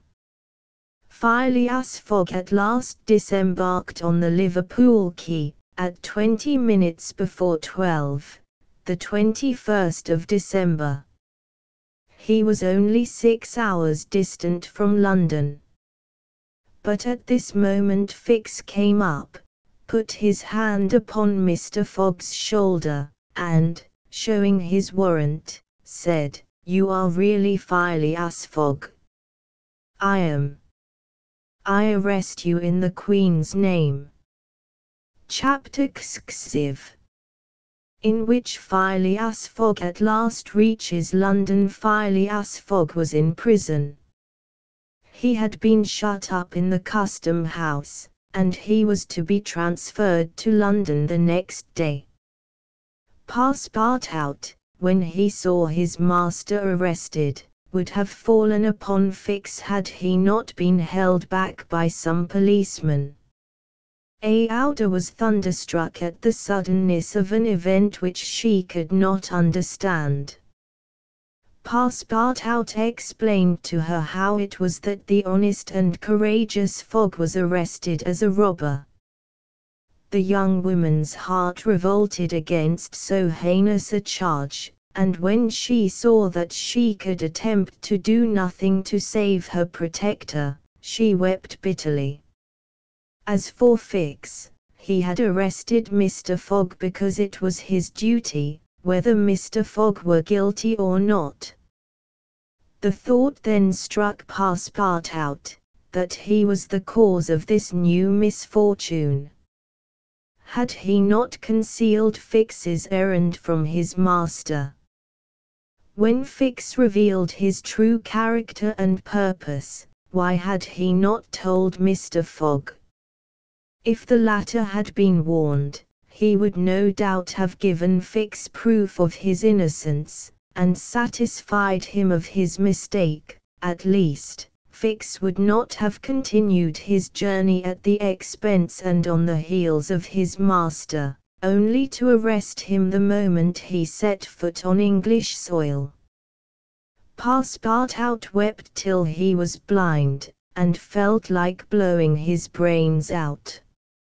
A hour and he had remained, despite the cold, under the portico of the custom house. Neither wished to leave the place, both were anxious to see Mr. Fogg again. That gentleman was really ruined, and that at the moment when he was about to attain his end. This arrest was fatal. Having arrived at Liverpool at 20 minutes before 12 on the 21st of December, he had till 9:15 that evening to reach the Reform Club, that is, 9 hours and a quarter. The journey from Liverpool to London was 6 hours. If anyone, at this moment, had entered the custom house, he would have found Mr. Fogg seated, motionless, calm, and without apparent anger, upon a wooden bench. He was not, it is true, resigned, but this last blow failed to force him into an outward betrayal of any emotion. Was he being devoured by one of those secret rages, all the more terrible because contained, and which only burst forth, with an irresistible force, at the last moment? No one could tell. There he sat, calmly waiting, for what? Did he still cherish hope? Did he still believe, now that the door of this prison was closed upon him, that he would succeed?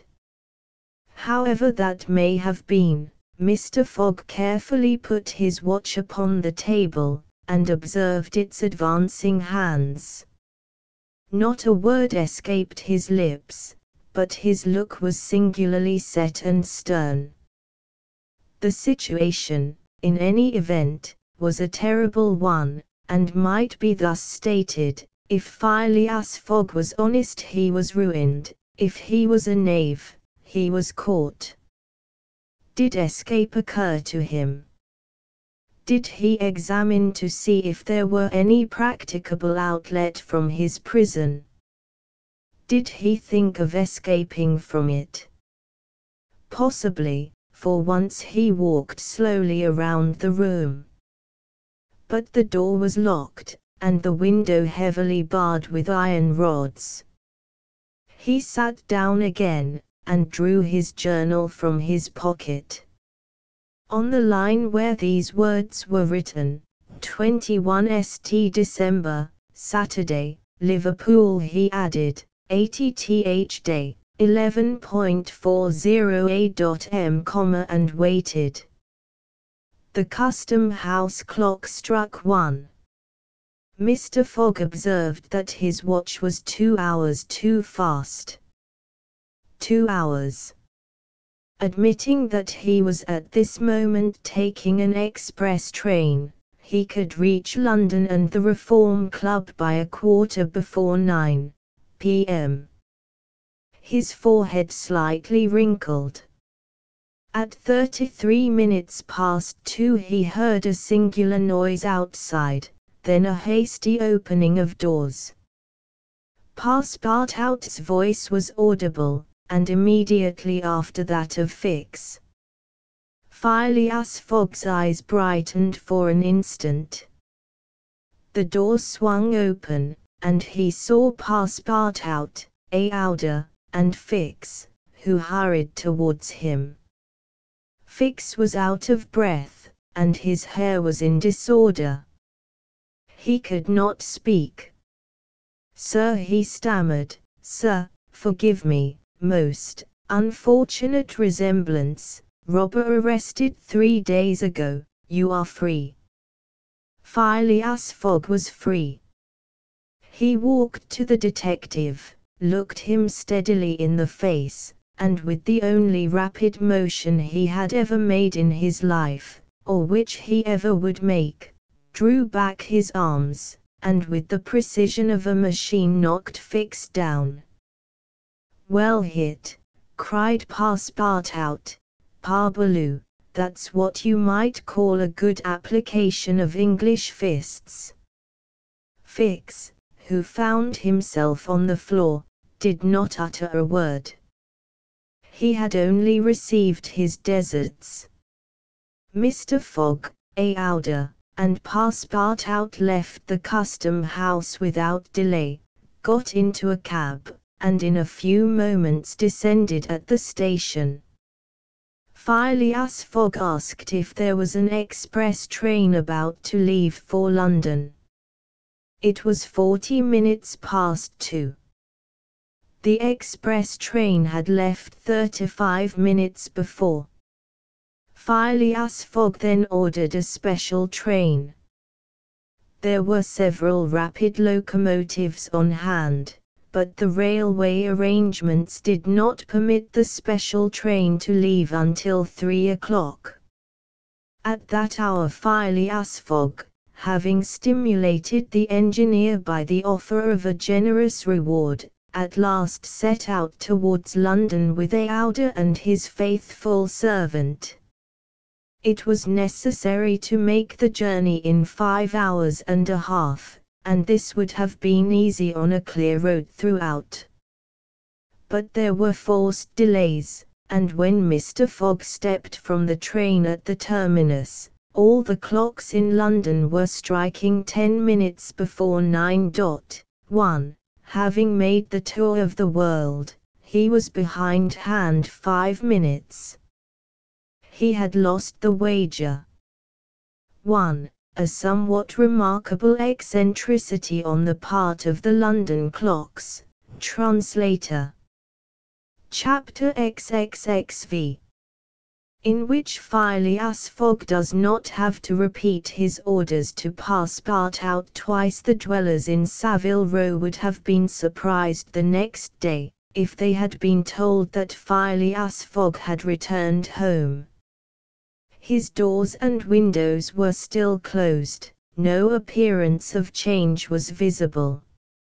After leaving the station, Mr. Fogg gave Passepartout instructions to purchase some provisions, and quietly went to his domicile. He bore his misfortune with his habitual tranquillity. Ruined. And by the blundering of the detective. After having steadily traversed that long journey, overcome 100 obstacles, braved many dangers, and still found time to do some good on his way, to fail near the goal by a sudden event which he could not have foreseen, and against which he was unarmed, it was terrible.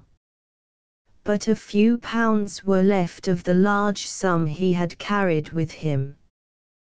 There only remained of his fortune the £20,000 deposited at Baring's, and this amount he owed to his friends of the Reform Club.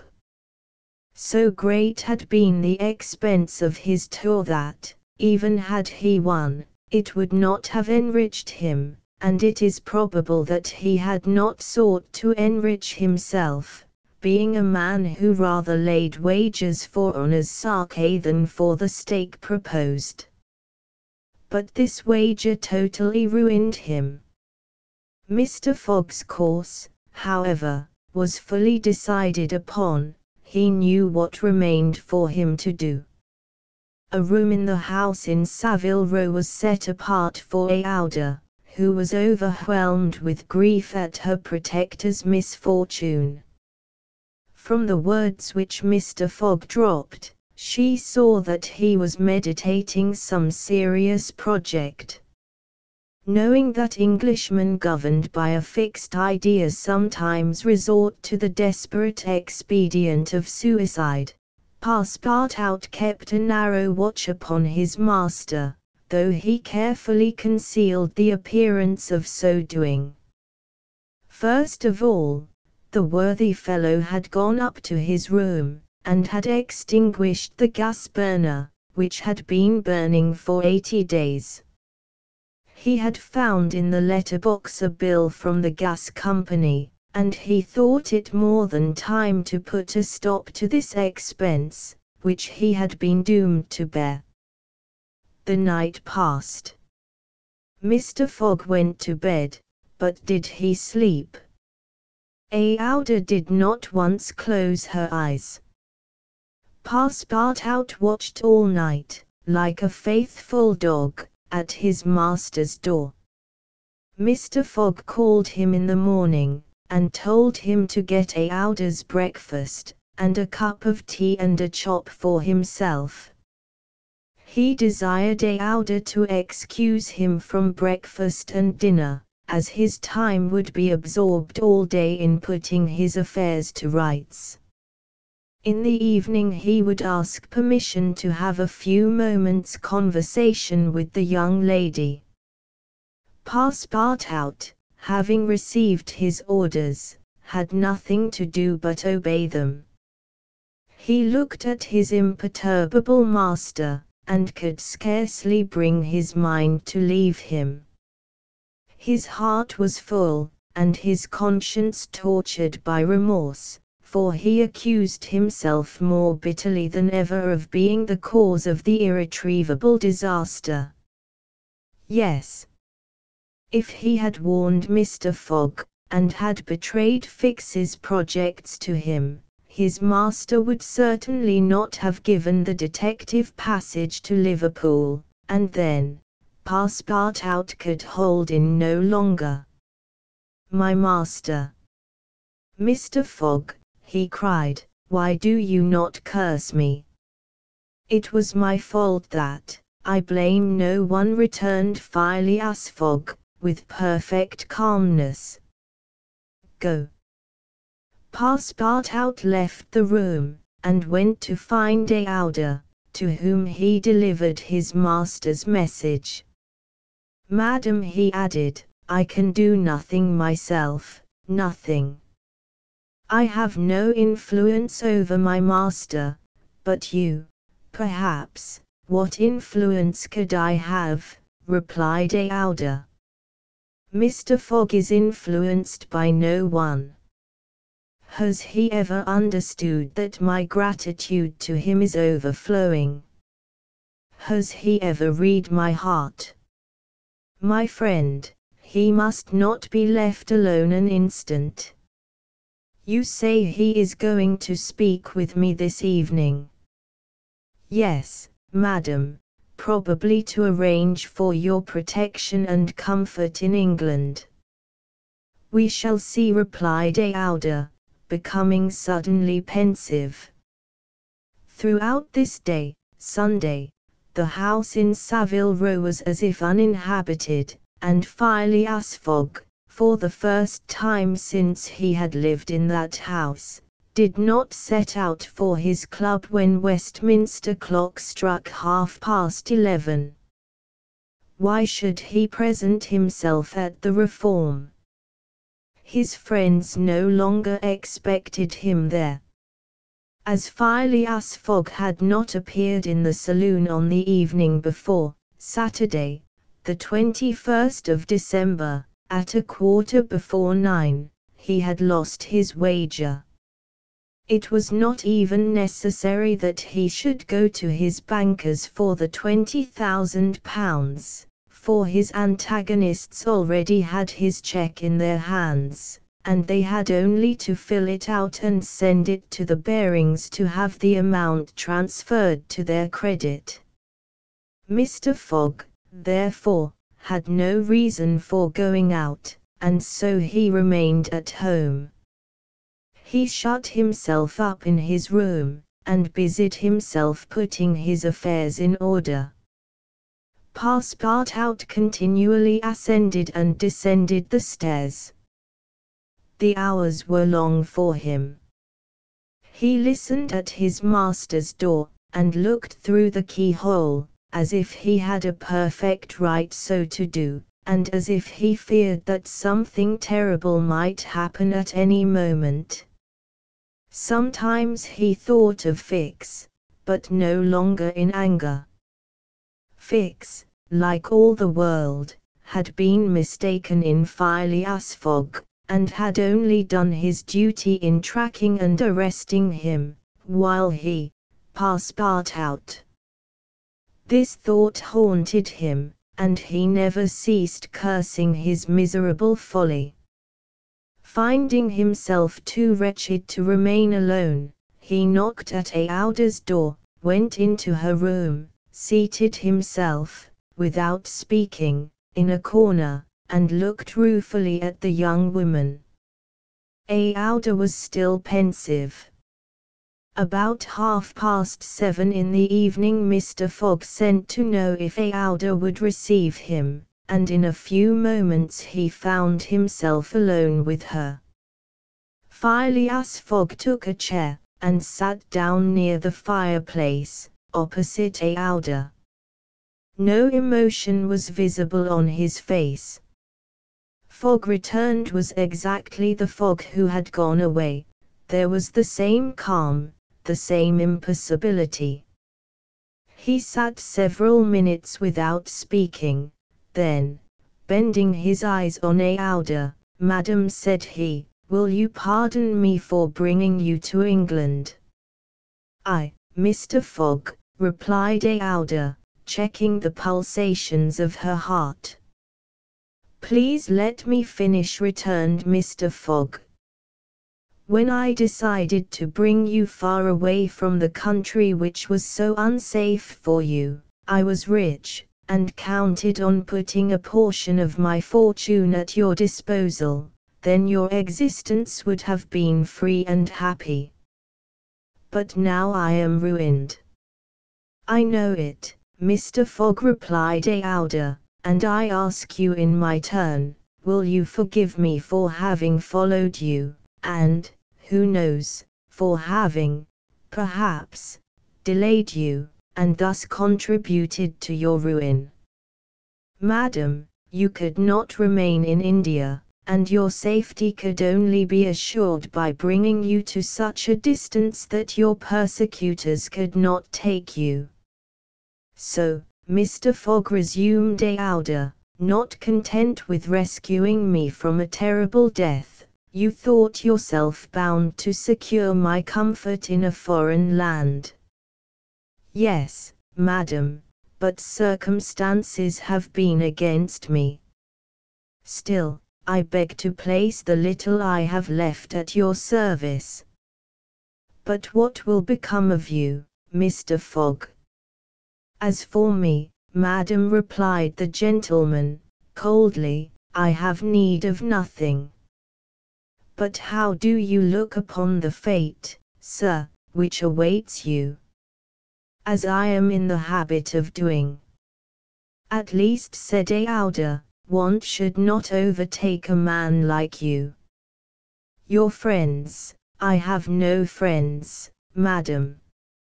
"Your relatives?" "I have no longer any relatives." "I pity you, then, Mr. Fogg, for solitude is a sad thing, with no heart to which to confide your griefs.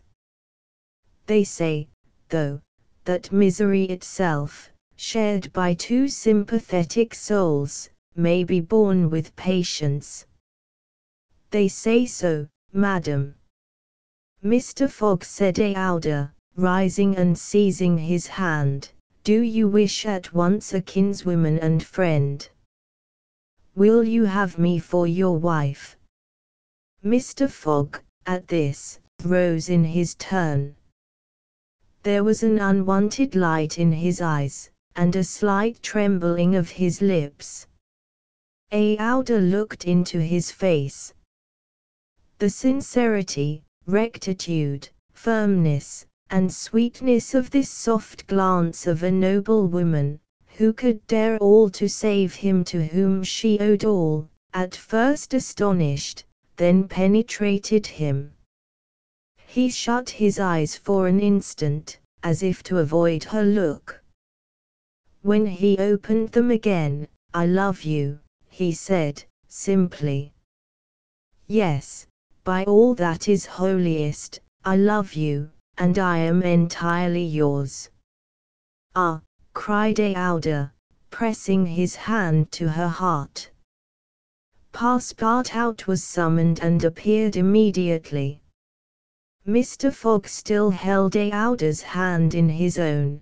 Passepartout understood, and his big, round face became as radiant as the tropical sun at its zenith.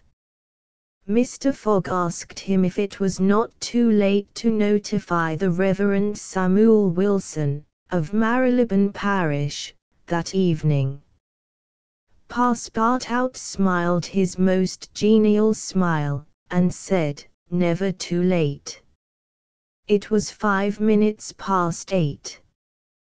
Will it be for tomorrow, Monday? For tomorrow, Monday, said Mr. Fogg, turning to Aouda.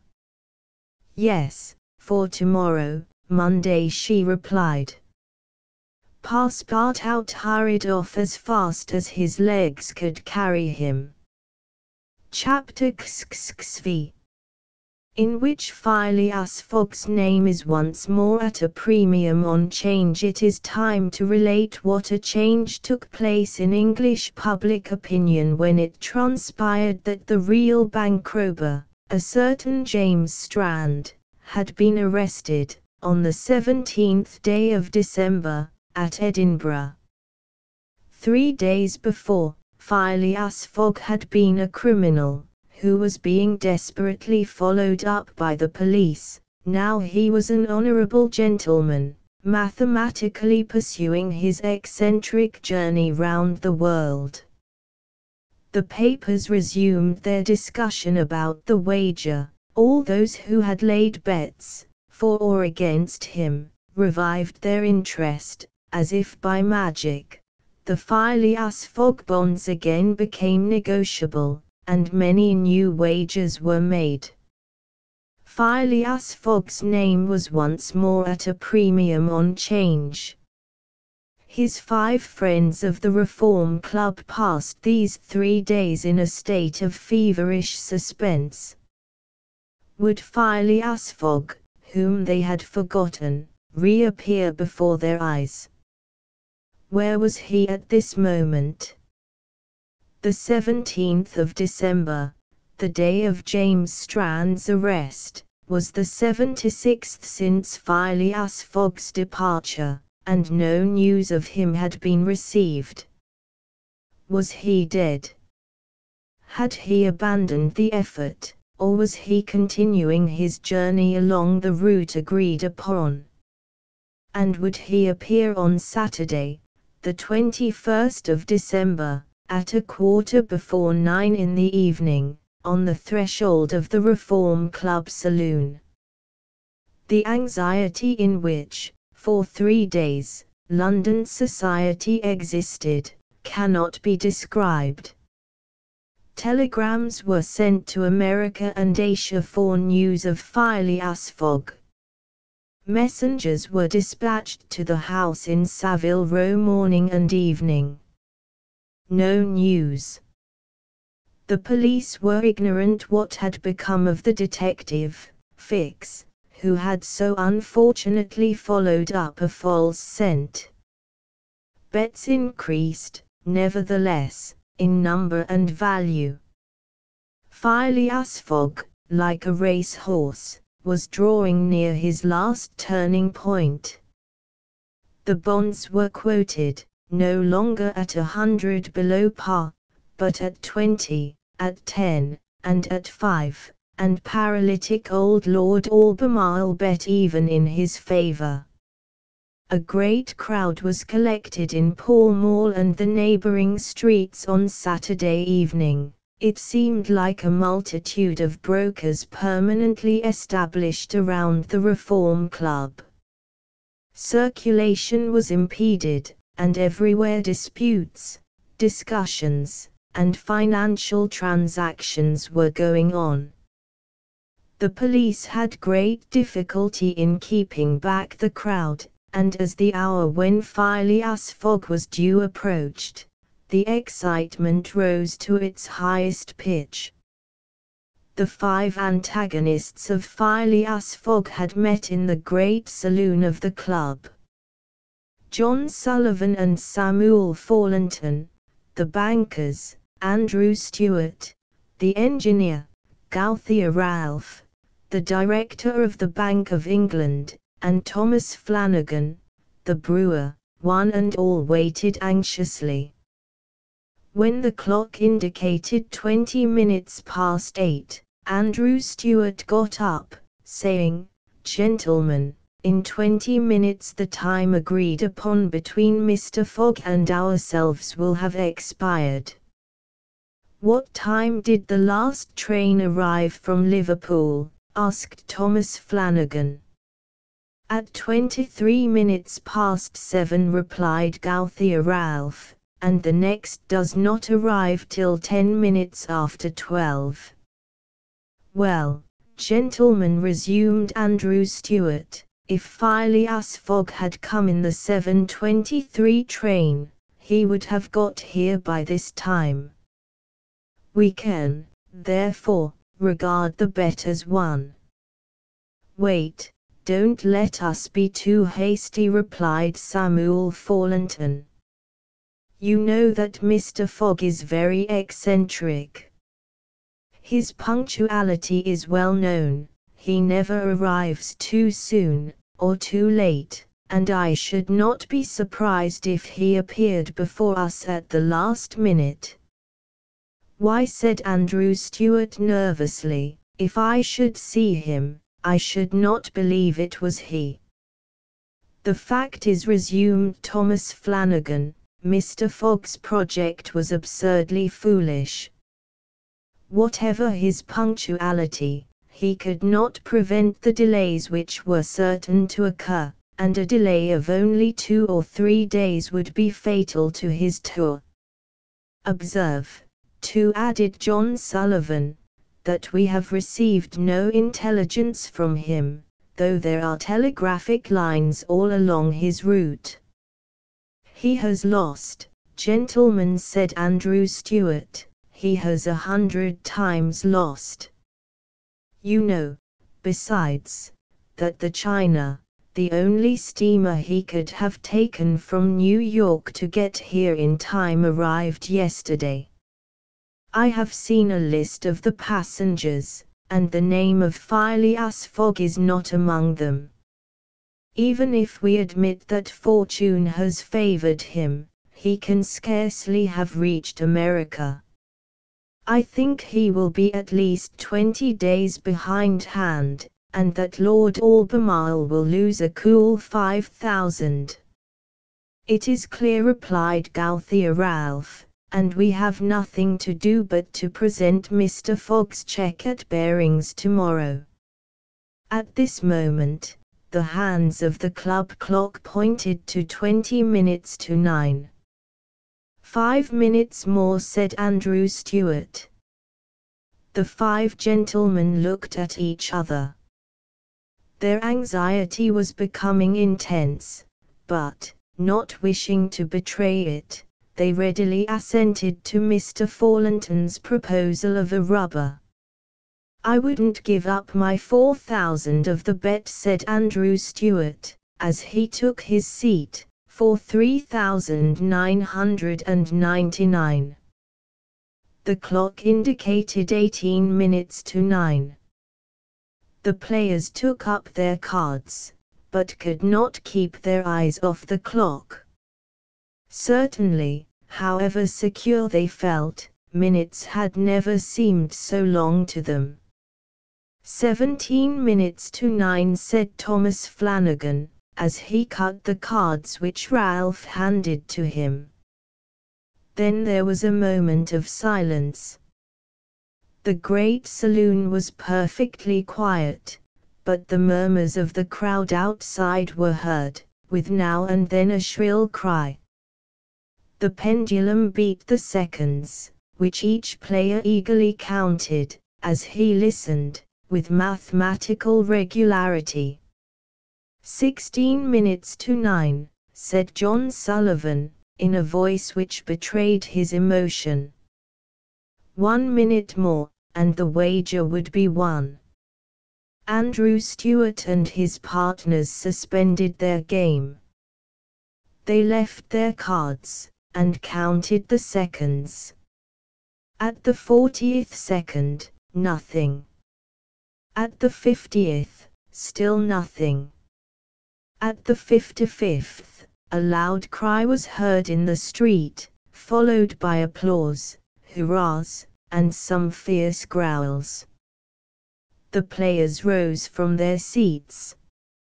At the 57th second the door of the saloon opened, and the pendulum had not beat the 60th second when Phileas Fogg appeared, followed by an excited crowd who had forced their way through the club doors, and in his calm voice, said, "Here I am, gentlemen."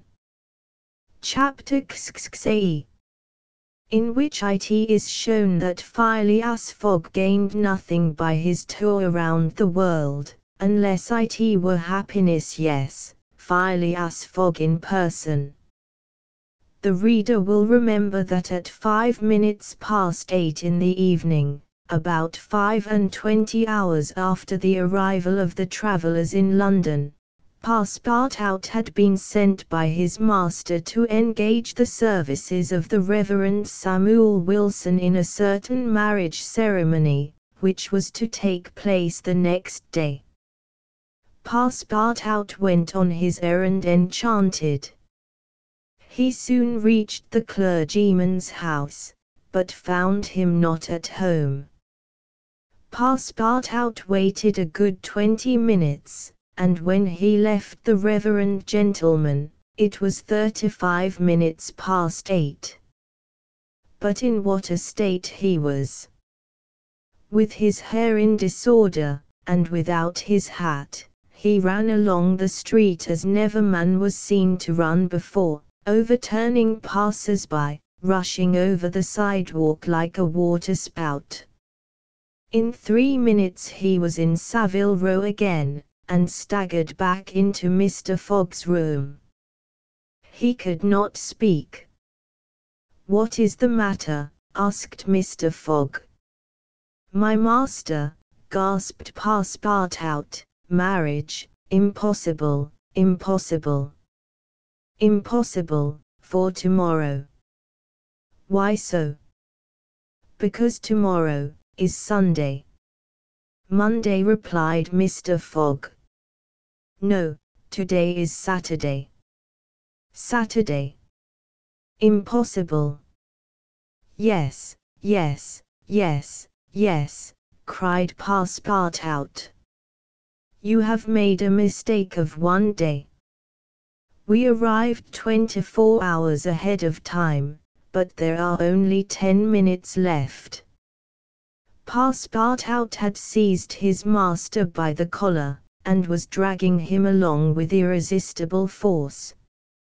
Phileas Fogg, thus kidnapped, without having time to think, left his house, jumped into a cab, promised £100 to the cabman, and, having run over 2 dogs and overturned 5 carriages, reached the Reform Club. The clock indicated 9:15 when he appeared in the great saloon. Phileas Fogg had accomplished the journey round the world in 80 days. Phileas Fogg had won his wager of £20,000. How was it that a man so exact and fastidious could have made this error of a day? How came he to think that he had arrived in London on Saturday, the 21st day of December, when it was really Friday, the 20th, the 79th day only from his departure? The cause of the error is very simple.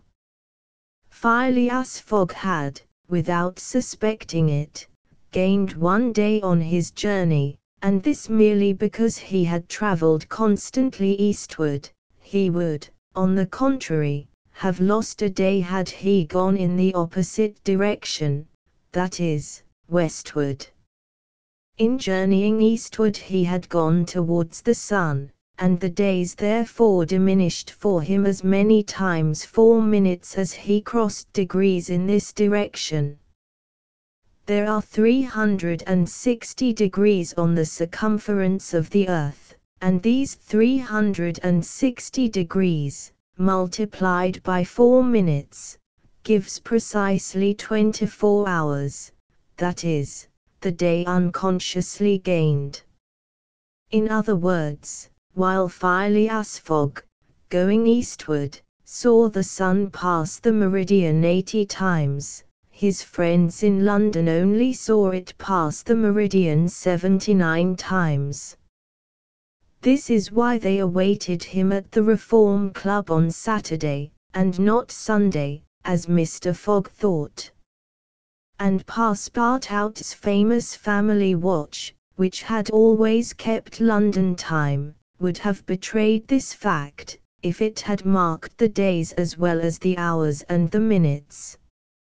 Phileas Fogg, then, had won the £20,000, but, as he had spent nearly 19,000 on the way, the pecuniary gain was small.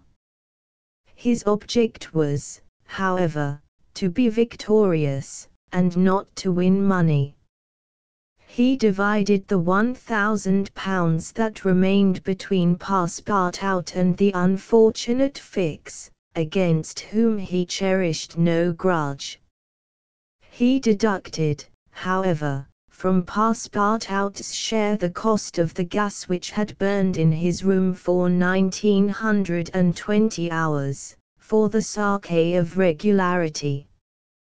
That evening, Mr. Fogg, as tranquil and phlegmatic as ever, said to Aouda, "Is our marriage still agreeable to you?"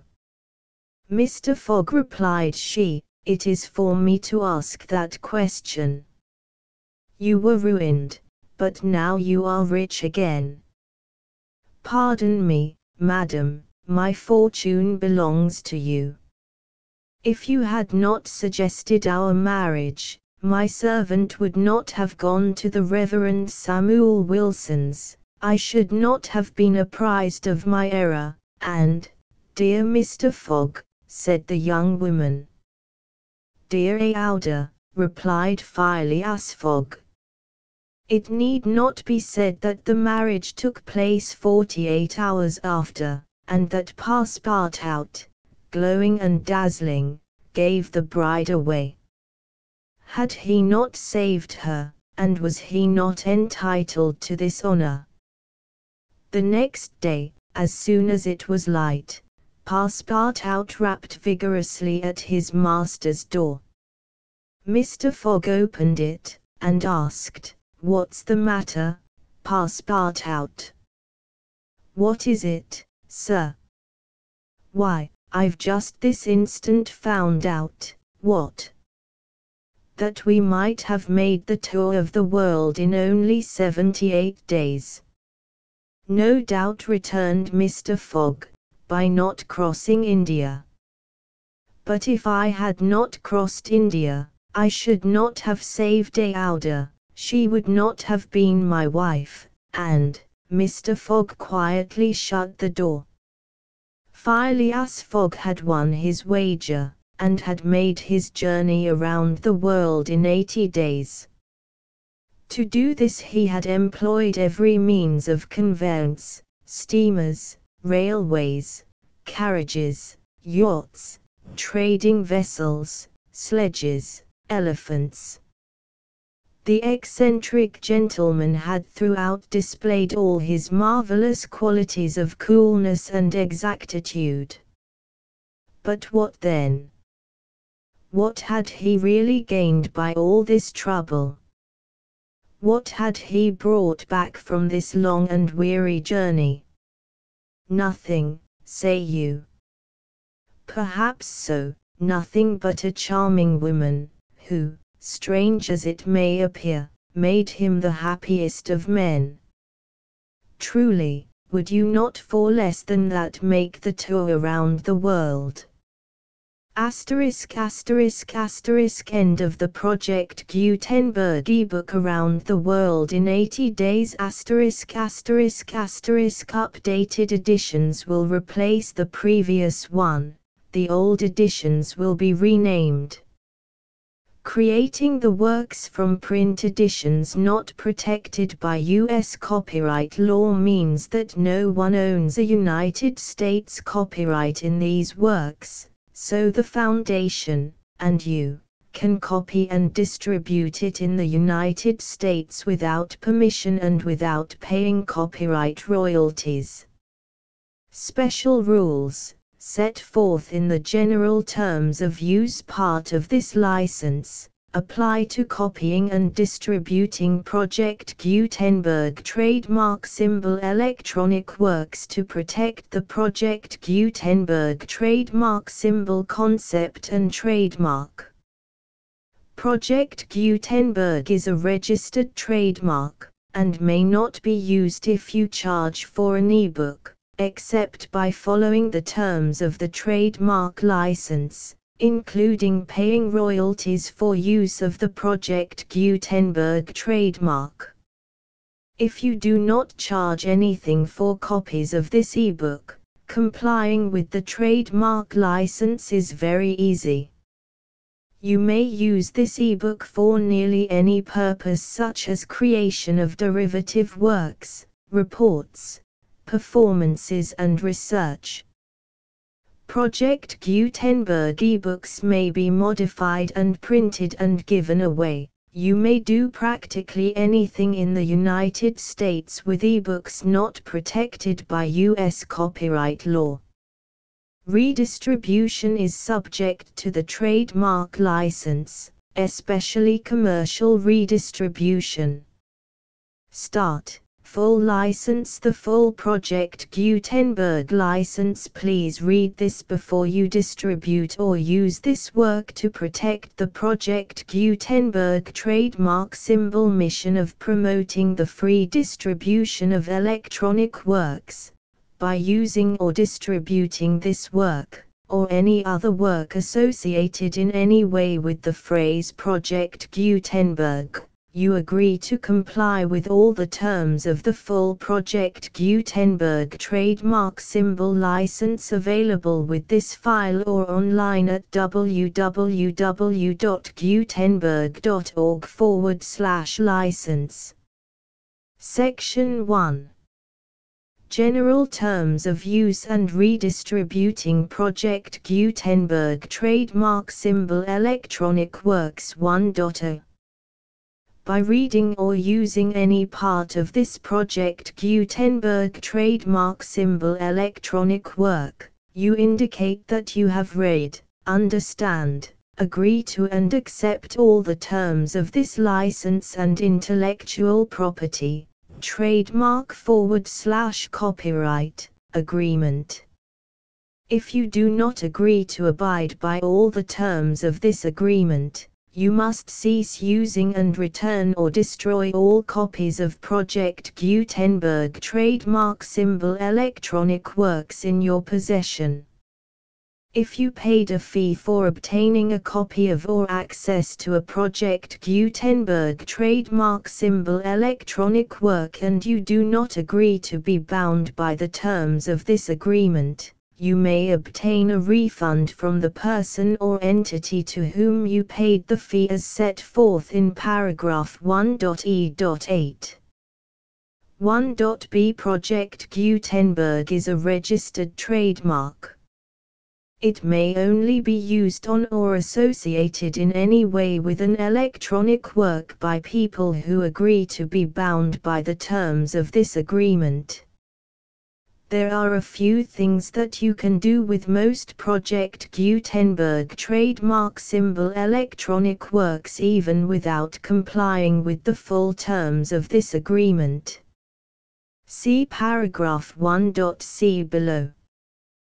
There are a lot of things you can do with Project Gutenberg trademark symbol electronic works if you follow the terms of this agreement and help preserve free future access to Project Gutenberg trademark symbol electronic works. See paragraph 1.e below. 1.c The Project Gutenberg Literary Archive Foundation, the Foundation or PGLAF, owns a compilation copyright in the collection of Project Gutenberg trademark symbol electronic works. Nearly all the individual works in the collection are in the public domain in the United States. If an individual work is unprotected by copyright law in the United States and you are located in the United States, we do not claim a right to prevent you from copying, distributing, performing, displaying or creating derivative works based on the work as long as all references to Project Gutenberg are removed.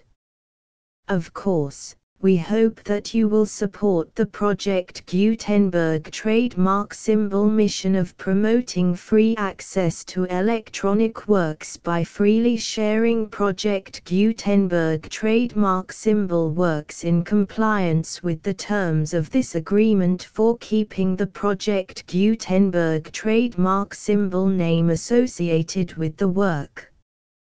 You can easily comply with the terms of this agreement by keeping this work in the same format with its attached full Project Gutenberg trademark symbol license when you share it without charge with others. 1.d The copyright laws of the place where you are located also govern what you can do with this work. Copyright laws in most countries are in a constant state of change. If you are outside the United States, check the laws of your country in addition to the terms of this agreement before downloading, copying, displaying, performing, distributing or creating derivative works based on this work or any other Project Gutenberg trademark symbol work. The Foundation makes no representations concerning the copyright status of any work in any country other than the United States. 1.e Unless you have removed all references to Project Gutenberg, 1.e.1. The following sentence, with active links to, or other immediate access to, the full Project Gutenberg trademark symbol license must appear prominently whenever any copy of a Project Gutenberg trademark symbol work, any work on which the phrase Project Gutenberg appears, or with which the phrase Project Gutenberg is associated, is accessed, displayed, performed, viewed, copied or distributed. This ebook is for the use of anyone anywhere in the United States and most other parts of the world at no cost and with almost no restrictions whatsoever. You may copy it, give it away or reuse it under the terms of the Project Gutenberg license included with this ebook or online at www.gutenberg.org. If you are not located in the United States, you will have to check the laws of the country where you are located before using this ebook. 1.e.2 If an individual Project Gutenberg trademark symbol electronic work is derived from texts not protected by U.S. copyright law, does not contain a notice indicating that it is posted with permission of the copyright holder, the work can be copied and distributed to anyone in the United States without paying any fees or charges. If you are redistributing or providing access to a work with the phrase Project Gutenberg associated with or appearing on the work, you must comply either with the requirements of paragraphs 1.e.1 through 1.e.7 or obtain permission for the use of the work and the Project Gutenberg trademark symbol trademark as set forth in paragraphs 1.e.8 or 1.e.9. 1.e.3 If an individual Project Gutenberg trademark symbol electronic work is posted with the permission of the copyright holder, your use and distribution must comply with both paragraphs 1.e.1 through 1.e.7 and any additional terms imposed by the copyright holder. Additional terms will be linked to the Project Gutenberg trademark symbol license for all works posted with the permission of the copyright holder found at the beginning of this work.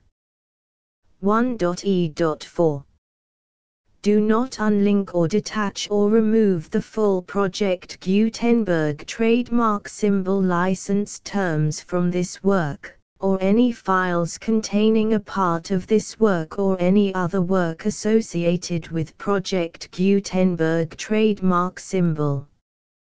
1.e.5 Do not copy, display, perform, distribute or redistribute this electronic work, or any part of this electronic work, without prominently displaying the sentence set forth in paragraph 1.e.1 with active links or immediate access to the full terms of the Project Gutenberg trademark symbol license. 1.e.6 You may convert to and distribute this work in any binary, compressed, marked up, non-proprietary or proprietary form, including any word processing or hypertext form. However, if you provide access to or distribute copies of a Project Gutenberg trademark symbol work in a format other than plain vanilla ASCII or other format used in the official version posted on the official Project Gutenberg trademark symbol website, www.gutenberg.org, you must, at no additional cost, fee or expense to the user, provide a copy, a means of exporting a copy, or a means of obtaining a copy upon request, of the work in its original plain vanilla ASCII or other form. Any alternate format must include the full Project Gutenberg trademark symbol license as specified in paragraph 1.e.1. 1.e.7 Do not charge a fee for access to, viewing, displaying, performing, copying or distributing any Project Gutenberg trademark symbol works unless you comply with paragraph 1.e.8 or 1.e.9. 1.e.8 You may charge a reasonable fee for copies of or providing access to or distributing Project Gutenberg trademark symbol electronic works provided that you pay a royalty fee of 20% of the gross profits you derive from the use of Project Gutenberg trademark symbol works calculated using the method you already use to calculate your applicable taxes.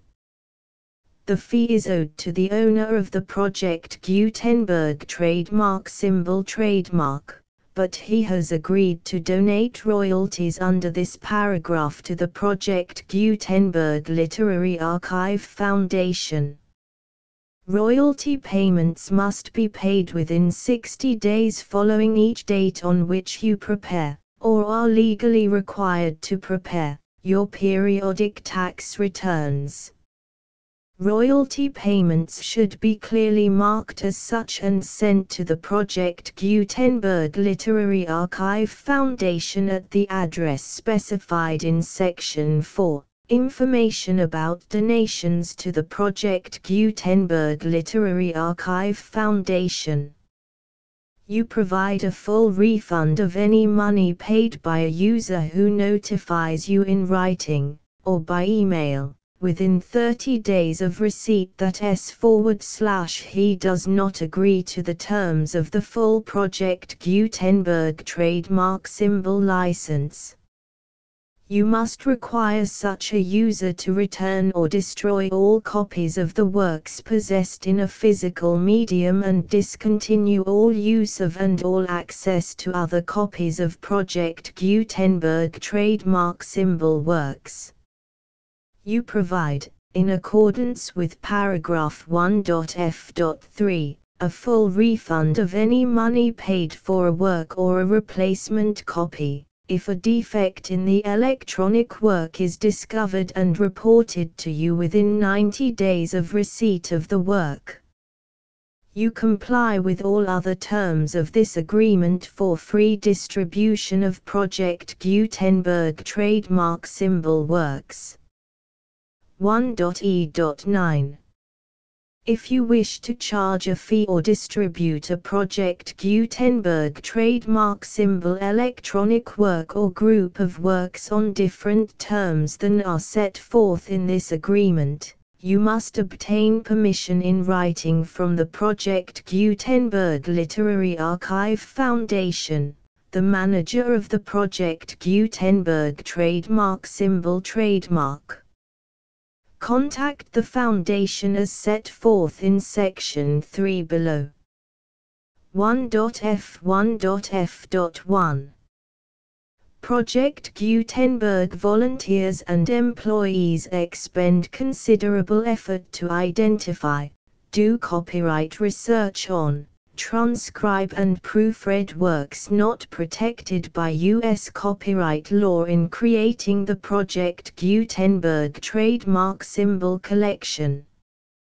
Despite these efforts, Project Gutenberg trademark symbol electronic works, and the medium on which they may be stored, may contain defects such as, but not limited to, incomplete, inaccurate or corrupt data, transcription errors, a copyright or other intellectual property infringement, a defective or damaged disk or other medium, a computer virus, or computer codes that damage or cannot be read by your equipment. 1.f.2 Limited warranty, disclaimer of damages, except for the right of replacement or refund described in paragraph 1.f.3, the Project Gutenberg Literary Archive Foundation, the owner of the Project Gutenberg trademark symbol trademark, and any other party distributing a Project Gutenberg trademark symbol electronic work under this agreement, disclaim all liability to you for damages, costs and expenses, including legal fees. You agree that you have no remedies for negligence, strict liability, breach of warranty or breach of contract except those provided in paragraph 1.f.3. You agree that the Foundation, the trademark owner, and any distributor under this agreement will not be liable to you for actual, direct, indirect, consequential, punitive or incidental damages even if you give notice of the possibility of such damage. 1.f.3 Limited right of replacement or refund. If you discover a defect in this electronic work within 90 days of receiving it, you can receive a refund of the money, if any, you paid for it by sending a written explanation to the person you received the work from. If you received the work on a physical medium, you must return the medium with your written explanation. The person or entity that provided you with the defective work may elect to provide a replacement copy in lieu of a refund. If you received the work electronically, the person or entity providing it to you may choose to give you a second opportunity to receive the work electronically in lieu of a refund. If the second copy is also defective, you may demand a refund in writing without further opportunities to fix the problem. 1.f.4 Except for the limited right of replacement or refund set forth in paragraph 1.f.3, this work is provided to you as is, with no other warranties of any kind, express or implied, including but not limited to warranties of merchantability or fitness for any purpose.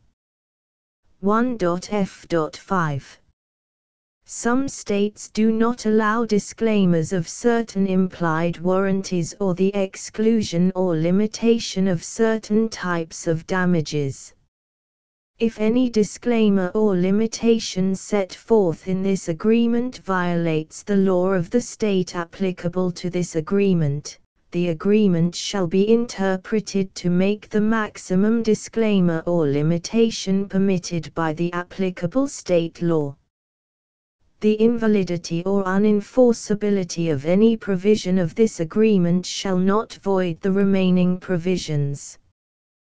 1.f.6 Indemnity. You agree to indemnify and hold the foundation, the trademark owner, any agent or employee of the foundation, anyone providing copies of Project Gutenberg trademark symbol electronic works in accordance with this agreement, and any volunteers associated with the production, promotion and distribution of Project Gutenberg trademark symbol electronic works, harmless from all liability, costs and expenses, including legal fees, that arise directly or indirectly from any of the following which you do or cause to occur. A. Distribution of this or any Project Gutenberg trademark symbol work. B. Alteration, modification, or additions or deletions to any Project Gutenberg trademark symbol work, and c. Any defect you cause. Section 2. Information about the mission of Project Gutenberg trademark symbol. Project Gutenberg trademark symbol is synonymous with the free distribution of electronic works in formats readable by the widest variety of computers, including obsolete, old, middle-aged and new computers. It exists because of the efforts of hundreds of volunteers and donations from people in all walks of life. Volunteers and financial support to provide volunteers with the assistance they need are critical to reaching Project Gutenberg trademark symbol's goals and ensuring that the Project Gutenberg trademark symbol collection will remain freely available for generations to come. In 2001, the Project Gutenberg Literary Archive Foundation was created to provide a secure and permanent future for Project Gutenberg trademark symbol and future generations. To learn more about the Project Gutenberg Literary Archive Foundation and how your efforts and donations can help, See sections 3 and 4 and the Foundation information page at www.gutenberg.org. Section 3. Information about the Project Gutenberg Literary Archive Foundation. The Project Gutenberg Literary Archive Foundation is a non-profit 501(c)(3) educational corporation organized under the laws of the state of Mississippi and granted tax-exempt status by the Internal Revenue Service. The Foundation's IN or Federal Tax Identification Number is 64-6221541. Contributions to the Project Gutenberg Literary Archive Foundation are tax-deductible to the full extent permitted by U.S. federal laws and your state's laws. The Foundation's business office is located at 809 North 1500 West, Salt Lake City, UT 84116, 801-596-1887. Email contact links and up-to-date contact information can be found at the Foundation's website and official page at www.gutenberg.org/contact section 4. Information about donations to the Project Gutenberg Literary Archive Foundation. Project Gutenberg trademark symbol depends upon and cannot survive without widespread public support and donations to carry out its mission of increasing the number of public domain and licensed works that can be freely distributed in machine-readable form accessible by the widest array of equipment including outdated equipment. Many small donations, $1 to $5,000, are particularly important to maintaining tax-exempt status with the IRS. The Foundation is committed to complying with the laws regulating charities and charitable donations in all 50 states of the United States. Compliance requirements are not uniform and it takes a considerable effort, much paperwork and many fees to meet and keep up with these requirements. We do not solicit donations in locations where we have not received written confirmation of compliance. To send donations or determine the status of compliance for any particular state, visit www.gutenberg.org/donate. While we cannot and do not solicit contributions from states where we have not met the solicitation requirements, we know of no prohibition against accepting unsolicited donations from donors in such states who approach us with offers to donate. International donations are gratefully accepted, but we cannot make any statements concerning tax treatment of donations received from outside the United States. U.S. laws alone swamp our small staff. Please check the Project Gutenberg web pages for current donation methods and addresses. Donations are accepted in a number of other ways including checks, online payments and credit card donations. To donate, please visit www.gutenberg.org/donate. Section 5. General information about Project Gutenberg trademark symbol Electronic Works. Professor Michael S. Hart was the originator of the Project Gutenberg trademark symbol concept of a library of electronic works that could be freely shared with anyone. For 40 years, he produced and distributed Project Gutenberg trademark symbol ebooks with only a loose network of volunteer support. Project Gutenberg trademark symbol ebooks are often created from several printed editions, all of which are confirmed as not protected by copyright in the US unless a copyright notice is included. Thus, we do not necessarily keep ebooks in compliance with any particular paper edition. Most people start at our website, which has the main PG search facility, www.gutenberg.org. This website includes information about Project Gutenberg trademark symbol, including how to make donations to the Project Gutenberg Literary Archive Foundation, how to help produce our new ebooks, and how to subscribe to our email newsletter to hear about new ebooks.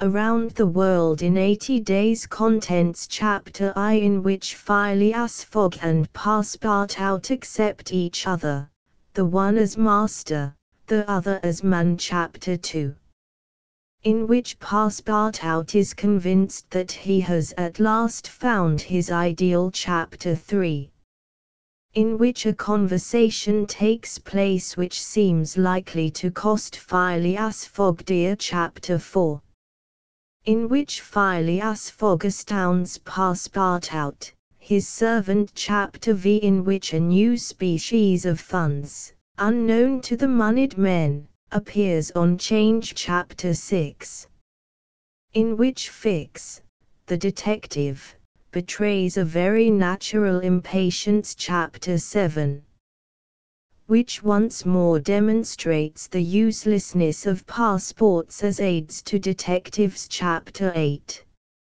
in which Passepartout talks rather more, perhaps, than is prudent. Chapter 9, in which the Red Sea and the Indian Ocean prove propitious to the designs of Phileas Fogg. Chapter X, in which Passepartout is only too glad to get off with the loss of his shoes. Chapter 11, in which Phileas Fogg secures a curious means of conveyance at a fabulous price. Chapter 12, in which Phileas Fogg and his companions venture across the Indian forests, and what ensued. Chapter 13, in which Passepartout receives a new proof that fortune favors the brave. Chapter 14, in which Phileas Fogg descends the whole length of the beautiful valley of the Ganges without ever thinking of seeing it. Chapter 15, in which the bag of banknotes disgorges some thousands of pounds more. Chapter 16, in which Fix does not seem to understand in the least what is said to him. Chapter 17, showing what happened on the voyage from Singapore to Hong Kong. Chapter 18, in which Phileas Fogg, Passepartout, and Fix go each about his business. Chapter 19, in which Passepartout takes a too great interest in his master, and what comes of it. Chapter XX, in which Fix comes face to face with Phileas Fogg. Chapter XXI, in which the master of the Tankadere runs great risk of losing a reward of £200. Chapter XXII, in which Passepartout finds out that, even at the Antipodes, it is convenient to have some money in one's pocket. Chapter 23, in which Passepartout's nose becomes outrageously long. Chapter XV, during which Mr. Fogg and party cross the Pacific Ocean. Chapter XXV, in which a slight glimpse is had of San Francisco. Chapter XXVI, in which Phileas Fogg and party travel by the Pacific Railroad. Chapter XXI, in which Passepartout undergoes, at a speed of 20 miles an hour, a course of Mormon history. Chapter 8, in which Passepartout does not succeed in making anybody listen to reason. Chapter 6, in which certain incidents are narrated which are only to be met with on American railroads. Chapter XXX,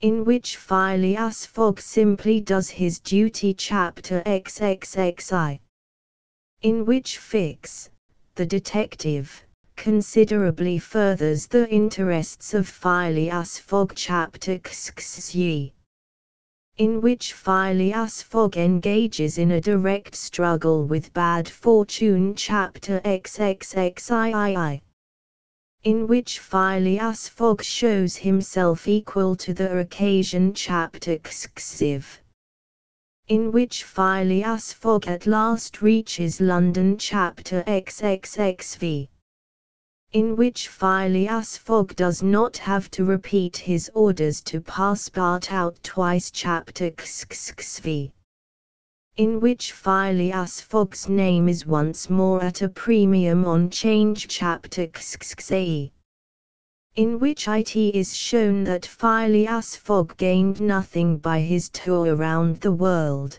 unless it were happiness, the full Project Gutenberg license.